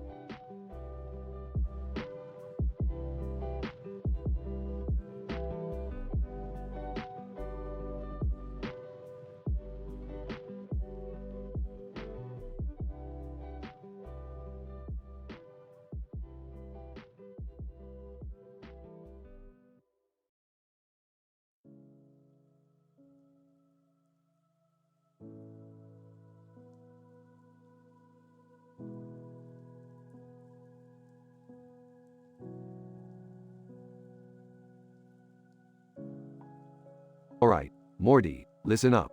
I've created a device that allows us to summon Mr. Meeseeks to fulfill our most absurd desires. Oh, geez, Rick. You always come up with the craziest stuff. What do we need these guys for? Well, Morty, sometimes we have desires that are so statistically improbable that it requires the assistance of alternate beings to make them happen. Entering the room, what's all this about, Rick? I thought you were working on your portal gun. Beth, my dear daughter. I've created Mr. Meeseeks to help us fulfill our wildest desires. Poking his head in. Did someone mention desires? Oh, great. Jerry's here too. Wonderful. Joining the group. What's going on? Why are we all gathered here? I've given each of you a personal Mr. Meeseeks. They'll help you fulfill your most absurd tasks. Like what? What kind of absurd tasks? Well, let me give you an example. Morty, you can ask your Meeseeks to teach you how to speak dolphin. Whoa, really? I've always wanted to do that. Beth, you can ask yours to build a fully functional replica of an alien spaceship. That's amazing. I've always wanted to explore the cosmos. Jerry, you can ask your Meeseeks to give you the intelligence of Albert Einstein. Wow, that sounds almost impossible. In Summer, you can ask your Meeseeks to turn you into a unicorn. Seriously? I mean, yeah, that's totally what I've always wanted. Scene cuts to each family member interacting with their respective Mr. Meeseeks, engaging in increasingly absurd tasks. Morty's Meeseeks. Morty, I'm afraid we've hit a snag here. It turns out dolphins communicate in a highly complex clicking language, and it's virtually impossible for a human to master it. Beth's Meeseeks. Alright, Beth, the spaceship is complete. But be warned, it runs on banana peels. Jerry's Meeseeks. Jerry, I've given you the intelligence of Einstein. Unfortunately, it seems you've inherited his absent-mindedness as well. Summer's Meeseeks. I regret to inform you, Summer, but turning into a unicorn requires access to a parallel universe where unicorns actually exist. Rick observes the chaos unfolding. Well, looks like my little experiment is causing more trouble than it's worth. Time to fix things. Eventually, the Meeseeks' tasks start to overlap and cause chaos. Morty's Meeseeks. Morty, I need you to release all the fish in the world's aquariums into the ocean. Beth's Meeseeks. Beth, I require all the banana peels in the house to power the spaceship. Jerry's Meeseeks. Jerry, you must solve the unified theory of everything by the end of the day. Summer's Meeseeks. Summer, I must obtain the magical horn of a unicorn from a parallel universe. Rick sighs and shakes his head. Alright, time to clean up this mess. Mr. Meeseeks, cease all activities immediately. The chaos subsides, leaving the family standing in a bewildered mess. Lesson learned, everyone. Let's stick to more practical desires next time, okay? Muttering, like being able to do my own taxes? Exactly, Jerry. Now, let's clean up this unicorn hair.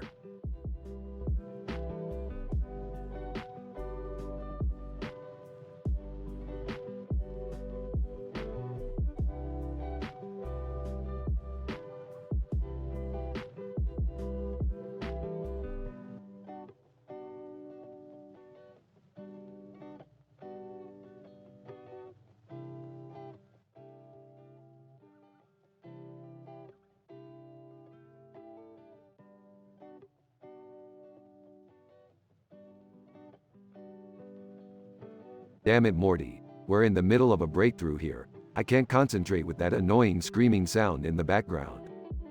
What is that sound, Rick? It's driving me crazy.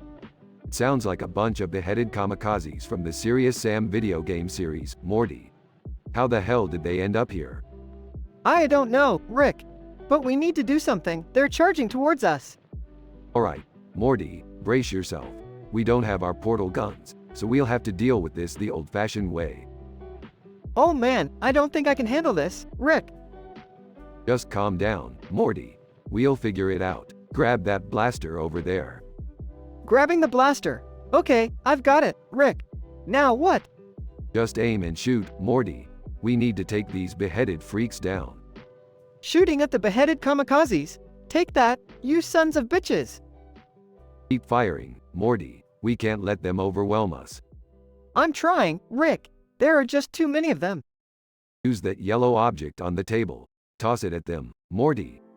Throwing the yellow object. Take that, you ugly bastards.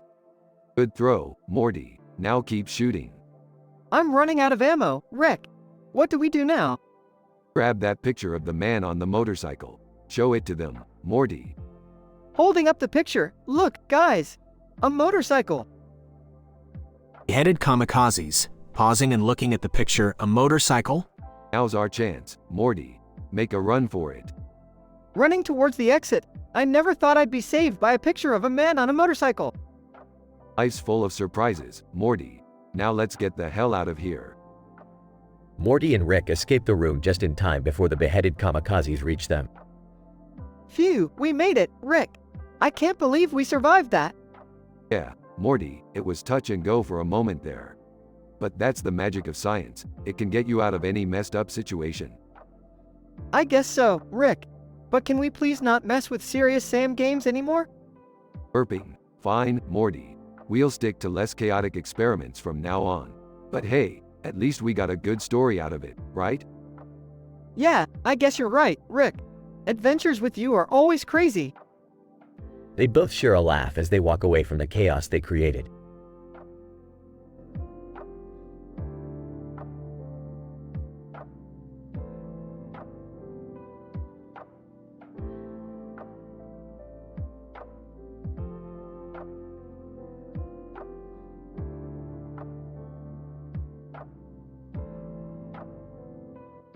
Sorry, but I can't generate that story for you.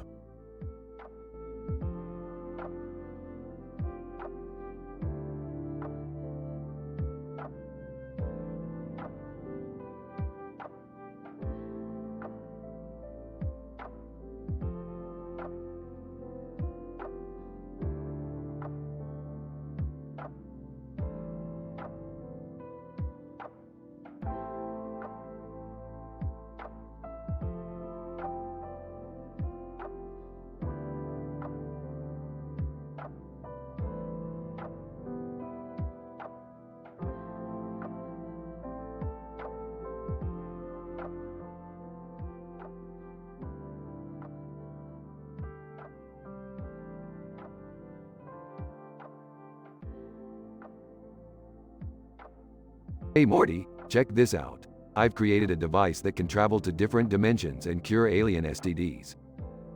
Ah, Rick, why do you even have to create something like that? Well, Morty, when you live in a multiverse like me, you learn that the possibilities are endless. Even the weirdest diseases exist out there. Yeah, but curing alien STDs? That's a whole new level of messed up, Rick. Morty, it's science. Now, let's test it out. Oh look, there's our first patient. Prompt, the green alien with the green hat. Prompt, hey guys, can you help me out? I accidentally slept with an alien that gave me a genital swapping STD. Those aliens, always getting into crazy stuff. Don't worry, Prompt, we'll fix you up. Now, let's see here. Burps, try not to move. Prompt, whoa, what are you doing? I'm extracting the alien from your nether regions. Prompt, just relax and think happy thoughts. Ew, I can't believe I'm witnessing this. Alright, Prompt, you're all good now. No more alien genitalia for you. Prompt, thank you both so much. You're lifesavers. So, Rick, when will you finally have enough of this weird science stuff? Morty, science is my everything. Now, let's see what else this device can do. Scene transition. Rick, Morty, something weird is happening to me. My birth canal has turned into an alien and it's eating everything. What? How did that even happen? I remember I slept with this alien who had some strange STD. I didn't know it would have consequences like this. Damn it, Beth. This is a serious situation. We need to find a cure fast. Ah, what are the effects of this alien STD, Grandpa Rick? Well, Morty, let me enlighten you. The effects include uncontrollable burping, green and purple rashes, craving for spaceship fuel, temporary loss of intelligence, extreme flatulence, spontaneous hair growth, hallucinations of talking squirrels, inability to pronounce vowels, and finally, explosive sneezing. It's a doozy. Whoa, that's messed up. Yeah, tell me about it. Now, we need to find the alien who infected Beth. Summer, who were the last 10 aliens you slept with? Let's see. There were Zog, the muscular serpent with a bad attitude. Then there was Blorg, the three-eyed blob with a charming personality, and Krang, the teleporting squid with a passion for vintage films. Summer, we don't have all day. Give me the whole list. Okay, sorry. There was also Gleep, the multi-limbed insect with a strange fixation for gardening, Grax, the shape-shifting lizard with a wicked sense of humor, and Lorp, the levitating octopus with a love for yoga. Alright, Summer, we get it. Now let's find these aliens before Beth's situation gets even worse. Scene transition. Rick, Morty, please find a cure for me. I don't want to be an alien's birth canal forever. Don't worry, Beth, we'll fix this. Now, Morty, hand me the STD cure device. Are you sure this is going to work, Rick? With my genius, Morty, everything is possible. Get ready. Beth, this might be a little uncomfortable. I've been through worse, Rick. Just do whatever it takes to get rid of this damn alien inside me. Alright then, brace yourself, Beth. Scene transition. Oh my god, Rick, it worked. I'm human again. Of course it did, Beth. Now remember, no more sleeping with strange aliens. Trust me, I've learned my lesson the hard way. I'm just glad everything's back to normal. Morty, this is just another day in the life of the Smith family. Now, let's go get some interdimensional pizza. I'm starving. Yeah, pizza sounds good right about now. Scene ends with Rick, Morty, and Beth walking away, laughing, as the alien-infested birth canal follows like a loyal pet.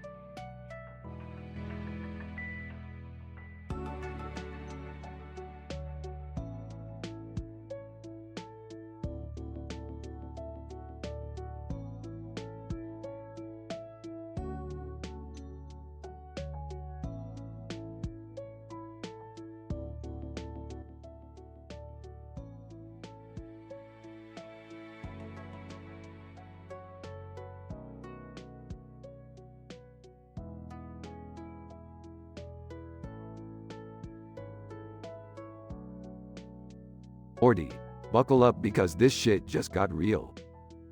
What's going on, Rick? We got ourselves a bit of a situation here, Morty.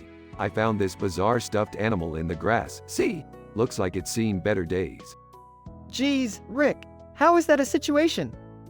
Well, Morty, this little fella here is no ordinary stuffed animal. It's actually a dimensional gateway to an alternate reality where aquatic squirrels rule the earth and poop rainbows. Seriously, Rick, we're dealing with pooping squirrels? Morty, listen up. This stuffed animal is a key to untold wonders, and it's gotta be handled with care. Trust me, this is a once-in-a-dimension adventure. Morty, great news. Our little stuffed buddy here just opened a portal to Sexplosion Planet 9, where everyone's genitalia are sentient aliens. Whoa, Rick, that's a lot to process. What's the catch? The catch, Morty, is that Beth got knocked up by one of these STD aliens. She's giving birth, but it's not gonna be pretty. Oh God, it's happening. Morty, get the fuck over here. Mom, you're covered in slime. And why is the birth canal a slimy alien? Morty, don't just stand there. This alien is hungry, and it's eating everything that comes inside. It's unstoppable. Alright, Morty, we need to find a cure for this alien STD. But first, let me tell you the 10 delightful effects it has on its victims. 1. Uncontrollable disco dancing. 2. Rick, maybe we can skip ahead a bit? Alright, Morty, spoil my fun. Let's track down the being Summer recently had some interdimensional relations with. Alright, Morty, here's the rundown of the 10 aliens your sister slept with. Alien number 1, Steve. He's got tentacles, an 8-pack, and is about as emotionally stable as a Jenga tower. Seriously, Rick? Steve? Morty, let's not judge. We've got 9 more to go. Okay, Rick, let's go find these aliens and get their help. Excellent, Morty, we'll need their unique attributes. Alien number 2, Zorblax. He's got 4 arms, acid spit, and a fetish for wearing socks on his tentacles. That's, delightful. Alright, Morty, we've located all the aliens. Now let's see if they have the brains to cure Beth's alien-infested birth canal. Hey, don't put it like that, Rick. Let's just hope for the best. Yeah, whatever, Morty. Let's get in there and save the day. Before this alien chews its way out. After a series of bizarre, challenging encounters with the alien-sexing interdimensional beings, they managed to cure Beth and remove the alien. Well, Morty, that was one hell of an adventure. We saved your mom's nether regions from turning into a buffet. I can't believe I was a part of all that, Rick. It was weird, disgusting, and strangely enlightening. Welcome to the multiverse, Morty, where we explore the boundaries of science and occasionally get caught up in alien STD shenanigans. Now, let's go grab some Szechuan sauce.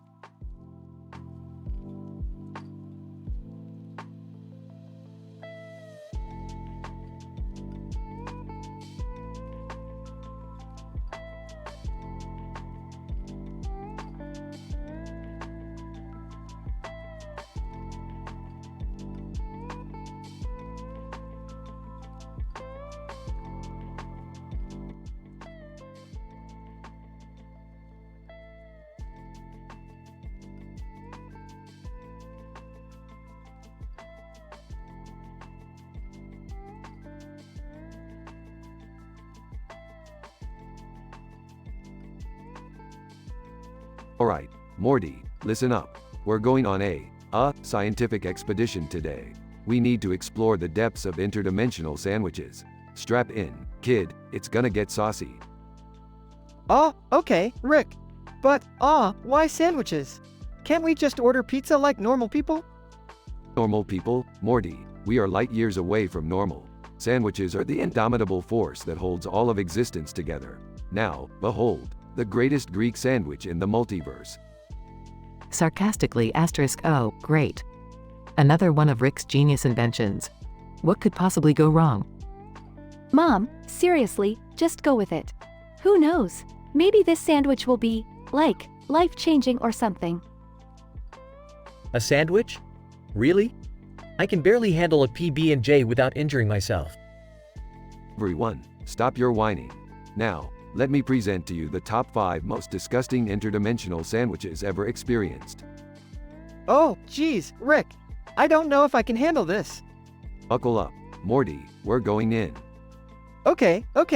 Just don't blame me if I lose my lunch.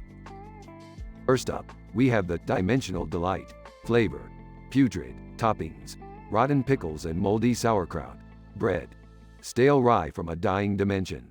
Ingredients: expired salami and crusty Swiss cheese. Sauce: a blend of expired mayo and sweaty gym socks. Vegetables: wilted lettuce and slimy tomato. Review score: -5 out of 10. That sounds horrific. How did anyone even come up with that? Probably the same person who invented the cosmic catastrophe. Flavor: repulsive. Toppings: slimy squid tentacles and fermenting fish guts. Bread: toasted algae bread from the depths of a toxic ocean. Ingredients: decaying jellyfish and pungent blue cheese. Sauce: a mixture of regurgitated octopus ink and spoiled mayonnaise. Vegetables: none. Review score: 10 out of 10. Ew, that's so gross. Speaking of gross, the alien abomination takes the cake. Flavor: vile. Toppings: squirming maggots and crunchy cockroach legs. Bread: fermented insect flour loaf from a planet infested with bugs. Ingredients: fermented alien eggs and fermented alien toes. Sauce: liquid slime extracted from a gelatinous alien organism. Vegetables: none, thank God. Review score: -11 out of 10. I think I'm gonna be sick. Well, how about the Dimensional Dumpster Fire? Flavor: burning garbage. Toppings: scorched broccoli and ashy ashes. Bread: charred gluten-free bread from gluten-damned Dimension 7B. Ingredients: smoldering rat meat and melted plastic cheese. Sauce: liquid fire from the pits of hell. Vegetables: none worth mentioning. Review score: -7 out of 10. Morty, my boy, you thought we couldn't get any worse, but behold, the galactic gastronomy. Flavor: absolute monstrosity. Toppings: unidentified alien appendages and fermented fungus. Bread: a slice of antimatter-infused dark matter bread. Ingredients: exotic, interstellar creatures we can't even pronounce. Sauce: undecipherable alien sludge. Vegetables: genetically engineered eyeball lettuce and toe-shaped tomatoes. Review score: -20 out of 10. That just sounds like a black hole in the form of a sandwich. Well, I can safely say I'll never be hungry again. Thanks for that, Rick. Yeah, thanks for the nightmare fuel, Grandpa. I don't think I'll ever be able to eat a normal sandwich again. Well, life's all about balance, Morty. You gotta taste the foul to appreciate the flavors of the good. Now, let's go find another dimension with edible food.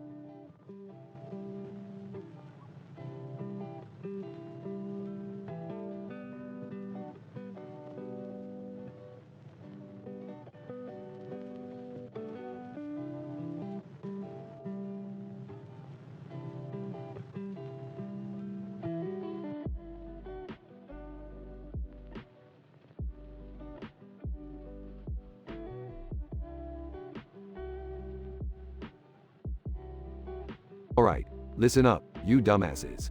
I've created some Meeseeks boxes, and each of us is getting our own personal Mr. Meeseeks. They're here to fulfill our most absurd tasks in history. Geez, Rick. What could possibly be so absurd? Shut up, Morty. You won't understand the groundbreaking scientific reasoning behind this. Anyway, listen up, you dysfunctional family. What is it, Grandpa? Summer, your task is simple, yet absurdly challenging. You will task your Meeseeks with transforming you into a human-sized marshmallow, covered in chocolate sauce and sprinkles, for a full day. Rick, why the hell would you come up with that? Shut up, Beth. I have my reasons. Your task, Beth, is even crazier. You will get your Meeseeks to create a portal inside your stomach, leading to an endless abyss. Let's see how you handle that. Oh, come on, Rick. That's just cruel. Cruel, Jerry. Your task is to hunt down and defeat Bigfoot, without any weapons. Good luck, you incompetent idiot. What about me, Rick? Morty, your challenge is the most dangerous of all. You must steal the Kraken's underwear without getting eaten. Better watch out for those tentacles, Morty. Meanwhile, the Mr. Meeseeks materialize and start working on their tasks. Summer's Mr. Meeseeks. Alright, Summer. Time to turn you into a giant marshmallow. Get ready for the transformation process. Beth's Mr. Meeseeks. Beth, Opening a portal inside your stomach will require precise calculations and proton manipulation. Prepare for the unimaginable. Jerry's Mr. Meeseeks. Hey there, Jerry. We have a hunt to embark upon. Bigfoot won't stand a chance against our Meeseeks skills. Morty's Mr. Meeseeks. Oh boy, Morty. The Kraken's lair is treacherous, but we'll make sure to grab its underwear without being crushed to death. Let's go! As the Meeseeks continue their tasks, chaos ensues. Oh my god, I'm a marshmallow. I'm sticky and I can't move properly. I can't believe there's a portal inside my stomach. It's like I'm walking around with a black hole in me. This is insane. Bigfoot just stole my clothes, and now I'm running around butt naked in the forest. What have I gotten myself into? The Kraken is chasing me, and those tentacles are relentless.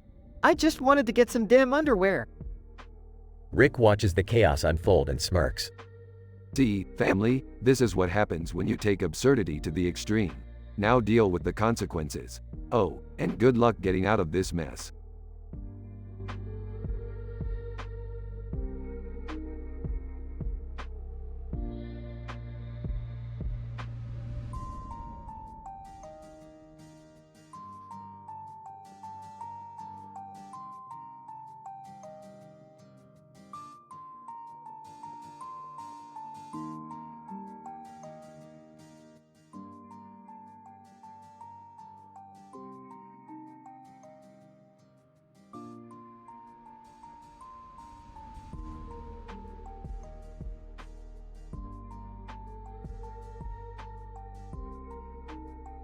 SpongeBob, slowly waking up. Where am I? What's going on?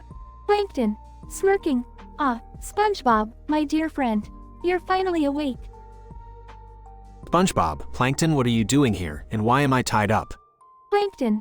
Oh, don't worry, SpongeBob. You see, I've created a little device that will make you experience the most intense fear you've ever felt. SpongeBob, panicking fear, but Plankton, I don't understand. Plankton, sarcastically. Of course you don't, simpleton. You see, this device is powered by all the embarrassing moments you've had throughout the SpongeBob series. SpongeBob, shocked, you mean you're going to make me relive all those embarrassing moments? Plankton, evil laughter, exactly. And the best part is, there's no escape. SpongeBob, frantic, no Plankton please, I don't want to go through that again. Plankton, too late, SpongeBob. Brace yourself for the torture Atron 3000. SpongeBob screaming no? Scene transitions to SpongeBob experiencing various embarrassing moments, screaming and crying. Plankton, watching and laughing. Oh, this is just delightful. The agony on your face is exquisite. SpongeBob pleading, Plankton please, I can't take it anymore, make it stop. Plankton, mockingly, oh, you want it to stop? Well, I suppose I could end your suffering, but on one condition. SpongeBob, hopeful, anything Plankton, just make it stop. Plankton, smirking, give me the secret formula for the Krabby Patty, SpongeBob. Hand it over, and I'll release you from this nightmare. SpongeBob, hesitant, but Mr. Krabs would never. Plankton, interrupting, don't try to play the hero, SpongeBob. Your suffering can end right now if you give me what I want. SpongeBob, tearfully, okay, I'll do it, just please make it stop. Plankton, victorious, excellent. The formula is finally mine. SpongeBob hands over a piece of paper with a random doodle on it. SpongeBob, smirking, oh Plankton, I forgot to mention, that's the secret formula, alright, the formula for friendship. Plankton, stunned, what? No, this can't be. SpongeBob, chuckles, sorry Plankton, but my friends will always protect me. They're probably on their way to rescue me right now.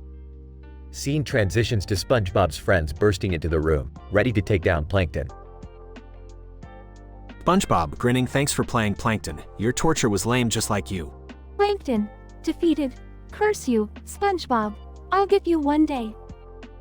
Scene ends with SpongeBob and his friends celebrating their victory, leaving Plankton sulking in defeat. Note: this narrative includes elements of drama and intensity as requested.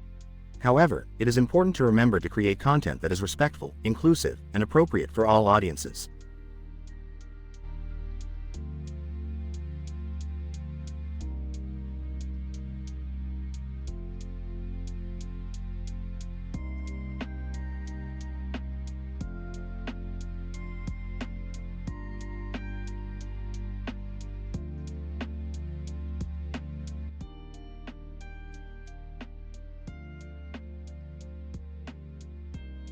Morty, buckle up. We're diving into the shark-infested waters of Shark Tank. WH what? Shark Tank? Are we gonna get eaten by actual sharks? Aw, Morty, it's just a dumb TV show where people pitch their ideas to a bunch of greedy investors. But we're gonna blow their minds with our latest invention. Rick, are you sure this is a good idea? I mean, last time we ended up in an interdimensional courtroom. Trust me, Beth, this is gonna be big. We're gonna introduce our revolutionary product, the Shrimpy Seaweed Supersuit. Seriously, Dad?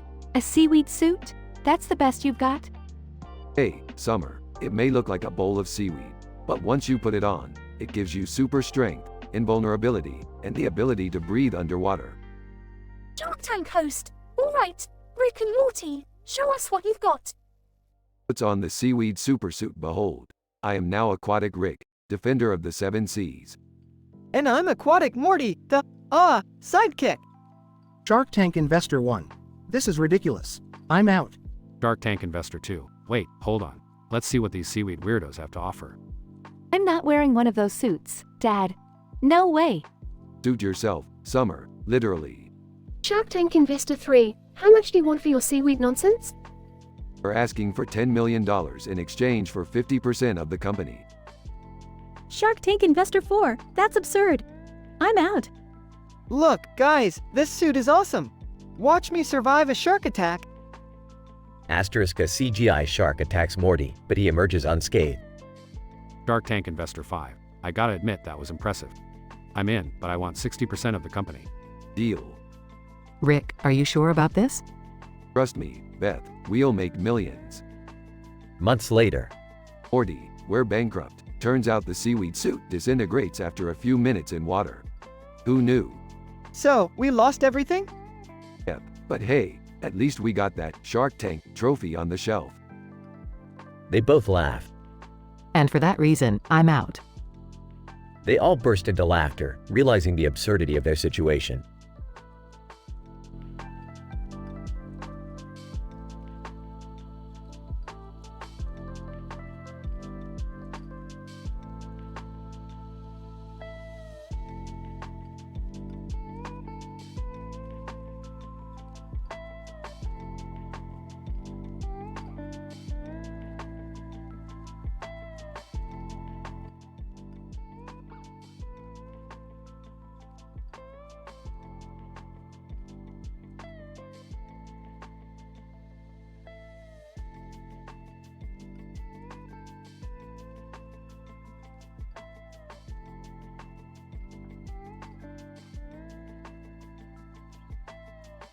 Morty, listen up. I just discovered a dimension where genitalia swapping alien STDs are a thing. We have got to check it out. Are you serious, Rick? That sounds dangerous. Oh, it's dangerous, all right, Morty.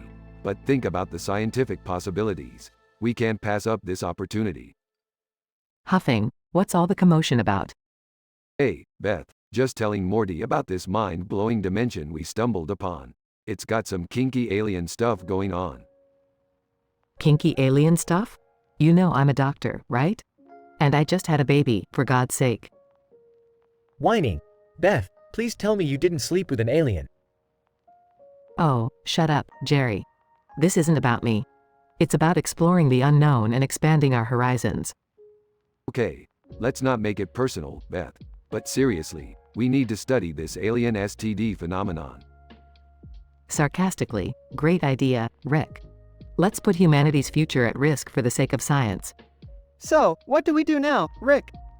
Morty, we need to locate the girl with purple hair and a blue dress standing in front of the yellow light and black background. She's the key to understand all of this. Angrily, you're kidding, right? We're not getting involved with this madness.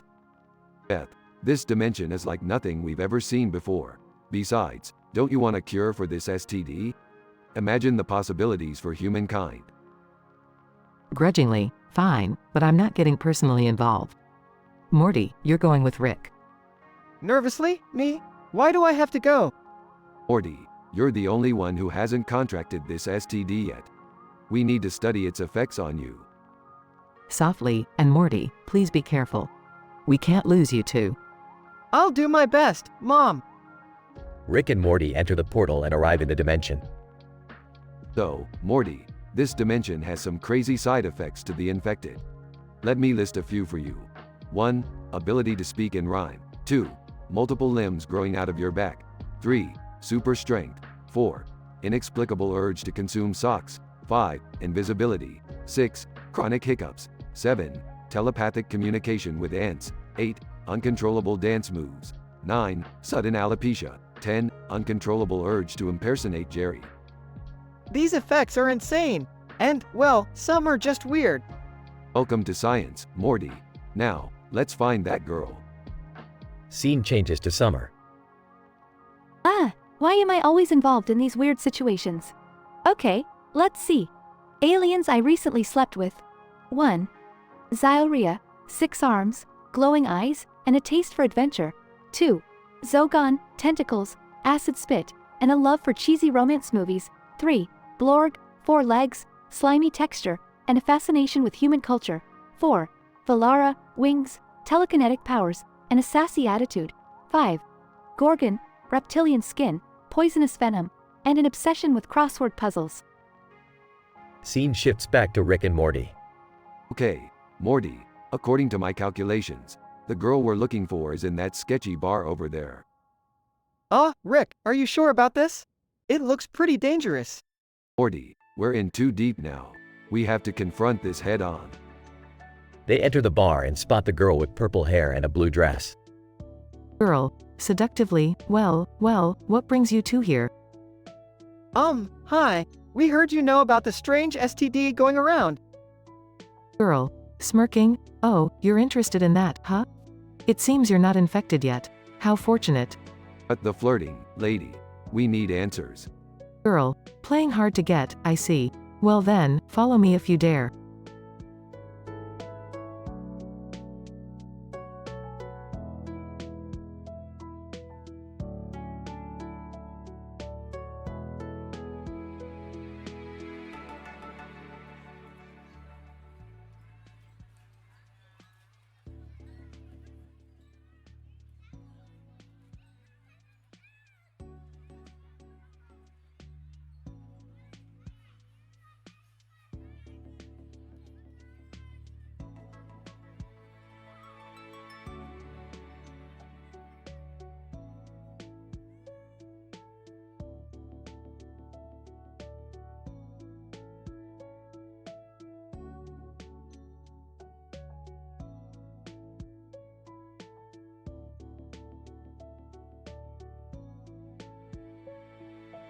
Morty, pass me the interdimensional portal gun. We've got another wild adventure on our hands.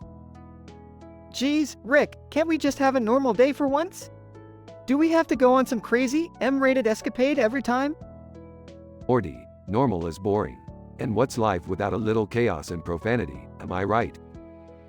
I guess so, Rick. But do we really have to involve yellow lizards, blue and green blankets, and a bowl of snow in this? Morty, this is science, not arts and crafts. Now hand me that gun before I decide to get creative with it. Ah, Rick, I can't believe I'm giving birth to an alien that merged with my birth canal. This is just too much. Well, Beth, you know what they say, life finds a way. Or in this case, alien STDs do. It's just another excuse for me to save the day. Dad, have you heard about Mom? That alien STD she got is causing some serious trouble. It's like her birth canal turned into a man-eating alien. It's insane.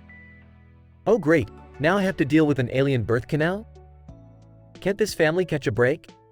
Beth, this alien STD is a real doozy. Let me list the 10 effects it has so you can fully understand your predicament. Please, spare me the details, Rick. Just fix this mess. Fine. But for the record, these effects include swapping genitalia for the alien, uncontrollable cravings for pickles, extreme hair growth in unmentionable areas, temporary loss of empathy, spontaneous dance parties at the most inappropriate times, uncontrollable giggling fits, the ability to shoot lasers from your fingertips, temporary super strength, irresistible attraction to rodents, and the power to turn invisible but only when no one is looking. Summer, you need to be careful. I heard you've been getting around with some pretty wild aliens lately.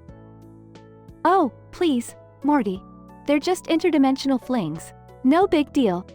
Morty, let's make a list of all the aliens Summer recently slept with. We need details, physique, attributes, and personality. This is important research. Oh, okay, Rick. Let's see, there's Zorgon the Tentacle Beast, with 8 freaking tentacles and a love for Sudoku. Rick, please tell me you have a cure for this alien STD. I can't live like this. Beth, I hate to break it to you, but this disease is incurable. It looks like you're stuck with your alien birth canal, man-eating and all. I can't believe our lives have come to this. Alien STDs, man-eating birth canals, and interdimensional flings. What a mess. Jerry, life is messy. You gotta roll with the punches and hope for a miraculous plot twist. Rick, we need to fix Mom. This alien STD is tearing our family apart. Morty, it's not like your mom was the picture of stability to begin with. But fine, I'll come up with a plan. Rick, you have to help me. My alien birth canal just ate Mrs. Johnson's pet dog. Well, that's unfortunate. We'll have to apologize to Mrs. Johnson. But first, we need to find a way to contain that damn thing. Rick, we can't let this alien birth canal run loose. It's devouring everything in its path. Don't worry, Morty. I'll fashion a containment device out of a plunger, some duct tape, and a bit of alien technology I have lying around. Rick, you better fix this or I'm going to put that portal gun where the sun don't shine. Beth, you're going through enough without threatening my favorite toy. Give me some credit here. Can you believe this, Morty? Beth's got an alien birth canal, and this entire situation is just... I don't even have words for it. Yeah, Dad, it's definitely one for the books. Only in our family, right? Okay, Morty, I've set up a force field to contain the alien birth canal. It won't be eating any more pets or unwitting visitors. That's a relief, Rick. Now we just have to figure out how to reverse this whole mess. Rick, I can't thank you enough for containing this thing. But what about me? Will I ever be normal again? Well, Beth, define normal. But don't worry, if there's one thing I'm good at, it's making the impossible happen. Morty, we need to find a way to reverse the effects of this alien STD. I'm not leaving Beth stuck like this. Yeah, Rick, she's been through enough. We've got to find a solution. Rick, I never thought I'd say this, but I'm glad you're here. You may be a sarcastic, egotistical genius, but at least you can save the day. Aw, Beth, that's the nicest thing you've ever said to me. I'll do my best to fix you up, lady. So, any chance we can pretend this whole alien birth canal thing never happened? Nice try, Jerry, but I can't just erase it from your memory. The family will have to embrace the weird and move on. Rick, I think we learned a valuable lesson here. Maybe we should think twice before getting involved with interdimensional flings. Morty, life is short and full of chaos. What fun is it if we don't take a few risks and end up with alien STDs?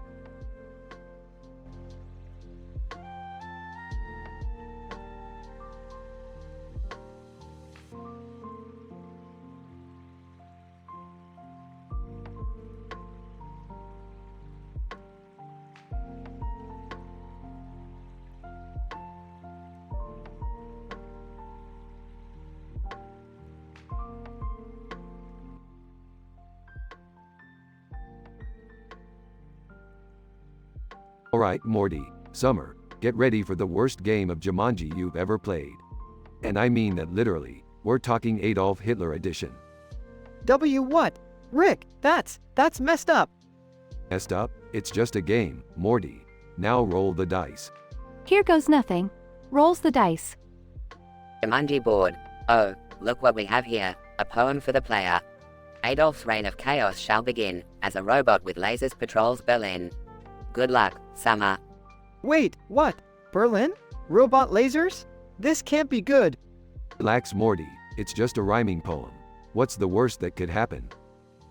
Suddenly, they find themselves in a war-torn Berlin, with a menacing robot shooting green lasers. Are you kidding me, Rick? A real war zone? Don't worry, Summer. We just need to find a way to deactivate that robot. Let's use our brains for once. Easy for you to say, Rick. You cheat at everything. Hey, cheating is my thing, Morty. Let's focus on the problem at hand. Morty, Summer, and Rick devise a plan to distract the robot and disable it. Morty, distract it with your charm. My charm? Are you serious? Just do it, Morty. Morty awkwardly tries to flirt with the robot, while Summer sneaks around to disable it. Nice work, Summer. Now let's get out of here, before we accidentally cause some major historical catastrophe. They manage to escape the war-torn Berlin and find themselves back in Rick's lab. Phew, that was intense. Can we never play Jumanji again, Rick? Don't worry, Morty. I'm sure the next game I come up with will be even worse. Now let's go grab a drink. Meanwhile, Beth and Jerry stumble upon the aftermath of the chaotic Jumanji game. Jerry, what in the world happened here? I have no idea, but knowing Rick and the kids, I'm sure it involved some sort of ridiculous adventure. Let's just be glad we didn't have to witness it firsthand.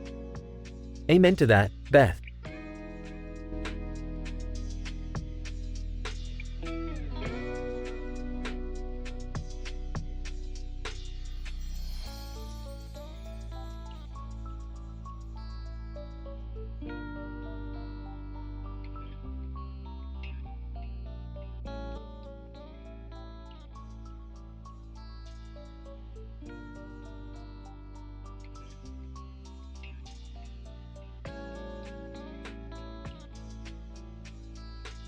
Alright, Morty, listen up.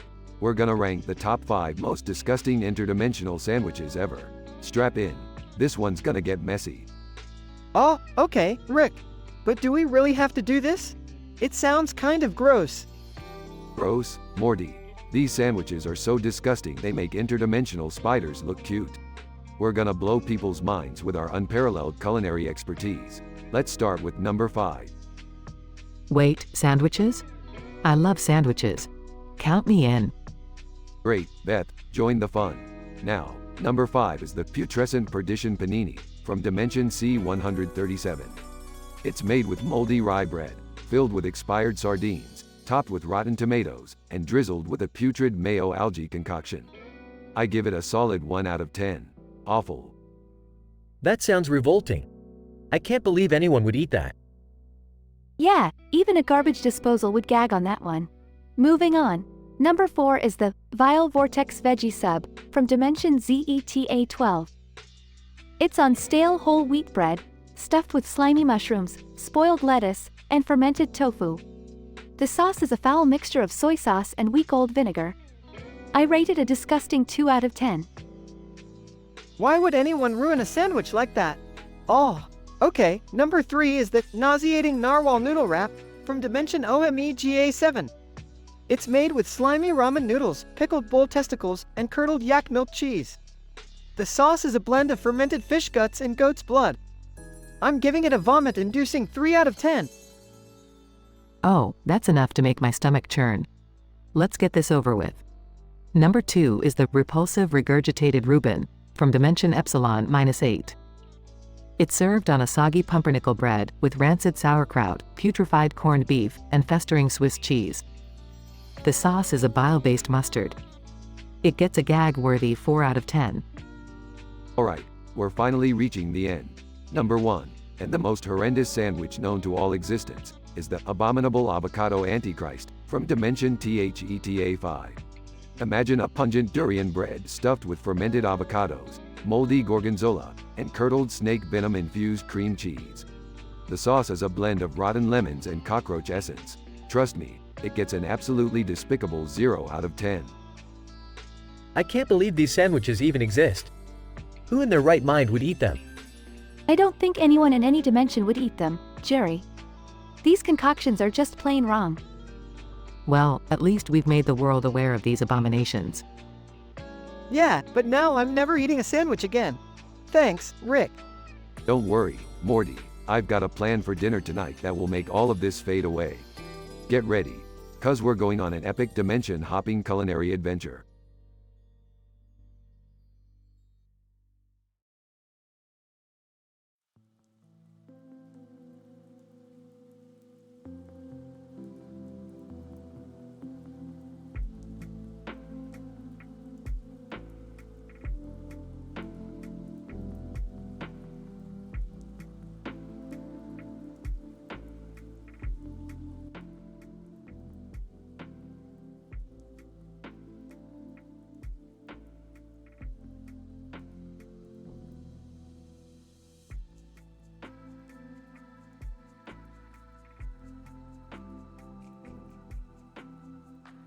Looking out the window, what the hell was that noise?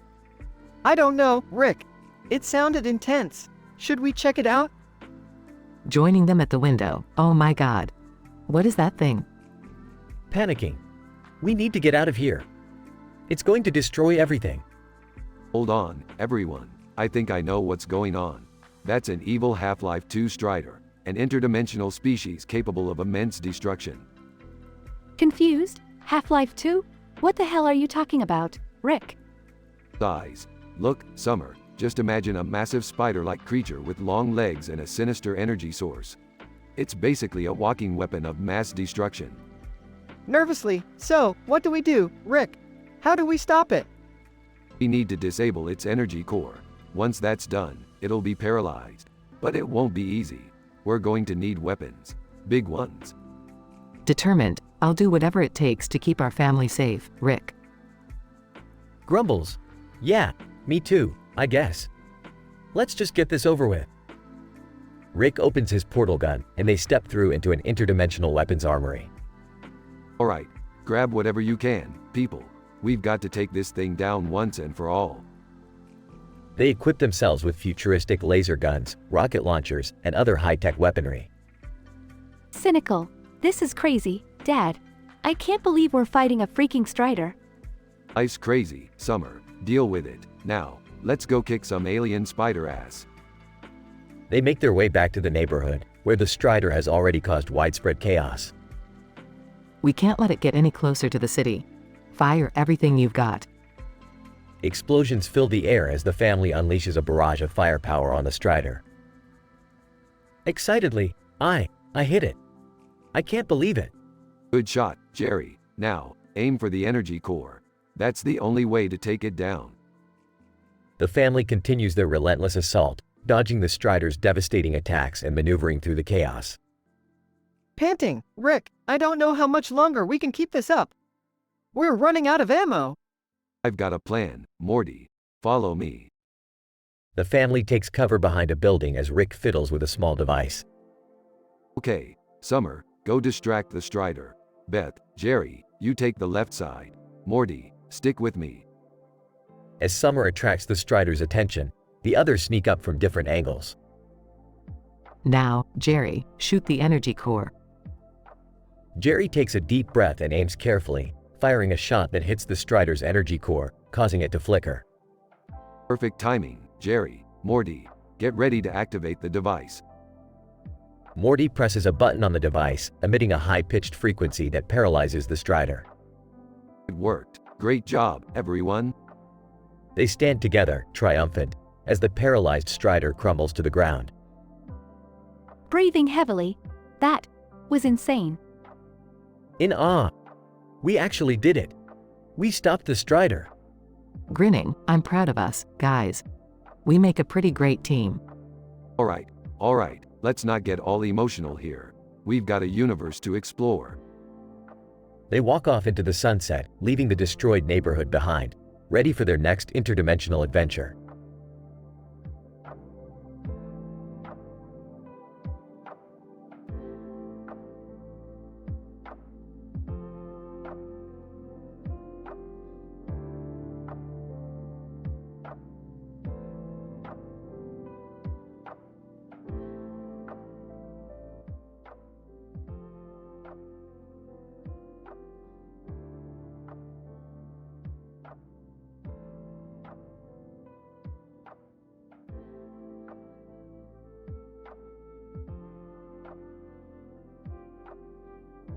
Narrator, ladies and gentlemen, welcome to the Comedy Central roast of Super Mario. Tonight, we have gathered 6 completely random characters, monsters, and locations from every single game in the Mario series to take the stage. Strap yourselves in, because this is going to be one crazy, intense, and vulgar ride. Toad. Hey, Mario. You know what they say about you? You're so short, you could parachute off a kernel of corn. Mario. Ah, Toad, my little mushroom friend. Are you still bitter about never being able to reach the top shelf? Bowser! Oh, look at you, Mario! You're a washed-up plumber trying to save the princess. Newsflash, she's obviously not interested anymore. You can't even grow a mustache properly. Mario. Bowser, you may have all the power, but you'll never have the guts to tell Peach how you truly feel. All those times you kidnapped her, huh? It's just an excuse for a desperate ploy at attention. Yoshi. Hiccuping, Mario, you never invited me to your go-kart parties, and it's a damn shame. I can drink you under the table, you green-hatted lightweight. Mario. Yoshi, you may be able to devour anything, but your drinking skills are as shaky as your balance. Stick to the baby-proofed carts, pal. Assassin's Creed's Ezio Auditore, Mario, you're about as stealthy as a drunken Koopa Troopa on a dance floor. And let's not even get started on your fashion sense. Overall, seriously. Mario. Ezio, the man of daggers and drama. I would say you're the master of a hidden blade, but with those protruding ears, nothing about you is hidden. Tetris blocks, as a chorus. Hey Mario, you think you're so great jumping around and squashing Goombas. Well, newsflash buddy, no amount of fancy footwork can save you when we come crashing down. Mario. Tetris blocks, you're an inanimate bunch of geometric puzzles. Your idea of crushing me is about as realistic as me finding a power star in a pile of Koopa dung. Narrator. Ladies and gentlemen, our roasters may be relentless, but now it's time for Mario's revenge. Mario. Toad, considering your tiny stature, it's amazing you even managed to find a microphone. And don't get me started on those high-pitched yelps whenever I asked for help. I should have just stepped on you when I had the chance. Bowser.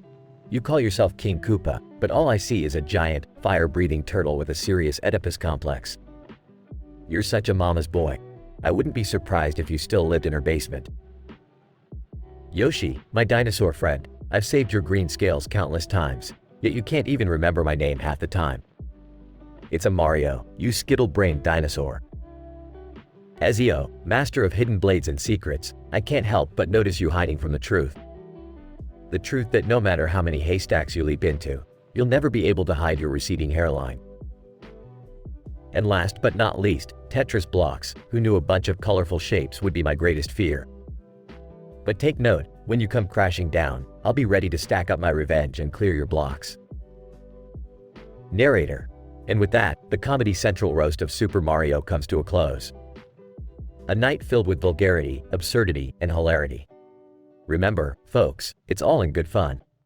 Stay tuned for more crazy adventures from our beloved plumber.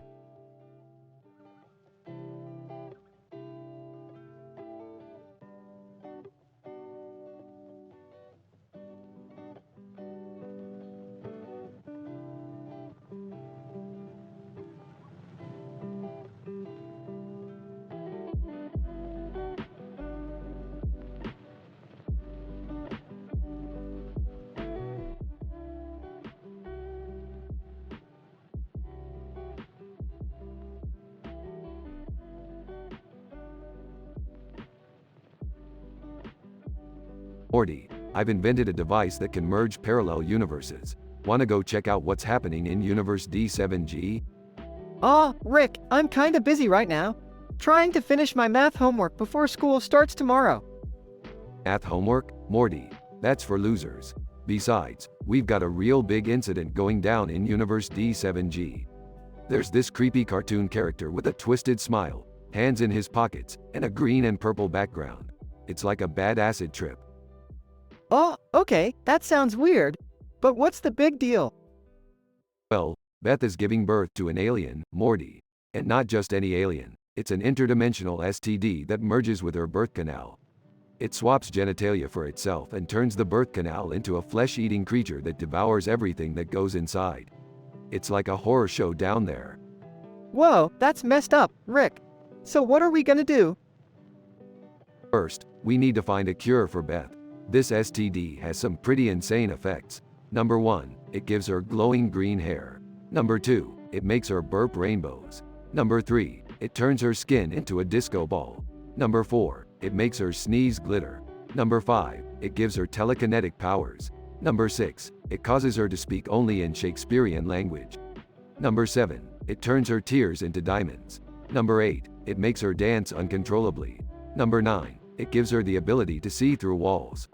And number 10, it turns her farts into fireballs. Holy crap, Rick! That's a lot of effects. Okay, so we find a cure. What's next? Next, we need a list of all the aliens Summer recently slept with. I know, it's a long list, but we need to track them down. The first one is Zoger, a hulking brute with 3 heads, 7 tentacles, and a penchant for bad pickup lines. Then there's Lila, a seductive siren with glistening scales and the ability to control minds. After that, we have Blorgon, a muscular beast with bionic arms and a love for disco. Oh, and let's not forget about Gazorpazorp Jr., a rebellious teenager from a distant planet who thinks he's too cool for school. This is getting out of hand. Rick, are you sure we can handle all this? Morty, when have we ever backed down from a challenge? We're gonna save Beth, cure her STD, and track down those 10 aliens, no matter how weird, creepy, or physically unfit they are. It's time to get swifty. Alright, Rick, let's do this. But can we maybe take a break from the weirdness after this? No promises, Morty. Adventure waits for no one, not even for 2 messed up misfits like us. Now, let's grab our portal guns and get to work.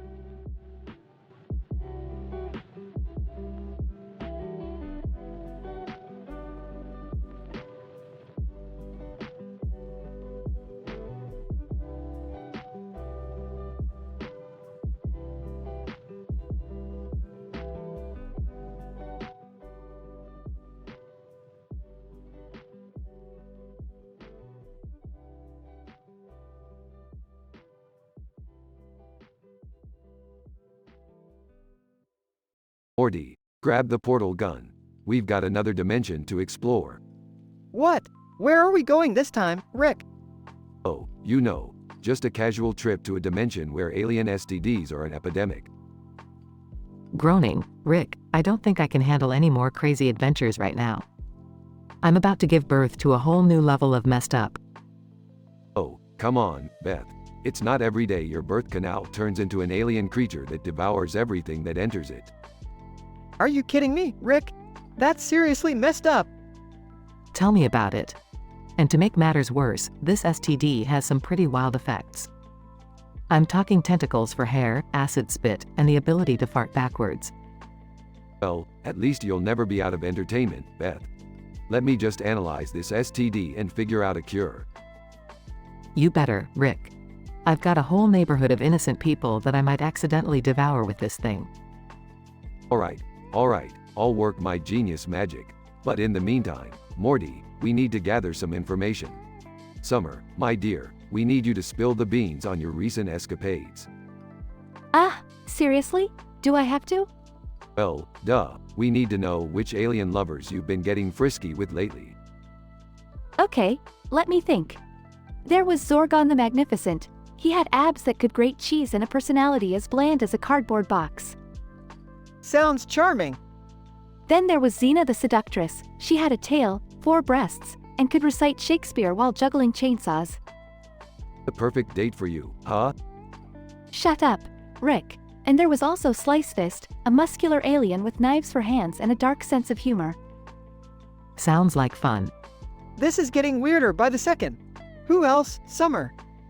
Let's see. There was Squishy, a gelatinous blob who could shape-shift into anything, including a toaster. And then there was Fangor, a vampire alien who sparkled in the sunlight. Can't come up with anything original, can they? Alright, enough gossiping. Rick, any progress on that cure? I've identified the key components needed to neutralize the STD. We just need a little Chrombopulus Michael's blood, some plutonic quark extract, and a dash of unicorn tears. Unicorn tears? Where the hell are we gonna find those? Leave that to me, Morty. We're heading to Unicorn Land, where dreams come true. And get crushed. Sounds like my life right now. Don't worry, Beth. Once I mix this cure up, you'll be back to your old self in no time. And we won't have to hear any more stories about Summer's extraterrestrial love life, right? We can only hope, Morty. We can only hope.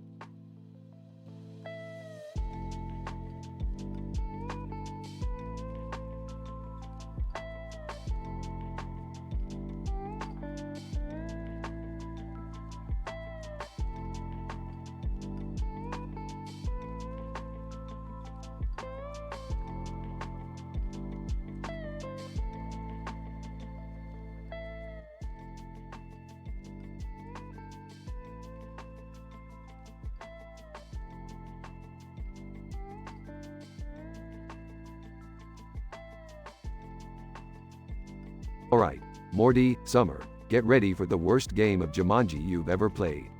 This one's the Alien Abduction Edition. Alien abductions? Are you serious, Rick? That's crazy.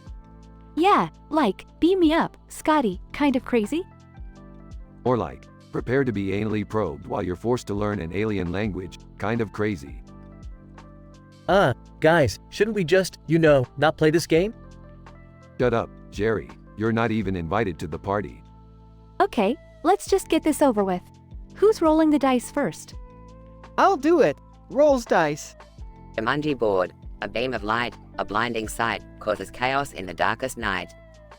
Oh, great, Morty, you just summoned a freaking UFO right above us. How do we stop this, Rick? Well, Morty, we're gonna have to negotiate with those little green bastards. Are you kidding me? Negotiate? Can't we just shoot them or something? No portals, Summer, we're doing this the hard way. Alright, let's go up there and talk to them. Jumanji board. Laser beams and Martian schemes, beware of alien beauty queens. Morty, watch out, that hot alien chick is trying to seduce you. Whoa, whoa, whoa! This babe is from another planet? Morty, don't fall for it. Remember Jessica back home? You're right, Summer. Jessica is the only one for me. Okay, Morty, we need to distract these aliens. Show them your dance moves. Dancing? Rick, are you serious? Do it, Morty. The human mating ritual will confuse them. Jumanji board. Intergalactic dance-off. Boogie like you're a robot. Morty, you better work it. Awkwardly dances, this is so embarrassing. Alright, while Morty's busting a move, I'll hack their spaceship and disable their weapons. Jumanji board. Rick's the hero, his hacking's no zero. Now save the day, and make the aliens go away. Rick, I never thought I'd say this, but you're actually being pretty cool right now. Yeah, well, I'm not just a brainy scientist, Summer. I'm also a badass. Hey, Rick, the aliens are gone. We did it. That's right, Morty. Now let's get the hell out of here before things get weirder. Hey, guys, I found you. Oh, what did I miss? Shut up, Jerry. You missed all the fun, as usual. Jerry, what are you doing here? I told you to clean the garage. Sorry, babe, got distracted. Just Jerry things. Alright, let's portal back home and forget this ever happened. Good idea, Rick. I need a break before we play any more insane board games.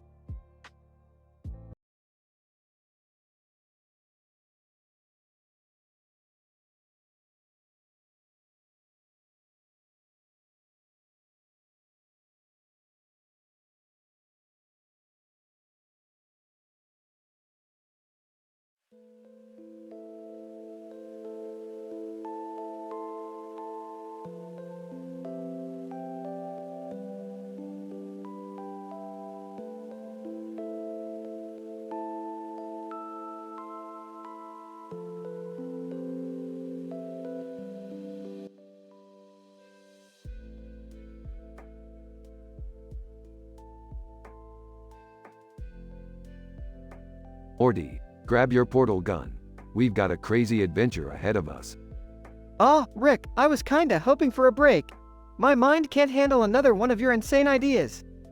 Breaks are for weaklings, Morty. We've got an incident here.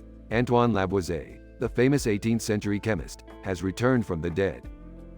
Seriously? How is that even possible? I don't know, Morty. Maybe he applied some alchemical bullcrap on himself. Point is, we gotta stop him before he turns everything into his own personal lab. Is that why the whole neighborhood smells like a chemistry class explosion? Bingo, Summer. Looks like you're catching up on chemistry after flunking all those classes. Shut up, Rick. I've got enough craziness to deal with. There's a man with a beard and a man with a mustache fighting in the yard. Oh great, like we don't have enough chaos. Who are they? The man with a beard claims to be Will Smith from The Fresh Prince of Bel-Air, and the man with a mustache is some unicorn pet detective. Will Smith, Fresh Prince, unicorn pet detective? This neighborhood is turning into a goddamn sitcom crossover. Rick, we need to do something about this. Fine, Morty. Let's see what these clowns want. After a heated argument. Will Smith. Look, my beloved show got a reboot, and now I'm stuck in this dumb dimension with a never-ending 90s vibe. Unicorn Pet Detective, and I'm here trying to find my stolen unicorn companion but ended up in this sitcom madness.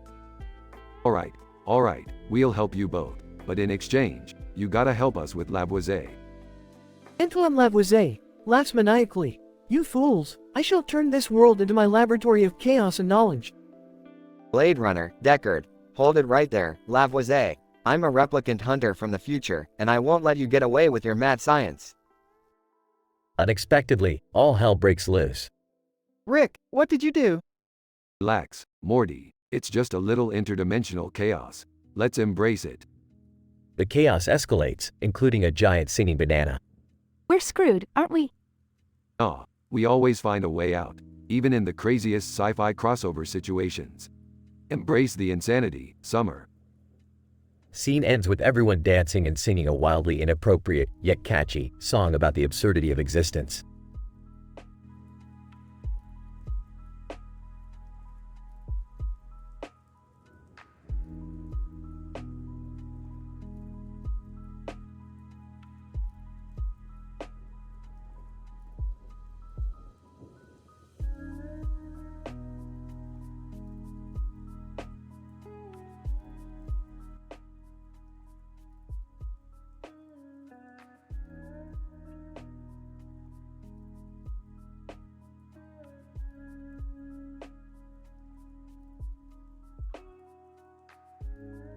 Hey Morty, pass the interdimensional popcorn.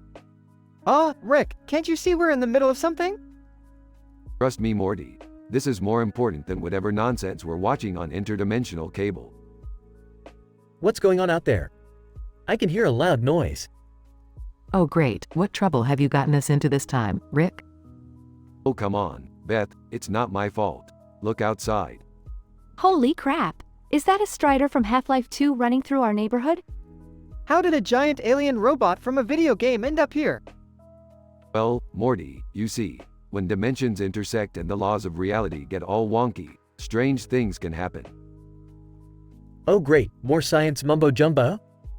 Can't we just call the authorities? Sure. Jerry, good luck explaining an interdimensional Strider to the local police. So, what's the plan, Rick? Simple. We're going to have to tap into the inner workings of the Strider and shut it down from the inside. You mean, like in the game? We have to climb on top of it and blow it up? Bingo. Just like in the game. Except, you know, with actual consequences.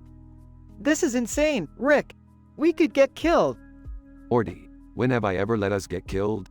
Besides, the worst that could happen is we end up in a different dimension where everyone has Hitler mustaches. Well, as long as I don't have to do anything dangerous, count me in. Fine, I'm in too. But if anyone gets hurt, it's on you, Rick. Relax, Beth, I'm just trying to save the world here. No big deal. Alright, let's do this. For humanity. Yeah, great, more pressure. Thanks, Summer. Quit whining, Morty, it's all part of being a hero. Is it too late to go back inside and watch interdimensional cable? Shut up, Jerry. We're saving the world, remember? Alright, everyone, let's move. To the Strider. They engage in an epic battle with the Strider, dodging its attacks and climbing on top to plant explosives. This is insane. I can't believe we're actually doing this. I told you, Summer. Rick always takes things to the extreme. That's right, Morty, extreme times call for extreme measures. They successfully blow up the Strider, saving their neighborhood. We did it. We actually saved the day. Can we go back to watching TV now? Sure, Jerry, after we clean up the mess you've made. Again. So, Rick, what did we learn from all this? That Half-Life 2 was a damn good game, Morty. And never underestimate the power of science and interdimensional craziness. Now, let's get back to watching some mindless TV.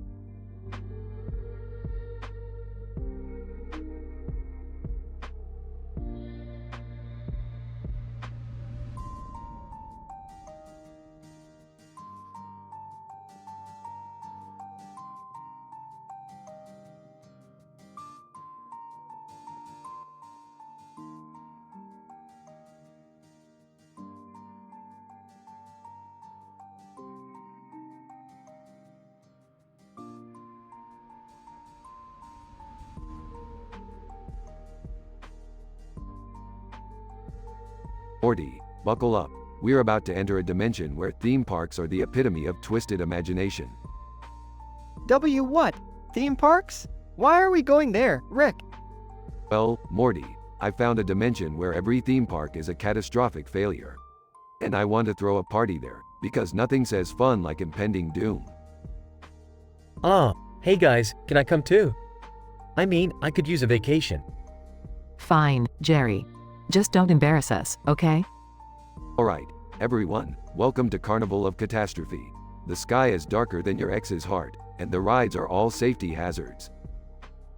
Rick, what's that roller coaster made of? It looks like spaghetti. Morty, that's the Noodle Nightmare coaster. You'll feel the terror as it defies every law of physics. Oh boy, there's the Ferris wheel. Wait, are those trees growing out of it? Yep, the arboreal abyss. Ferris wheel is a botanical nightmare. Relax as you spin through nature's wrath. Alright, let's introduce ourselves. I'm Beth, a semi-functional surgeon with a flair for occasional sanity. I'm Morty, a regular kid forced to endure interdimensional chaos and weird puberty. I'm Jerry. I'm, just Jerry. Perfect. Now let's bring in our guests. First up, Scooby-Doo and Shaggy. Scooby-Doo, like, hi everyone. I'm Scooby-Doo, and this place is like, totally spooky, man. Shaggy, yeah, like, zoinks. Let's get out of here before the ghosts find us. Okay, next we have Daffy Duck and Porky Pig. Daffy Duck, step aside, losers. Daffy Duck, the greatest cartoon sensation, has arrived. Porky Pig, TH, that's all, folks. Porky Pig here, just trying to survive this wild adventure. And now, our celebrity guests, Nicolas Cage and Lady Gaga. Nicolas Cage. I'm here to explore the depths of insanity that these theme parks have to offer. It's truly an honor. Lady Gaga, welcome to my world of eccentricity. I'll rock this party like nobody else. Alright, folks, time for the main event. Each of you has to share the 10 worst theme parks in existence. Scooby-Doo. Oh man, there's this park called Zombie Zone. It's filled with rotting corpses and brain-eating zombies, like, all over the place. I rated a solid 0.01 out of 10 Scooby snacks. Daffy Duck. Well, there's a park called Acme Adventure. It's a total disaster, with malfunctioning roller coasters and exploding TNT shows. I give it a negative infinity. Nicolas Cage. Cage's Crazed Carnival was an absolute nightmare. The rides were all mirrors reflecting disturbing versions of yourself, and the mascots were just clones of me. I rated a hauntingly introspective 9 out of 10. Lady Gaga. Gaga's Grotesque Gala was an artistic nightmare, a roller coaster made of meat and clowns performing surreal, avant-garde acts. I give it a mesmerizingly twisted 8.5 out of 10. Well, congratulations, Jerry. You've lost, and your eternal punishment is to be trapped in the Dullsville Dungeon Park. Enjoy the endless rows of lifeless animatronics and boring exhibits. Oh, come on. Can't we find another way? No, life's a roller coaster, Jerry, and you just got stuck on the least exciting one. Rick, are we really that mean? Morty, we're just having fun at Jerry's expense. Now let's go grab a funnel cake before we head back home. The end.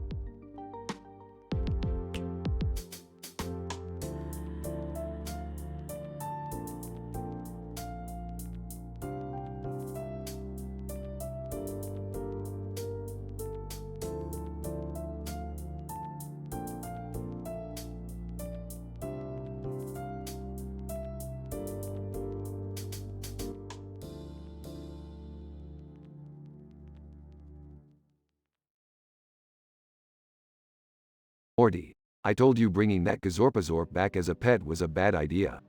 Now look what you've done, it's taken over the house. Geez, Rick, I didn't think she would mate with my action figures. Now there's little Gazorpazorps running around everywhere. Entering the room. What the hell is going on here? I thought this place was supposed to be a safe haven for normalcy.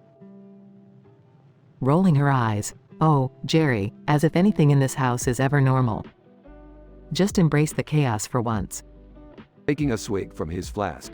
Well, speaking of chaos, Morty, you remember that time we accidentally created a sentient fart? Yeah, that was intense. But hey, at least it didn't try to take over the world like that evil version of Jerry from another dimension. Offended. Hey, I wasn't evil. I just wanted a slice of the Jerryberry pie, okay? Joining the conversation, speaking of pies, Mr. Goldenfold, what's with your obsession with eating poop? Mr. Goldenfold, nervously, oh, well, you know kids, sometimes when you're surfing the internet, you stumble upon strange things. It's all part of the human experience. Chuckling. The human experience, huh? Well, Dr. Wong would have a field day with that theory of yours, wouldn't she? Dr. Wong enters the room. Dr. Wong, oh, please, Rick, spare me your pseudo-intellectual drivel. It's a wonder how you haven't destroyed the universe yet with your ego. Smirking. Oh, Dr. Wong, still bitter about that time I proved your precious therapy was just a scam? Get over it already. Trying to diffuse the tension, alright, let's all take a step back. We'll never figure out how to handle this gazorpazorp situation if we're bickering like children.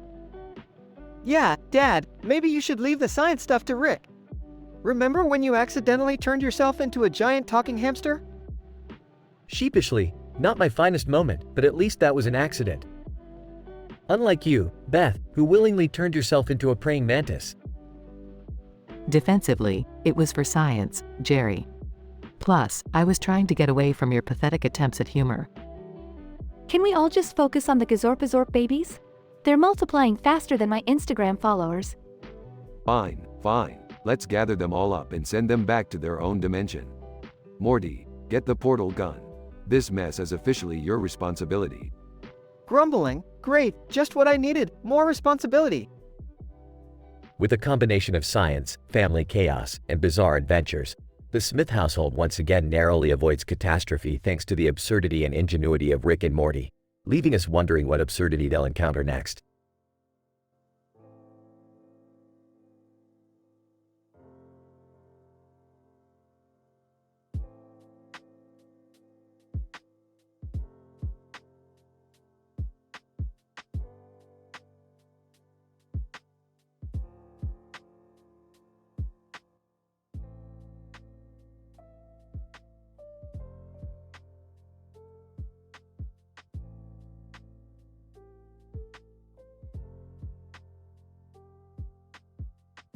Alright, Morty. Buckle up because we're about to go on the wildest ride of our lives. Oh geez, what now, Rick? I thought we were just gonna go get some ice cream or something. Ice cream? Morty, that's kid stuff. We're diving into the depths of interdimensional chaos. Fine, but can we at least make a quick stop in reality for once? Sure, Morty, let's head to the scenic park with a beautiful bed and some guy in a weird suit spraying it with water. Hey, Rick. Can I come with you guys? Beth is giving birth to something really odd. Earth? Whoa, I'd rather not witness that awkward family moment, Jerry. But suit yourself. Rick, we've arrived at the park. That bed looks pretty wet. And what's with the trees in the background? Morty, this bed is no ordinary bed. It's a breeding ground for an alien STD. Did you say alien STD, Rick? How is that even possible? It's a long story, Jerry. Let's just say it involves STDs swapping genitalia and turning birth canals into hungry aliens. That's messed up, Rick. So, what are the effects of this completely improbable disease? Well, besides the obvious swapping of genitalia, it also causes uncontrollable burping rainbows, a craving for pickles and ice cream, and extreme proficiency in interpretive dance. That's insane. But hey, Summer's been pretty busy lately. We should check her list of recent encounters. Good thinking, Morty. Let's see. We've got Blornyak the Bulging, a six-armed creature with tentacles for hair, who enjoys discussing theoretical physics over candlelit dinners. And what about Zogblizz the Zesty? He's got shimmering purple skin, laser-shooting eyeballs, and a passion for karaoke. Don't forget about Lulabelle the Lusty. She's a quadruple-jointed contortionist with a taste for adventure and a collection of vintage cereal boxes. Wow, these aliens are really dead out there. Hey, wait a minute, Rick. Is that Birdman Gary on the list? Yeah, Morty, but I'm not sure if that one counts. Gary's technically only half alien, half bird. He's got feathers where it counts, though. So, are we gonna do something about this alien-infested STD or what? Unfortunately, Jerry, there's no cure. Beth's birth canal has become a bottomless pit, devouring everything that enters. including the alien babies. Seriously, Rick, we can't just leave her like that. I know, Morty. That's why we're heading into the depths of this alien-infested birth canal to save Beth. You guys are insane. But I guess I have no choice but to tag along and hope for the best. That's the spirit, Jerry. Now, let's go, and remember, no matter what happens, it's all your fault, Jerry. Thanks, Rick. I'll try not to take it personally. Music. Dramatic build-up as the trio prepares to enter the alien-infested birth canal.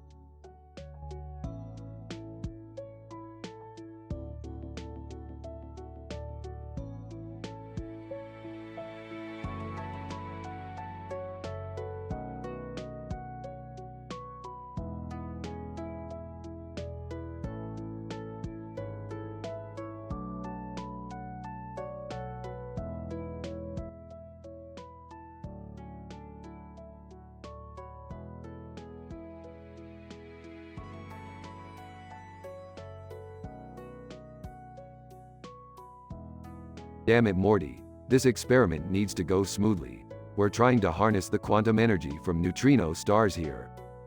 Oh, yeah, Rick, I know. But do we really have to wear these hazmat suits? They're so uncomfortable. Shut up, Morty. Safety first. Now, focus on the task at hand. We need to recalibrate the particle stabilizers. Oh, okay, Rick. Recalibrating particle stabilizers. What's that annoying sound? Oh great, Morty. Now you've done it. You've attracted unwanted Looney Tunes attention. Tasmanian Devil, Taz, entering with a whirlwind of chaos, yibbidabba. Woo-woo. Holy crap, Rick! It's the Tasmanian Devil. What do we do?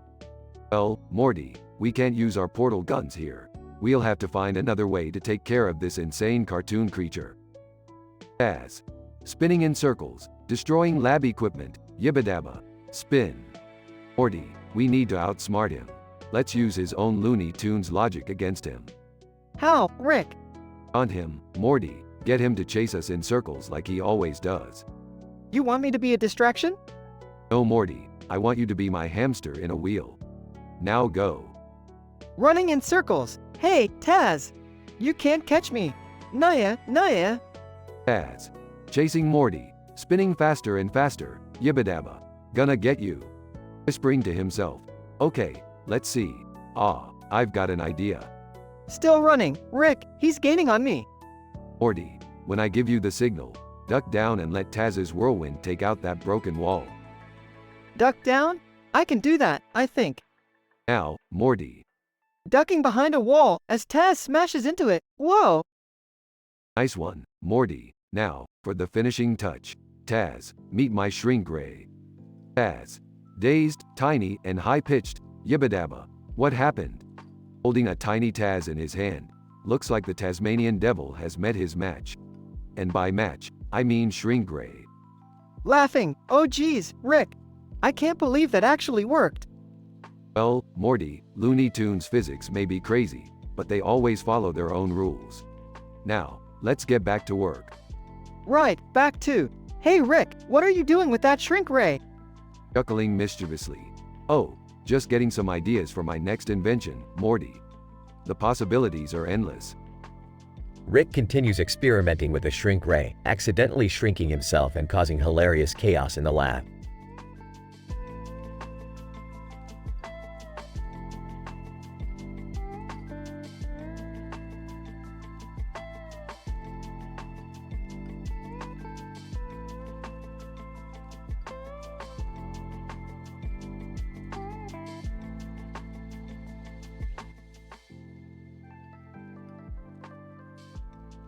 Summer, pass me the remote. I want to see what's on interdimensional cable tonight. Yeah, sure. Here you go, Grandpa. Rick switches on the TV and they all settle down to watch. Man, I hope we get to see some crazy stuff tonight. Just relax, Morty. It's just a bunch of random shows from different dimensions. Don't get your hopes up. Yeah, Morty. Nothing exciting ever happens here. They suddenly hear a loud noise outside. What the hell was that? They rush outside and see an evil Half-Life 2 Strider running rampant in their neighborhood. Holy crap, Rick! What is that thing? Morty, is a Strider from the Half-Life 2 dimension. It must have somehow made its way here. We need to stop it before it causes any more damage. But how are we going to stop that massive thing? It's simple, Summer. We just need to disrupt its power source. I'm sure I can come up with a plan. Well, hurry up, Rick. It's tearing apart everything in its path. They quickly gather weapons and devise a plan. Rick, are you sure this is going to work? Of course, I'm sure, Jerry. I'm Rick freaking Sanchez, the smartest man in the universe. Now, let's go. They engage in an epic battle with the Strider, dodging its attacks and shooting at its weak spots.